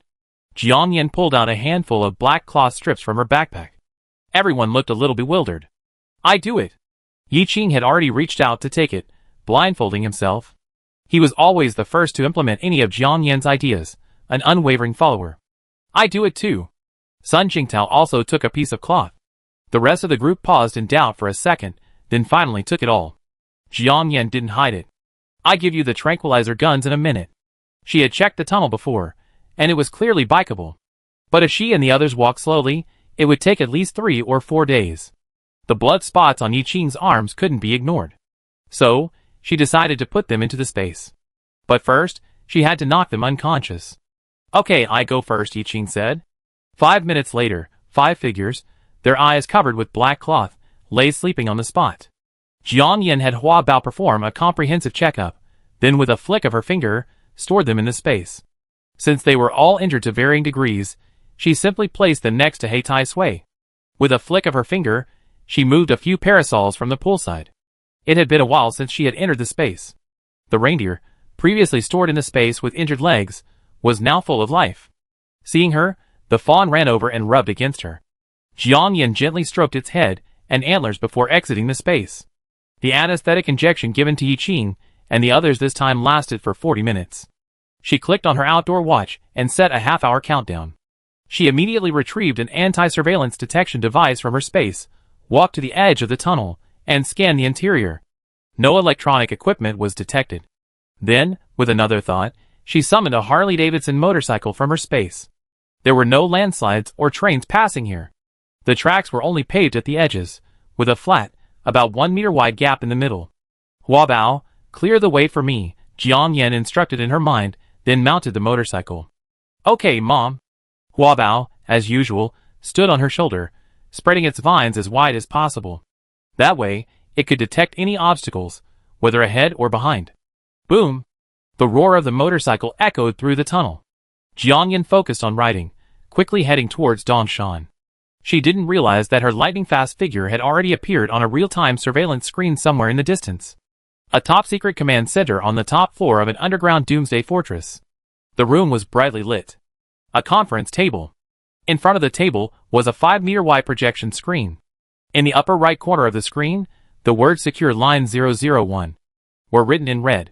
At the back of the table sat an elderly man with graying hair, a dignified demeanor, and a sharp gaze. Beside him, a handsome young man in military uniform stood upright. The two men, focused and silent, stared at the surveillance footage ahead.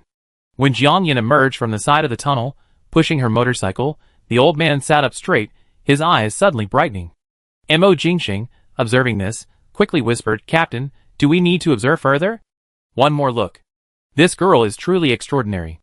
The old man, looking at the screen, the girl riding a Harley-Davidson with a dashing presence, tapped the conference table with his index finger, and spoke softly. Chapter 264. Leader Mo Jingxing seemed hesitant to speak. The white-haired old man stared intently at the screen, his fingers tapping slowly on the tabletop. He remained silent. After a moment, as the girl on the motorcycle disappeared from the surveillance camera, he withdrew his gaze and reached for a cigarette from the pack on the table.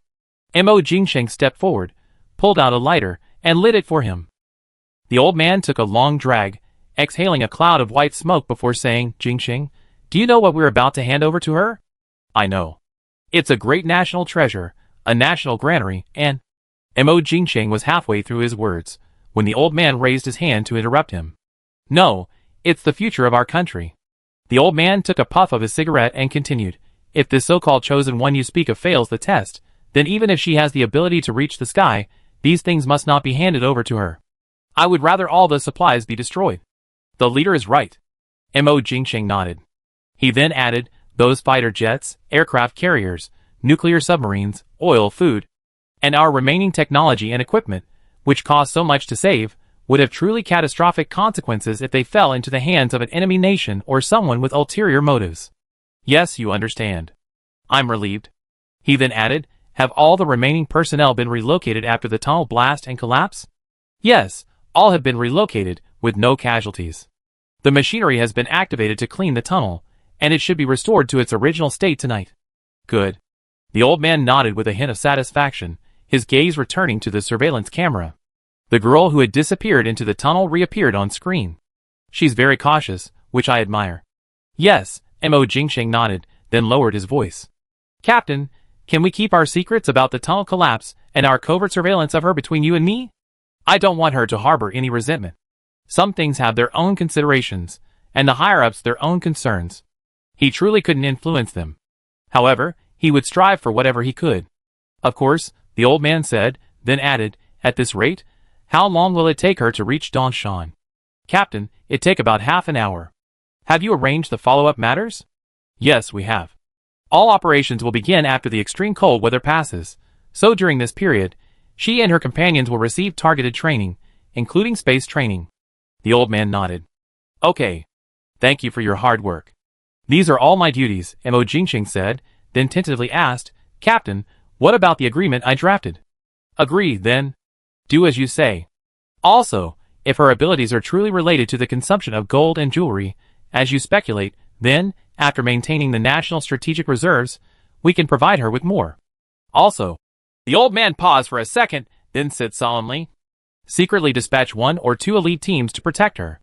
Remember, do not let her know, nor let the surrounding or hostile forces know. At all costs, we cannot allow her to make any mistakes or fall into the hands of the enemy during the subsequent operations. Yes, Chief. Mo Jingsheng stood at attention and saluted. Chapter 265. Underground, in the tunnels on the 101st floor. After riding for over 2 hours, and entering the space 4 times to tranquilize several people, Jiangyan finally saw the symbol for Dongshan on the map. However, it was still half an hour from that symbol to the actual Dongshan station. To be on the safe side, she didn't ride any further.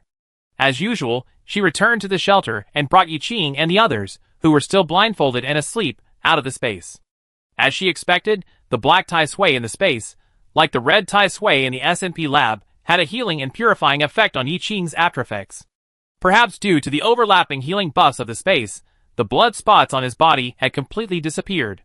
The wounds on Sun Jingtao and the other's arms had also healed and disappeared. Although the injured reindeer had been healed before, Jiangyan was still deeply surprised to see the changes in the others today.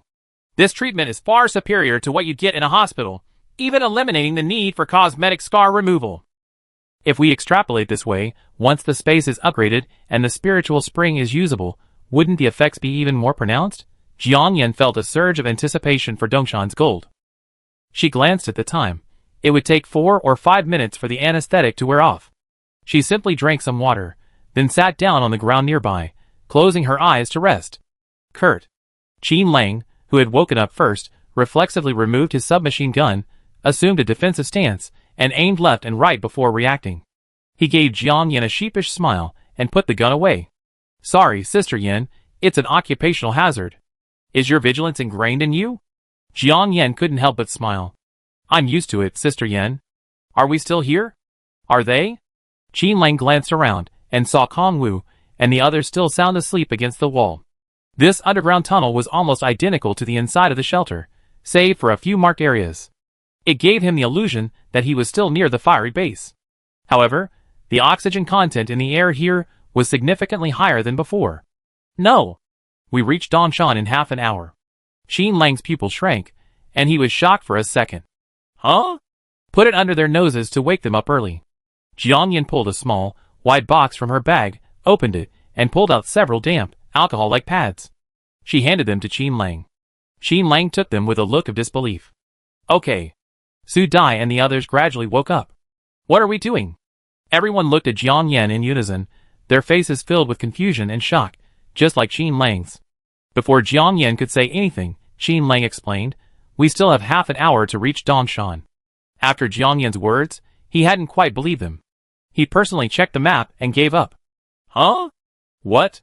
Everyone's pupils trembled. Su Dai was stunned for a moment before reacting. Jiang Yan, did you really perform a magic trick for us? Yes. The great shift of the universe.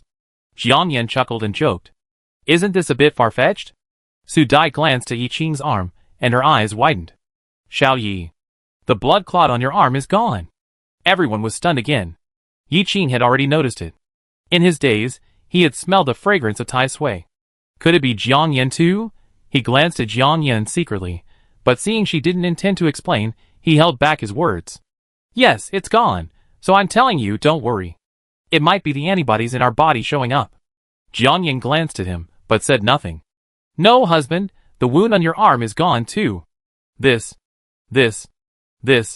Su Dai was so surprised she was incoherent. Several others noticed it too. The wound was gone, and so was the dust and fatigue. She felt a little sore all over, especially in her neck, where she had several small sore spots. But they knew this soreness was probably from the anesthetic not completely wearing off.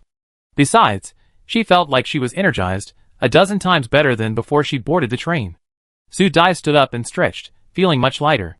She explained in surprise, Jiang Yan, are you a god? Chapter 266. Jiang Yan smiled, of course not. What is that? Su Dai looked at Jiang Yan with a starry face, her eyes full of hope. I had never thought that Jiang Yan actually had special abilities. Guess? Jiang Yan said with a smile, we still have half an hour to reach Dongshan. Why don't we hurry? Qin Lang agreed and stood up first. Okay. The sooner we get to Dongshan, the safer we be. It's easy to get into trouble along the way. Yes. Everyone nodded. Su Dai understood Jiang Yan's intention to change the subject and smiled awkwardly, not asking any further questions. Because they had entered Jiang Yan's dimension, they walked with much more ease. Although they were carrying heavy loads, they chatted and laughed all the way, and the half-hour journey was over in the blink of an eye. A brightly lit building that looked like a train platform appeared at the end of the tunnel. However, the buildings were all made of dark gray metal. Majestic soldiers with guns stood guard every 3 steps, every 5 steps a sentry. Jiang Yan was stunned for a second. Yao Bin Base looks even more formidable than Lai Yin Base. That's right. After all, it's supposed to be the last remaining base for Chinese survivors, Qin Lang said. The remaining people were shocked and puzzled. Yao Bin Base and Lai Yin Base were connected by an underground tunnel.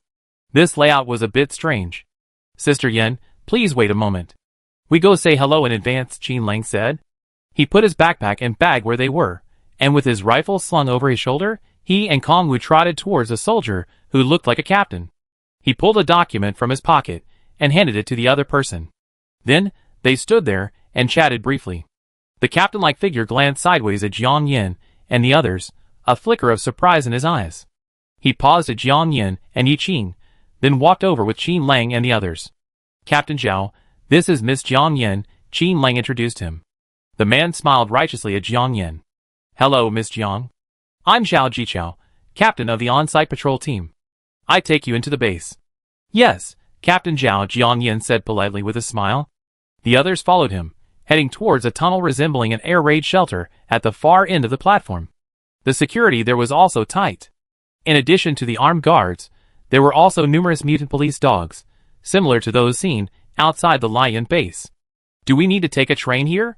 Su Dai asked curiously, observing the train-like structure parked at the tunnel entrance. Yes. We're still outside the base. It will take at least 20 minutes to enter, Zhao Jicha said. He then added, we need to check your luggage for any flammable or explosive prohibited items. If so, please remove them in advance. Sun Jingtao frowned slightly. Back in the shelter at the flame base, we found some small explosives among the spare supplies. They should be used to deal with mutant animals or dig small holes. Do we need to turn them in? Yes, Zhao Jichao nodded. The Yaobin base is overcrowded. We must be prepared. Sun Jingtao nodded. I understand. Jiang Yan, upon hearing this, asked curiously, Captain Zhao, how many people are there in our base? About 1 million, Zhao Jicha said. Su Dai, Jiang Yan, and the others were shocked. About 1 million? With so many people, food and accommodation would be a major issue, not to mention anything else. Yes, this base was originally built to accommodate 3 million people, Zhao Jichao nodded. Everyone, we're here. The soldier holding the police dog saluted Zhao Jichao and stepped forward. Please open your bags. We need to check. Chapter 267. After undergoing inspection, Jiang Yan, Yi Qing, and the others, under the watchful eyes of armed soldiers and mutant police dogs, followed Zhao Jichao and boarded the train again. This train was very different from the previous one from Yaoben Base. It had fewer carriages, and was a dark blue color, somewhat resembling the sightseeing train seen in parks before the apocalypse. The only difference was that it was wider and sealed, making it difficult to see around. Besides, the train started. The few people couldn't see clearly around them, and could only sense the train's progress from the bumpy ride beneath their feet. Sun Jingtao fished a bottle of water from his backpack and handed it to Zhao Jichao, politely asking, Captain Zhao, may I ask if there's anything we should be aware of once we arrive at our base? No, Zhao Jichao smiled, reaching out to take it. He then added, Miss Jiang, there should be special arrangements for you, and the same should be true for you. When you arrive, rest and recharge your batteries, then wait for instructions. Jiang Yan exchanged glances with Su Dai and the others, then fell silent. The rest of the time was spent chatting about random things.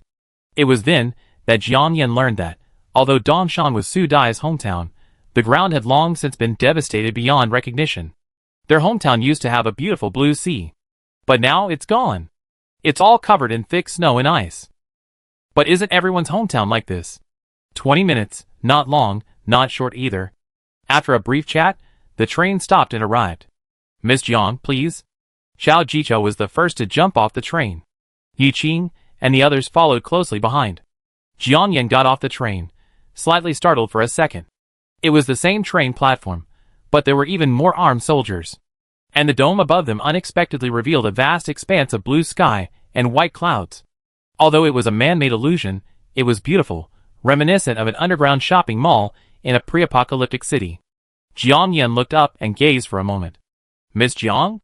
Zhao Jichao whispered softly. How about we go to our accommodations first? Jiang Yan came to her senses. Sorry, Captain Zhao. The others also returned to their thoughts.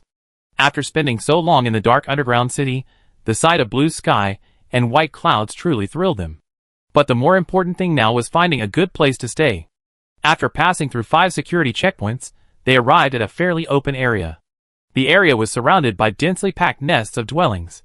The center was suspended in the air. The dome directly above was also a painting of blue sky and white clouds. Miss Jiang, this is residential area Y. I take you to area A. From A to Z, it was clear that the living standards here were not high. Jiang Yan nodded. Okay, thank you, Captain Zhao. You're welcome, Zhao Jichao said, stepping forward to lead the team. Su Dai and the others looked puzzled, both at Jiang Yan, curious about her treatment, and at the base itself. As they walked slowly, the sound of reading aloud drifted from a honeycomb room.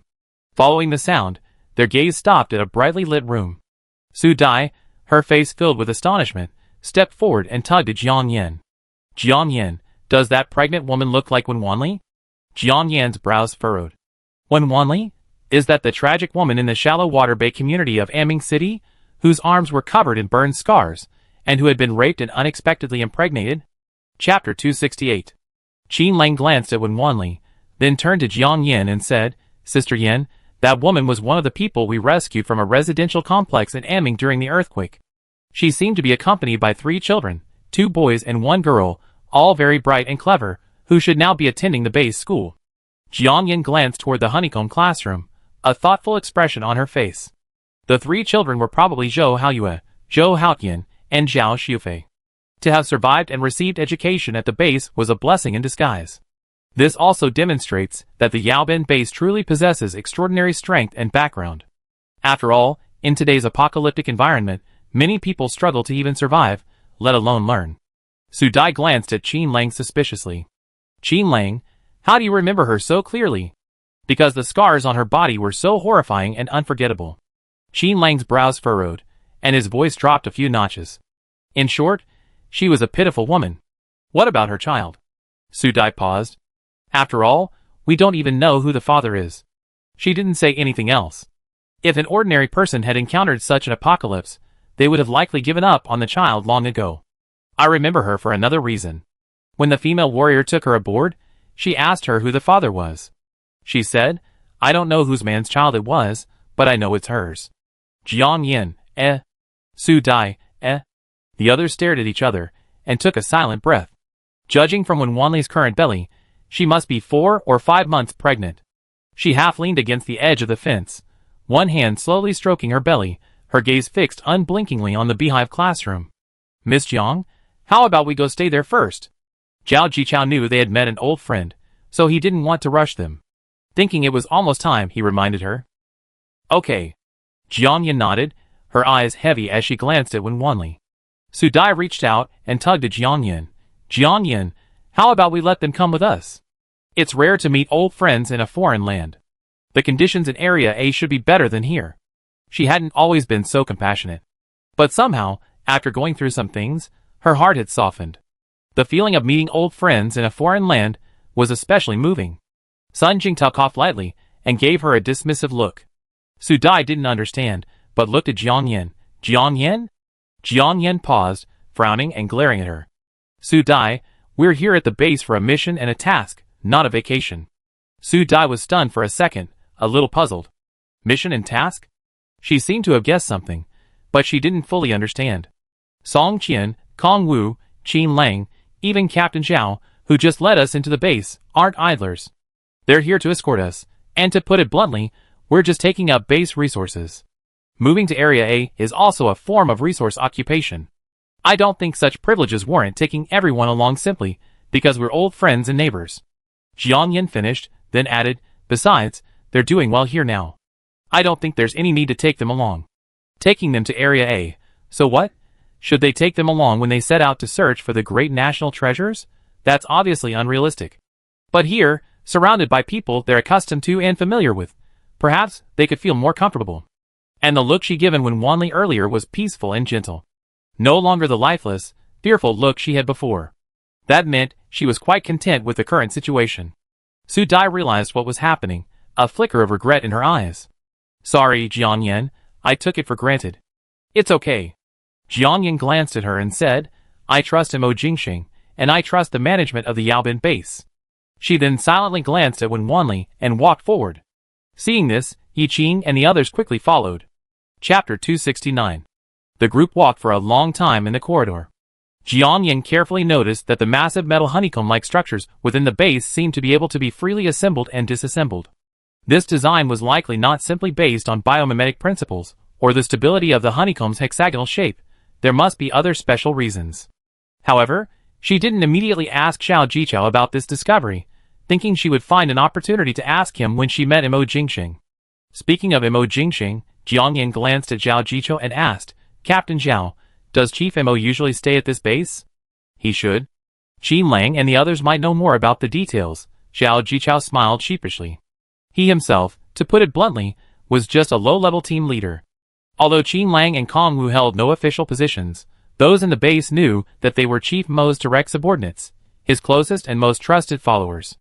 And as someone they closely guarded, Jiang Yan's importance was self-evident. Upon hearing this, Jiang Yan turned and glanced at Qin Lang and Kong Wu. They both scratched their heads. They should all be here. There's no safer place than our base. Jiang Yan stopped asking questions after hearing this. The group continued to move forward in silence. Occasionally, they encountered soldiers and the occasional ordinary person along the way. Zhao Jichao gradually became more vocal. This gave Jiang Yan and the others a better understanding of the base. According to him, everyone staying at the Yaobin base is assigned different tasks based on their needs. The base doesn't keep idlers, but children, pregnant women, and others receive relatively favorable treatment. Furthermore, while the management here is strict, there are also clear hierarchies. From Area Z to Area A, the levels gradually increase in descending order. However, those in lower-level areas cannot enter higher-level areas. Conversely, those in higher-level areas can enter lower-level areas. Zhao Jichao explained that this arrangement wasn't originally intended to create class tensions, but rather to facilitate efficient resource utilization and management. After all, everyone entering the base undergoes a comprehensive 360-degree assessment and rating. According to this rating, Sun Jingtao and Su Dai actually fall far short of the criteria for admission to Area A. However, thanks to their partnership with Jiang Yin and Mo Jingxing's special approval, they are considered privileged. Hearing this, Su Dai felt a pang of regret for having suggested bringing Wen Wanli and the others along. Jiang Yan remained silent, merely giving her a reassuring look. The group continued walking for a long time, entering the elevator several times. Finally, Zhao Jichao pointed to a blue area not far ahead and said, "Miss Jiang, Area A is just ahead." Jiang Yan then realized that the entire base resembled a tube-shaped building, and Area A was located just above it. Around the tube-shaped building, there were many other areas. Zhao Jichao explained that these were automated planting and breeding areas, as well as some automated production workshops. In short, this base utilized the nation's advanced technologies, such as artificial intelligence and big data, to their full potential before the apocalypse. This was also the reason the base was able to feed millions of people during a global freeze. However, Jiang Yan looked up at the sky above Area A and asked in confusion, "Captain Zhao, are there areas above?" Unlike the blue area, the area above was silver. Everyone was startled, and they all looked up. Zhao Jichao paused for a second, then said, "That's Area SS." "What do you mean by Area SS?" Jiang Yan frowned. Secret, super. This is an area that only a very small number of senior executives and top talents in the base can enter. Qin Lang glanced upwards and explained. Chapter 270. Qin Lang, there shouldn't be many people qualified to enter this area, right? Sun Jingtao glanced at the silver area, then asked curiously. Qin Lang said, "Of course. As far as I know, the entire country, including the top management, has no more than 50 people." "So few?" Su Dai was stunned for a second. "What's so special about this area?" "I don't think it's very large. This area isn't a residential area, but..." Qin Lang paused, glancing around before whispering, "The final escape zone to Mars. You can think of it as the final Noah's Ark." Jiang Yan frowned, then her imagination flared up as she speculated, "So this tube-shaped building we live in can actually be considered a rocket launcher? No wonder I thought the honeycomb structure here could be freely assembled and disassembled. It turns out it has such a hidden purpose. No, to be more precise, it's a rocket booster." Qin Lang finished speaking, smiling at Jiang Yan. "Sister Yan, perhaps, in the future, there will be a place for you in this area." Jiang Yan couldn't help but smile. "I forget it. In terms of contributions and positions, she had no chance at all. Besides, if Blue Star were truly completely destroyed, she would completely enter the space and never come out." However, her intuition told her that such a day would never come. "Captain Mo, does he have the qualifications?" Yi Qing suddenly asked. Qin Lang pondered for a second, then nodded. "Yes. All right, everyone, it's getting late. Let's go in first," Xiao Yugong reminded her, checking the time. It was already late. "Okay." Several people hurriedly followed him into Area A. Thanks to his guidance, the check-in process went smoothly. Each person was assigned a small room, 5 meters square. The room contained a wardrobe and a bed. It was small, but clean, with ample light and oxygen. The toilet and bathroom were both in the common area. The bathroom was open once a week for limited hours. Meals were served at designated times. Jiang Yan and her companions had special tasks to perform, so they didn't have daily work like the others. However, according to what Qin Lang had said before he left, Mo Jingsheng would likely meet with them the next day. Su Dai had wanted to ask Jiang Yan about some things, but considering how exhausted they all were today, and Sun Jingtao had been giving her these glares, she reluctantly gave up. "Jiang Yan, get some rest early." Yi Qing's room was right next to Jiang Yan's, and he specifically reminded her before returning to his room. Jiang Yan nodded and said, "If you feel unwell, come see me."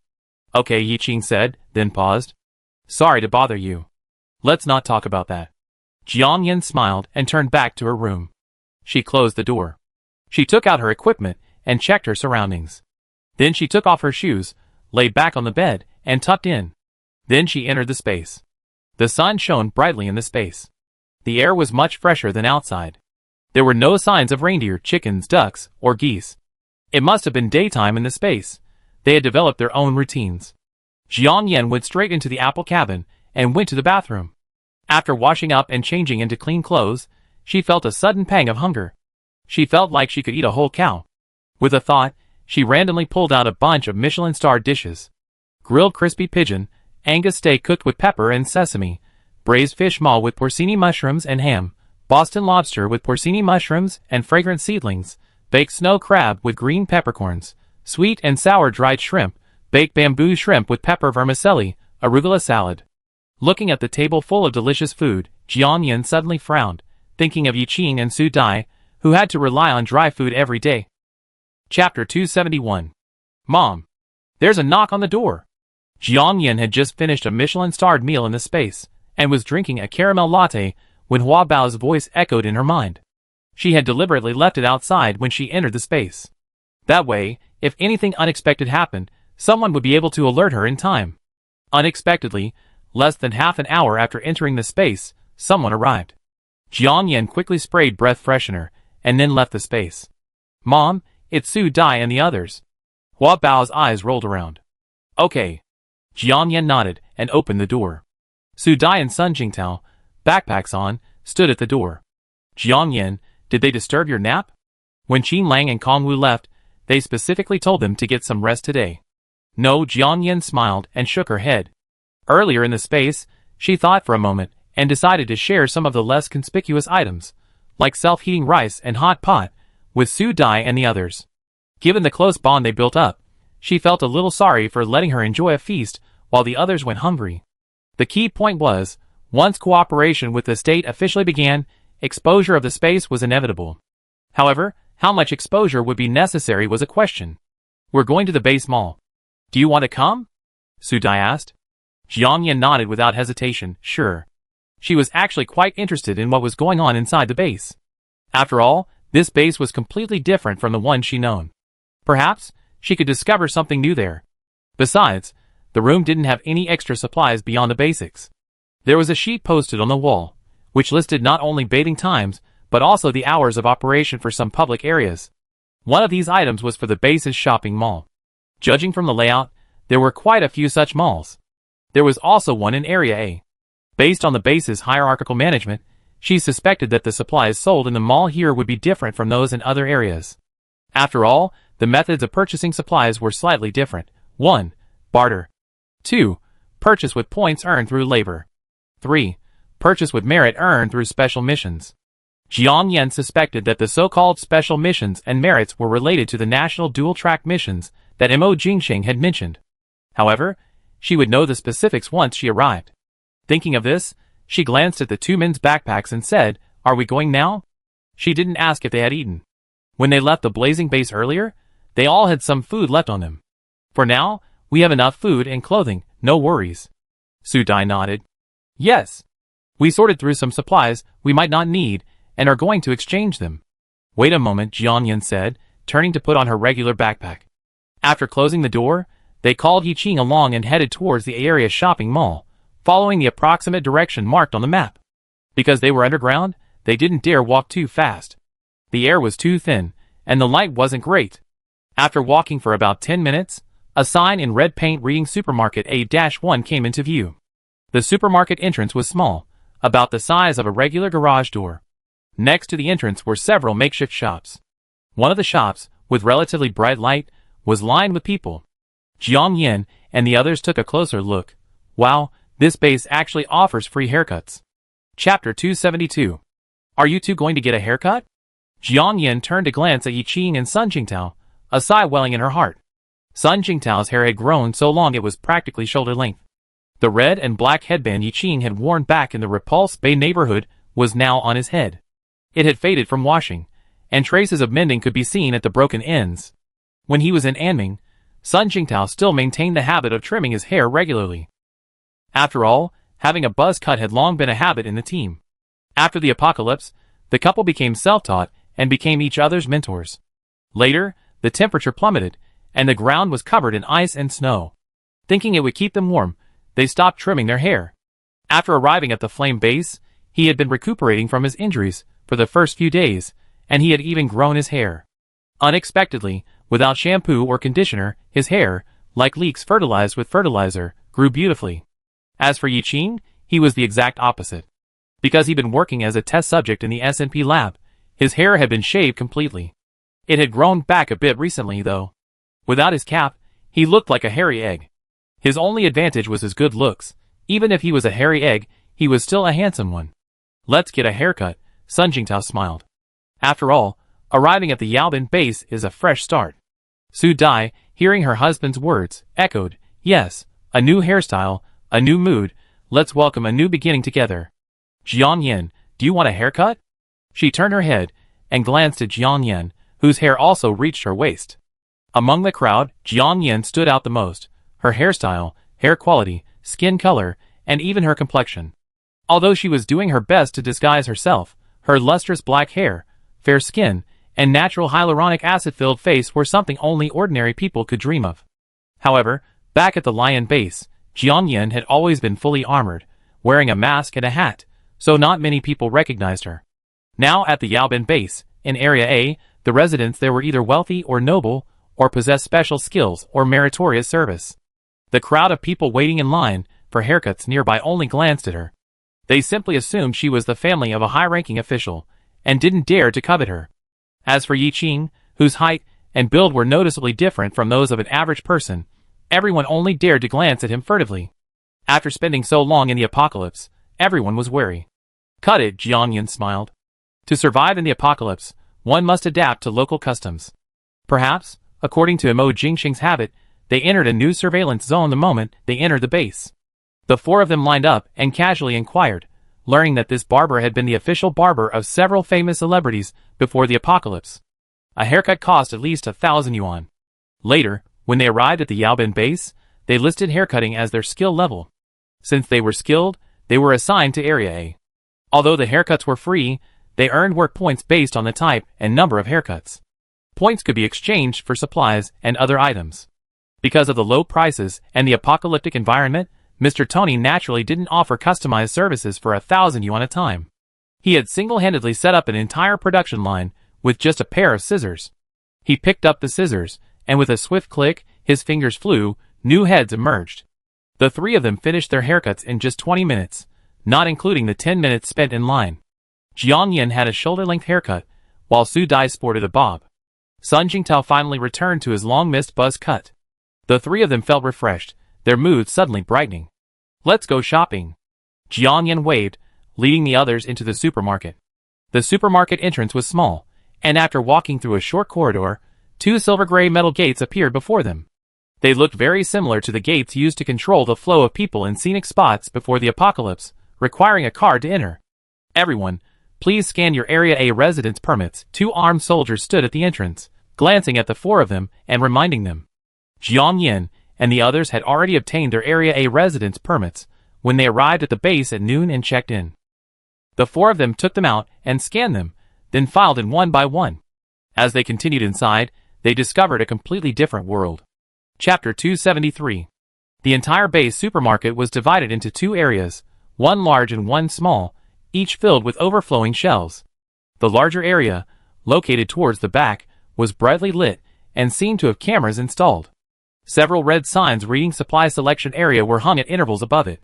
This was probably because it was the supermarket in Area A of the base, so it was of a higher quality than the other areas. The items looked very rich and plentiful. It was comparable to an ordinary supermarket before the apocalypse. At the very entrance were toiletries, mostly domestic brands. They were mixed together without any sorting. Food was probably the most precious item in the base, and it was patrolled in the innermost area. The area near the entrance was relatively small and dimly lit, housing the points exchange area. In other words, this supermarket did not support direct exchange of supplies. To enter and purchase supplies, one had to first exchange their supplies for points in the exchange area. The supplies on the shelves here were quite varied, and most of them looked tattered. There were pots and pans, clothes, bedding, stoves, tools, everything. They must have been provided by people from outside the base. Two women in their 50s, their faces wrinkled, sat in front of the shelves. They were buried in a novel. The torn, curled covers looked like something like a domineering CEO falls in love. Both of them were somewhat listless, and upon seeing the people enter, they only glanced casually. Su Dai stepped forward and said politely, "Hello, I need to exchange some supplies." "How do I do that?" The shorter woman glanced up at her, then, with a slap, pulled out a form and placed it on the table. She said in a displeased tone, "Take a look for yourself." Su Dai frowned and turned to glance at Jiang Yan, seeming to want her support. Jiang Yan remained silent. In the apocalyptic base, even a humble position like this could only be obtained by those with connections within the base. Besides, after all this time, she wouldn't be easily swayed by someone's unkind tone. She wasn't that fragile. Su Dai belatedly realized what was happening and took the form to the group. Cigarettes, 100 to 3,000 points. Liquor, 100 to 5,000 points. Mutated rat jerky, 1 to 10 points. Clothing, 1 to 10 points. Other supplies will be exchanged based on the exchange rates, or subject to on-site negotiation. Jiangyan glanced at it, and instantly understood. The reason cigarettes and alcohol were redeemable at such high points was likely because high-ranking officials had a need for them. They had plenty of food and drink, but they lacked these scarce items, so they were naturally willing to pay a high price to enjoy them. As for ordinary people, food and clothing were already a struggle, so naturally, they wouldn't think of going up there. Hello, I exchanged these. Sun Jingtao pulled 2 pieces of clothing, 3 fire tongs, and a large piece of mutant rat jerky from his backpack and handed them to the other person. 60 points. Here's the residence card, the other person said lazily. Su Dai quickly handed it over. Okay, the points are on the card. The other person placed the card on a flat instrument and, with a beep, handed it back. Yi Qing handed over 2 slightly rusty daggers. 20 points. They were at the supermarket primarily to exchange for toiletries. As for food, they still had some, so there was no rush. Jiang Yan needed everything, but since she was already here, she naturally had to go through the motions. Seeing that the 3 of them hadn't earned many points, she thought for a moment, and pulled a pack of cigarettes from her backpack. It was a pack of soft Zhonghua cigarettes, without any wrinkles or stains. Before the apocalypse, it sold for 55 yuan.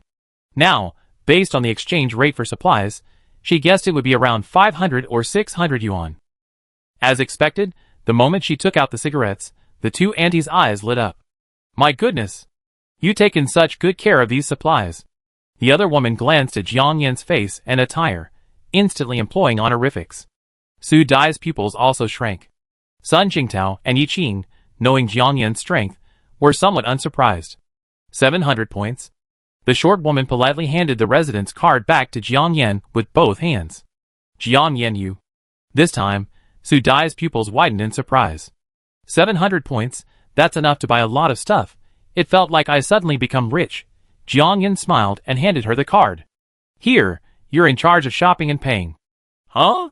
Su Dai paused, then realized. Really? Like a child, she almost jumped for joy. Of course. When have I ever lied to you? Jiang Yan curled her lips and smiled. Oh, I knew that following you would mean I have a steady diet. Su Dai embraced her in a bear hug. Sun Jingtao and Yi Qing watched from the side, smiling and coughing softly. Jiang Yan glanced at her. Sister Su, your words seem to rhyme quite well. Haha, that's right. Su Dai laughed, then added, I suddenly want to abandon my old son. Sun Jingtao, Jiang Yan and Yi Qing exchanged glances and burst out laughing. Chapter 274. Jiang Yan, I don't want old son anymore. I just hang out with you from now on. Su Dai said with a laugh, holding Jiang Yan's arm. Jiang Yan smiled, feigning disdain and politely declined, No, I'm perfectly normal. Then, is it okay for Xiao Yi to hang out with you? Su Dai glanced at Yi Qing, half jokingly, half testing. Jiang Yan glanced at Yi Qing and smiled again, No, I'm fine being alone. After saying that, she felt something was amiss and added, Yi Qing is young and promising, with a bright future. Leaving aside Yi Qing's own qualities, as the most successful experimental subject in the S&P lab, he was certainly highly sought after in the apocalypse. As Yi Qing listened to Jiang Yan's words, the light in his eyes dimmed considerably. Sun Jingtao noticed something was amiss and raised his hand to secretly punch him. It's not yet a success. We still need to work hard, Sun Jingtao whispered. Yi Qing smiled bitterly. It's okay, brother Tao. As long as she was happy, that was all that mattered. Those words remained unspoken. Yi Qing silently pushed a shopping cart, walking behind Jiang Yan and Su Dai. As Su Dai walked, she put everything she liked on the shelves into the cart. Shampoo, conditioner, shower gel, soap, cooking oil, stoves, pots, brands of these things. Before the apocalypse, Su Dai wouldn't have even glanced at them. But now, they were like treasures to her. It was Jiang Yan's influence that gave her the confidence to buy so much. The large shopping cart Yi Qing was pushing was quickly filled, and the 4 of them reached the end of the supermarket. Looking at what was unfolding before them, their pupils shrank and they paused. There's meat here, fresh meat? Su Dai was the first to gasp in disbelief for a second. Jiang Yan was also stunned. There used to be meat in the free market at the fiery base. However, it was all strange mutant rat meat, leech meat and the like. Some black markets also sold 2-legged sheep and the like. But no matter how she prepared it, it was hard to look at. And most of it was air-dried. But what she saw now was all fresh meat. The texture of the meat was somewhat similar to pork and beef. Although, the texture was slightly whiter, and the meat was thicker. Yi-Ching took a quick look and instantly understood. It's all genetically modified. You could say it's mutant meat, he added. Jiang Yan was stunned. Genetically modified? Genetically modified? Isn't it a plant? Before the apocalypse, there were already genetically modified soybeans and other things. Many products, like blended oils, also indicated whether they were genetically modified. It's also true for animals. Many years ago, before the apocalypse, genetically modified salmon were already on the market, Yi-Ching explained. Genetically modified organisms initially focused on increasing the yield of green plants, improving stress resistance, pest resistance, and enhancing nutritional quality. However, after the apocalypse, the research focus shifted. And the subjects of research aren't limited to green plants, but also animals and humans. In 2015, the genetically modified salmon named Aquadvantage became the world's first genetically modified animal to enter the consumer market. And I am considered the first genetically modified human to be released. You could say that anything can be genetically modified, Yi-Ching said, then suddenly let out a bitter smile. Jiang Yan caught his subtle expression. She froze for a second, then muttered, Yi-Ching, even if you're genetically modified, you're still the best. Sun Jingtao, Su Dai, Yi-Ching froze, stunned for a moment. Then, with clear, somber eyes, he looked at Jiang Yan. Jiang Yan, is that so? In your eyes, even if I'm an evolved human, I'm still the best? Chapter 275. Jiang Yan had only casually said it, but she hadn't expected Yi-Ching to react so strongly. She felt like she couldn't say yes, and she couldn't say no either. Su Dai and Sun Jingtao, standing nearby, also looked over expectantly. This was rare. Xiao Yi had finally taken a crucial step. Jiang Yan, looking at the glances they were sending her, was startled for a moment, then her lips curled up into a smile. Yi-Ching, of course you are the best. Su Dai, Brother Tao, and I, as well as Qin Lang, Song Qian, Kong Wu, and the others, are all the best too. We're not only the best, we're also the luckiest. Otherwise, in this harsh apocalyptic environment, we wouldn't have survived until now. If it weren't for our luck, we might have been wiped out in that nuclear explosion back in Xiangqing. Jiang Yan finished her words, her expression grim, and she turned away. It wasn't that she didn't understand Yi-Ching's feelings. But some things... Never mind. It's hard to put into words. The three of them stared at her back, their smiles, once filled with hope, suddenly darkening. The light that had just shone in Yi-Ching's eyes dimmed in an instant. But it quickly brightened again. His expression was bitter for a second, and he took a deep breath. He looked at Jiang Yan and said, Jiang Yan, I understand. I'm sorry, he said. As long as the apocalypse isn't over, I won't say anything like that again. Su Dai, Sun Jingtao, The two of them exchanged glances, understanding. The end of the apocalypse was still unknown, and they had only just had a day of peace. Why were they already dwelling on romantic matters? This shouldn't be the case. That's certainly not right. Jiang Yan paused upon hearing this, turned around, her gaze fixed on his face, and then smiled. Well, let's go. Yi-Ching nodded. Yes. When the four of them returned to their residence, carrying a pile of things, the people who had gone out to work hadn't returned yet. Because they had a large amount of points on their cards, they also bought some food, seasonings, and rice cookers. The food included genetically modified pork and beef, as well as genetically modified vegetables. The meat and vegetables weren't fresh, but they were extremely expensive. Only Jiang Yan was there, and with a wave of her hand, Su Dai was allowed to buy freely. She selected a small amount and put it in the shopping cart. Since there was no refrigerator in the room, they didn't buy much, just enough for 2 meals. Su Dai and Sun Jingtao's room was a couple's room, slightly larger than Jiang Yan's, so they set up their base in the couple's room. How about we have hot pot tonight? Su Dai suggested. They hadn't had a proper meal in ages. It was rare to have so many good things today. Sure, Jiang Yan smiled. I get you 2 dishes later. Dishes? Su Dai glanced behind her, puzzled for a second. Jiang Yan stood up, feigning mystery. You guys cook first. I go back and tinker with the magic props. Okay, we call you when it's ready. Su Dai assumed she was joking and didn't take it seriously. Yes. Half an hour later, Yi-Ching knocked on Jiang Yan's door. Jiang Yan, carrying the black backpack she always carried, followed him into Su Dai's room. Jiang Yan, Are you really going to perform magic for us? Su Dai asked curiously, glancing at her black backpack. Of course. Jiang Yan, her face brimming with confidence, immediately asked, what dish do you want most? I want crayfish the most. Spicy, garlicky, 13 spice, anything. But, just thinking about it, haha. Su Dai finished, swallowing subconsciously. It's been so long since I eaten these delicacies, I almost forgotten them. Jiang Yan looked at Sun Jingtao. Brother Tao, what about you? Sun Jingtao had a rough idea of what Jiang Yan was going to do. After all, Jiang Yan had indeed shown some magical qualities throughout their journey, but he felt his assumption was too bold and laughed, I want braised beef, or any meat. After all, men are carnivores by nature.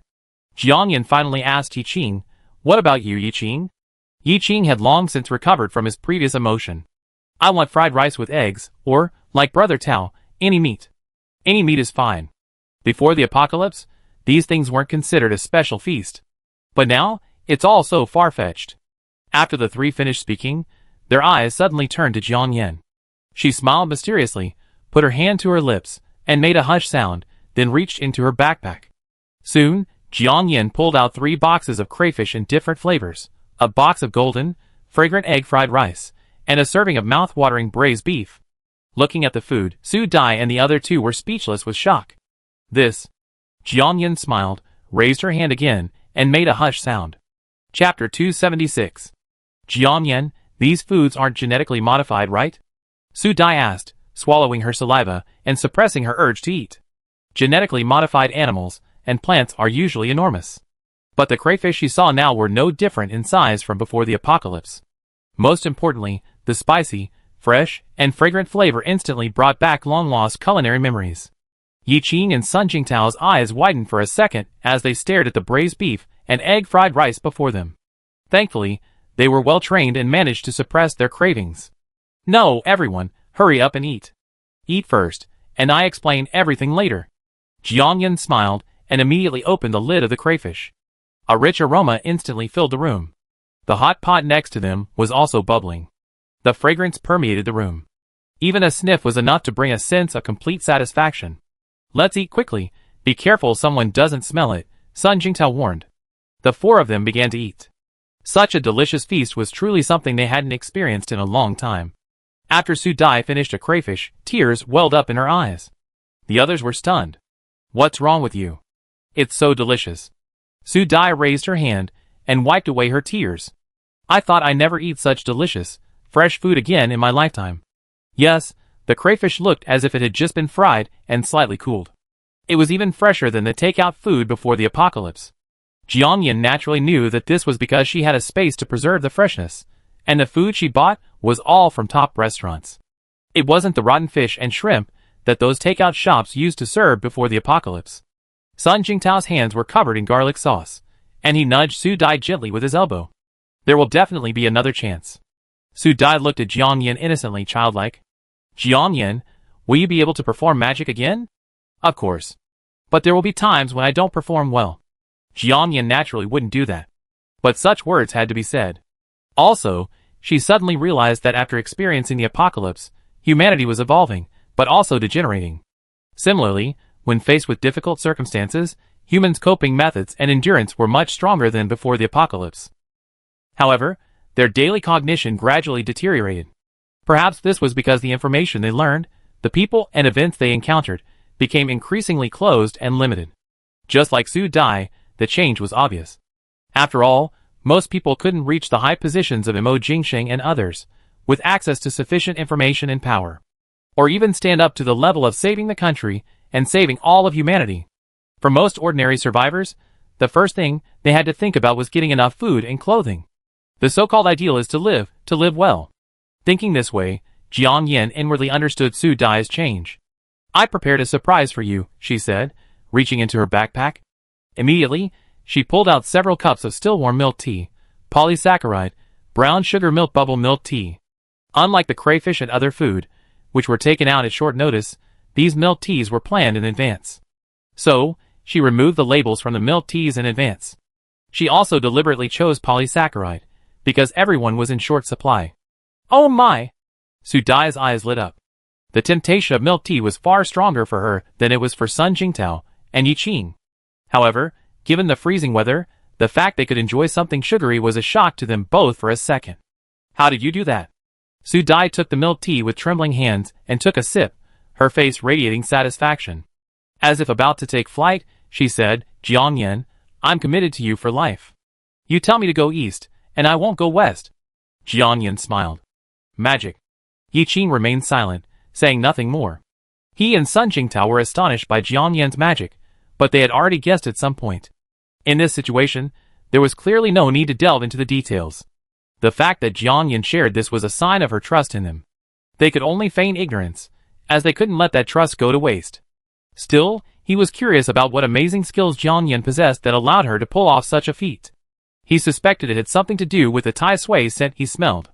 However, it wasn't convenient to ask right now. Jiangyan, when did you learn this magic trick? Su Dai was no fool, and she slowly began to understand. But her thoughts now mirrored those of Sun Jingtao and the others. Jiangyan feigned hesitation for a second, then said, It's been a while, but for some reason, I can only perform it in front of you now. I apologize. Yi Qing glanced at her and said sincerely, Jiangyan, there's no apology. We can't thank you enough. Thank you for your trust in us. Yes. Thank you, Jiangyan, Sun Jingtao said sincerely. Don't worry, Jiangyan, we keep this a secret. Su Dai was the first to raise her hand, swearing to the heavens. Jiangyan reached out and pulled her down. Okay, let's eat first. Since she dared to reveal it, she must have thought of all the countermeasures. Besides, human oaths are inherently unreliable. After all, thunder and lightning are nothing compared to the current natural disaster. Chapter 277. The next morning, early in the morning, Jiangyan had just finished washing up when there was a knock on the door. Jiangyan, it's me. It was Song Qian's voice. Jiangyan opened the door, stunned. Song Qian, you're back? Yes. Song Qian, dressed in a clean military uniform, stood at the door with an imposing presence. Jiangyan glanced at him secretly and asked, Are you injured? He must not have gotten enough rest. His eyes were bloodshot and had dark circles under them. He also had injuries on his forehead and neck, with some small, fresh blood scabs. As for the rest of his body, it was completely covered by his clothing, making it difficult to see clearly. It's nothing, Song Qian said calmly with a smile. Qin Lang and Kong Wu stood behind him, their submachine guns slung in a majestic manner. Seeing Jiangyan, they also grinned. Sister Yin. Jiangyan, good morning. The leader wants to see you. Is it convenient for you now? Song Qian asked. Well, wait a moment, Jiangyan said, turning back to her usual black backpack. Passing by Yi Qing and the others' dormitories, Jiangyan paused. Yi Qing and the others? Someone will be here to take care of them soon, don't worry. Song Qian nodded slightly. Okay. Jiangyan didn't ask any more questions and followed him confidently. As they walked, Song Qian said, Captain Mo has an important meeting soon. He asked me to give you a tour of the Yaobin base before meeting you. Oh! Jiangyan was stunned. She remembered that Captain Zhao Jichao had already given them a brief tour when they came in. After all, they met quite a few people along the way, from Area Z to Area A. As if reading her mind, Song Qian continued, I'm going to show you the core area of the base. The core area of the base? Do you mean the SS area? Jiangyan said, subconsciously glancing up at the silver area above her. Song Qian shook his head, no. The SS area is the future. What I'm going to take you to is the base's past, present, and future, he said. Jiangyan, Why did that sound so philosophical? The answer would be revealed soon, so she didn't ask any more questions, just quietly following. Song Qian's route was clearly one they had never noticed before. Jiangyan then realized that the entire underground base not only had a mysterious honeycomb-like structure, but also had numerous honeycomb doors, like traps. Only because Song Qian had the access control and fingerprints, otherwise she would have always believed it was just an ordinary metal wall. These scenes had only been seen in Western science fiction blockbusters before. She had never imagined that one day they would become a living reality. After passing through more than a dozen invisible doors, undergoing disinfection procedures, and donning protective clothing, Jiangyan was completely stunned when she arrived at a vast, brightly lit hall. They seemed to be standing on a covered bridge at the edge. The hall below was divided into countless transparent spaces. Fully automated spaces. There were soilless vegetable farms, rice cultivation, and several automated processing workshops. Aside from the waving robotic arms, and robots darting between the ground and the walls, There was no human presence in sight. The tunnels below the 101st floor of the flame base were astounding enough, but I didn't expect this place to be so amazing, Jiang Yan exclaimed in amazement. She truly hadn't imagined that in such a post-apocalyptic environment, such a scene steeped in science and technology could be found. Song Qian's expression grew solemn as he said, "This is just a small part of the core area. It represents both the culmination of national science and technology, and the sacrifice of hundreds of soldiers in the rescue efforts during the natural disaster." Chapter 278. Song Qian finished speaking, his eyes darkening slightly. Actually, if the authorities had found you before the apocalypse, the world would likely have been different. Have you ever considered that if I'd been exposed then, it wouldn't just be the world that would have been different, it's very likely I would have been different too. Jiang Yan paused, glanced at him, and spoke calmly. The butterfly effect isn't sensational. Besides, if she'd been exposed then, who could guarantee her safety? Not to mention becoming a tool for those in power, she might have been sliced and studied on a lab bench. Song Qian choked. After a long silence, he raised his hand in a gesture of please. Let's go! There's more ahead. Jiang Yan glanced at the workshop below. And these vegetables and food. With millions of people in the entire Yaobin base, this amount is just a drop in the bucket. It's likely just a perk reserved for the top brass. Song Qian didn't hold back, stating directly, for now, it's only being supplied to senior executives and those with exceptional contributions. However, the primary goal is to ensure the continuation and inheritance of this technology. Jiang Yan uttered an "oh" and said nothing more. Then she toured several brightly lit workshops. Each of them was beyond Jiang Yan's expectations. All high-tech and artificial intelligence. Artificial suns, artificial moons, artificial winds, wearable gravity simulators. Many things were completely new to Jiang Yan. There was even a small seed bank, a small gene bank, and a small embryo incubator containing both human and animal embryos. All were fully automated, equipped with various intelligent robots. The robots utilized the latest AI technology, equipped with automatic energy storage and self-learning update systems. The seed bank, gene bank, and embryo incubation bank, while seemingly workshops, are actually containers, with dedicated, independent passageways ensuring that entire containers can be transported directly to a dedicated area within the SS zone within 30 seconds. This means that if the entire planet is destroyed in a future weather war, then these seeds and embryos will escape to Mars aboard the final Noah's Ark. If conditions are right, they will grow and survive under the care of the intelligent robots. After completing the tour, Jiang Yan was silently stunned for a second. She changed out of her protective suit and glanced back casually. The once brightly lit area had dimmed slightly. Jiang Yan frowned, puzzled. Why are the lights dimmed? It was to facilitate your visit, Song Qian said without disguising. He answered her questions. He was a completely different person from when he was at the flame base. Jiang Yan immediately understood. So, it wasn't Chief Mo having a meeting, but this visit was specifically prepared for me? These technologies were nothing before the apocalypse. But now, several months after the apocalypse, they were still able to possess and preserve them, and to prepare for humanity's future. This truly astonished her. Yes, Song Qian nodded, his tone becoming more serious. Chief Mo believes in your strength and ability, but he also hopes that you believe in the capabilities and strength of the nation, as well as their perseverance and determination to ensure the continuation of the human race. Jiang Yan took a breath. This Mo Jingcheng truly had good intentions. If it were anyone else, they wouldn't have laid such a long groundwork. Is he really just a simple reborn being? Chapter 279. 10 minutes later. Led by Song Qian, Jiang Yan arrived at a honeycomb room painted dark red. At the doorway, a row of burly, imposing young warriors, armed with live ammunition, stood. Seeing the two, the leading soldier saluted Song Qian. Hello, Captain Song. Song Qian nodded slightly. Captain, are you free now? The captain has a brief meeting that should be over soon, the leading soldier replied in a low voice. After receiving the response, Song Qian turned around. Miss Jiang, please. He switched between addressing her naturally, whether in public or private. Jiang Yan was used to it. Okay. After swiping 3 access cards, 3 fingerprints, and 1 retina scan, a spacious, bright room appeared before her. The handsome Mo Jingxing, dressed in military uniform, stood before 4 3D sandboxes the size of ping-pong tables. The sandboxes were a vast expanse of white, presumably simulating the snowy environment outside. The undulating peaks were dotted with colorful flags. Beside him stood a young woman, also in military uniform, with a stunning figure and aura. Jiang Yan recognized her instantly. She was the Mo Shiryao she met at the Aming Sky 101 hotel. After a long time, she still had the same fiery red lips and long, curly hair. Jiang Yan suspected she was the only one in the entire base with such aura. Standing nearby were several equally imposing soldiers. They seemed to be discussing something. Judging from their shoulder insignia, they were of high rank. Without exception, they were all older than Mo Jingqing. Although the floor was covered with thick carpet, the two men entered without making a sound. Mo Jingqing still raised his eyes warily, and the moment he saw Jiang Yan, his furrowed brows instantly relaxed. But he quickly retracted his gaze. Jiang Yan and Song Qian waited quietly nearby.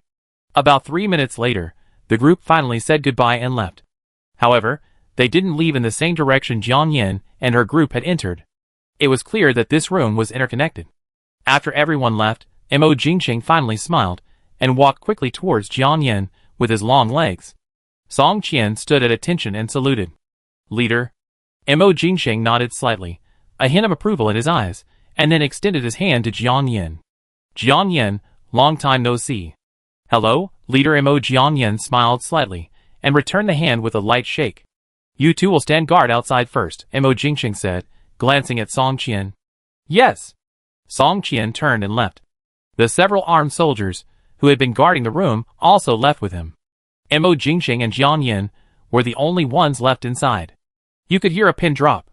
After a few brief pleasantries, Mo Jingqing pulled a bag marked Top Secret from the safe and handed it to Jiang Yan. "This is an agreement reviewed and signed by the highest level. You can take a look at it first."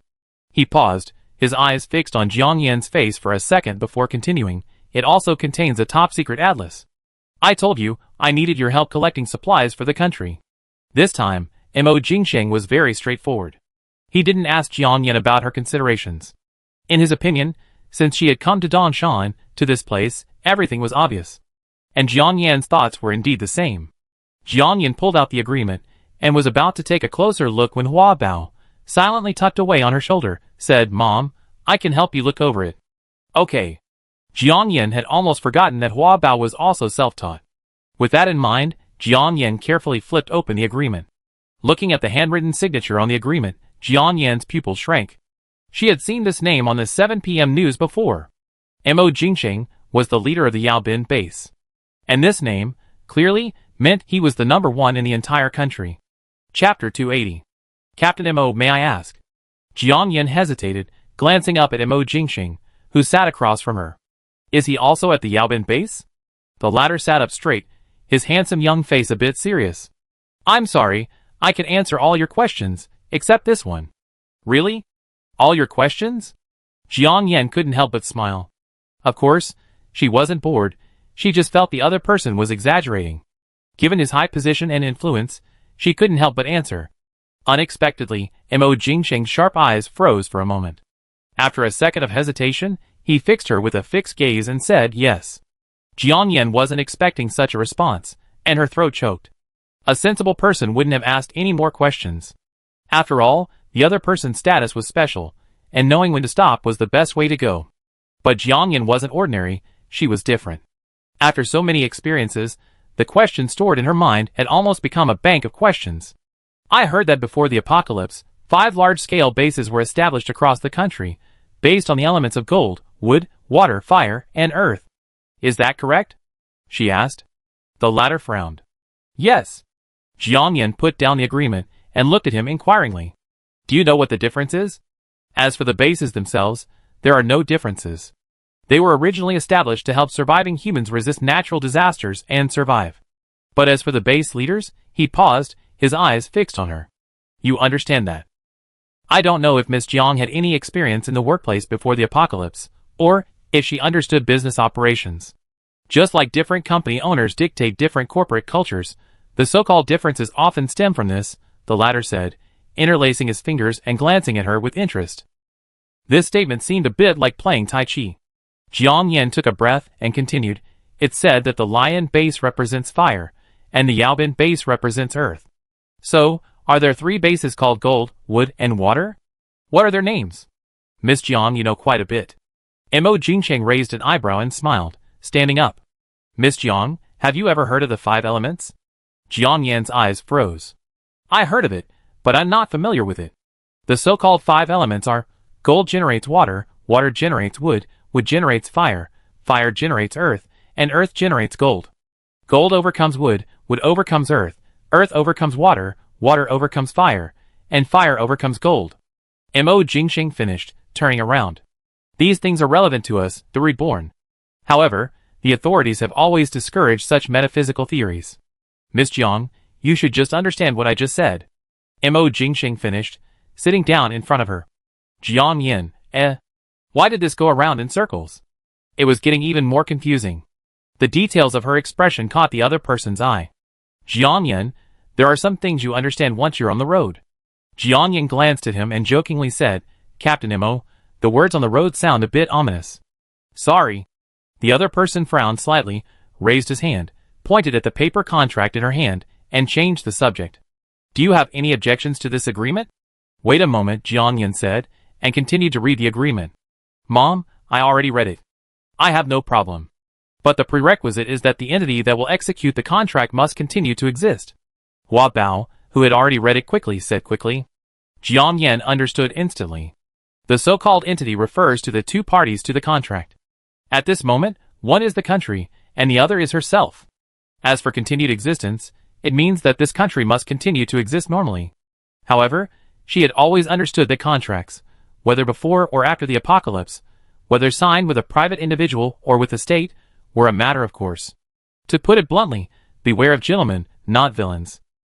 Chapter 281. Are there any problems? Mo Jingxing asked, seeing her gaze pause at the final signature.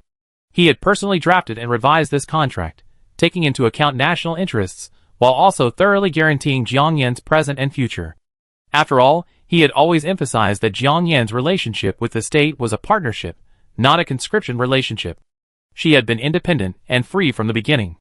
Jiang Yan glanced up at him and smiled. No. The contract was stamped with official seals and signed by the highest level officials. You could say it was full of sincerity. She was speechless. The other person's lips curled slightly as he handed her a distinctive-looking pen. Please write in regular script, thank you. Okay. Jiang Yan took it and signed her name squarely. The contract was in 10 copies, with numerous attachments. By the time she had signed everything, her fingers were noticeably sore. Even after not writing for so long, her handwriting felt a bit crooked. You keep 1 copy. We need the rest for our records, Mo Jingxing said, pulling one out and handing it back to her. The rest were placed in another bag labeled Top Secret. Jiang Yan, I hope we have a pleasant future together, Mo Jingxing said, extending a hand. Jiang Yan was startled, but still gently returned the handshake. Just as she was about to say goodbye, the other person pulled out another top-secret file bag. This is the supplies I told you about earlier, which I need you to help the country collect. The supplies in this atlas are all important national weapons, or items, that are crucial to the country's future. There are only 3 copies left in the world. 2 are with you. Please keep them carefully. Mo Jingxing finished speaking, and pulled out a thick atlas made of a special material. The atlas was A4 sized, and seemed to be made of coated paper, very thick. In addition, Mo Jingxing handed her a USB flash drive. What is this? Jiang Yan picked up the USB flash drive, puzzled for a second. Electronic version. The other party believed she had some kind of magical device, like a space storage device. Putting a computer or power supply in it wouldn't be difficult. Jiang Yan said oh, and carefully opened one of the atlases. Her pupil shrank. The atlas was blank, except for a small dotted triangle symbol in the lower right corner. Every page was like this. This? Jiang Yan was stunned. She glanced at Mo Jingxing in confusion, only to see him smile. Put your thumb on the triangle and try it. This atlas is designed based on your fingerprint, and uses fingerprint encryption. It contains the smallest and most advanced paper batteries and hair chips. Of course, just a little sunlight is enough to power it. So amazing? Jiang Yan was stunned for a second. Paper batteries, hair chips. She had never heard of these things before the apocalypse. It seemed the country had a lot of high-tech technology that ordinary people couldn't access or understand. She didn't ask any more questions, but gently pressed her thumb on it. Something magical happened. A faint light flashed at the triangle symbol, and immediately, item information appeared on the blank atlas. There were lithography machines, aircraft carriers, rockets, spacecraft, seed banks. Everything she had heard of before the apocalypse, and even things she hadn't, was included. It could be said that this was a national treasure map. It was also a top-secret national scientific map. What puzzled her was that, in addition to the conventional addresses, the corresponding locations of these items also had a long list of coordinates. There were also many unfamiliar terms and explanations. Each page of the atlas seemed capable of being disassembled and reassembled individually. This was probably for future temporary needs. Anchoring system? Jiang Yan looked at the word, a hint of confusion in her eyes. Chapter 282. Have you heard of ocean moored buoys? Mo Jingxing, standing across from her, glanced indifferently at Jiang Yan. No. Jiang Yan shook her head and carefully closed the treasure map. The atlas was incredibly intelligent. The moment it was closed, the existing images and data instantly vanished. In truth, Jiang Yan knew about moored buoys. After the apocalypse, she spent her time in the space Apple cabin, studying and training. She also learned a lot of post-apocalyptic survival and self-rescue knowledge. One of these was how to accurately locate a target when the GPS or beta navigation systems were completely inoperable. This led her to go out searching for gold and use a latitude and longitude rangefinder. However, in front of Mo Jingxing, she felt it was better to conceal her incompetence. Without giving it much thought, the latter replied, "You can think of it as a primitive locator." Mo Jingxing paused, then stood up and continued, "The supplies we're searching for this time weren't fully relocated before the apocalypse, and are stored almost everywhere. Now, with the world frozen, most of them, save for a few stored within the mountains, are buried beneath a thick layer of snow." Jiang Yan was stunned. "If they're buried beneath the snow, how can we retrieve them? You can't just cut through the snow and glaciers like you would an oil rig. After all, in extreme cold, many metals and instruments have long lost their original properties and functions. Unless the country can use the special metal materials found beneath the fiery base to manufacture these instruments and equipment. But clearly, that's not realistic. Yes, the entire world is frozen, and the weather outside is extremely cold. Forget searching.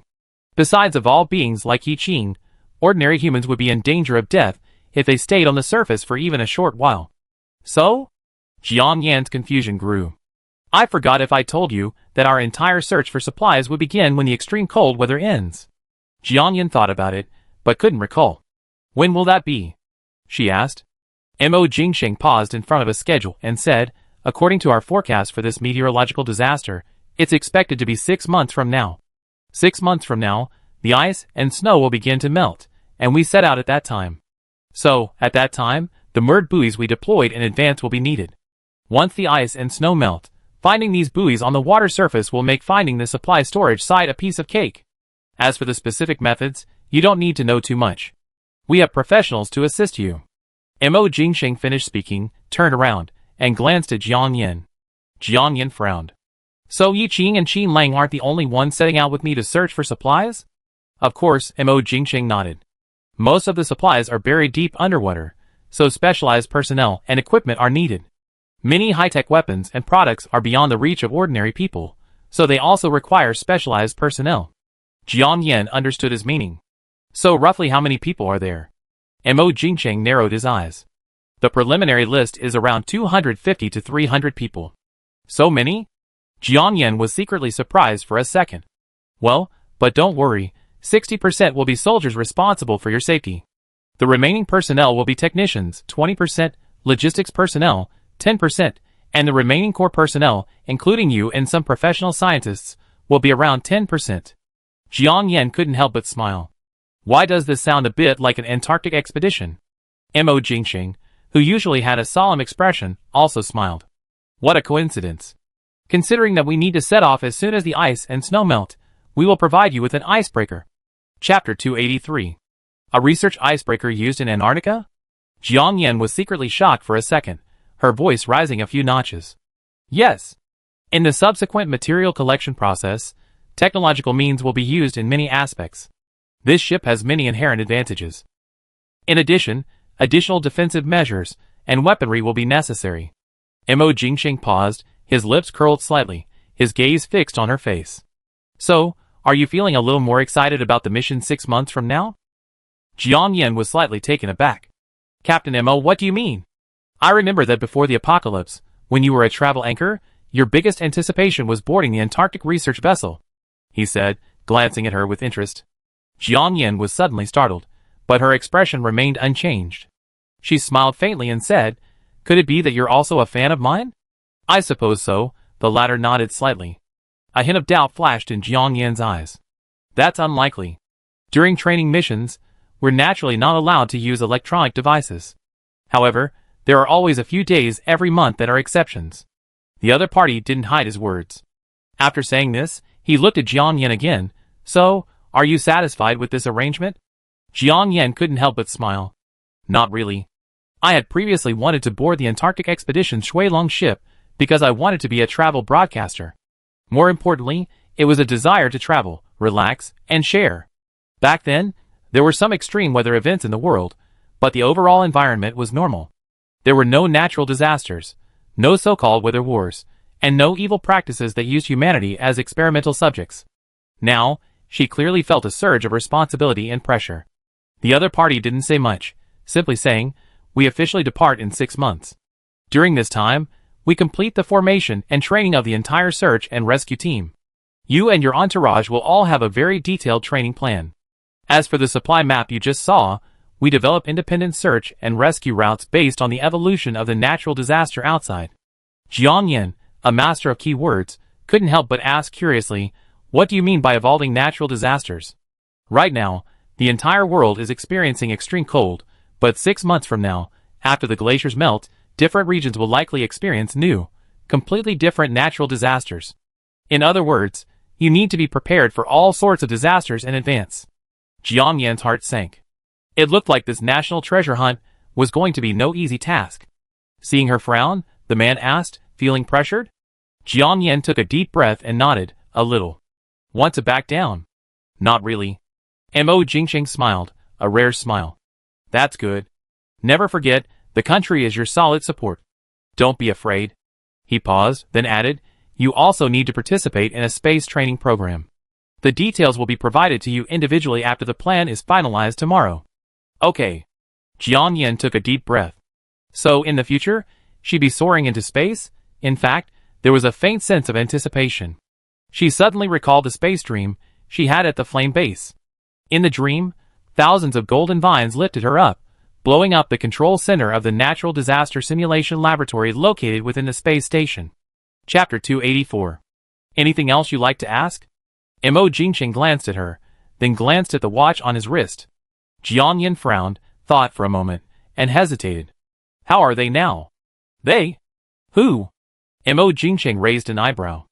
"I remember you said that after the weather station war, the country dispatched an elite team to search for the base of the instigator of the weather war abroad. Has there been any progress on that?" "Not yet. It's extremely cold now. The entire world is frozen, and almost all scientific and technological search methods are useless. We can only use primitive methods. It's also a long, international battle, much more difficult than climbing snow-capped mountains and crossing grasslands back then." Mo Jingqing finished speaking, took a deep breath, and looked at Jiang Yin with a burning gaze. "So, we may be another option, one with greater hope." Jiang Yan's heart suddenly sank. "Any other questions?" the other man asked, clenching his fist. Jiang Yin shook her head, "No more." "Then let's go see what you want to see most." The other man's face showed no sign of discouragement, as if he were brimming with energy. Jiang Yin knew this was the personal cultivation of Mo Jingqing as the base leader. It was also a necessary quality acquired from his years of military service. She had no idea what he was talking about, but nodded and said, "Okay." Jiang Yin stood up and put the contract and the atlas into her backpack. In fact, the next second, the two important supplies were completely stored in her space and automatically stored in the study in the Apple cabin according to her thoughts, so that she could review them later when she returned. These 2 items are precious and rare. Please take good care of them. Mo Jingqing glanced at her backpack, gave her a special instruction, and then said nothing more. Jiang Yin nodded. "Yes, thank you, Chief Mo, for the reminder." "Jiang Yin, actually, I have a small suggestion." Mo Jingqing suddenly paused, glancing at her with interest. "Jiang Yin, Chief Mo, please speak. From now on, just call me by my name. Haven't you noticed that I no longer call you Miss Jiang?" The other man gave her a rare, gentle smile. Jiang Yin was stunned. She truly hadn't noticed these details. "Excuse me, Chief Mo, forget about calling me by my name. I rather call you Chief. Others like to get close to high-ranking officials like him." but she preferred to maintain a proper distance. The other man raised an eyebrow and said nothing more. He led Jiang Yan to another corner of the room. The same honeycomb structure. Like the tomb traps she had seen in movies before, the other man observed it briefly for a few seconds before placing his right palm on it. Fingerprint number 1 verified. Please verify fingerprint number 2. A mechanical sound rang out. Jiang Yan watched helplessly as Mo Jingxing swiped 5 fingerprints in a row before the door opened. Retina 1 verification passed. Please verify Retina 2. Fortunately, no matter how powerful a person is, they only have 2 eyes. Jiang Yan was momentarily confused and asked softly, Captain Mo, if someday in the future, you injure your finger, how will you unlock these access control systems? The man paused and turned back. That day won't come. What do you mean? This vault was originally prepared for you. Either I open it and you enter, or this vault never needs to be opened. What do you mean? You should be familiar with the SS area. The spaceship over there is what we call the last Noah's Arkansas. The load inside is meticulously calculated. It's impossible to put these supplies in there on the spur of the moment. Furthermore, if Blue Star ceases to exist, all this gold and jewels so eagerly sought after by the world will be worthless. The man said, raising his hands and placing them on the access control system. A dark light flashed, and the last dark blue door swung open with a clatter. Inside, it was pitch black. Mo Jingxing raised his hand again, and click. The light came on. The room was ablaze with light. Jiang Yan had just looked up when the dazzling golden light dazzled her eyes.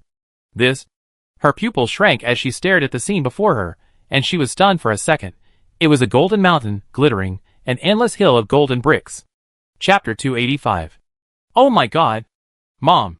So much gold! Jiang Yan was stunned.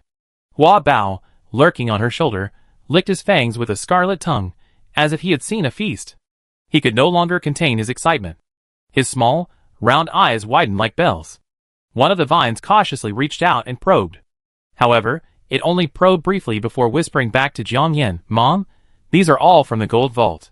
Top quality. If Hua Bao could eat all those gold bars, the space would upgrade, and Hua Bao would too. Surely, they would level up several times. Jiang Yan's heart was filled with excitement. But she took a deep breath, trying not to let Mo Jingxing see too much of her emotion. She had bought a lot of gold bars before the apocalypse. After the apocalypse, I collected quite a bit when I went out shopping for free. Although they were all 999 pure gold, there were actually slight differences in quality between different brands or channels. This is why some banks and brands only purchase gold produced by their own banks or brands.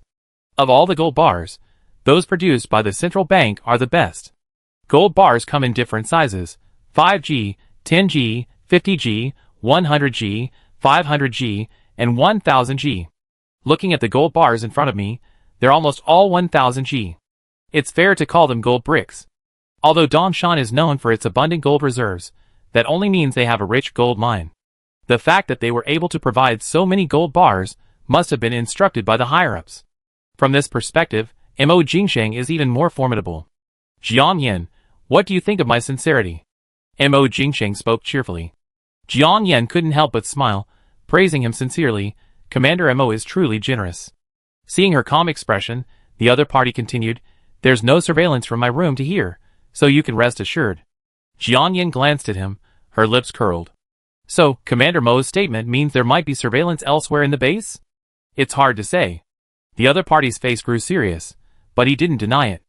Mo Jingxing sensed a wariness in her words and continued, from the signing of the agreement to the provision of the treasure hunt atlas, including the gold being provided to you, the only people aware of the entire process, you, me, and the higher-ups, no more than 5 people.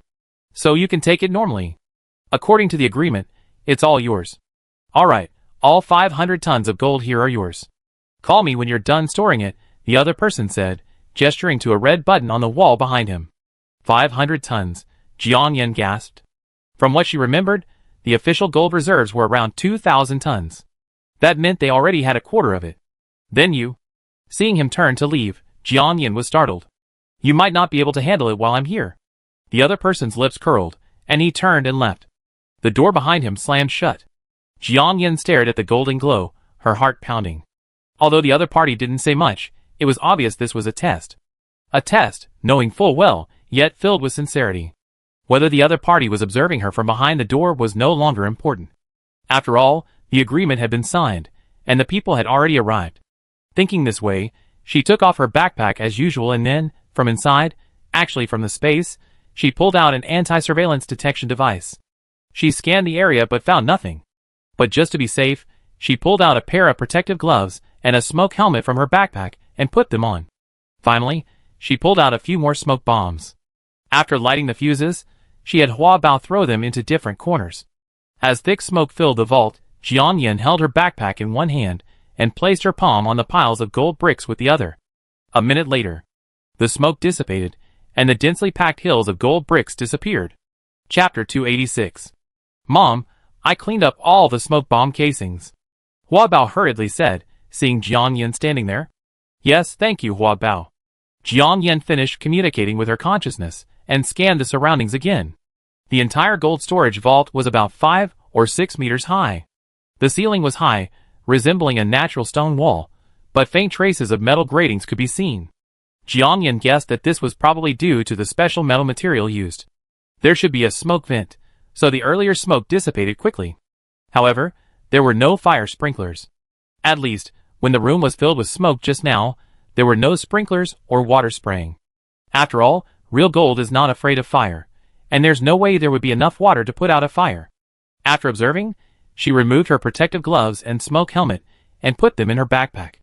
After waiting for about half a minute, she took a deep breath, turned back, and reached out to press the red button Mo Jingsheng had instructed her to. The moment the dark blue stone door swung open with a clang, Jiang Yan caught a glimpse of Mo Jingsheng, standing tall and straight with his back to the stone door. At the sound, he turned, his cold, handsome gaze fixed on Jiang Yan's face, but his peripheral vision passed behind her, glancing towards the gold vault. Seeing the room, once filled with gold, now empty, a flicker of surprise crossed his calm eyes, but then delighted him. Miss Jiang, you truly have extraordinary powers. With that, he casually glanced at her backpack. Chief Mo, I'm sorry to hear your smile. Jiang Yan smiled. Thank you, the country, and Chief Mo, for your generous donation. You're welcome. The other man's lips curled, and he stepped forward, sniffing. Did you use white phosphorus? Jiang Yan was slightly startled. Yes. The smoke bomb itself was produced by burning white phosphorus, producing thick smoke, which naturally had a pungent smell similar to garlic. She had assumed that once it burned completely, no residue would remain. She had been careless. Thankfully, the other party only asked briefly, immediately saying, Is it okay? Jiang Yan nodded and immediately took off her backpack. I have something for Chief Mo. She then fished out a plastic bag from her backpack and handed it to Mo Jingsheng. What is this? Mo Jingsheng reached out to take it, his eyes slightly startled. Amoxicillin? It was a whole bag of amoxicillin. Before the apocalypse, a bag like that would have cost only a few hundred yuan. But after the apocalypse, anti-inflammatory drugs were as valuable as gold. Crucially, her amoxicillin was still within its expiration date. And while it was stored in the space, time had stood still. Invisibly, its shelf life had been significantly extended. Yes, Jiang Yan nodded. I think the base might need it. It's rude not to reciprocate. She offered this thing, both as a courtesy and a test. The other person reached out to take it, took 3 boxes, and immediately returned the rest to her. There's still some of this stuff left at the base hospital. Keep these for now. Why? Jiang Yan asked, somewhat surprised. Only a few people know you possess the storage artifact. If so much amoxicillin were to show up at the base, it would attract the attention of some. It's possible they could trace it back to you. He then glanced at her and added, of course, I can ensure your complete safety at Yaobin base, but there's always the possibility of someone tampering behind the scenes. Medications are all numbered and coded. If the person is in a high position with a lot of authority, tracing the source wouldn't be difficult. Jiang Yan was stunned. Captain Mo, are you saying that besides you, there are other factions within the Yaobin base? Mo Jingsheng paused for a second, then said, No place in this world is impenetrable. Especially in the apocalyptic world. The Yaobin base might not be visible, but it's certainly there in secret. Jiang Yan thought so too. Then, wouldn't you consider wiping them out in one fell swoop? Have you ever played 3 Kingdoms Kill? The other man couldn't help but laugh. Jiang Yan nodded. Loyal ministers, traitors, rebels. Sometimes, to achieve ultimate victory, you can make good use of rebels, or you can make good use of traitors. Jiang Yan paused after hearing this. Chapter 287. Miss Jiang, please. Seeing her lost in thought, Mo Jingsheng couldn't help but say, "You don't need to worry about these things." Jiang Yan smiled. "Of course, I'm just an ordinary person after all. So-called factions and struggles really have nothing to do with me." "That's not what I meant," he said, giving her a meaningful glance. Jiang Yan, "Then what do you mean, Chief Mo?" "Factional and power struggles in the apocalypse are different from those before it. However, at all times, those with resources and strength have absolute say and decision-making power." Mo Jingsheng paused, glancing around, and then continued, "Given your qualifications, you be the object of competition among all factions. However, the better factions will treat you as a guest of honor. The worse factions," he left the rest of the sentence unsaid. "You be imprisoned, huh?" Jiang Yan said, speaking directly. The other person didn't comment, simply saying, "Let's go." "Where to?" Jiang Yan watched him lead her through another door. It was clear that the rooms surrounding his office were indeed like secret passages. Not only were they interconnected, but the access control was also extremely strict, requiring both fingerprint and retinal verification. "I'm taking you to see someone," the other person said, leading her down a small passage. "Who?" "Someone you don't know," the other person said mysteriously. Jiang Yan didn't ask any more questions. Soon, the passageway before them grew wider and brighter. She could already see soldiers on duty, with a sentry every 3 steps and a sentry every 5 steps. Seeing the two men, the soldiers all stood at attention and saluted. It felt a bit like being on the 101st floor underground. "This place is too much like a maze. You could get lost if you're not careful," Jiang Yan sighed. "Don't worry, Mom. I automatically created a map of every place we pass." Hua Bao interrupted her when she mentioned getting lost. Jiang Yan smiled with relief. "Hua Bao is awesome. But I just told him that, haha." Hua Bao uttered 2 O's and lay back on her shoulder, silent. The space was now filled with gold, and it was actually starving. But remembering that Jiang Yan was still in an unknown danger, it didn't mention entering the space to eat the gold. Hearing Jiang Yan's words, Mo Jingsheng paused, glanced back, and said, "Don't worry. I be with you every time you go in and out, so you won't get lost." "A company." Jiang Yan choked. "Then I trouble you, Chief Mo." "You're welcome," the other man said, his footsteps suddenly pausing. The lights in the hallway flickered a few times. Then, they went out. The hallway they were in, save for the dim green glow of the emergency light, was plunged into darkness. At the same moment, a slender black figure darted out from the hallway ahead. Like a sharp blade of wind, it charged straight at Jiang Yan. With it came a familiar, strong scent of perfume. Jiang Yan's brow furrowed. She instinctively took a step back. She glanced to the side and saw Mo Jingsheng also dodging, warning her, "Miss Jiang, be careful." But the figure persisted, swinging its hand straight at her face. Jiang Yan nimbly dodged and gently blocked it with her hand. Bang! Wrists collided, and the opponent hissed in pain, then transformed his palm into a fist, striking Jiang Yan again. Between punches and kicks, the opponent had no chance of winning. The passage was dark, but Jiang Yan's 5 senses were clearly alerted by the space. To her, everything before her was no different from if it were illuminated. The opponent wore night vision goggles, a black bodysuit, and high boots, and had a well-proportioned figure. Jiang Yan recognized it immediately. It was Mo Jingsheng's sister, Mo Shiyao. However, in front of Mo Jingsheng, she shouldn't have recognized her. It took her only 2 seconds to realize. It was likely that the opponent had merely arranged a trial. She remained silent. She continued to counter his moves, trading blows. The opponent's punches were fierce, and initially he had a backup plan. But as the fight progressed, realizing he had no advantage over Jiang Yan, his attacks gradually became more murderous. "Shiyao, stop!" Mo Jingsheng, clearly sensing something was amiss, called out. "No!" Mo Shiyao bit her lip, growing increasingly nervous as the fight progressed. Finally, she reached for the tactical pouch at her waist. But before she could reach it, Kurt saw the girl across from her reach for the bag, and the sound of a loaded bullet could be heard. The muzzle of a gun was already pointed between her eyebrows. Chapter 288. You? With a gun pointed at her, Mo Shiyao's body stiffened, her once fair face flushing red.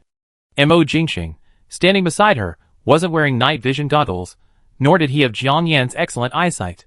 He only caught a glimpse of the exchange. As for the gun in Jiang Yan's hand, she simply reached behind her and pulled it out. She hadn't expected her to possess telekinetic abilities. Jiang Yan had a good impression of Mo Shiyao, so she pulled out the gun merely to intimidate him. After all, with her physical strength and martial prowess, enhanced by the space, She wouldn't have been out of breath even if she held out for hours. She felt it unnecessary, but she clearly had no intention of letting him go. Because, in front of Mo Jingxing and the other person, she didn't recognize Mo Shiryao. Seeing that Jiang Yan showed no sign of lowering her gun, Mo Jingxing stepped forward and said, "Miss Jiang, it's a misunderstanding." As soon as he finished speaking, the lights in the corridor flickered twice, returning to full brightness. Misunderstanding? Chief Mo, this little beauty's fists are filled with murderous intent. Doesn't she want to kill me? Jiang Yan asked deliberately. Could it be that person Chief Mo said he'd take me to see? Actually, if you really wanted to test me, you could have chosen a spacious hall, she added with some displeasure. Mo Jingxing's brows furrowed, and he remained silent for a second. His sister, Mo Shiryao, had merely suggested testing Jiang Yan's abilities. She hadn't mentioned such a setting. But he couldn't argue. After all, the dignity and prestige of the base leader were evident. Seeing neither of them speak, Jiang Yan simply left the trigger halfway. Mo Shiryao clearly saw her movements, beads of sweat forming on her forehead, but her tone remained unrelenting. This is the Yaobin base. Do you dare to shoot? Try it, then try it, Jiang Yan said bluntly and mercilessly. She was waiting for Mo Jingxing's admission. Shiryao, stop being unreasonable. Mo Jingxing scolded softly, then turned to Jiang Yan. Sorry, Jiang Yan, she's my sister. Sister? Jiang Yan feigned ignorance, glancing at him with interest. My dear? Yes. Jiang Yan glanced at Mo Shiryao leisurely, then withdrew her hand from the trigger, and the pistol withdrew as well. Mo Jingxing stepped forward, and was about to introduce the two, when Mo Shiryao glared at Jiang Yan with disapproval. Do you dare challenge me to a one-on-one spear competition? He then added, I was just careless and fell into your trap. It's too narrow here. Let's find a wider area. Her face flushed with shame, yet she maintained a defiant attitude. Jiang Yan glanced at her, smiled, and said nothing. She looked like a voluptuous woman with flaming red lips, but she was actually just a child. It seemed she was usually well protected by Mo Jingxing. All right, Shiryao, no disrespect. Mo Jingxing stepped forward and stopped them. Captain. Having heard of the earlier fight, a group of warriors rushed forward. Seeing the three men, they understood what was happening and stood aside. Do you dare to compete? Mo Shiryao, seeing Jiang Yan standing there calmly, grew even more indignant, like an agitated pufferfish. Jiang Yan glanced at her and smiled. Sorry, I don't like competing with children. Her words showed no respect for either her or Mo Jingxing. Regardless of the current situation, whether it was a test from the latter, she had to make her stance and bottom line clear. She wouldn't tolerate anything just because the other party was a relative of the base leader. After all, their relationship was a partnership. It wasn't one of one leading the other. Mo Jingxing was the leader of someone else's base, but not hers. As soon as he finished speaking, the corners of Mo Jingxing's lips curled up, as if he wanted to laugh but couldn't. You? Mo Shiryao looked at her, then at her brother Mo Jingxing, removed her night vision goggles, gritted her teeth, stamped her foot, and turned away angrily. Excuse me. Mo Jingxing approached and glanced at her. But you should be the first person to defeat her since the apocalypse. Jiang Yan said, Oh? After all, because of my status, the others always gave in to her, and she always felt unsatisfied. Now, she's finally getting the better of you. Jiang Yan smiled. That was nothing. She didn't even use 10% of her strength. Chapter 289. I'm sorry, I didn't know her identity just now. Otherwise, I wouldn't have pulled out a gun and pointed it at her. Jiang Yan deliberately hesitated. Mo Jingxing raised an eyebrow, glancing in the direction Mo Shiryao had left. It's okay. I should be the one apologizing. After all, since we've chosen to cooperate, there should be unconditional trust. His words didn't say anything. But Jiang Yan could already tell he was apologizing for what he called testing her. Not only was he incredibly perceptive in his high position, but he was also incredibly flexible in his dealings with others. This gave Jiang Yan a different perspective on Mo Jingxing. But I certainly didn't expect your skills to be so impressive, he said, glancing at her with interest. Have you learned anything? Previously, official investigation materials revealed that he held a boating license, an airplane license, an A1 truck driver's license, and even participated in wilderness survival training. She even took some racing driving lessons, though she didn't obtain an S1 license. But this is consistent with her status as a travel influencer and live streamer. As for her pilot's license, she only recently acquired it before the apocalypse. As for her marksmanship, she'd been abroad for a long time and had participated in sporadic shooting training. But honestly, That kind of training wasn't enough to perform the smooth movements of drawing a pistol and aiming it just now. Also, her younger sister, Mo Shiryao, had undergone years of professional training, and her skills and marksmanship were among the best in the base. But in the previous fight with her, she was clearly at a disadvantage. It was clear that Jiang Yan fought with ease, choosing to conceal her weaknesses and not exert her full strength. Mo Jingsheng's brows knitted slightly. He suddenly realized that Jiang Yan was more than the official profile suggested. She was like a hidden treasure, possessing secrets and surprises yet to be discovered. These thoughts flashed through his mind for only a second or two before Jiang Yan smiled and said, "Just some basic self-defense skills." "You're being modest." Song Qian didn't continue the conversation, simply saying, "Dr. Song should be waiting for us." "Please." Jiang Yan was startled. "Chief Mo, so the person you said you were taking me to see wasn't your sister?" "Of course not." He shook his head and glanced at her. "She's a very crucial and special person. You should know her." "I know her?" Jiang Yan's mind quickly searched for anyone around her who was referred to as Dr. Song. After searching around, she found nothing. Mo Jingsheng paused in front of a red honeycomb door and said, "Dr. Song Haitao, formerly the deputy director of the Manned Space Engineering Center. He's now the chief of staff for our underground space base." Jiang Yan held her breath. "Are you talking about that space hero?" So, it turned out that she wasn't the only one who knew him. He was known to almost everyone in the country.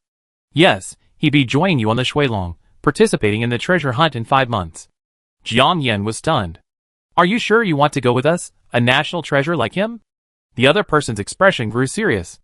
"Of course, the ultimate goal of our mission is to destroy the enemy's natural disaster simulation center on the space station, or to colonize Mars. Such a key figure is essential." Jiang Yan couldn't help but sigh a sigh of relief. "But don't worry, we have someone specifically responsible for his personal safety and other matters. Just focus on your mission, and don't feel any pressure," the other person said, as if he had guessed her thoughts. Chapter 290. As Mo Jingsheng finished speaking, Song Qian and a tall, thin, square-faced soldier trotted towards them. Jiang Yan recognized the soldier. She had seen him before, when she went to meet Mo Jingsheng on the 101st floor below the flame base. He seemed to be called Li Haoyang. "Captain, Miss Jiang." "Captain, Miss Jiang." Mo Jingsheng nodded slightly. Jiang Yan smiled politely. Li Haoyang reached forward and swiped his palm prints on a green area on the honeycomb. With a clatter, metal doors swung open from both sides. There was another metal door inside. Mo Jingsheng stepped forward and swiped his palm prints on the same area. As light flashed on the wall, it appeared that there were more than a dozen heavy metal doors inside the door, opening in a staggered pattern. Unlike the first door, the doors in the subsequent passage formed a jagged pattern starting from the center. In other words, without the proper passcode, you'd be crushed into a pulp halfway through. Jiang Yan's breath caught. She felt like she entered a Maha's trap. She peered intently inside. Beyond this doorway, further inside, there was a dark space of about 10 square meters. There was no light. As usual, the walls were covered with fluorite, emitting a natural green glow. Further in, a suspended railroad track could be faintly seen. It resembled the kind used to transport old, small mining carts. "Jiang Yan, please," Mo Jingsheng said, raising his hand to gesture for her to proceed inside. "Where?" Jiang Yan was stunned, standing still. "Captain Mo, where are we going?" "The space base," Mo Jingsheng said, taking the lead. "A space base?" Jiang Yan didn't ask any more questions and hurried to follow. Song Qian and Li Haoyang also strode after them. "Captain, 1 minute until the train arrives," Song Qian said, checking his tactical watch. Mo Jingsheng nodded slightly. "Do you have a lot of questions?" Mo Jingsheng asked, noticing her frown. Jiang Yan nodded. "Captain Mo, isn't the space base here?" "No." "Miss Jiang, we're underground now. But above our entire base is a plain. The space base is also underground, but above it are mountains," Li Haoyang explained. Jiang Yan grew increasingly curious. "Captain Mo, was this space base also built before the apocalypse?" Li Haoyang and Song Qian were both considered Mo Jingsheng's direct subordinates, so Jiang Yan didn't seem to want to avoid them when asking these questions. "Yes," the latter said, glancing at the dark tunnel in the distance. The lone section of the train carriage appeared before her eyes. Jiang Yan's curiosity grew. "This car doesn't have a driver?" "Miss Jiang, this car is self-driving," Li Haoyang explained again. Jiang Yan said "oh," and boarded the car. Self-driving technology was already very mature before the apocalypse. Seeing it again now, it didn't seem so amazing. The four of them boarded the car, and it began to move through the tunnel. Jiangyan felt like she had entered a magical world. It was a bit like riding a minecart at Disneyland before the apocalypse. Only, in Disneyland, the places the minecarts passed through were filled with all sorts of novel and spectacular scenery. Here, however, all she saw was green, shimmering fluorite, and a few emergency escape arrows. As if at Mo Jingqing's behest, Li Haoyang gave Jiangyan some space science along the way. Jiangyan listened quietly, filled with curiosity about Dr. Song Haitao, whom she would soon meet, and the space base. Halfway through, she asked curiously, "Will this space base we're visiting launch rockets into space from here?" After all, whether going to Mars or destroying that natural disaster simulation lab at the space station, the prerequisite is to get out into space. A rocket launch is essential. No. The space base and the rocket launch center are two different places. As for the latter, it's up to you, Mo Jingqing said, glancing at her. Jiangyan was stunned. Me? She didn't recall seeing this thing in the treasure hunt atlas. She could store items in space, but only for non-stationary objects. But she remembered that fixed mounts like those for rocket launches were fixed to the ground. As if he guessed what she was thinking, Mo Jingqing said, "Don't worry. There'd be someone to do it." The implication was that you'd just be responsible for storing them. Chapter 291. After passing through a long dark tunnel, the carriage stopped at the end of the track. Song Qian and Li Haoyang jumped out first. Then came Mo Jingqing, and finally Jiangyan. "Song Qian, is this the underground space base?" Jiangyan asked quietly. "Yes. To be precise, it's the National Manned Space Research Center." "Captain." A group of soldiers below, upon seeing Mo Jingqing, stood and saluted. Not far away, as usual, was a dark red metal wall, with a honeycomb-shaped door hidden within. There were no signs. Armed soldiers patrolled back and forth. It was somewhat similar to the scene she had seen when she first arrived at the Yaobin base. But it was even more rigorous. Although Mo Jingqing was personally leading her, the usual routine inspections were carried out without fail. "Excuse me, ma'am. May I ask if you have any flammable or explosive items, controlled knives, or corrosive liquids on you?" One of the dashing female soldiers stepped forward, a metal detector in hand. "No." The man scanned her from head to toe, even checking her marten boots, his gaze pausing on the black backpack behind her. "Would you mind opening your bag for a quick inspection?" Jiangyan glanced at Mo Jingqing, who nodded slightly. "Sure." Jiangyan took off her bag and unzipped it with aplomb. Mo Jingqing glanced at her casually, his brows raised slightly.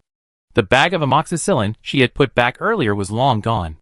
It was clear that the man was extremely cautious in his actions. Song Qian, standing nearby, worried that Jiangyan might have some thoughts if she were examined alone, added, "Every item here, every researcher, including the space pilots, engineers, payload specialists, and so on, was preserved with immense effort and expense before the apocalypse. That's why they're so cautious." Jiangyan nodded. "Yes, it's certainly not easy." After the inspection, the group, led by another soldier, entered the space base. Compared to the dim light and rocky cliffs outside, this place was clean and tidy, brightly lit. It even gave Jiangyan the illusion of stepping back into the pre-apocalyptic world. After changing clothes and disinfecting themselves as usual, the group continued inside. Jiangyan wasn't quite sure why Mo Jingqing personally escorted her to meet a doctor of aerospace. But she didn't ask. The group stopped at the door of an office. Li Haoyang stepped forward and knocked gently. "Dr. Song." "Wait a moment." A young man's voice came from inside. Jiangyan had seen an interview with Dr. Song Haitao on TV before, shortly after he returned from space. However, it had been so long, and since it was just a casual glance, she only had a vague impression, not a deep one. The four of them paused at the door. Jiangyan glanced at Mo Jingqing from the corner of her eye. The latter's expression was calm, showing no signs of anxiety or impatience.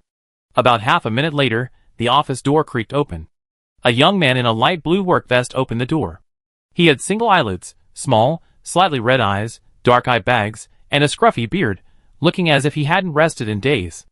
Jiangyan glanced at the man's work badge. Lab Assistant, Sun Ziqing. When the man saw who it was, his pupil shrank, and he stammered politely, "Hello, Chief Mo." He then added, "Chief Mo, Dr. Song and the others are calculating the latest window period. Please wait a moment." Mo Jingqing nodded slightly, signaling them to get back to their work. The group sat down on a few simple stools nearby. Not far away, behind a glass wall, was a row of data display screens that Jiang Yin had only seen on television before, mostly displaying images of celestial bodies. A group of people were busy and frantic. Jiang Yin reached out and gently tapped Li Haoyang beside her, whispering, "What is the window period?" He had been giving her space science tips along the way. She suspected he knew more about this than Song Qian. Li Haoyang covered his mouth with his hand and whispered, "The most economical time frame for launching a space capsule or probe from our planet to Mars. Now that satellites and some electronic equipment are failing, the calculations are a bit complicated. Generally speaking, a 26-month cycle. The last window period seems to have been these past few days," the other person added. Jiang Yin frowned and said, "Oh." According to what Mo Jingsheng had previously told him, in 5 months, the extreme cold weather would pass and the ice and snow would begin to melt. After 26 months, we can go to Mars. This means we only have 21 months to search for treasure. But going to Mars is only a last resort. Because it means that the natural disaster simulation laboratory designed to destroy the space station has failed. With this calculation, the time limit will be even tighter. This does not include the time it takes to leave for another location and return here. Chapter 292. Jiang Yin, what are you thinking about? Mo Jingsheng glanced at Song Haitao, who was hunched over the table, drawing a blueprint. Turning back, she saw Jiang Yin's brows furrowed slightly, and casually asked. Jiang Yin collected her thoughts and answered truthfully, "I'm just thinking, time is pretty tight for this trip." "Yes," Mo Jingsheng narrowed his eyes. "Once the extreme cold weather passes, more uncontrollable natural disasters will randomly occur. Each natural disaster will also cause different secondary disasters depending on the regional environment. So, while the whole plan sounds simple, it will be difficult to implement." The man paused, looked at her inquiringly, and said, "So now?" Midway through the conversation, Jiang Yin understood and continued, "Don't worry, Chief Mo. Once I made up my mind, I won't give up easily. If this were just a fight between bases, she would have given up hundreds of times, or, in other words, simply refused to agree. But from a national perspective, or rather, from the perspective of humanity as a whole, she felt it was imperative that she do something. Although this matter was fraught with unknown dangers, but since heaven had granted her a chance for rebirth, and given her a space and Huabao, these dangers were nothing to fear for her. To put it bluntly, if things really went wrong, she could simply retreat back to the space. She still had a way out. But the others didn't. Very good. He hadn't misjudged her. Mo Jingsheng remained impassive on the surface, but his inner admiration for her intensified. Cheers erupted in the glass room. A few people looked up to see Dr. Song, and the others excitedly chatting with each other. Because of the soundproof glass, only their voices could be heard, but the actual words were unclear. "It should be the latest measurement data," Li Haoyang said, then added, "Ms. Jiang." The man standing in the middle, wearing a military uniform and holding a pencil, is Dr. Song. Jiang Yin followed his gaze. The man was about 50 years old, with some graying hair. Standing about 1.73 meters tall, he wasn't tall for the crowd. He was thin, but energetic, with an extremely straight frame and a military uniform, giving him an imposing presence. Among the other researchers, he was highly recognizable. Dr. Song, a soldier? Jiang Yin was stunned. Only after she finished speaking did she realize that when she had seen Song Haitao interviewed on TV before, he had seemingly worn a military uniform. "Yes," Li Haoyang said, glancing at Mo Jingsheng.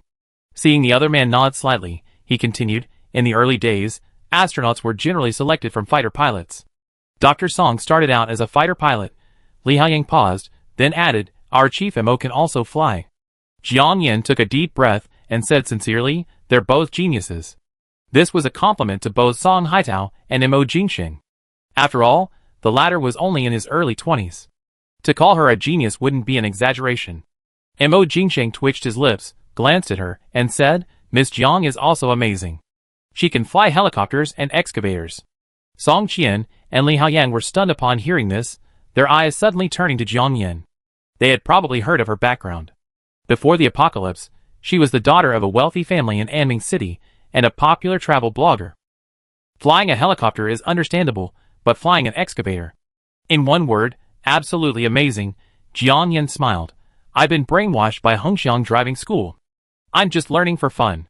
Song Qian, Li Haoyang, By the way, Jiang Yin, you and Dr. Song are both key figures in this trip.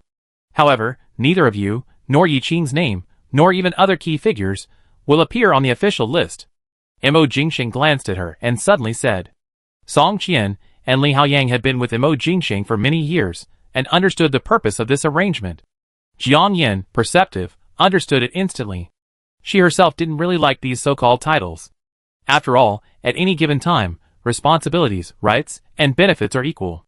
Without official duties, one feels freer is no joke. The captain accompanying the team will be someone with some achievements and reputation, but not too conspicuous. Mo Jingxing finished speaking, glancing at her, as if waiting for her response. Jiang Yin immediately understood the arrangement. Chief Mo is indeed very thoughtful. Chapter 293. Hearing that Jiang Yin had no objection to this arrangement, Mo Jingxing's slightly furrowed brows relaxed. Thank you for your understanding. You're welcome, Jiang Yin said with a sincere smile. Song Qian and Li Haoyang remained silent, subconsciously glancing at each other. Both knew that Mo Jingxing's arrangement was indeed well thought out. After all, whether it was Dr. Song, herself Yi Qing, or other key talents, they were all rare individuals in the country. Such individuals, like treasures in a family, needed to be carefully hidden, rather than allowing them to be coveted by those with ulterior motives, even hostile forces. The apocalyptic environment severed communication and connections between people, but it could not sever human greed. The group sat there for less than half a minute before the glass door opened. Led by Song Haitao, numerous researchers filed out. Hello, Chief Mo. They were almost all older than Mo Jingxing, but the awe and respect on their faces remained undiminished. Mo Jingxing nodded slightly. Song Haitao's eyes lit up, and he strode towards them with a vibrant look. A young man who looked like an assistant quickly followed behind him. Little Mo. Jiang Yin, This address. It was clear that Song Haitao was truly highly respected here. Also, this base didn't seem to have too much bureaucracy. Mo Jingxing had already stood up straight. Uncle Song. Song Qian and Li Haoyang, not to mention the others, stood at attention and saluted in unison. Hello, Dr. Song. When in Rome, do as the locals do, and Jiang Yin followed suit. After Song Haitao and Mo Jingxing shook hands, his sharp gaze paused on Jiang Yin's face. Is this Miss Jiang Yin, the one you told me about, who needs to temporarily join the astronaut selection? Mo Jingxing nodded slightly. Yes, Uncle Song. Seeing the space hero she's seen on TV standing before her, Jiang Yin felt a small thrill. She suppressed her excitement and politely said, Hello, Dr. Song. You can just call me Little Jiang. After saying this, she noticed a scar running from Dr. Song's finger on the right side of his cheek, near his cheekbone. Although it had been treated, a closer look still left a startling impression. The scar was said to have been caused by the impact of landing during his second space mission. It was precisely because of this scar that he bid farewell to his space missions. But for astronauts, who face sacrifices everywhere, returning alive is a blessing. Jiang Yin glanced at it casually before looking away. The man gave her a scrutinizing look, his brow furrowed slightly. If possible, I'd like to give Xiao Jiang a physical fitness test first. A physical fitness test? Jiang Yin was stunned. What do you mean, Dr. Song? Mo Jingxing nodded slightly and said, Okay. A physical fitness test for astronaut selection, Song Haitao said.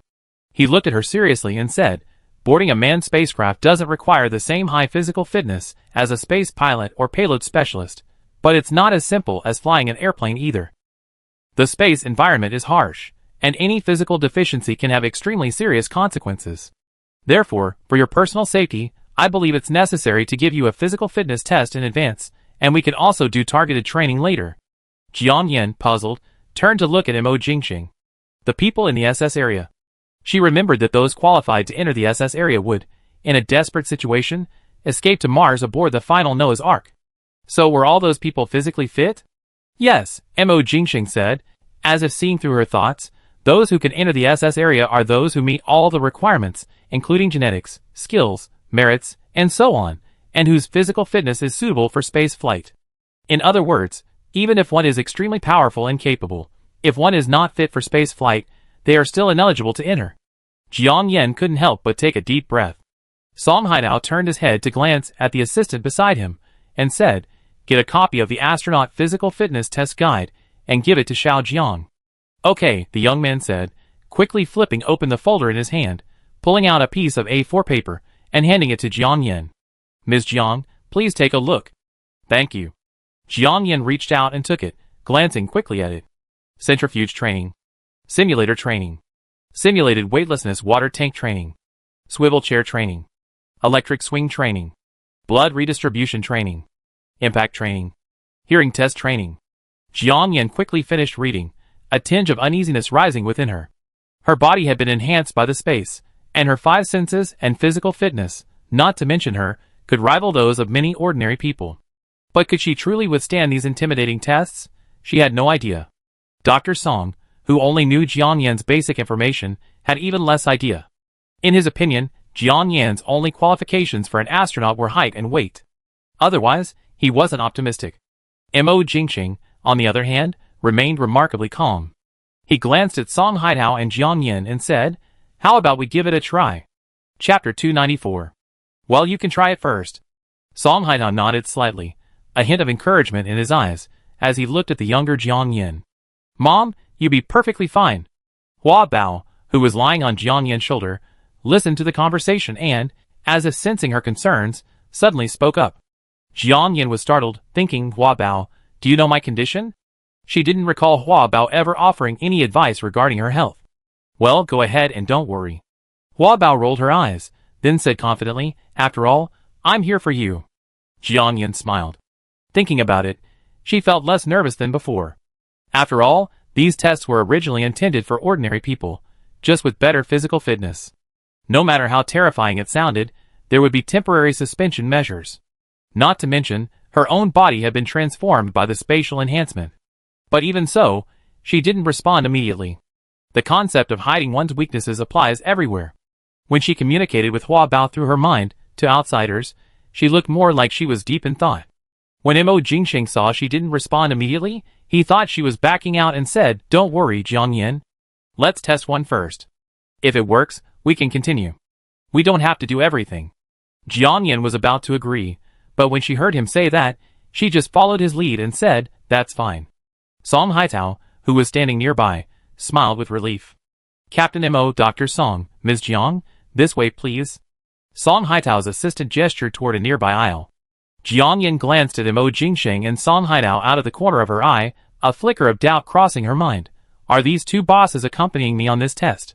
Li Haoyang leaned over and whispered, "All subsequent arrangements for this morning, Chief Mo, have been cancelled." Jiang Yan uttered an "oh." This guy's ability to read people's expressions is a bit too strong. But that's understandable. After all, he's always by the base leader's side, so he's always keeping an eye on everything.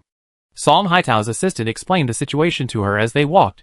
"Ms. Jiang, our testing focuses on the potential space environment, including overweight, weightlessness, low pressure, hypoxia, high and low temperatures, vibration, noise, and radiation."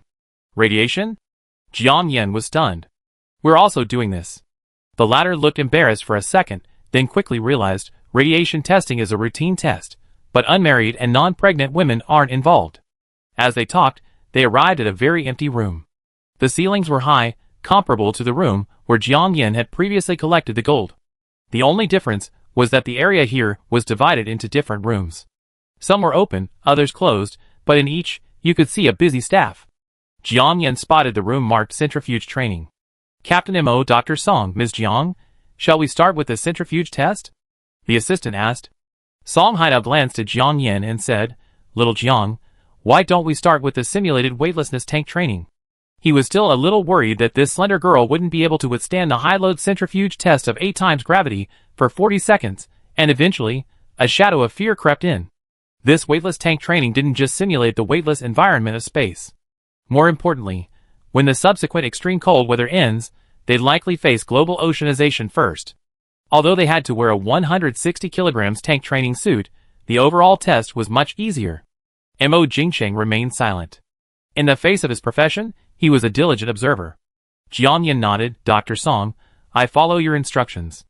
An hour later, under the astonished gaze of Song Haitao and Song Qian, Jiang Yan completed all the tests required of astronauts. The results were flawless. Even Song Haitao, who had previously topped the test scores, was impressed by Jiang Yan. None of the astronauts experienced nausea, vomiting, or dizziness after the tests. She even had a certain air of resilience. She was radiant. Jiang Yan felt a surge of joy. Because during these tests, she discovered that her physical fitness, enhanced by the space, was many times stronger than she had imagined. Incredible! Song Hainao exclaimed, looking at Jiang Yin. Xiao Mo, you're quite a sharp judge. It felt like pulling a random passerby off the street, telling them to audition under duress, only to have them walk away with an Oscar. It was both shocking and surprising. Mo Jingxing, on the other side, watched the entire process quietly, his expression remarkably calm. At Song Haitao's words, the corners of his lips curled slightly as he said, I told you she's trustworthy. Chapter 295. Mo Jingxing's voice was quiet, so only Jiang Yan, with her excellent hearing, caught some of it. She raised her eyebrows slightly, seeming to ponder what he was saying. The rest of the group paid little attention. Song Haitao's wrinkled, aged eyes were filled with a smile. Today is truly a double blessing. Uncle Song, what do you mean? Mo Jingxing glanced at him. The assistant quickly stepped forward and said, Captain Mo, we tested Mr. Yi Qing as you requested, and he also received a perfect score. However, Dr. Song was busy calculating the data, and hasn't had time to report to you yet. Jiang Yin was startled. Yi Qing? Although she had some questions in her mind, she didn't ask. Mo Jingxing nodded slightly, saying nothing more, as if he had expected this. He's an evolved being, so it's understandable that he can adapt to these environments, Song Haitao said, pausing. However, I'm worried that after leaving the S&P lab environment, his bodily functions might develop abnormalities or pathologies. Mo Jingxing nodded. Don't worry, Uncle Song. We're already working on it. Jiang Yan pinched her fingers at her side, but remained silent. Dr. Song, however, looked at her and spoke. Since Xiao Jiang and Xiao Yi are in such good physical condition, their subsequent training and studies will require individual adjustments. I find time to sort them out over the next couple of days, and once they're ready, we implement them. Jiang Yan's eyes flickered with confusion. Study? Still needing to attend classes? Sounds like my head is pounding. Yi Qing seems to be only a sophomore, but after experiencing the apocalypse, I'm sure he's also having a headache. Dr. Song saw her brows knit together slightly, and couldn't help but smile. Don't worry, they won't be learning as much theory as astronauts, but they need to understand some basic space and spacecraft knowledge, even Martian knowledge. Mo Jingxing glanced at the two of them. Uncle Song, are you planning to give Jiang Yin and Yi Qing some special treatment? Well, I guess so. After all, you only meet two gifted young people like this once in a lifetime. Song Hainao paused, then added, although the chances of Xiao Yi going into space are slim, it's always better to be prepared. Jiang Yin had a general idea. According to the information her assistant had given her earlier, there are basic height and weight requirements for astronauts going into space. Male astronauts are typically between 162 and 175 centimeters tall, while female astronauts are between 160 and 175 centimeters tall. Yi Qing was already around 1.8 meters tall before his evolution, not to mention almost 2 meters tall after. Growing in height, and judging by his build, his weight also increased, clearly not within this range. Space capsule dimensions and payload should have standard requirements. He's such a behemoth, not to mention the extra weight he take up, but he couldn't just sit hunched over. But all this should be a matter of the future. No one can predict the future. The morning passed in a flash. Song Haitao still had other research data to process. After bidding farewell to the four people, he left with his assistant. Jiang Yin breathed a sigh of relief, feeling as if a heavy burden had been lifted. Mo Jingxing glanced at her. Don't put too much pressure on yourself. The training and study here aren't as difficult as you think. Especially with her excellent physical condition. These training and study sessions are just icing on the cake. Jiang Yin couldn't help but laugh and jokingly said, Captain Mo, it feels like you and Dr. Song are both coaxing children. But don't worry, I study hard, she added. Although she felt a little repulsive, objectively speaking, everything she learned was hers, and no one else could take it away. Plus, while she was studying, Hua Bao would also be studying alongside her, like a portable computer. Mo Jingxing, usually calm and composed, suddenly choked, Song Qian and Li Haoyang, standing nearby, stared at each other and almost laughed out loud. The only people who dared to joke with a leader like that were Mo Shiyao and Jiang Yin. Leader Mo, are you going to take Miss Jiang to lunch? Li Haoyang changed the subject just in time. Mo Jingxing nodded. Okay, together. Jiang Yin was startled, then smiled sheepishly. Sorry, Leader Mo, I'm feeling a little unwell, so I won't be eating with you. For anyone else, eating with the base leader would be something they would desperately try to do. But right now, she just wanted to get back to her room and get Hua Bao into the space. After all, she stored a mountain of gold in the space, and the child was still licking her lips, starving. This, Li Haoyang seemed to have not expected her to refuse, and felt awkward for a second. Mo Jingsheng, on the other hand, didn't think much of it, and simply said, "Well, that's fine. The test just now has a significant impact on your body. You should go back and rest." After that, he glanced at Song Qian and Li Haoyang, pausing at the latter, and said, "Send Miss Jiang back to rest." "Yes." Chapter 296. Back at her quarters, Jiang Yin glanced over and saw that Su Dai and Yi Qing's rooms were locked. According to Li Haoyang, the three of them had some basic physical fitness tests in the afternoon and would likely have a simple lunch in the base cafeteria. Not only them, but also others who would be boarding the Snow Dragon in the future would undergo physical fitness tests. According to him, there would also be targeted training after the tests. Jiang Yin didn't ask any further questions. She stood at the door, about to open it, when Li Haoyang removed his tactical backpack and pulled out some supplies. He said, "By the way, Miss Jiang, this is the food the leader instructed you to have." "Food?" Jiang Yin was stunned. It was 4 fresh eggs, 2 cans of luncheon meat, 2 cans of yellow peaches, 3 cans of cucumbers, a bag of sweet potato starch, and a small bottle of blue potion without any instructions. Jiang Yin had seen these items, except the 4 fresh eggs and the potion, at the base mall. They were quite expensive, worth several hundred points. As for fresh eggs, they're even harder to come by. "These eggs?" Jiang Yin raised an eyebrow. Li Haoyang immediately understood and explained, "The base has a dedicated breeding facility, and these eggs aren't fertilized. Therefore, a small number will be given as rewards to the base's top brass and key personnel." Jiang Yin said "Oh," and was about to decline, but then Li Haoyang said, "This food is the leader's monthly quota. You can also see it in the mall, but most of those are expired or nearing their expiration date. These are still within their shelf life, so you can eat them without worry. It's freezing cold, and it's the end of the world. Even those canned foods, even those expired, are still eaten by some, and they're incredibly expensive. Those within their expiration dates are truly valuable. Then I can't accept them." She had all the necessary supplies in her space, but she obviously couldn't discuss this with Li Haoyang. The leader said, "What's yours is yours. This is what he's giving you on behalf of the base." Jiang Yin, The words made it hard for her to rebut. "Thank you, Leader Mo, for me," she said politely with a slight smile. "Yes, of course. And this bottle of medicine is for hypothermia, from the base lab. It's freezing cold now, so while it won't have much of an impact on the base, keep it as a backup to avoid any accidents." The temperature inside the base wasn't as high as outside, reaching dozens of degrees below zero, but it wasn't hot either. The A zone they were in was clearly better off than the other zones. There were some collective heating systems, similar to those used for recycling, but the temperature was only around 7 or 8 degrees. Fortunately, Jiang Yan's body had been elevated by the space, so she didn't feel as cold. After Li Haoyang finished speaking, he said, "Miss Jiang, you should rest well. I'd be leaving now." "Okay, thank you." Seeing him turn and leave, Jiang Yan opened the door, carrying a bunch of items, and entered the house. She closed the door, locked it, and stored the bottle of potion in the space. She placed the remaining items on the ground, waiting to deliver them to Su Dai and the others when they returned later. After taking out the testing equipment and scanning the room again, she took Hua Bao and entered the space.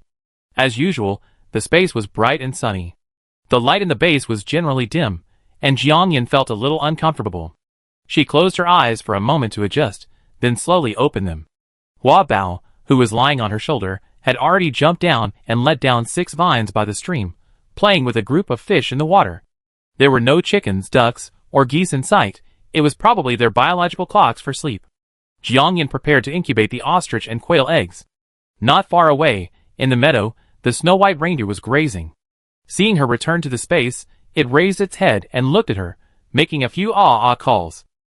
The flowers in the garden were already in full bloom, and the orchard was laden with fruit. In the vegetable patch, the tomatoes and cucumbers planted earlier were already bearing fruit. For some mysterious reason, these fruits and vegetables, though ripe, didn't rot or wither like they would in the real world. It was as if their final state had been frozen at the moment of full fruit. Looking at all this, Jiang Yan suddenly felt that her beautiful and comfortable life had returned. Chapter 297. Mom, hungry, hungry. Hua Bao, who had been playing with fish by the stream for a long time, hopped over to Jiang Yan, her stomach rumbling. Jiang Yan then realized she had more important business to attend to in the space. Just as she was about to mentally take some of the gold stored in the storage area and give it to him, an idea suddenly struck her. Huabao, I was wondering if you could go directly into the storage area. Huabao's eyes rolled around. How about I try? With that, Huabao vanished with a whoosh, swishing away on the vines. Jiang Yan gaped in surprise.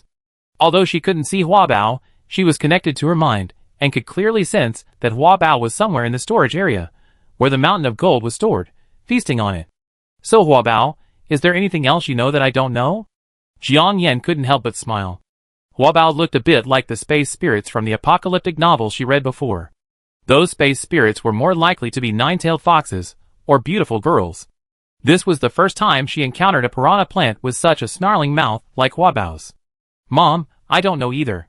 Baby still has a lot of unknown potential waiting to be developed. Huabao replied, devouring the gold frantically. Jiang Yan sensed its frantic feeding and stopped interrupting. She instinctively glanced toward the stream. Sure enough, a light golden progress bar appeared above the stream again. Below the bar, a constantly changing number hovered, 0.5%, 1%, 1.5%. In the blank space of the bar, dots of golden light slowly gathered. This time, the progress was noticeably faster than the previous ones. Not only that, a faint golden glow had also appeared around the Black Tai Sui statue placed next to the spiritual spring. While it was unclear what the Black Tai Sui's connection was to the space, Jiang Yan clearly sensed something was amiss. She took a deep breath, her anticipation for the upgraded space growing stronger. Especially, that mysterious spiritual spring. She glanced at the time. It was already approaching 2 in the afternoon. The morning's tests of all that space equipment had taken their toll. While not as dizzy or vomiting as an average person, Jiang Yan still felt somewhat exhausted. She simply went into the bathroom, filled the tub with water, and soaked in it. After a bath and a rinse, she headed into the restaurant. According to Li Haoyang, she would be arranging a physical examination for her in the next few days. Jiang Yan thought for a moment, then suppressed her urge for hot pot. She took out a Cantonese set meal. Secretly prepared eel balls, honey-glazed barbecued pork, diced beef with golden garlic, stir-fried scallops with asparagus, dates with fermented black beans and lettuce, spicy and sour lotus root sprouts with walnut kernels, and a healthy serving of braised sea cucumber with millet. After dinner, she then took her basket, donned her rain boots and gloves, and went to the vegetable patch, picking all the ripe vegetables and fruits.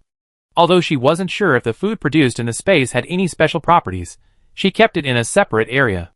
Looking at the empty black soil, Jiang Yan pondered for a moment, then pulled some more vegetable seeds from the space and scattered them on the ground. After a pleasant nap in the space, Jiang Yan finally left.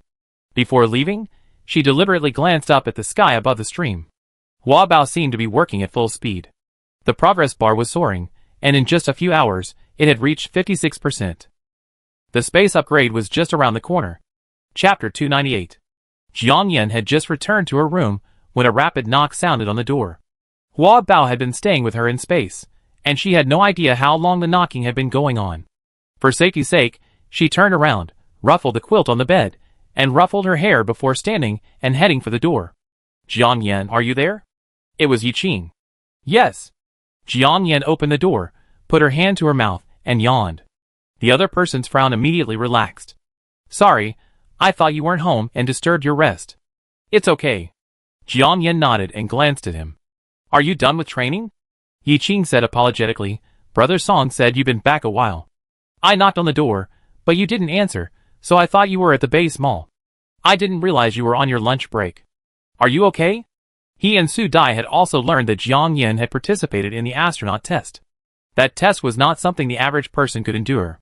Besides, Jiang Yan and the others were ordinary people who had never participated in any training. It's okay, Jiang Yan smiled. Just a little sleepy. But now I slept for a while, I feel better. By the way, shall we have dinner together tonight? Yiqing said, then paused for a second before lowering his voice. I might go out on a mission tomorrow with the others from the base.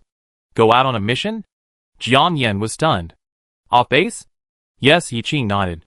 We're going to look for heavy fuel oil. Although the base has ample supplies, heavy fuel oil is extremely scarce. 5 months from now, our ship will need a lot of heavy fuel oil to sail. Fortunately, that place isn't too far from the edge of the base, he added. An underground base capable of accommodating millions of people is equivalent to a massive underground city. That place was roughly the edge of a city. Jiang Yan was stunned for a moment. It's freezing cold outside, not to mention the ice and snow. She didn't say the rest. Although they were close, they were still just friends. Now they were in a new base, and everyone had their own mission. She still had the necessary sense of boundaries and propriety. The other person didn't expect it to be so profound, and simply said, "That's why I need to go."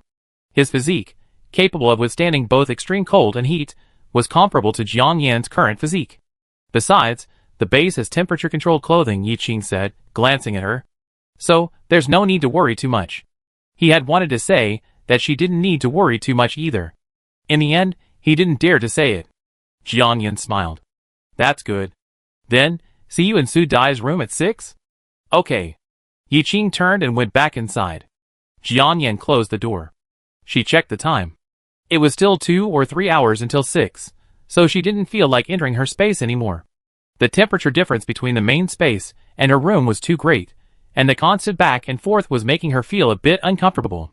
She glanced at her room. It was then that she realized how clean and spacious her room was. It was a single dormitory, and once the door was opened, everything inside was visible. She did have some curtains and screens in her space, but any of them would be too conspicuous. After some thought, she decided to go to the base supermarket to see if she could find anything to disguise her daily life. When she had gone to the supermarket with Su Dai and the others, she had been so focused on eating and drinking that she hadn't paid attention to these details. Thinking of this, she entered the space, pulled out Hua Bao, who was concentrating on eating, put on her backpack, and went straight to the supermarket in Area A of the base. Chapter 299. Perhaps because it was still working hours, Jiang Yan encountered almost no one along the way, aside from the soldiers patrolling the base.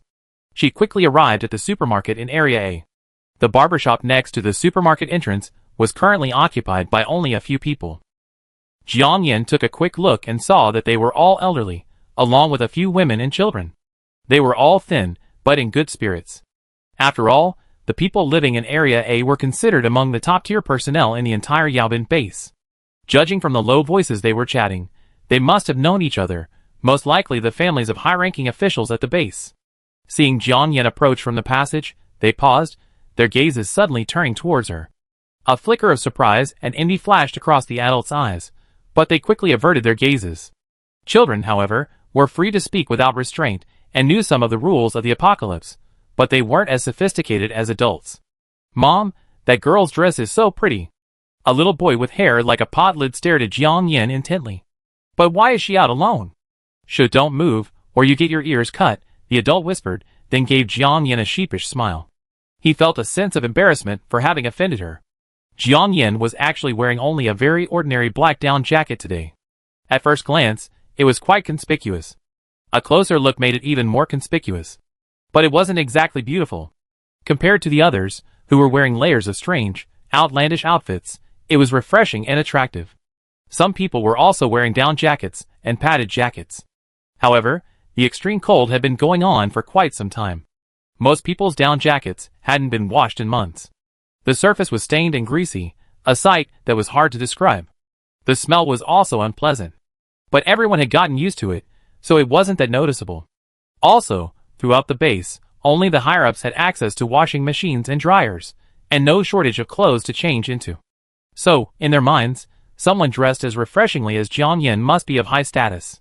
Or perhaps, someone with a distinguished background. Jiang Yan ignored their glances and walked into the supermarket. Perhaps it wasn't peak season for the supermarket, as the main lights were off, making it somewhat dim. There was only one soldier on duty at the entrance. Jiang Yan skillfully retrieved her Area A residence permit, swiped through the access control system, entered the supermarket, and headed straight for the supply points redemption area. The several hundred points she had redeemed that day were given directly to Su Dai. Now, if she wanted to buy something, she had to redeem some items separately. There was only one older woman at the counter.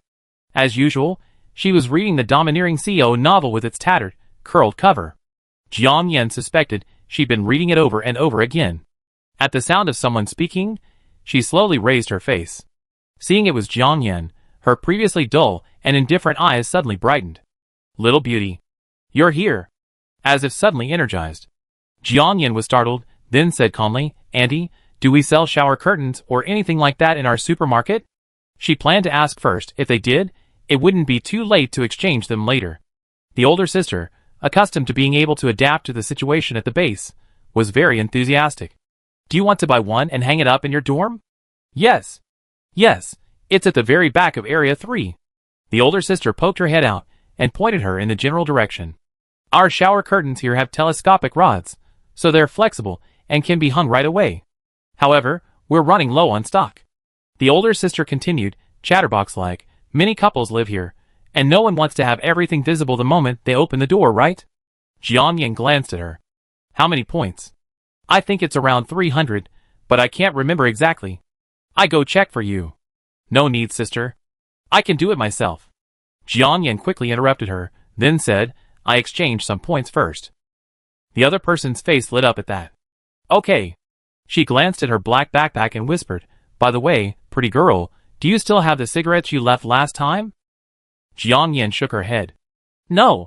Yes, I do, quite a few. But from their expression, it was clear that the cigarettes had already been handed over. Jiangyan took off her backpack and was about to retrieve something when 3 beeps rang out with the access card, and 2 men and a woman walked in. Chapter 300. Jiangyan had just placed her finger on the zipper of her backpack when she saw the older sister, looking behind her with a fawning expression, beaming, young Master Qin, you're here. Before she finished her words, the older sister nimbly slipped the domineering CO novel under the counter. Then, with 2 or 3 nimble steps, she swiftly slapped her hand against the wall. Snap! Snap! Snap! The previously dimly lit mall suddenly lit up like daylight. Young Master Qin, that name. Jiangyan raised an eyebrow, pausing her finger on the zipper. Sister Zhao, are you blinding me? A teasing, frivolous male voice came from behind her. The voice was light and lacked strength. Ah, it's all my fault. I was so excited to see you that I was quick. The older sister smiled sheepishly, and quickly pulled out a sheet of A4 paper from under the counter. Jiangyan glanced at it casually. It was a hand-drawn spreadsheet, densely filled with entries. A strong scent of cologne wafted from behind. Jiangyan's brows furrowed, and she could clearly sense a gaze staring at the back of her head. Mom, that man is looking at you. Hua Bao whispered softly in her mind. And there's another soldier, a woman. Jiangyan didn't have eyes on the back of her head, but Hua Bao was her eyes. It's okay, she smiled. As she spoke, a man in his 20s, with burgundy hair and pale, sickly skin, approached. He was tall, about 1.8 meters tall. But he was thin, with a small frame. He wore a thick, long, red down jacket, and at first glance, he looked like a skinny red bean popsicle. Next to him followed a muscular soldier, a gun at his waist. There was also a girl with him. The girl was a little sallow and thin, but her features were beautiful. If she dressed up, she'd be a beauty. Judging from her age, she looked about 18 or 19. She was dressed simply, wearing a men's down jacket that was gray and greasy. Jiangyan glanced at it casually and understood something. The man's down jacket had a distinct logo, Maple Leaf Country Goose. Before the apocalypse, it would have cost at least 30,000 renminbi.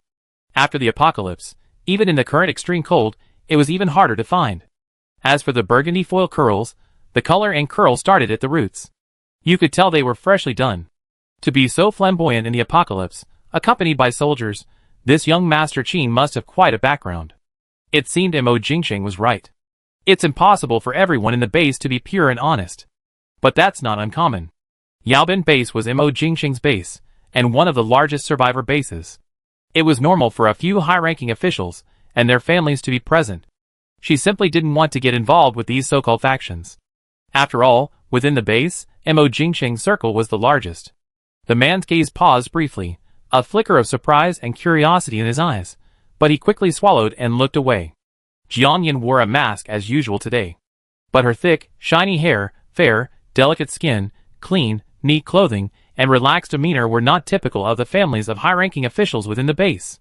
Mr. Qin, these are some new items the base supermarket just added. There aren't many in stock. Please take a look. Sister Zhao respectfully handed him the A4 sheet of paper. Young Master Qin took it and casually handed it to the girl beside him. Take a look. What do you like? Brother Qin Lei, I'm fine with anything. The girl said cautiously, her lips trembling. Chapter 301.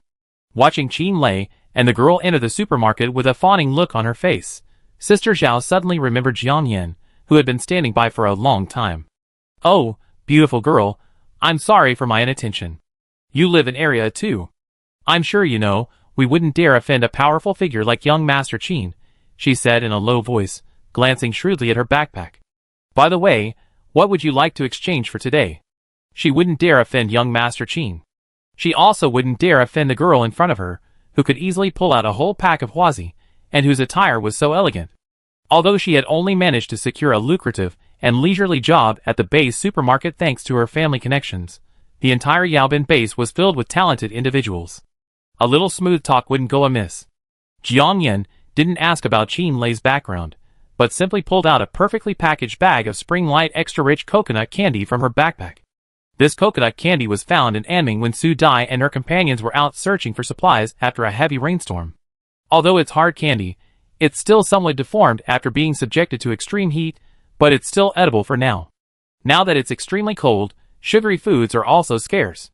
There's plenty of candy in the space, but supplies like these that appear poorly preserved are the least likely to arouse suspicion. If supplies were always intact when they were exchanged, that would certainly arouse suspicion. Thinking of this, Jiang Yan smiled bitterly for a second. She didn't know if her choice was the right one. She had to live a carefree life in the space, but here she was worried and concerned. After all, where there are people, there are also rivers and lakes. The world is treacherous, so be careful. However, upon closer reflection, it felt like playing dumb, pretending to be a pig while catching the tiger. That seemed acceptable. Little beauty, you have so many goodies. Sister Zhao's exclamation brought her back to reality. As she expected, the moment she saw the items, her eyes lit up. Can I see? She asked cautiously. Jiang Yan smiled and handed her the bag. How many points can I redeem? 1 piece or a bag? She asked, counting the candies through the plastic wrapper. A bag. The other person's pupil shrank, and she handed her the exchange form. She glanced around, then lowered her voice, leaning closer to her, and said, Little beauty, can I discuss something with you? Jiang Yan glanced at the form. 1 piece of candy, standard, 40 to 50 points. What do you mean? I just counted. According to the exchange rate, this candy of yours is only worth 45 points, so a whole bag is worth about 2,000 points. However, I exchange it privately with you for 2,500 points. Jiang Yan raised an eyebrow and glanced at her. Private exchange? What a boast. 2,500 points. The other person chuckled and pulled a card from her pouch, under the counter. Jiang Yan glanced at the card, her eyes slightly startled. To have 2,500 points, this big sister is no ordinary person. She instantly understood. This big sister's job, while seemingly a sinecure, is actually quite lucrative. She must have done a lot of trading. She's not afraid to buy, and crucially she can sell. This means her connections and resources within the base are pretty good. I have 2,501 points on this card. I bought your candy separately, she said sincerely. Such a large number of points? Jiang Yan hesitated. It's not impossible to earn so many points. But many people at the base earn 1 point and spend 1 point, so it's impossible for them to accumulate so many points. As if sensing the doubt in her eyes, Sister Xiao pursed her dry lips and said, Don't worry, the points on my card definitely came from a good source. Her previously flattering smile vanished, and her eyes suddenly reddened. However, I have a very small request. After you use up all your points, can you please return this card to me? Jiang Yan frowned. Why? The card looked a little different. It was matte black, unlike any card Jiang Yan had seen before. It had a name and date engraved on it, seemingly using a laser. The points on this card are the merit points my son earned with his life. Jiang Yan, Before the apocalypse, I wouldn't trade this card and these points for anything, even if I were broke. But now, I just want to live on. I want to see the apocalypse end for my son. Although I don't know if I ever see it. So this card. Sister Zhao choked up, wiped her moist eyes, and regained her previous smile. My dear, he sacrificed his life for the country. This card was given to me directly from the country. It never passed through his hands. I hope you don't think it's unlucky. Chapter 302. Jiang Yan finally took Sister Zhao's card and pushed a rusty shopping cart from the corner into the supermarket. She glanced around casually, but didn't see Qin Lei and the others. This supermarket also has a second floor, selling all sorts of unusual and expensive items. The three of them probably went up there. Jiang Yan's purpose today was to buy shower curtains and some supplies to camouflage her room, which she could easily find on the first floor. With this in mind, she pushed her shopping cart and headed straight for the hardware and daily necessities section in the other corner. The hardware section sold many metal items, such as hammers and wrenches, ranging from brand new to nearly new. It was obvious that most of them were recycled items. As for the grocery section, they sold pots, pans, and shower curtains. The shower curtains came in both standard plastic bags and well-packaged items. They were made of plastic, fabric, and even woven from dried plants.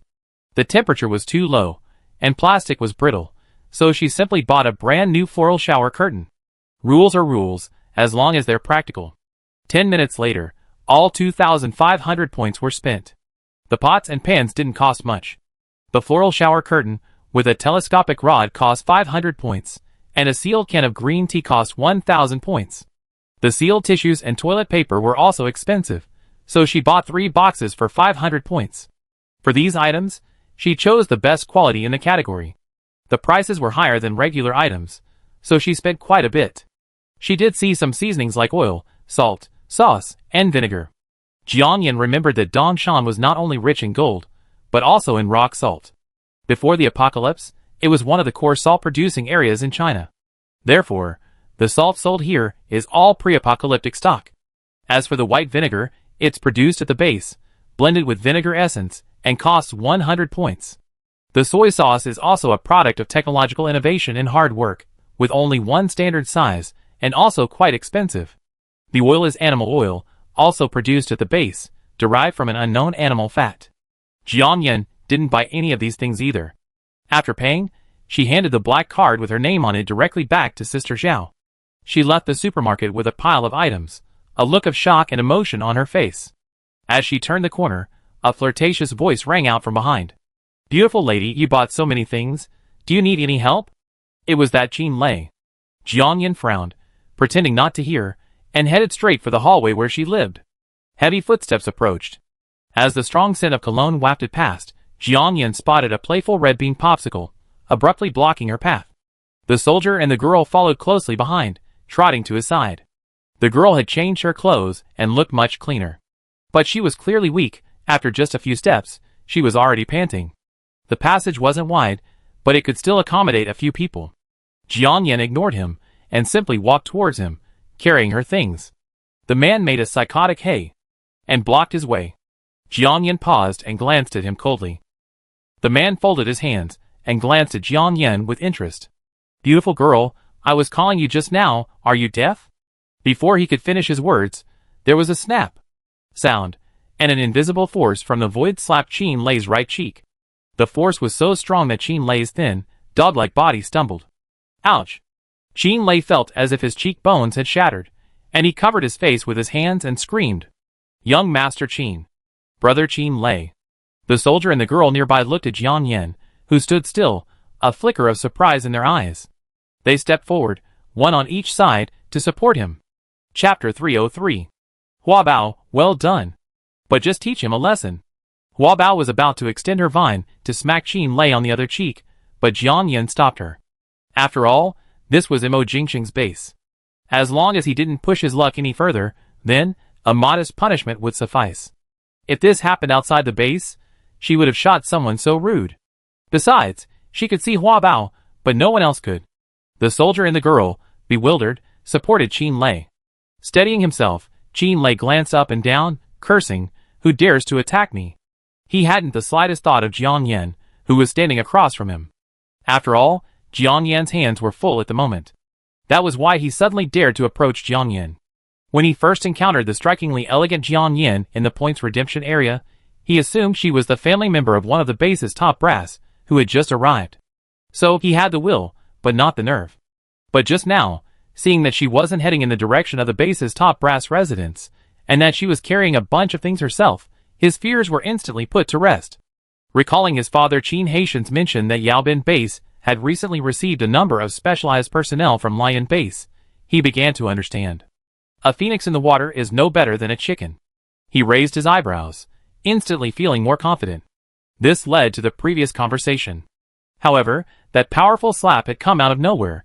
Jiangyan, standing opposite him, sneered and was about to leave. But then, unexpectedly, the other person confronted him again. "Beauty, don't give me face." You have no shame. Jiang Yin glared at him coldly. A good dog doesn't block the road. Being implied to be a dog, Qin Lei instantly bristled. Do you know who I am? I don't care who you are. Jiang Yin sneered, and was about to have Hua Bao slap the shameless man away when a woman's voice rang out from the nearby honeycomb tunnel. Qin Lei, what are you doing? It sounded familiar, as if she had heard it just this morning. Before she could turn her head, Hua Bao had already told her, Mom, it's Mo Shiryao. Jiang Yan's lips curled slightly. She glanced sideways and saw Mo Shiryao, dressed in a dashing combat uniform, appear before her. She glanced behind her, but saw no followers. Jiang Yan glanced at her calmly, but saw a flicker of disdain and arrogance in her eyes, but she quickly looked away. Qin Lei's body stiffened when he saw who was coming. His playful smile faded, and he said awkwardly, Miss, haha, I didn't do anything. Nothing, why are you harassing her? Came a cold, questioning tone. Jiang Yan's eyebrows raised slightly. Hearing this, Qin Lei glanced at Jiang Yan in surprise, and asked cautiously, Miss, may I ask who this person is? My brother's people, Mo Shiryao said calmly, snorting coldly without even glancing at Jiang Yan. Oh, it's my sister-in-law. Qin Lei and the soldier's pupils suddenly dilated, their hearts filled with confusion, but their faces were filled with flattery and regret. That's it? Someone belonging to base leader Mo Jingxing? Buying things at the base supermarket on their own? Carrying them themselves? And not even staying in the area designated for base executives. That's a bit. But when he glanced at Su Mianmian, who was standing beside him, he instantly understood. He quickly nodded and bowed to Jiang Yan, saying, Sorry, sister-in-law, I didn't recognize you. Jiang Yan, You're seriously sick. Mo Shiryao, standing next to him, also glared coldly at Qin Lei. Qin Lei, are you crazy? Chapter 304. Qin Lei saw a flicker of disdain in Mo Shiryao's eyes, and gave a wry smile. Miss, was I wrong? Mo Shiryao remained silent, only raising her chin and snorting. Why don't you get out of here? Yes. I get out of here immediately. Qin Lei nodded and bowed, leading Su Mianmian and the soldier. He politely bowed to Jiang Yan, found a honeycomb passage, and slipped inside. Jiang Yan glanced at Mo Shiryao and said, Thank you. You're welcome. The latter's face regained its previous arrogance, a sneer curling at the corner of her lips. She glanced at her and said, You're being called sister-in-law, and you didn't even explain yourself. Are you interested in my brother? Jiang Yan raised an eyebrow. There's no need to explain to someone like that. Besides, I disagree with what you're saying, she said calmly. She picked up her belongings, and was about to leave, when Mo Shiryao raised her hand to stop her. Let's play another game another time. Jiang Yan smiled. I won't compete with you. Mo Shiryao acted like a child. It seemed she was well protected by her family, and Mo Jingxing. Why? Are you scared? Jiang Yan shook her head and said bluntly, I don't compete with children.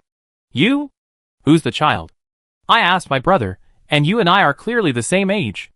Mo Shiryao blushed, puffing up like an upset pufferfish. This expression was a stark contrast to Jiang Yan's previous impression of her. She chuckled inwardly. This Mo Shiryao, she's just such a spoiled brat. Never mind, I won't bother with her. With that thought in mind, she grabbed her things, pushed her arm aside, and headed towards the dormitory. Mo Shiryao didn't actually try to stop her. She looked at her back, gritted her teeth, stamped her foot, and turned away angrily. Jiang Yan had just turned the corner, when a familiar middle-aged man's voice called from behind her, Su Yan? Jiang Yan raised her eyebrows slightly, pretending not to hear, and continued walking forward. The clattering of footsteps came from behind her. She was slightly startled by the sight of the middle-aged man in a mink coat and a scarf wrapped around his face. Isn't this Xiao Yugong, the man in charge of the Outer City Garrison at the Outer City Management Center at the Flame Base? Has he switched sides? Remembering that he knew Song Qian and Kong Wu, Jiang Yan felt less wary of him.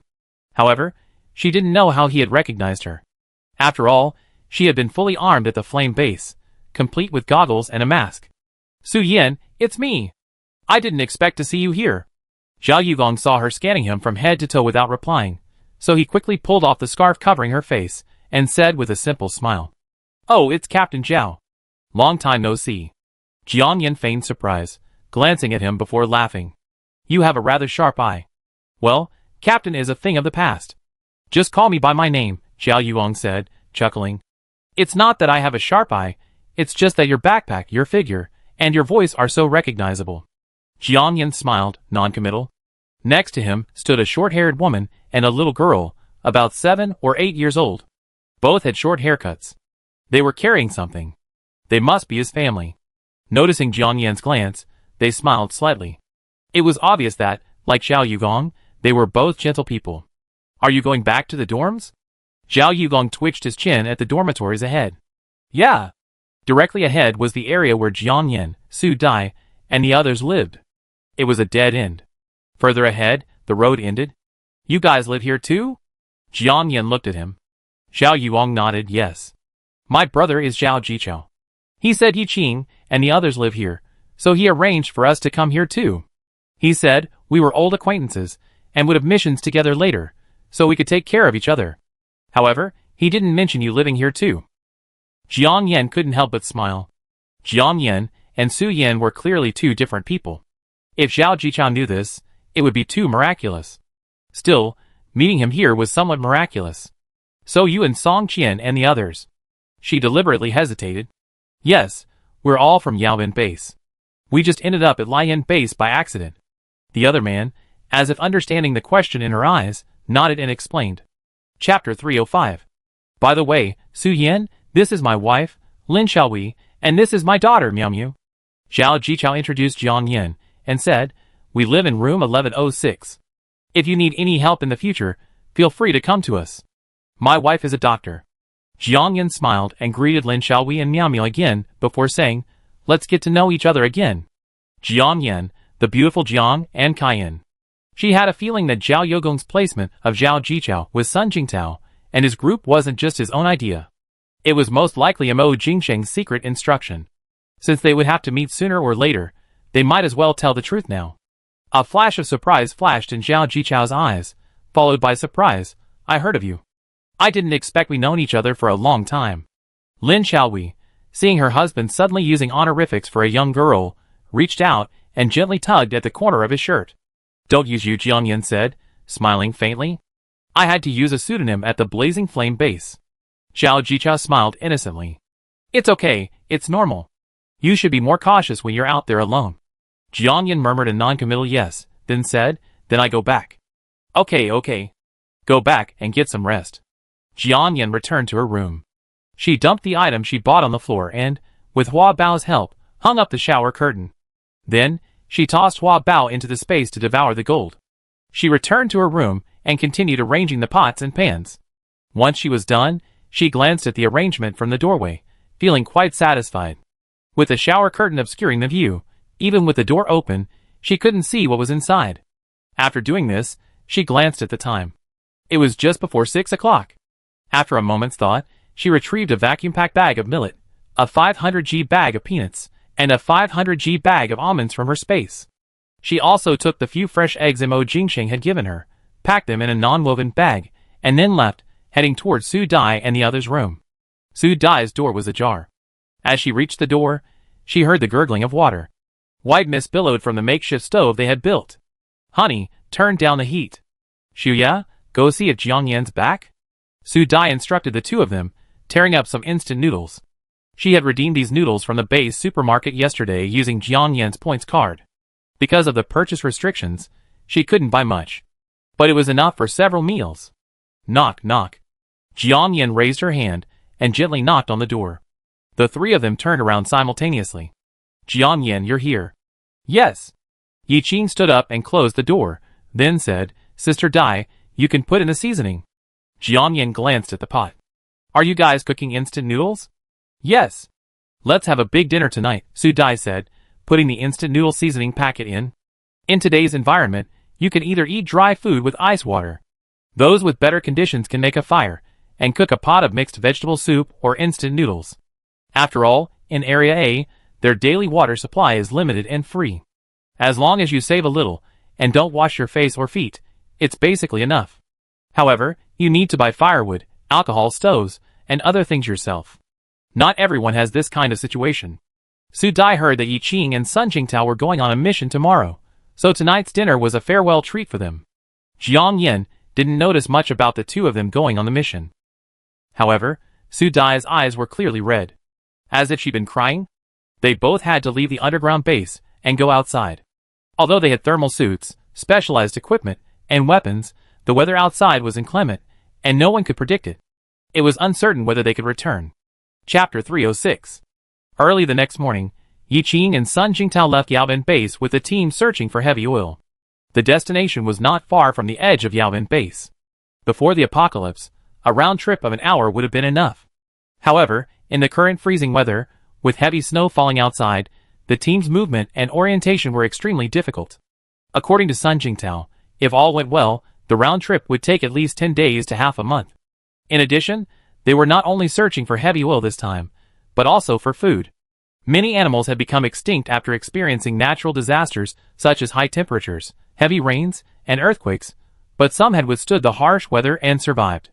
Some of these animals were the result of automutation, while others were deliberately released into the wild by S&P laboratories, like the lion base. They also contributed to the base's food supply. Jiang Yan only just realized that such a supply search and rescue team had always existed at the base. It's just that not everyone was aware of it. Before the two left, Jiang Yan thought for a moment and decided to retrieve some emergency medicine from the space and give it to them. She also found some life-saving weapons. Yi Qing's physical condition was there, so he was relatively safe. However, Sun Jingtao had an ordinary body. Although he had been a special forces soldier and had a solid foundation, it had been a long time since the apocalypse. His nutrition and training couldn't compare to before the apocalypse. He had also been injured in Xiangqing, so she specially prepared some energy food and warm clothing for him. After the two left, Jiang Yan and Su Dai began their daily training routine. Su Dai had previously worked as a fitness trainer, so she had a solid foundation. Her training focused primarily on daily self-rescue and first aid, while also learning wilderness survival techniques and nursing care. Jiang Yan's situation was somewhat unique, as she directly participated in the grueling Special Forces training. In addition to daily extreme survival training in cold, freezing, and high temperatures, she also participated in space-related training and knowledge acquisition. The schedule was packed from morning to night, but for her, it was effortless. Mo Jingxing visited her twice, but only briefly inquired and checked on her health before leaving. Jiang Yan didn't see him again for a while. She encountered Mo Shiryao several times at the training grounds, and she provoked her several times. Jiang Yan eventually engaged in an unarmed duel. In the end, Jiang Yan dominated with sheer force. To avoid any accidents along the way, Qin Lang and Song Qian took turns picking her up for training each day. At the same time, they would also participate in training simultaneously. The 3 months of isolated training passed quickly. Due to Huabao's constant devouring of large quantities of gold, Jiang Yan's space had upgraded twice, and the entire environment had undergone earth-shattering changes. As she expected, not only did the space expand several times, but landscapes such as mountains, rivers, and seas also appeared. However, the areas were not as large as in reality, more like miniature versions of these geographical features. At the same time, many plants she had never seen before appeared. Some of these plants were already extinct on Blue Star, such as the sealwood and the lion fern. Others were more common, such as ginkgo, cedar, and calamus. The spiritual spring began to appear faintly. Jiang Yan deduced that at the current rate, it should fully reappear before the ice and snow melted. Since arriving at Yaobin Base, everything has been progressing in a positive direction. Everything at the base was proceeding smoothly. Yi Qing and Sun Jingtao, who had been on a mission, had also returned. They were all injured, but nothing serious. However, according to the two men, of the over 100 people in their group who went out, only 40 or 50 returned safely. The world outside was far more dangerous than they had imagined. Afterward, Su Dai and the others gradually adapted to their daily, ordinary existence. But Jiang Yan had a growing sense of foreboding. A greater danger was likely approaching. Chapter 307. That day, Jiang Yan had just finished training and returned to the dormitory under Song Qian's escort. Drenched in sweat, she had just changed her clothes and dragged Hua Bao, who had been busy working on her food upgrade in the space, out when she heard a knock on the door. Jiang Yan's eyebrows furrowed in surprise. If memory serves, Sun Jingtao, Yi Qing, and Su Dai hadn't finished their daily training yet, and Song Qian had just left. Who could it be? While she was furrowing her brows in thought, Hua Bao had transformed into a piece of transparent paper and slipped out through the crack in the door. "Mom, it's a soldier we never seen before with a gun." After 2 upgrades, its vines, which originally stretched 7 or 8 meters, had now expanded to over 30 meters. As for the number of vines, There were 4 main branches and 8 side branches, totaling 12. Even if someone rushed in with a tank, it would be able to wrap them up like a dumpling, car and people alike. Hearing Hua Bao's words, Jiangyan raised an eyebrow, pretending to be alone and remaining silent. Knock, knock, knock. The knock on the door sounded again. Miss Jiang, I know you're in there. I'm Han Chung, the new recruit to the leader's side. The leader wishes to see you, the other person continued politely. Han Chung? Leader? Jiangyan's eyebrows rose slightly. Mo Jingxing, who had been missing for so long, had returned. Even so, Jiangyan remained cautious and didn't open the door. She simply said, I'm a little tired today. Could you tell the leader to come back tomorrow morning?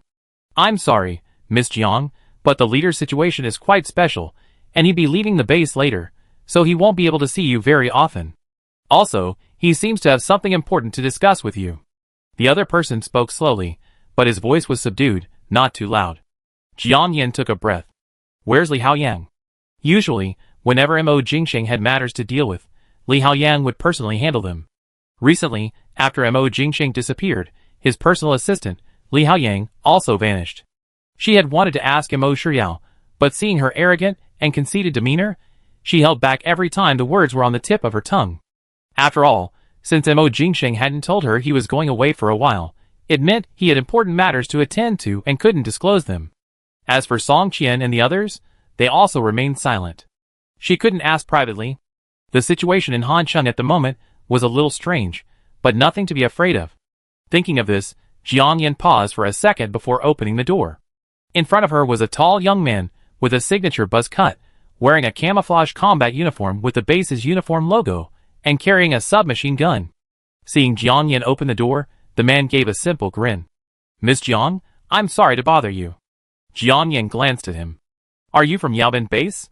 How come I never seen you before? I used to be in the search and rescue team. Because I went out with the leader this time and earned merit, I was temporarily promoted to the leader's side, the man explained with a slight bow. Out? Jiangyan's brows furrowed. The man feigned mystery, his face hesitant. I'm sorry, Miss Jiang. I know the leader treats you specially, but there are some things I think it would be better if he told you in person. After saying this, he gestured forward with a sign please. Jiangyan stood still, simply saying, by the way, where's Li Haoyang? Why don't I see him?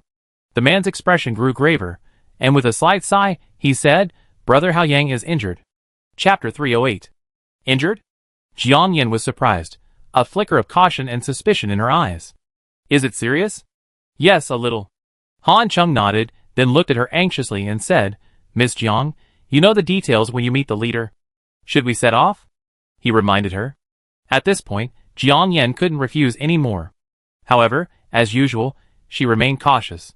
Please wait a moment, Jiangyan said, turning back to the house to put on the black backpack. Then she said, let's go. The two of them walked towards Mo Jingxing's living room, one in front and one behind. Along the way, Jiangyan asked Han Chung a series of questions, both directly and indirectly. He evaded most of the questions by claiming he was new and unfamiliar. However, as he passed through several honeycomb gates along the way, Han Chung raised his hand and scanned his fingerprint. Seeing his ease, and the fact that his fingerprints had all been verified, Jiangyan's doubts gradually subsided. As they were about to reach Mo Jingxing's living room, Han Chung, the leader, suddenly turned and led her towards another secret passage that branched off to the right. That passage was narrower and darker. Jiangyan's eyebrows furrowed slightly, but her sense of direction wasn't particularly strong, and having only been to Mo Jingxing's office once, her memory wasn't particularly strong. Instead, Hua Bao, who was resting on her shoulder, jumped out and yelled, Mom! This is the wrong way! This isn't the way to Mo Jingxing's room? Every time it passed through an unfamiliar place with Jiangyan, it would subconsciously memorize the route and then create a map based on its model. The route the two were taking was clearly different from the one Jiangyan and Song Qian had taken the last time they met Mo Jingxing. The difference was significant. Jiangyan naturally trusted Hua Bao. She also noticed that she had encountered very few soldiers along the way. As usual, the closer to Mo Jingxing's living room, the higher the density of soldiers on duty. Something unusual must be wrong. Thinking of this, she looked at Han Cheng's back and paused. Han Cheng, are we really going to Chief Mo's office? Han Chen's upright figure stiffened slightly. He turned around with a smile, his eyes firm, and said, Yes, Miss Jiang. That doesn't seem right, Jiangyan said, her hands naturally shoving into her pockets. In reality, she had already retrieved a miniature pistol from her space. Seeing her disbelief, Han Chung quickly explained, "This is what's going on, Miss Jiang. Chief Mo was injured this time, so they increased the security level around his residence and temporarily moved to a new location. Therefore, it's different from where you were last." He gave a wry smile. Even a cunning rabbit has 3 burrows, right? There was some truth to this, but it was quite unconvincing. This Yaobin base was impenetrable, and Mo Jingsheng had the final say. Will moving to a nearby location make things better? Unless the danger originates from within the base. As if sensing her inner thoughts, Han Chung paused for a second before hesitating. "Miss Jiang, the danger Chief Mo encountered this time originated from within the base." Jiang Yan's eyes froze. "What do you mean?" "Miss Jiang, please don't embarrass me. There are some things I really can't say directly. You know everything when you see Chief Mo later." Han Chung said, a look of confusion on his face, even a hint of grievance in his eyes. That expression didn't seem acted. Jiang Yan observed him carefully, and took a deep breath. Never mind, maybe she was just overthinking. I hope she was. Chapter 309. "Miss Jiang, please?" Han Chung raised his hand again, making a pleased gesture. Although Jiang Yan had lowered her guard, she didn't retract the mini pistol in her pocket. Hua Bao was equally alert. Its vines now extended over 30 meters, like 12 flexibly extended hidden cameras, allowing it to peer out for advanced inspections. The vines twisted and turned, revealing some tall, upright warriors. However, these warriors were all unfamiliar. It had never seen any of them before, when it and Jiang Yan had gone to see Mo Jingsheng. Hua Bao reported everything it had learned to Jiang Yan. After a while, the two stopped in front of a room with an ochre-red metal door. The entrance area had widened considerably, and as usual, a group of armed warriors, each of them burly and imposing, were standing tall. They were comparable to the guards at Mo Jingsheng's entrance. Hua Bao had already scouted the interior of the house, and whispered to Jiang Yan, "Mom, there's a gray-haired old man inside. We met him before at the Anming Sky Hotel. There's another man, I don't recognize, but he looks a bit like Mo Jingsheng. He's wearing a military uniform, and is older." Jiang Yan's brows furrowed slightly. The gray-haired old man at the Sky Hotel? Could it be Mo Jingsheng's grandfather, that old Mo? That old man had been in frequent contact with Shui Miaomu before, and it was unclear whether their collaboration was genuine or sham. As for the other man, she speculated that it might be Mo Jingsheng's biological brother, Mo Shuifeng, the deputy leader of the Yaobin base. "Mom, Mo Shiyao is here too," Hua Bao suddenly said, "but she seems..." Jiang Yan's eyebrows furrowed in surprise. "What? It seems like someone's holding me, but I can't see clearly. The vines aren't close enough." Hua Bao curled her lips helplessly. "Have you seen Mo Jingsheng?" Hua Bao glanced around and shook her head. "No." Jiang Yan raised an eyebrow, a bad feeling welling up in her heart. Just as she was about to turn around, she saw countless honeycomb gates behind her suddenly descend one by one. What a trick! She realized instantly, curling her lips in a sneer. If the gates hadn't all fallen, she wouldn't have thought anything worse. But at this moment, she had no choice but to prepare for the worst-case scenario. If all else failed, this would be a good opportunity to test Hua Bao's upgraded power. However, anyone who saw Hua Bao would die. It all depended on how far the other party would go to court their own demise. As for hiding in the space, she would never enter unless it was absolutely necessary. "Miss Jiang, I really didn't lie." Han Chung looked at her, a flicker of helplessness in his eyes. Jiang Yan glanced at him, saying nothing. He really didn't lie. There had indeed been a problem within the base. It was indeed Chief Mo who had come to see her, albeit a deputy. However, Jiang Yan couldn't understand why. This Yaobin base wasn't a private base, after all. The situation before her was so bizarre unless... In just a second or two, Jiang Yan quickly came up with several solutions. "Miss Jiang, please." Having come to this point, Han Chung no longer tried to hide the truth. Jiang Yan took a deep breath, put her hands in her pockets as usual, and walked forward. There was a surveillance camera above the door. As they approached, the heavy metal door swung open with a clang. In contrast to the dark corridor, the room was ablaze with light. Chapter 310. "Paw paw paw." Accompanied by the sound of high fives, a gray-haired old man, leaning on a dragon-headed cane, stood up from the black leather chair in the middle of the room. He was thin and gaunt, but his face was in excellent spirits. "Miss Jiang, I heard a lot about you." His sharp gaze paused on Jiang Yan's face. Jiang Yan recognized him, It was Mo Jingqing and Mo Shurya's grandfather, the man Shui Miaomia's people respectfully called Old Mo. Where is Mo Jingqing? She didn't bother to waste time, and simply got straight to the point. The room seemed to be holding some kind of important meeting. At the end of an oval conference table sat Old Mo, and a man in military uniform. On either side sat 7 or 8 other middle-aged men with stern faces and high spirits. The seat next to the man in military uniform was empty. The man in military uniform bore a passing resemblance to Mo Jingqing. He must be Mo Jingqing's brother, Mo Shuifeng, the deputy leader of the Yaobin base. While they shared a similar appearance, Mo Jingqing was more handsome. The man before him, with a streak of gray streaked across his forehead, gazed at the backpack behind Jiang Yan with a hint of sinister greed. At Jiang Yan's words, the old man smiled faintly. Miss Jiang, you're truly courageous. I also want to know where my grandson is. That's why I invited Miss Jiang here, said Old Mo, raising his hand with a gentle wave. Han Chung, standing beside Jiang Yan, bowed slightly and walked out. Oh, really? Jiang Yan scoffed, her eyes casually glancing around the room. She caught sight of Mo Shiryao, tied to a solid wooden chair in the corner. There was silver sealing tape on her lips, her eyes were red, and her eyes, which used to be filled with pride and stubbornness, were now filled with resentment. Jiang Yan's brows furrowed slightly, and she averted her gaze for a moment. Miss Jiang, this seat is reserved just for you, said Old Mo, motioning to the empty seat beside Mo Shuifeng. Jiang Yan, hands in her pockets, took a few steps forward, and said coldly, I won't sit down. If you have anything to say, just tell me. While she was walking, Hua Bao extended her vines again, sweeping the entire room. Mom, there are 4 snipers in the 4 corners of the ceiling. Jiang Yan, What about the others? There are also ambushes behind the white plaster partition, and there are quite a few of them. Jiang Yan's brows furrowed slightly. The outside was already impregnable, and the defenses inside this room were even stronger. It seemed that extreme measures were necessary. My grandson disappeared for the sake of the future of the entire base, and even the entire country. Now we want to revitalize the base, so there are some things I'd like to ask Miss Jiang for help with. Mr. Mo, you overestimate me. I'm just an ordinary, weak woman, Jiang Yan said ruthlessly. She wanted to see what the other party was up to. Ms. Jiang, you're too modest. Mr. Mo's eyes also paused on her backpack, and he smiled. Our entire base will need Miss Jiang's help in the future. The implication in his words was clear. Jiang Yan feigned helplessness and shrugged, sorry, I can't even protect myself. Seeing her refusal again, Mo Shuifeng, who had been forbearing, suddenly stood up. Miss Jiang, with the global freeze and sporadic natural disasters, the base's supplies are rapidly dwindling. For the future of the entire base, please consider the greater good and contribute generously. Miss Jiang, you can shirk other matters, but you won't say you don't have any supplies, will you?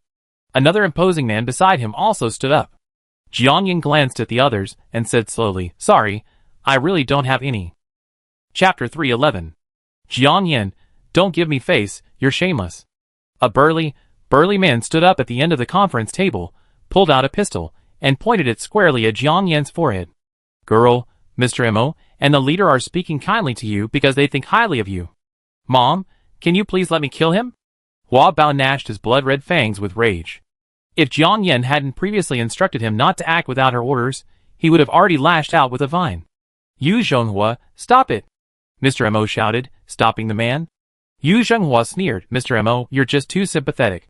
There's no point in arguing with someone like her. Just rip off one of her arms first. Puff! A faint sound of air breaking came from Jiang Yan's pocket. You little bastard! Yu Zhenghua yelped, his eyes glaring, his lips parted, and he instinctively reached up to touch the stinging pain in his neck. The people around him were stunned. Old Yu, what's wrong with you? Yu Zhenghua's face darkened for a second, his throat as if blocked, unable to utter a single word. This? The remaining people's eyes suddenly turned to Jiang Yan, only to see her hands in her pockets as usual, a look of contentment on her face. She was naturally beautiful, with long legs. Today, she was dressed in black, with marten boots. Although she was a frail figure, her aura emanated from her, leaving people feeling a little intimidated. Most people only glanced at her briefly before shrinking their gazes. Mo Shuifeng, however, paused sharply at her pockets. Plop! Yu Zhenghua's eyes fluttered shut, and his sturdy body slumped toward the conference chair like a ball of mud. Captain! A flurry of armed soldiers rushed in from outside. 2 soldiers stepped forward to help Yu Zhenghua up, while the others, without exception, pointed their blackened guns at Jiang Yin. "Mom, aren't you going to do anything yet?" Hua Bao panicked, quickly unsheathing 2 vines to shield Jiang Yin's vital parts. Jiang Yin glanced calmly at Mo Lao and Mo Shuifeng. "No rush." Mo Lao, Deputy Commander, Captain Yu's heart has stopped. "It's an anesthetic injection containing a high concentration of potassium cyanide." The 2 soldiers assigned to check on Yu Zhonghua's pupil shrank, and they glared at Jiang Yin with hatred. "Help him out first, remove the poison needle, and then put the body in the freezer," Mo Shuifeng said casually, glancing coldly at the remaining armed soldiers. "Everyone get out. Close the door." The soldiers stared at each other for a second, then glanced fearfully at Jiang Yin from the corner of their eyes before turning and leaving. The ochre-red metal door slammed shut with a rumble. Jiang Yin's lips curled slightly, and she chuckled to herself. "Miss Jiang, you're truly powerful." Mo Shuifeng put on a forced smile and said with a tut, "Even from such a tricky angle, you can still kill someone." Jiang Yin glared at him coldly. "Where is Mo Jingxing?" "Miss Jiang, I really want to know where my brother is too. How about you help us?" Mo Shuifeng said, picking up a sealed document from the table and handing it to Jiang Yin. "Miss Jiang, I know my brother has offered you excellent cooperation." Jiang Yin scoffed, showing no interest in accepting it. "However, I think you like my offer even more. The Gale Nation's treasury boasts the world's largest gold reserves. If you're willing to cooperate with us, we'd be happy to contribute half of our reserves to you. Besides, they say women love beauty." Mo Shuifeng paused, giving her a meaningful glance. "By partnering with us, we can offer you the opportunity to achieve eternal youth." Chapter 312. "Oh!" Jiang Yin sneered. "I never knew the renowned Yaobin base and the infamous Lian base were so close behind the scenes." Mo Shuifeng's so-called opportunity for eternal youth sent a chill down her spine. She recalled the youthful-looking but age-inspired Dr. Chu Huichu she met while resting in the snowy mountain hut. Grandfather had replaced her grandson's body with a new one. Thinking of the perfectly formed corpses and organs soaked in formaldehyde in the Aming Sky Hotel, Jiang Yin felt a surge of acid in her stomach. As for the gold in the Lifeng Kingdom's treasury that Mo Shuifeng mentioned, it was clear that the Yaobin base had indeed been infiltrated by the enemy. And the infiltrator was none other than Mo Jingxing's own grandfather and brother. As for Mo Shiyao, the truth remained. However, Jiang Yin still had many questions, but now was not the time to dwell on them. She took a deep breath, collected her thoughts, and retracted the tranquilizer gun into the space. With a thought, she selected several flashbangs and smoke bombs in advance and instructed Hua Bao on the timing of their releases. Seeing her continued expressionless, Mo Shuifeng lost face. He threw the cooperation agreement on the table and sneered, "Miss Jiang, since you are a smart person, you better be sensible. After all, you have old acquaintances at the Flame Base. Young Master Shui will definitely treat you well. Besides," he changed the subject, "if you die, no matter how many supplies you have, it will be useless. Yes, Xiao Jiang, the space station and the natural disaster simulation laboratory are both controlled by our people. Your resistance and struggle are futile. Join us, and I, Mo Zhongqing, guarantee with my honor that you will enjoy a lifetime of endless wealth and glory." Old Mo also stood up. With a slight twist of his fingers, the dragon-headed cane he was holding suddenly emerged with a short gun-shaped muzzle. Jiang Yin scoffed, "Mo Zhongqing, what an irony of a name. And a traitor has integrity?" After she finished speaking, she telepathically instructed Hua Bao, "Get ready." "Okay, Mom." Hua Bao retracted her scarlet tongue, closed her mouth, and retracted her fangs. As for its vines, 2 remained to protect Jiang Yin. Of the remaining 10, 4 were aimed at the 4 snipers on the ceiling. 2 were aimed at Mo Shuifeng and Mo Zhongqing. The remaining 2 were left in the conference room and behind the partition wall. "Xiao Jiang, it's rude of you to say that." Mo Zhongqing's kind gaze vanished in an instant, replaced by a ruthless, sinister look. "Caught her. Caught her." The faint sound of a gun being loaded emanated from the ceiling. 2 overlapping red dots were aimed at Jiang Yin's heart, both front and back. To be more precise, they were aimed at Hua Bao's 2 vines. The vines were transparent, however, and the dots pierced through and lodged in her chest. "Xiao Jiang, what do you mean?" Old Mo's wrinkled mouth curled up in a sinister manner. Suddenly, there was a commotion outside the door. The metal door was soundproof, but those with excellent hearing. Jiang Yin still heard the gunfire. A gunfight had broken out outside, a rather large one. A man with a crew cut who had been silent at the conference table quickly stood up, his expression grave. He picked up a pad and strode over to Mo Zhongqing and Mo Shuifeng, whispering something in a low voice. We rather destroy the one we can't have than let Mo Jingxing have her. Mo Shuifeng raised his hand toward Jiang Yin. Capture her first. Jiang Yin sneered, and with a flick of her wrist, she quickly reached back and pulled out a PKM light machine gun with 250 rounds of ammunition. Chapter 313. Kill her! The ruthless Mo Shuifeng's pupils shrank when he saw Jiang Yin suddenly holding a fully loaded machine gun. He nimbly side-flipped as he reached for his gun and dove under the conference table. The remaining men, with the exception of Mo Zhongqing, all drew their service weapons from their waists and unleashed a barrage of fire at Jiang Yin. Unfortunately, a transparent barrier in front of Jiang Yin deflected all the bullets. The gray-haired Mo Zhongqing, however, gently pressed his muzzle-mounted dragon-headed cane again, and a 1-meter square hole suddenly appeared in the ground beneath his feet. He leaped deep and jumped. Behind the white partition, a dense mass of heavily armed soldiers, armed with submachine guns, rushed out.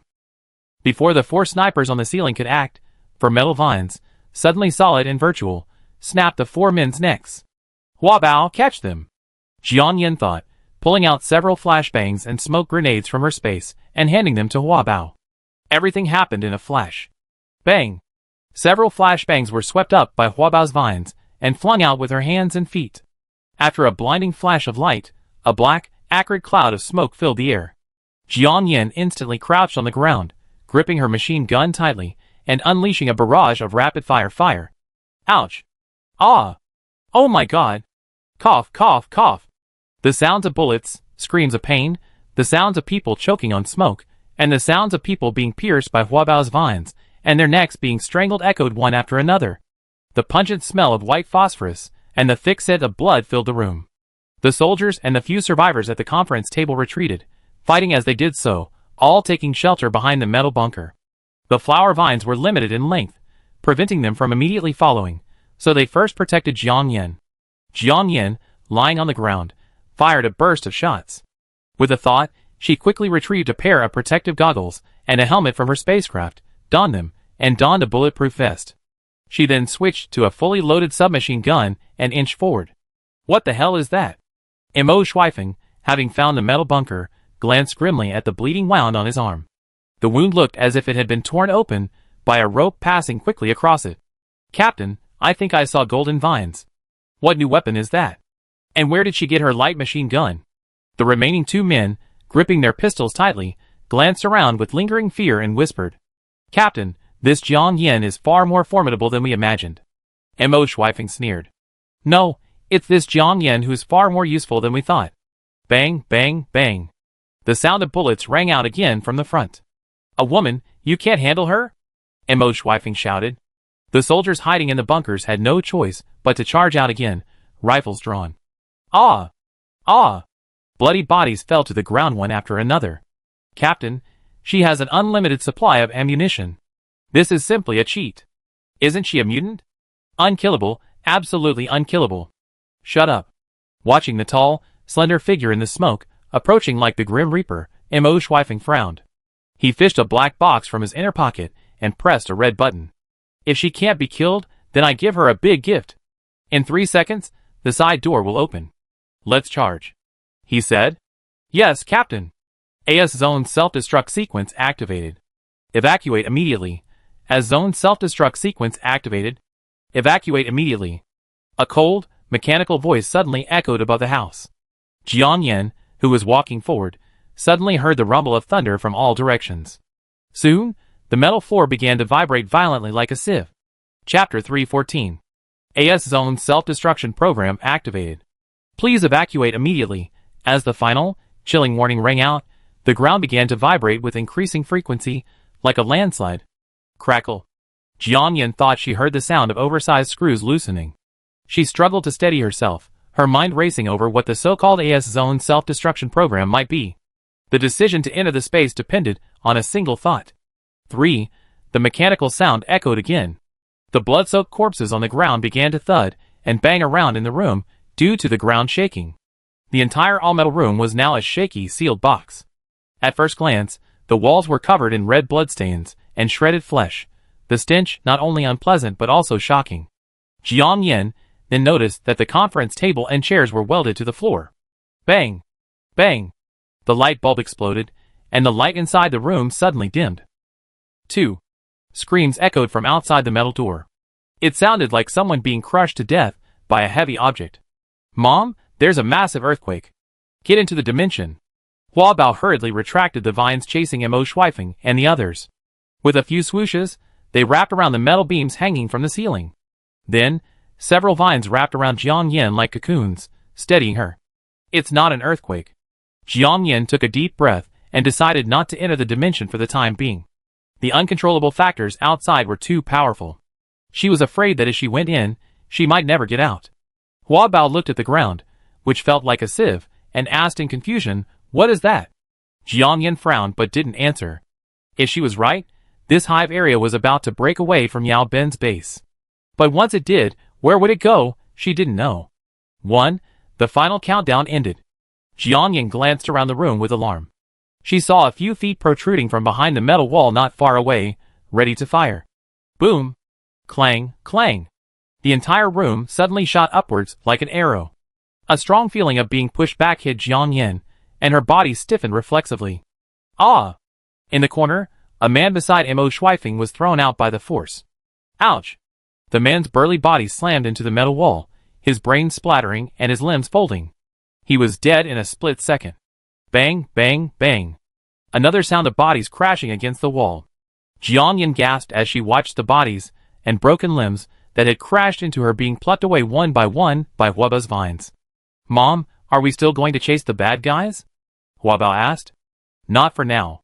As long as they're still in the room, I doubt we find them. Hearing this, Hua Bao quickly retracted the vines that were chasing Mo Shuifeng and the others, steadying herself firmly. The room continued to move forward at a rapid pace. The gunfire outside the metal door had ceased. Instead, there were occasional screams, and the dull thud of bodies hitting the wall, and the piercing sound of metal scraping against gravel. Gradually, the scraping sound faded, and the vibrations in the room slowed. Jiang Yin noticed that the temperature in the room was beginning to drop. Little by little. In the crack of the door not far away, she could even see transparent ice crystals. At that moment, the metal door at the right corner suddenly opened with a loud bang. Dazzling white light, biting cold wind, and a blanket of snow suddenly poured in. Go! Before Jiang Yin's eyes could adjust to the glare, she saw several figures leap out the door. Chapter 315. Mom. There's a snowy field outside, vast expanses of blinding white. We're on the surface. Hua Bao screamed, propping up a vine to peer out. On the surface? Jiang Yin was startled, then realized. So, the so-called AS Zone self-destruct sequence wasn't an underground explosion. Rather, the entire, all-metal, independent zone detached from the deeply buried Yao Ben base, rocketing into the air at a certain angle, and then, just like a plane about to crash, those with parachutes opened their doors and jumped out. Unprotected individuals, during the inertial fall of this heat and extreme cold-resistant metal box, would be crushed to the ground, reduced to a pulp, especially since the entire zone was made of metal. It was quite heavy. Combined with the acceleration of gravity, its impact on the ground was like a small meteorite. Cruel, extremely cruel. However, it was still minus 80 or 90 degrees Celsius outside. How could they survive just jumping out like that, unless, like Qing, they had become of all beings, able to adapt to such extreme cold? The biting cold wind still lashed the room furiously, and ice crystals appeared in large flakes. Even though Jiang Yan's body had been lifted by the space, she still felt a hint of the chill. A person with a weaker constitution would have probably been frozen to death. Jiang Yan. Jiang Yan, are you in there? Just then, the faint voices of Qing and Song Qian rang out from outside the metal door. Jiang Yan, I'm here. Her voice was muffled by the wind, and the people outside couldn't hear clearly, but continued to call out. Mom. The room's upward angle has stabilized. It might start to descend. Hua Bao shouted anxiously. I'm pulling the room back with all my strength, trying to slow its fall. You go in first. Quick! Outside, it was all ice and snow, nothing in sight. If there were any buildings, it could wrap around them and pull them in the opposite direction. For now, all they could do was twist the vines into propellers and give it a try. Jiang Yan's mind raced, and with a thought, she produced a loudspeaker from her space. Qing, Song Qian, the room is rapidly descending. Seek cover and be careful not to hit the metal walls. She repeated this twice, then immediately produced several climbing ropes from her space, and had Hua Bao secure herself to the metal pillars. Then, with another thought, she produced 11 special parachutes from her space. These parachutes were the world's strongest carrying parachutes. Mo Jingsheng had secretly given them to her from the warehouse during her recent flight training. It was said to have been used during the safe landing of the Shenzhou X re-entry capsule. Each one can bear 3 tons, and its unfolded area covers 1,200 square meters. It's made of 1,920 pieces of fabric, the surface of which has been treated with an anti-scorch treatment to withstand temperatures exceeding 100 degrees Celsius. It's connected by 96 parachute cords, each capable of bearing 300 kilograms, and is entirely hand-sewn. There are currently 11 of them, weighing exactly 33 tons. Adding Hua Bao's own strength, it should be more than enough.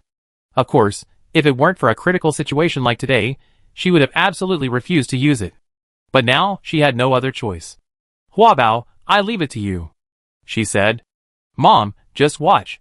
It didn't eat all the gold for nothing. Hua Bao rolled up a parachute with one vine, then left another vine to wrap around a metal pillar, inching its body towards the door.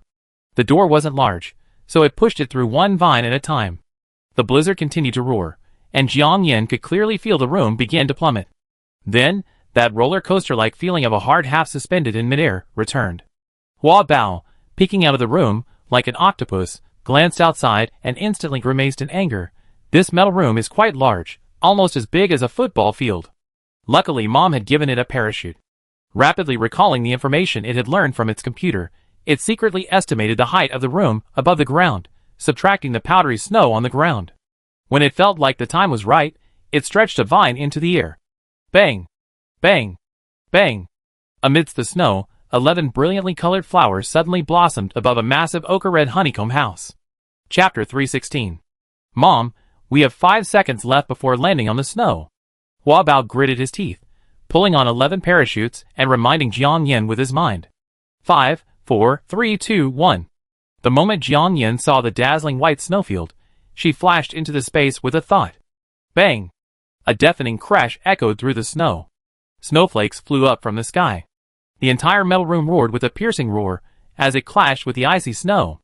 Despite Hua Bao's countertugs, the massive metal room pushed through a thick layer of snow and landed heavily on the glacier below.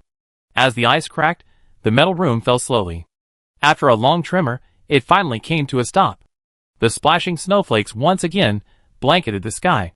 At Hua Bao's signal, Jiang Yan flashed out of the space with a thought. "Mom, when the house landed just now, I saw the signal flare. It was a bit far away." Hua Bao's little leaf pointed toward the sky outside. Jiang Yan's heart sank. It seemed that, as she had expected, Mo Shuifeng and the others had not only evolved physically, but also had someone outside to meet them. But if that were the case, then the other party would likely have seen these huge, colorful parachutes. Hua Bao was fine. They were always transparent. "Mom, I go collect the parachute," Hua Bao said, and with 12 vines, they ran out. A pile of snow squeezed in through the crack in the door. The parachute was so large that it would be extremely difficult for an ordinary person to collect it, let alone in such icy conditions. After all, those spacecrafts returned almost entirely during the day over the vast Gobi Desert. But for Hua Bao, this wasn't a big deal. Soon, it brought back neatly packed parachutes. Jiang Yan ignored the snow particles clinging to them and, with a single thought, tossed them all into space. After completing this, Hua Bao's tongue drooped, and its 12 vines shrank and drooped to the ground like kelp. That previous fall had exhausted all its energy. But if it hadn't been for it, and Jiang Yan's parachutes, the metal house's automatic descent alone would have crushed every living and dead person inside into smithereens. "Hua Bao, well done," Jiang Yan said, reaching out to scoop it up. Hua Bao nuzzled against her chest. "Mom, I'm so sleepy and hungry." "Okay, Mom will take you to eat something delicious." Jiang Yan entered the space and placed Hua Bao in front of the black tie sway. She then took out several gold bricks and placed them in front of it before leaving the space again. "Jiang Yan, are you okay?" Yi Qing and the others' voices rang out from outside the metal door. She frowned, glanced around with her gun raised, and casually replied, "I'm fine." The lights in the room had all gone out, and some of the white light from the snow outside reflected in. She had good eyesight to begin with, so she didn't turn on the light on her submachine gun. The temperature in the room was still dropping rapidly. The metal walls on all 4 sides were now covered with frozen, dried blood and fragments of flesh. In the corner, a pile of bloody bodies with severed limbs and arms and legs had been piled together by the previous collision. Jiang Yin scanned the area but found no one alive, not even a single intact body. Help! A faint voice came from the other side. Jiang Yin's back tightened, and she instinctively raised her gun and aimed in that direction. This time, she saw Mo Shiao. But she was barely breathing, her head drooping, her body covered in blood and shredded flesh. Jiang Yin took a deep breath and quickly walked towards her. Chapter 317. Jiang Yin, there's a switch inside. Open the door first. Let us in. Song Qian's voice suddenly rang out from outside the metal door. We're running low on oxygen. Jiang Yin realized that Yi Qing and the others were still outside and quickly stopped. She turned on the spotlight on her submachine gun and swept it around the metal door frame. Sure enough, a square, transparent protrusion with a lock cylinder appeared about a meter to the right of the metal door's edge. The protrusion looked like it was made of top-grade bulletproof glass. Even with the violent impact, it only showed a thin, spiderweb-like crack. Inside the protrusion was a yellow button with a red interior, remarkably resembling the door opening button Mo Jingsheng had told Jiang Yin about when she went to the vault to collect the gold. She stepped back, raised her gun, and fired at the protrusion. Bang! Only a crack appeared, but it was noticeably larger than the previous one. Bang, bang, bang. She raised her gun again and fired a burst of shots. Bull casings clattered to the ground, and the protrusion transformed into a spider web. With a flick of her mind, Jiang Yin pulled out a hammer from her space and smashed it into the spider web. The web broke, and Jiang Yin flipped the hammer over, pressing the button with the back of the wooden handle. Clang, clang, clang. Intermittent metallic sounds echoed, and the metal door slowly opened. A strong stench of blood filled her nostrils. Yi Qing, Su Dai, Song Qian, Qin Lang, and Kong Wu, each one blood-stained and disheveled, appeared before Jiang Yin. Also, Xiao Yugong and his wife, Lin Xiaowei.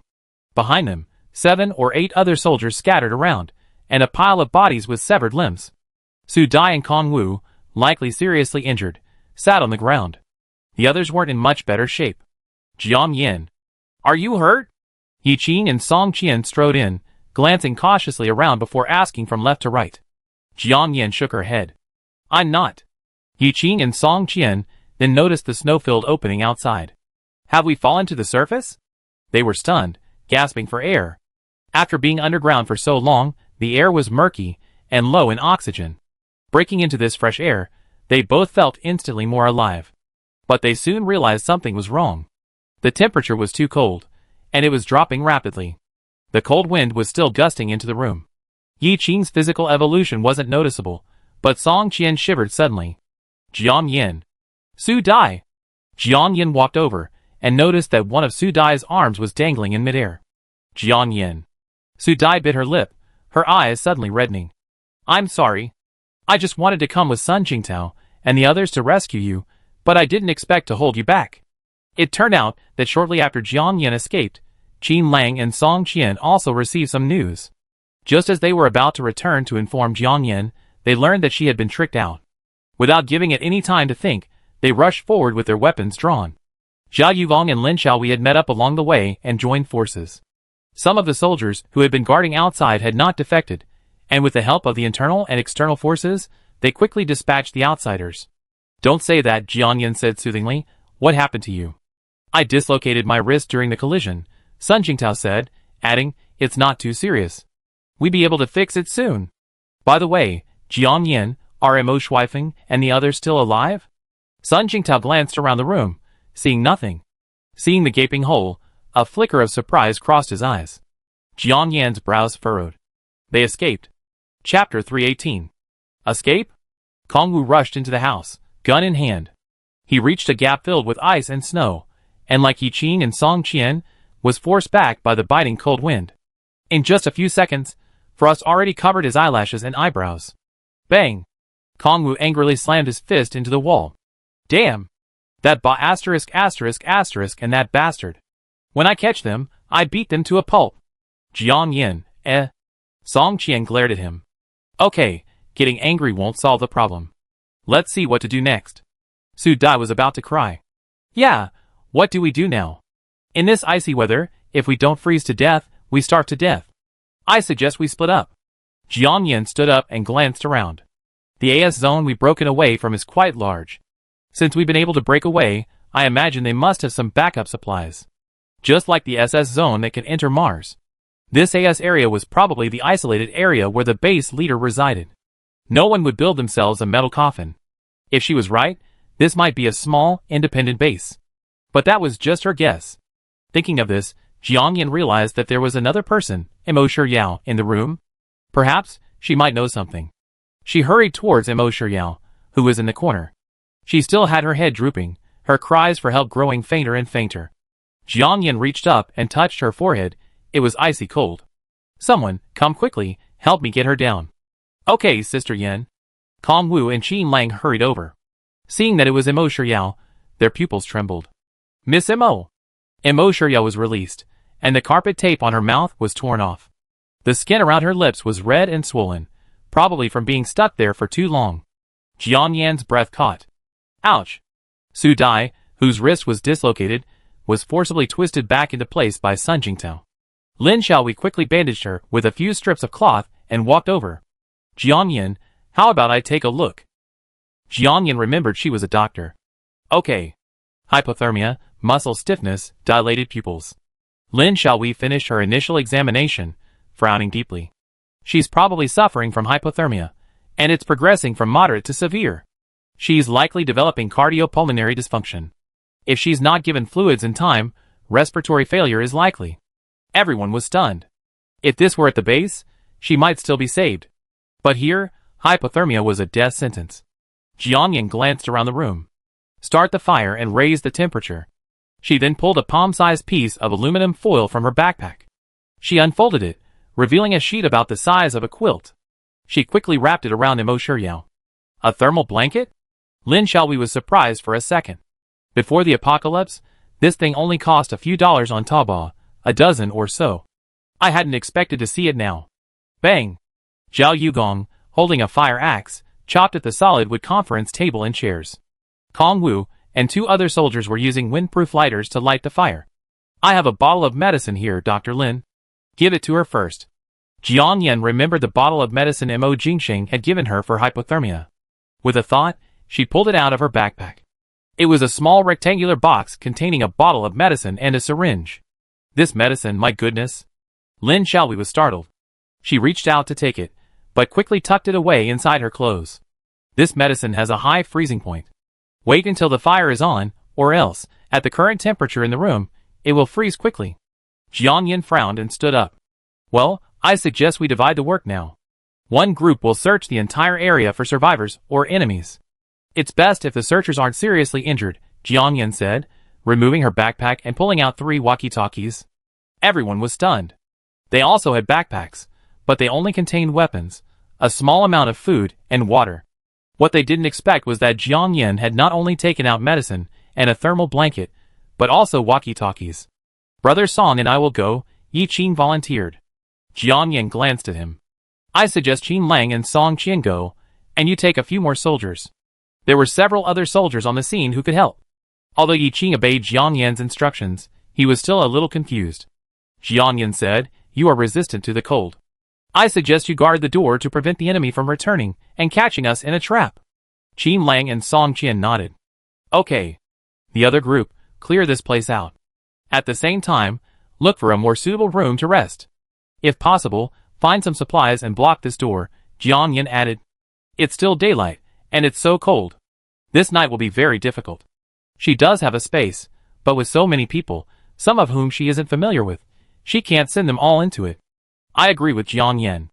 Song Qian looked at Zhao Yugong. Old Zhao, I leave this to you. As for Kong Wu, he'd be assisting Dr. Lin. Jiang Yan said, then stood up and pulled out a bunch of medicine from her backpack, actually from her space. Treat the wound first. Mostly medicine for injuries, some wound cleaning supplies, a box of amoxicillin, and a bottle of mineral water. However, the water started to frost soon after it was taken out. Chapter 319. Jiang Yan's brows furrowed.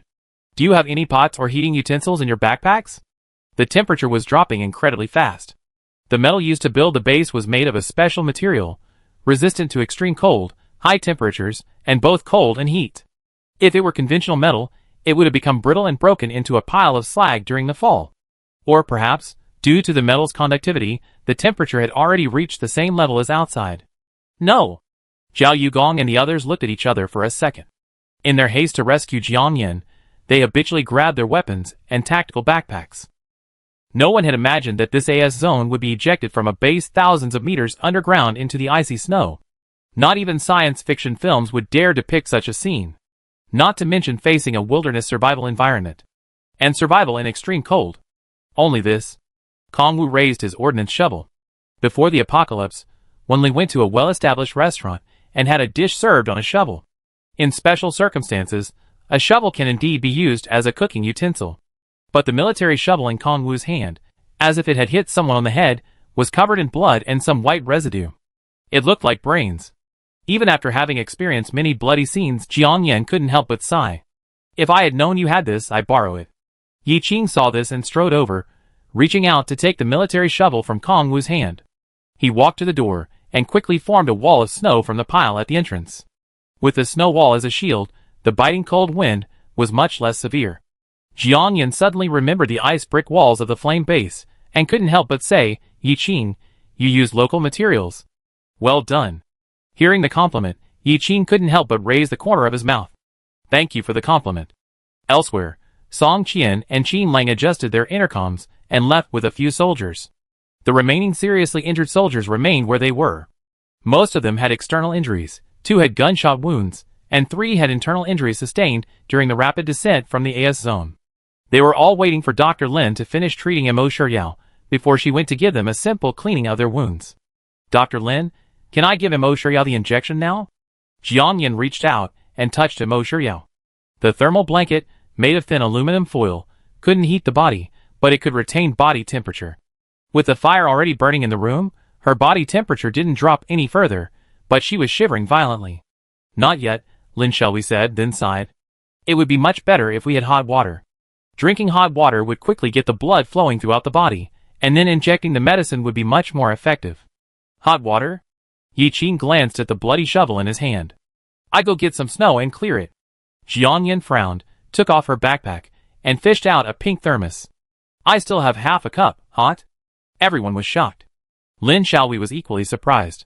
Miss Jiang, you're still carrying a thermos? Before the apocalypse, it was popular for young people to carry a thermos to soak chrysanthemum and wolfberry. But now, how long has the apocalypse been going on, to still carry it around? Isn't that a bit too exquisite? After all, having some cold water, or even just any water at all, was a welcome relief for everyone. Su Dai, Yi Qing, and Kong Wu weren't surprised. However, with everyone's mind preoccupied with surviving, they were only surprised for a second before giving it much thought.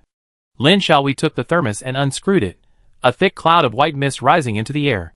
She put it to her lips to feel the temperature, then glanced at the ice-crusted bottle of mineral water in Jiang Yan's hand. She hesitated, Miss Jiang. Here, Jiang Yan understood, and handed it to her. Lin Xiaowei took it, added some water to the thermos, and then, little by little, fed it to Mo Shiryao. There's an animal outside. Yi Qing, who was guarding the door, suddenly shouted. Then, he saw him trudging through the waist-deep snow outside the doorway, chasing after him. Soon he returned, looking somewhat dejected, his hands empty. Although they didn't see any prey, everyone's faces were filled with surprise. Yi Qing, what is that? It looks like a mutant snow rabbit, huge. We encountered one before, when we were looking for heavy oil, and even caught one. But it was too fast, and I was slow to act. He looked at Jiang Yan and, after a second's hesitation, spoke. Jiang Yan, do you have a spear gun in your backpack? He spoke in a low voice, so low that only Jiang Yan could hear. Jiang Yan had a secret, but he didn't want anyone else to know. At least, not so soon. Now that food was being delivered to his door, if he could catch one, then everyone's food problem would be solved. And rabbits have a very high reproductive capacity, especially a mutant snow rabbit.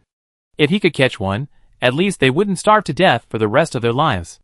Of course, with Jiang Yan around, he believed they wouldn't starve to death either. Chapter 320. I think I have it. Let me look. Jiang Yan glanced at everyone before pretending to rummage through her backpack. Quickly, she pulled out a medium-range spear gun. It's too cold outside, the metal harpoon will probably be brittle, Jiang Yan said, handing the spear gun to Yi Qing. It's okay. I need to dig a trap later.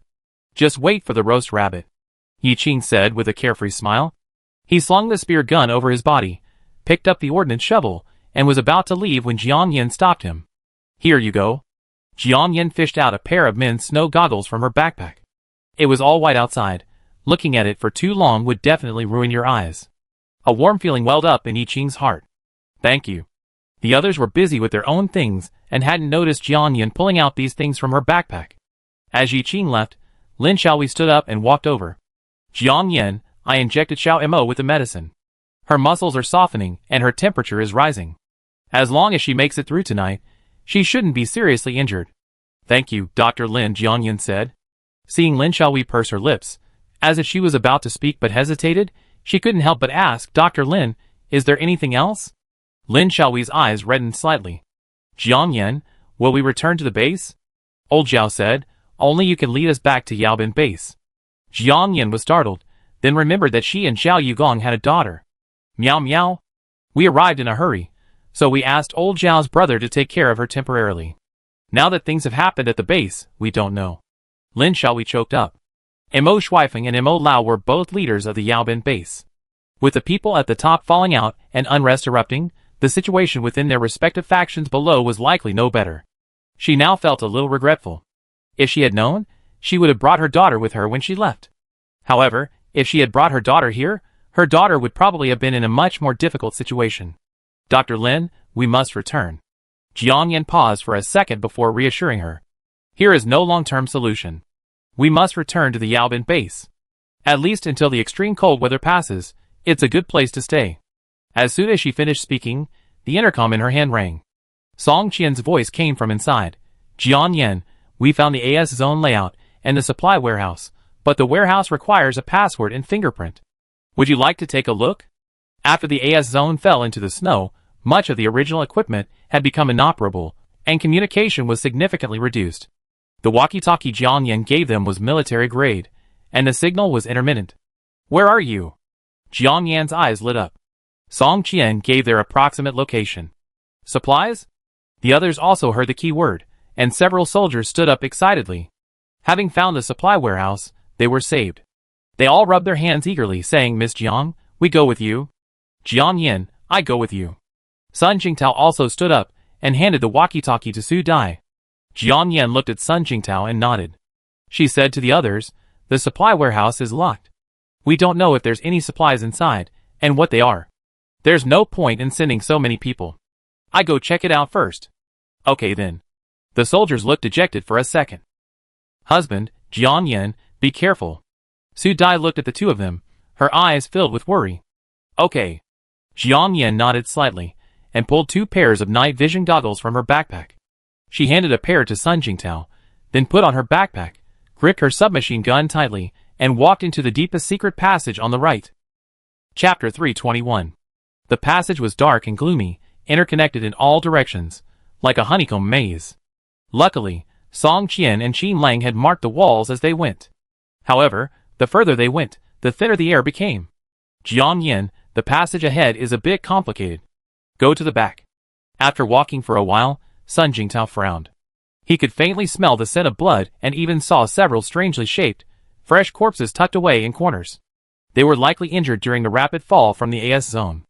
Jiang Yin said okay, and immediately used her mind to sense Hua Bao in the space. With the dual healing power of the space and black Tai Sui, plus the gold it had recently consumed, its condition had recovered considerably. Hua Bao, can you leave the space now? She asked. Of course, Mom. I was just about to come out to help you. Hua Bao grinned. Jiang Yin glanced at Sun Jingtao, who was concentrating on exploring the path ahead. With a thought, she entered the space, scooped up the flower treasure with one hand, and exited again. It took a mere second. Sun Jingtao felt the footsteps behind him suddenly fade, and the sense of oppression behind him suddenly vanished. He turned back warily, only to see Jiang Yin, gun in hand, looking around with a vigilant gaze. What's wrong, Brother Tao? The flower treasure was transparent, with several vines dangling from her arms like snakes. Sun Jingtao rubbed his eyes, looked at Jiang Yin, and then smiled awkwardly. I thought you suddenly vanished. Fortunately, it was just an illusion. It's not that weird. Let's go. Jiang Yin smiled, and exchanged a silent glance with the transparent flower treasure. This AS area is pitch black. Without lights or oxygen, it makes me feel like we're tomb raiding, Sun Jingtao said with a chuckle, then walked forward. Jiang Yan pursed her lips. It does, a bit like a metal tomb. The two continued walking forward. After a few steps, they saw a light signal coming from a nearby passage. It's Song Qian. Sun Jingtao sent a similar signal. The two quickly approached. Jiang Yan, old son. Is this the supply warehouse? Jiang Yan raised the spotlight on her submachine gun and scanned the room. She saw only 2 camp beds and a densely packed workbench next to them. On the workbench were a dozen or so TV frames and data cables. Under the workbench, a spiderweb of broken glass covered the floor. It looked a bit like a surveillance room. The bedding on the bed was disheveled, not the lumpy mess I imagined. It was obvious that the person had been sleeping, and something had suddenly happened. It's not here, but there's a supply depot and an ammunition depot at the far end, Song Qian said, pointing to her. However, except for this room, which probably wasn't locked up at the time, the rest require passwords and fingerprints, making them very difficult to open. Jiang Yan then noticed a metal map hanging behind the black metal door. Qin Lang, holding a utility knife, was carefully prying at it. Song Qian stood guard nearby, gun in hand. Is this the map? Yes, Song Qian nodded, whispering, Qin Lang and I have walked through most of the base before, but this AS area was previously accessible only to the base leader. Each time we entered, we followed a single route to the designated area. Therefore, this map is crucial to us. There's another level below this area, but it seems to be separate from here, Song Qian added. Jiang Yan's brows furrowed as she thought of Imo Zhongqing, who had suddenly vanished from the ground. Sun Jingtao, have you checked the other areas here? Yes, I have.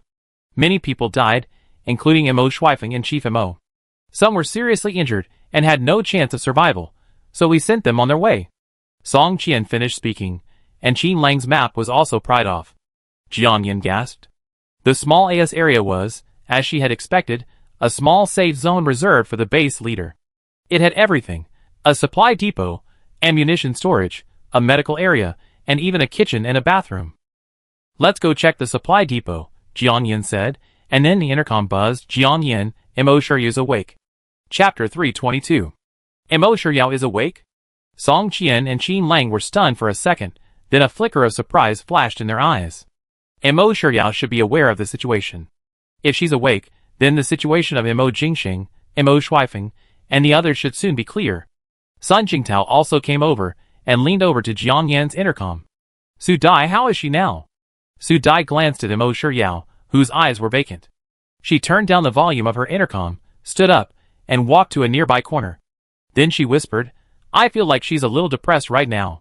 She won't accept anything we give her, and she won't respond when we talk to her. Jiang Yan's brows furrowed. Maybe she was traumatized earlier. Don't ask her questions yet, let her recover. Su Dai said okay, then added, Jiang Yan, are you guys coming back? She glanced at Yi Qing, who was outside in the snow processing rabbit fur and goose feathers, and said happily, I'm telling you, Yi Qing caught a mutant snow rabbit and 3 mutant snow geese. They're all huge. We got dinner tonight. Yi Qing not only caught rabbits and geese, but he also found some Arctic flowers and saxifrage. He said the saxifrage is a traditional Chinese medicine. Jiang Yan was stunned. Looking up, he saw Song Qian and the others also with expressions of disbelief on their faces. Arctic snow hares, snow geese, Arctic flowers, saxifrage. These are animals and plants that only exist in the Arctic. Before the apocalypse, Dongshan, where Yobin's base is located, was a long way from the Arctic. Now, with only a few months of extreme cold, these species have spread to these places. It's truly unbelievable. However, now wasn't the time to discuss this. Jiang Yan paused for a second and said, Su Dai, we're not leaving yet. I have some seasonings in my bag.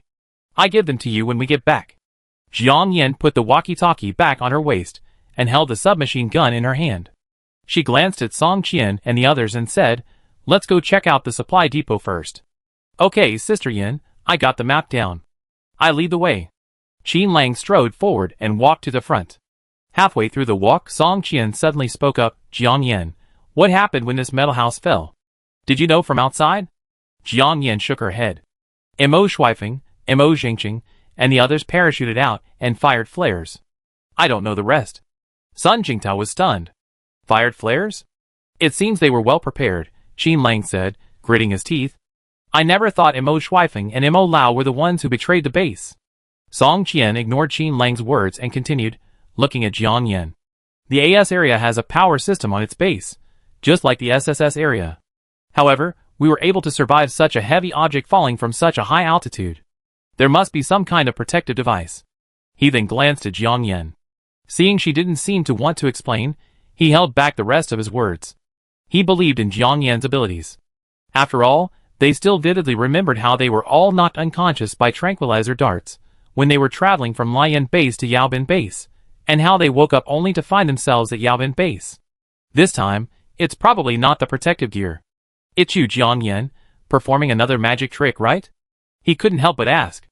Jiang Yan smiled noncommittally. Maybe. It's good to be alive, Sun Jingtao said, changing the subject. Yes, indeed. She was reluctant to speak, and the other three understood and didn't press the issue further. Hush. Qin Lang suddenly paused, his expression grim. There's a sound. Jiang Yan, with her keen ears and eyesight, heard it too. It sounded like someone was whispering, or sobbing softly, but it wasn't clear. The sound came from a sealed room, to the right of the main passage. Before Jiang Yan could say anything, the transparent flower, transformed into a thin sheet of paper, slipped through the crack in the ground. Mom! There's someone in there. There are so many tubes. A dense web of 4 tubes. Chapter 323. Jiang Yan frowned. 4 tube? Hua Bao's eyes darted around, and after observing everything, he slid out. Yes, Mom. Those people are all unconscious. I saw the Space Center's work close. It seems Dr. Song Haidao, whom you met earlier, is there, as is Jiang Yi. And there are several people I don't recognize. Jiang Yan was shocked for a moment. This Mo Shuifeng is so ambitious. Jiang Yan, what's wrong? Song Qian and Sun Jingtao asked, noticing her serious expression. It seems there's someone in that room. Jiang Yan pointed to the room Hua Bao had left. You stay here, I go check. Qin Lang, gun in hand, strode over. He carefully examined the area, then carefully pressed his face against the metal door. The biting cold pierced his cheeks through the door. Qin Lang gritted his teeth, listened carefully for a moment, then gave Jiang Yan a thumbs up and walked over. There are indeed people inside, but the access control is broken, so we can't open it now. Even if it hadn't been broken, they still couldn't open it. These walls and doors are made of special metal. If we had a cutting machine, we might be able to try. Song Qian said, then suddenly realized, but we don't know who's inside, so opening this door might not be a good thing for us. Jiang Yan couldn't tell them directly that it was Song Haidao, Jiang Yi, and the others who were locked up inside, nor could she tell them that Hua Bao had seen many medical supplies. She also had these things in her space. But it would be even better if she could buy them here for 0 yuan. Jiang Yan thought for a moment and said, I have a hunch. Since these people are being held captive, could they be important scientists? After all, their last resort to finding me was to take us with them. Those scientists are usually absorbed in their research. Although they're protected by soldiers, it wouldn't be difficult for them to be kidnapped by Mo Shuifeng and his men. I agree with Jiang Yan's theory. Since the apocalypse, the most scarce things, besides supplies, are scientists. Sun Jingtao nodded. But how do we open it? How about we go to the ammunition depot first? Song Qian thought with a flash of inspiration. Qin Lang smiled bitterly for a second. Brother Song, that's no use. Even if the depot is full of ammunition, we still have the problem of how to open it. I have a plan. Jiang Yan squatted down, unzipped her backpack, and pulled out a large roll of tubing. The tubing had a nozzle on one end and a metal valve-like structure on the other. The moment Qin Lang saw the contents clearly, his lips formed an O shape. However, before he could even utter a word of surprise, Jiang Yan pulled out an engine. This time, Qin Lang was completely stunned. Song Qian and Sun Jingtao had seen Jiang Yan perform magic tricks before, but seeing her effortlessly lift a multi-kilogram engine still left them stunned. Jiang Yan, your bag is amazing, and so is your strength. Jiang Yan shrugged and smiled. A new trick. Qin Lang leaned closer, incredulous. Sister Yan, isn't that a plasma cutter? Yes, Jiang Yan nodded, pulling out 4 pairs of noise-canceling headphones and a welding mask from her backpack. Qin Lang was stunned for a second. My God! Sister Yan, you're so well equipped. Did you even buy tanks and cannons? Of course not. Jiang Yan glanced at the 3 of them, her lips curled. Who wants this welding experience? Chapter 324. I do it! I do it! I do it! Qin Lang, Sun Jingtao, and the other two volunteered. Seeing Sun Jingtao was closest, Jiang Yan handed him the cutting gun. I go stand guard nearby. Qin Lang, you stay here. Song Qian finished his instructions and headed for the fork in the passageway, his gun in hand. Cutting would make a lot of noise, and it was unclear whether it would attract new enemies. However, the group hoped to attract some, so they could catch them all in one fell swoop. Sun Jingtao installed the cutting gun, tested it, then raised his mask to shield his eyes, and began to cut through the metal door bit by bit. Buzz, buzz, buzz! A shrill noise echoed, and the sounds inside the room began to increase. Qin Lang frowned, holding the submachine gun firmly, and aimed it at the point where Sun Jingtao was cutting. Soon, a section 1 meter wide and 1.5 meters high appeared. Sun Jingtao put down the cutting gun, stood up, and kicked the cut surface. Bang! Clang! The metal plate fell into the room. Sun Jingtao quickly grasped the submachine gun on his shoulder and turned on the spotlight.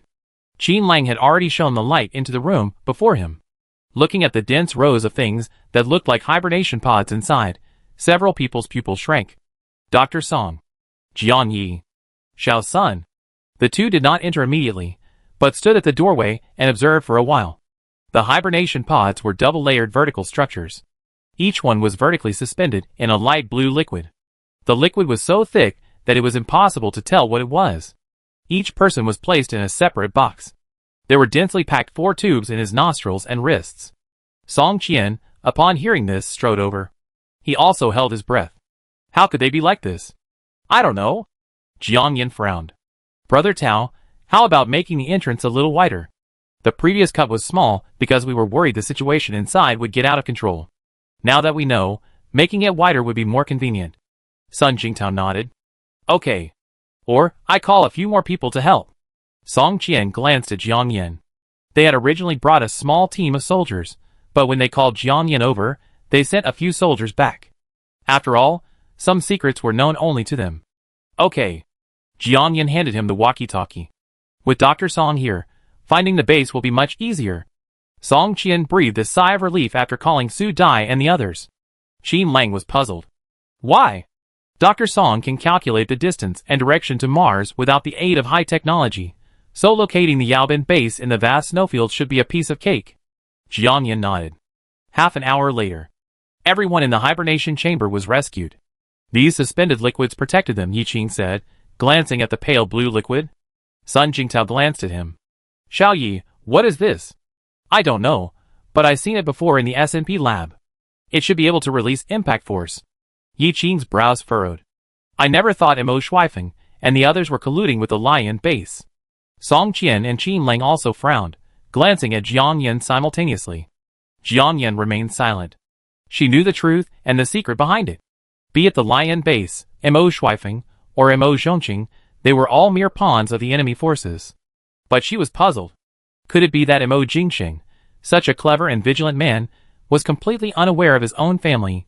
She suddenly recalled Mo Jingsheng's theory of loyal ministers, traitors, and rebels back in the vault.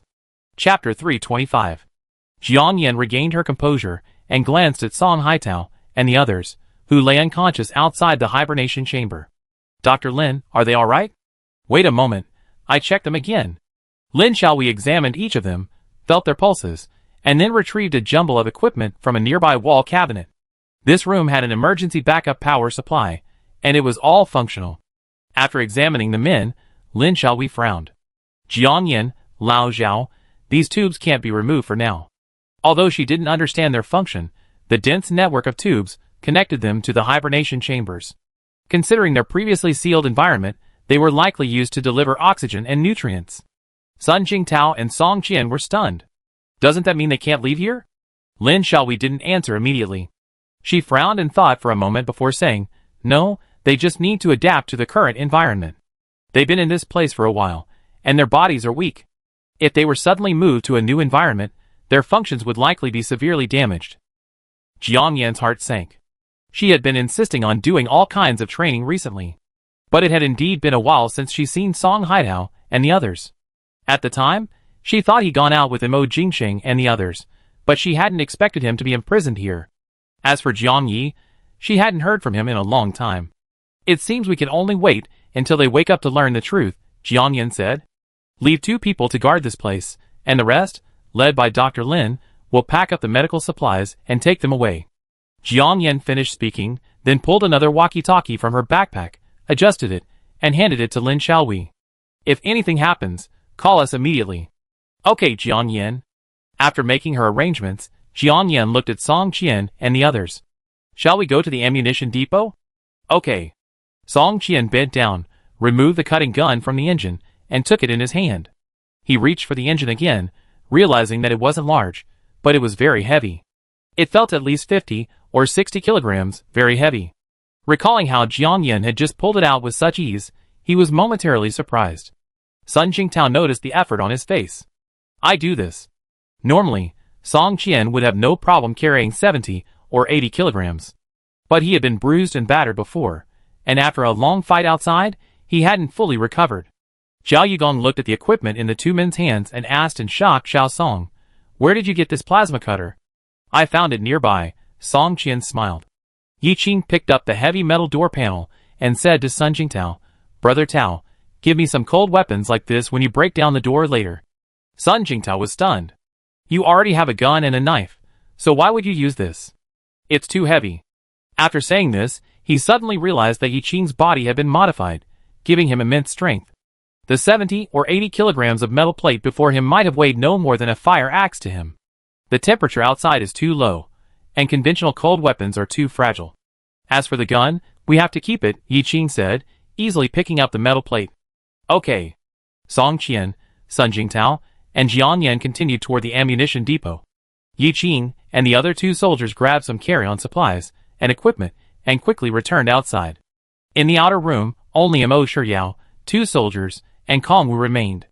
Kong Wu looked at the once proud and confident Miss Mo, now disheveled and with a dull look in her eyes, mumbling to herself, and sighed. "Miss Mo, would you like some hot water?" He picked up the pink thermos that Jiang Yan had left behind and handed it to Mo Shiyao. Mo Shiyao slammed her to the ground. She muttered angrily, "Get lost." The words seemed to be squeezed out of her throat, making her feel uncomfortable.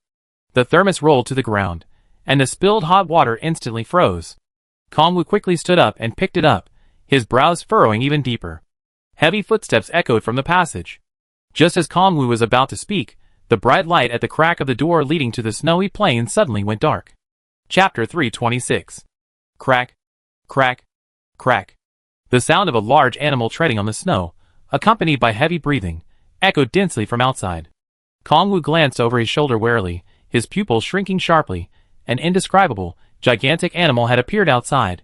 The animal's fur was a brilliant white, matching the ice and snow outside. Its enormous size made it impossible to identify it, but Kong Wu sensed a murderous aura and a menacing presence. The apocalypse had been here for so long, and the weather had been extremely cold. The animals that survived were likely mutated and not good. "Danger! Protect Miss Mo," Kong Wu said, picking up the intercom and calling everyone. "A large, unidentified aggressive animal has been spotted outside. Everyone be careful." Kong Wu whispered, shoved his pink thermos into his tactical backpack, and tiptoed to the door, submachine gun in hand. The remaining 2 soldiers each reached out a hand, moved Mo Shiyao to a corner of the room, and quickly grasped their submachine guns. The metal wall and the ground near the door were already covered with white frost. The ground was slippery, so Kong Wu approached cautiously, his hair standing on end for a second. Away from the fire, the cold wind still fiercely rushed into the room. Kong Wu felt his body slowly stiffen. The temperature was too low. So low that it was unbearable. His eyelashes, eyebrows, and the brim of his hat instantly turned snow white. Kong Wu's body began to tremble. He gritted his teeth and endured for a moment, then stepped back. The animals outside the door seemed to be observing, and did not immediately attack. A thick cloud of white steam suddenly rose from the entrance, accompanied by a fishy and foul odor. Kong Wu quickly gestured backward, signaling the 2 soldiers to cover their mouths and noses. Yi Qing's tall, burly figure appeared in the room. Kong Wu, upon seeing him and the 2 soldiers behind him, was as excited as if he had seen a savior, whispering, "Yi Qing, we're in danger?" "Yes," Yi Qing nodded, glancing toward the door, his expression calm and composed. He was carrying a pile of medical equipment, and a metal plate weighing dozens of kilograms. After arranging the supplies in a corner of the room, he walked over, submachine gun slung over his shoulder, and the metal plate in his hand. The remaining 2 soldiers dropped their supplies and followed, their weapons in hand. The temperature is too low. Leave this place to me. You retreat and maintain security inside the room, Yi Qing instructed, glancing at the three of them. Kongwu gritted his teeth and reluctantly retreated. Then be careful. He knew Yi Qing's strength. Of the evolved humans thrown outside the ice wall to fight the mutant rats at the fiery base, he was the only one to survive. Plus, his body could withstand both extreme heat and cold. This alone made him far more formidable than the others. Okay, Yi Qing replied, lowering his snow goggles and tiptoeing toward the door. Halfway there, the animals outside suddenly stirred. A flash of white animal fur passed by. Bang! The windbreak at the doorway was smacked down by a sharp claw. Bang! A cloud of snow, ice fragments, a biting cold wind, and a foul animal stench rushed in. At the same time, from outside the metal house, the piercing sound of claws scratching against the wall reached in densely. Yi Qing held his breath, listened attentively, and gestured to Kongwu. The gist was, about 10 to 12 canines. Kongwu and the other 4 warriors held their breath. What kind of canine could be so large and powerful? The key is 10. Chapter 327. Kongwu frowned, thinking, oh no! It's a wolf! The rumored giant mutated snow wolf. As soon as he finished speaking, a piercing wolf howl echoed from the doorway. As if receiving the order to attack, violent bangs rang out from all sides of the metal structure. The ground inside began to tremble. Yi Qing, what should we do? Kongwu looked at Yi Qing, only to see him observing without making any move. At that moment, a giant, white, furry claw with dark red claws suddenly thrust forward through the door. The claw was at least 5 meters long. It was only halfway out, but it had already occupied 1/5 of the vast room. Bang! Kongwu's quick eyes and hands shot forward. Howl! The giant wolf let out a scream and retracted its claw. Just as Kongwu breathed a sigh of relief, the claw thrust forward again with even greater force. He fired wildly in all directions. Kongwu and the remaining soldiers were stunned. His bullet had clearly struck the wolf's paw, but no blood had flowed. That kind of bullet had a diffusion effect, rapidly tearing open wounds, and was also infused with antifreeze powder. It could be used in extreme cold weather, preventing the enemy's wounds from quickly clotting and healing. But the white paw before him showed no color at all. This only meant that the bullet had no damaging effect at all. Yi Qing, something's wrong. This wolf's not right. He shouted in alarm. It's not right, Yi Qing said, frowning. He took a deep breath, then raised the metal plate in his hand with all his might, and slammed it down on the giant wolf's paw with a clang. Woo! This time, the giant wolf's claws retracted noticeably faster. Bang! Yi Qing tossed the metal plate aside, quickly grasping the submachine gun behind him with a flowing motion. Then, with a snap, he dove to the ground and fired a single shot. The sound of him falling flat on his face, colliding with the icy metal floor, made Kongwu and the other soldiers' muscles tense. If they had fallen to the ground so quickly in such cold weather, their bodies would have been pierced with pain. Ouch!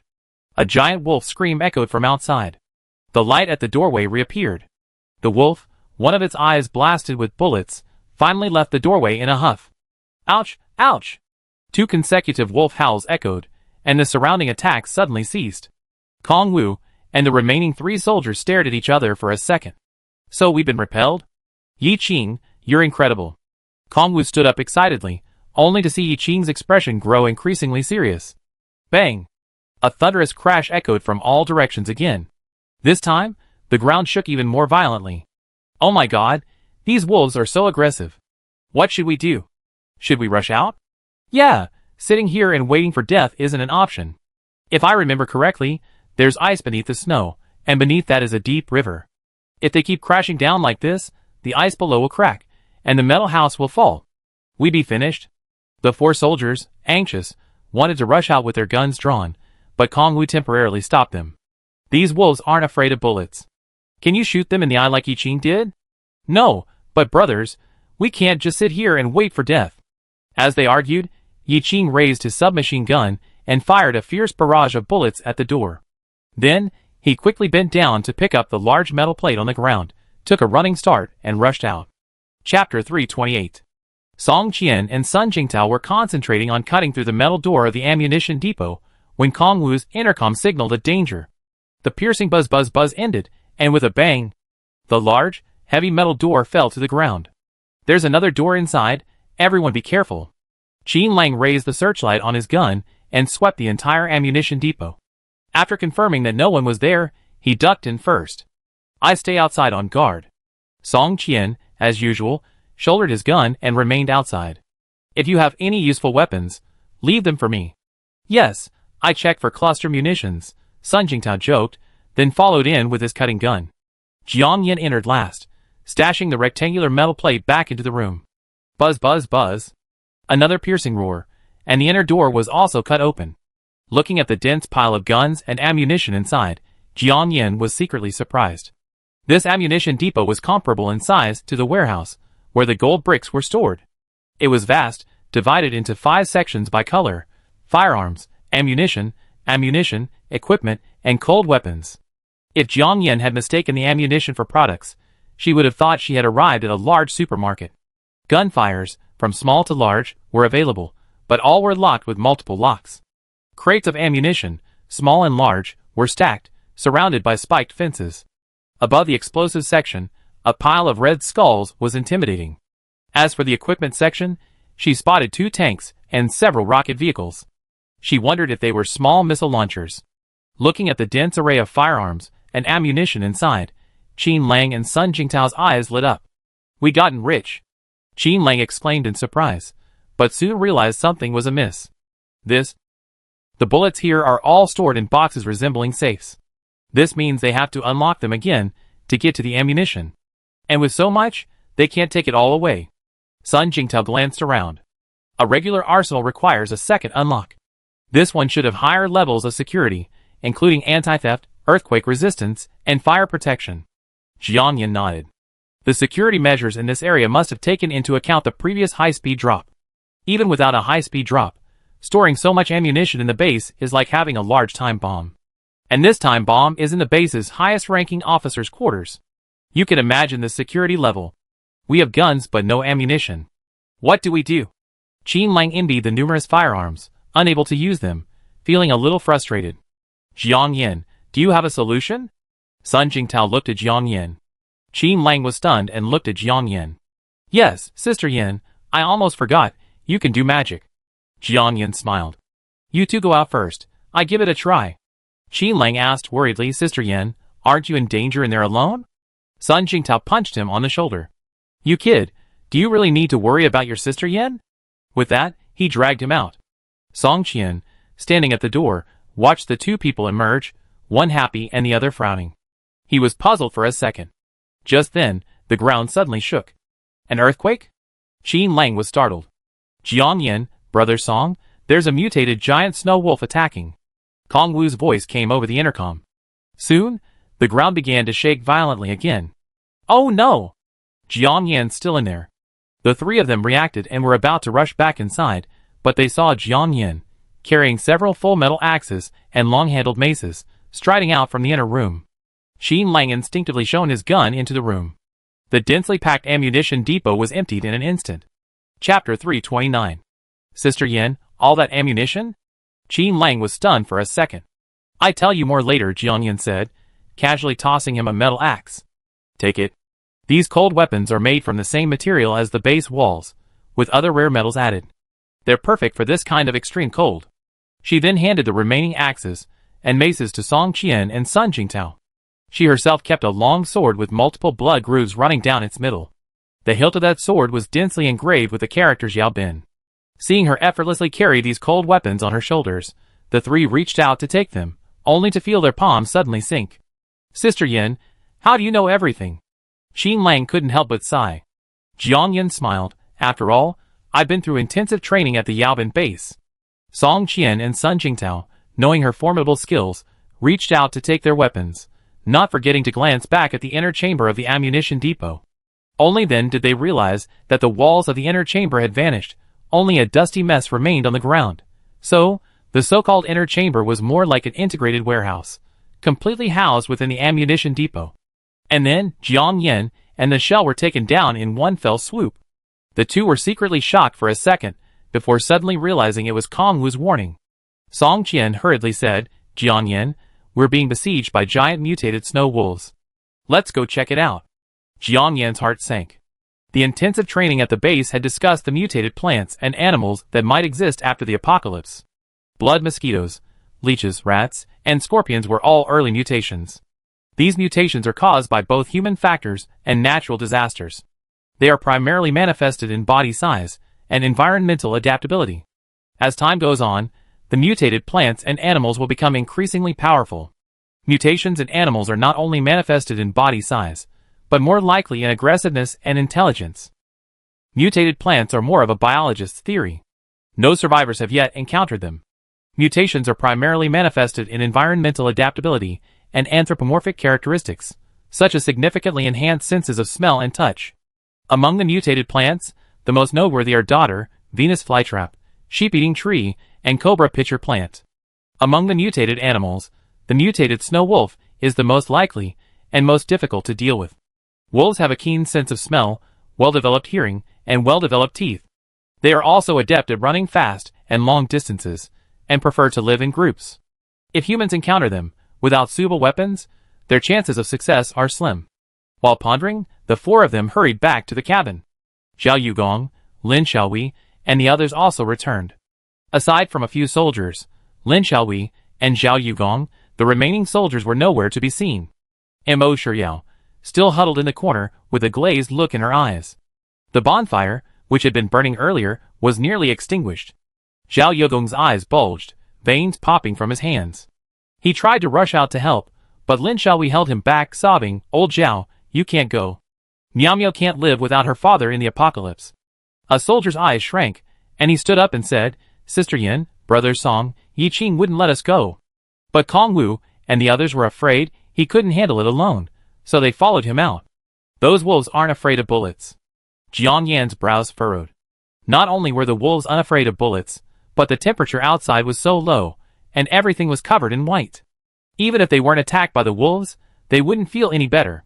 Song Qian and Kong Wu instinctively glanced at their cold weapons. Just then, the sound of bodies tearing and screams could be heard from outside. "You keep guard, I go help." Jiang Yan glanced at the others, then turned and left, sword in hand. The moment she turned, she thought, and with a flick of her wrist, she retrieved a pair of snow goggles from her space and put them on. "We're going too." Song Qian and the others followed, but Jiang Yan raised her hand to stop them. "More people won't help now. Stay inside and support Kong Wu and the others." This. Sun Jingtao hesitated for a second. Song Qian and Sun Jingtao shuddered as they reached the door. They were about to say something when Jiang Yan suddenly leaped into the snow outside, soaring into the air. Her sword danced like a flower, stabbing the nearest giant snow wolf straight in the neck. This time, Qin Lang and Song Qian were stunned again. They only knew Jiang Yan as a martial artist and magician, but they had never imagined she could even perform Qigong. Chapter 330. Brother Song, look. That's a giant mutant snow wolf. It's almost 3 stories tall. Qin Lang's pupil shrank as he raised his gun and fired at the nearest snow wolf. Bang, bang, bang. The bullet blasted out, piercing the snow wolf's chest, but it seemed to sink into mud, leaving no trace. Instead, the snow wolf, in pain, bared its fangs and glared red as it sprinted towards the entrance. Puff! Jiang Yan, hoisted into the air by Huabao's transparent vines, plunged her sharp sword, laced with blood, straight into the snow wolf's neck. The cold wind howled, snowflakes filled the sky. Ouch!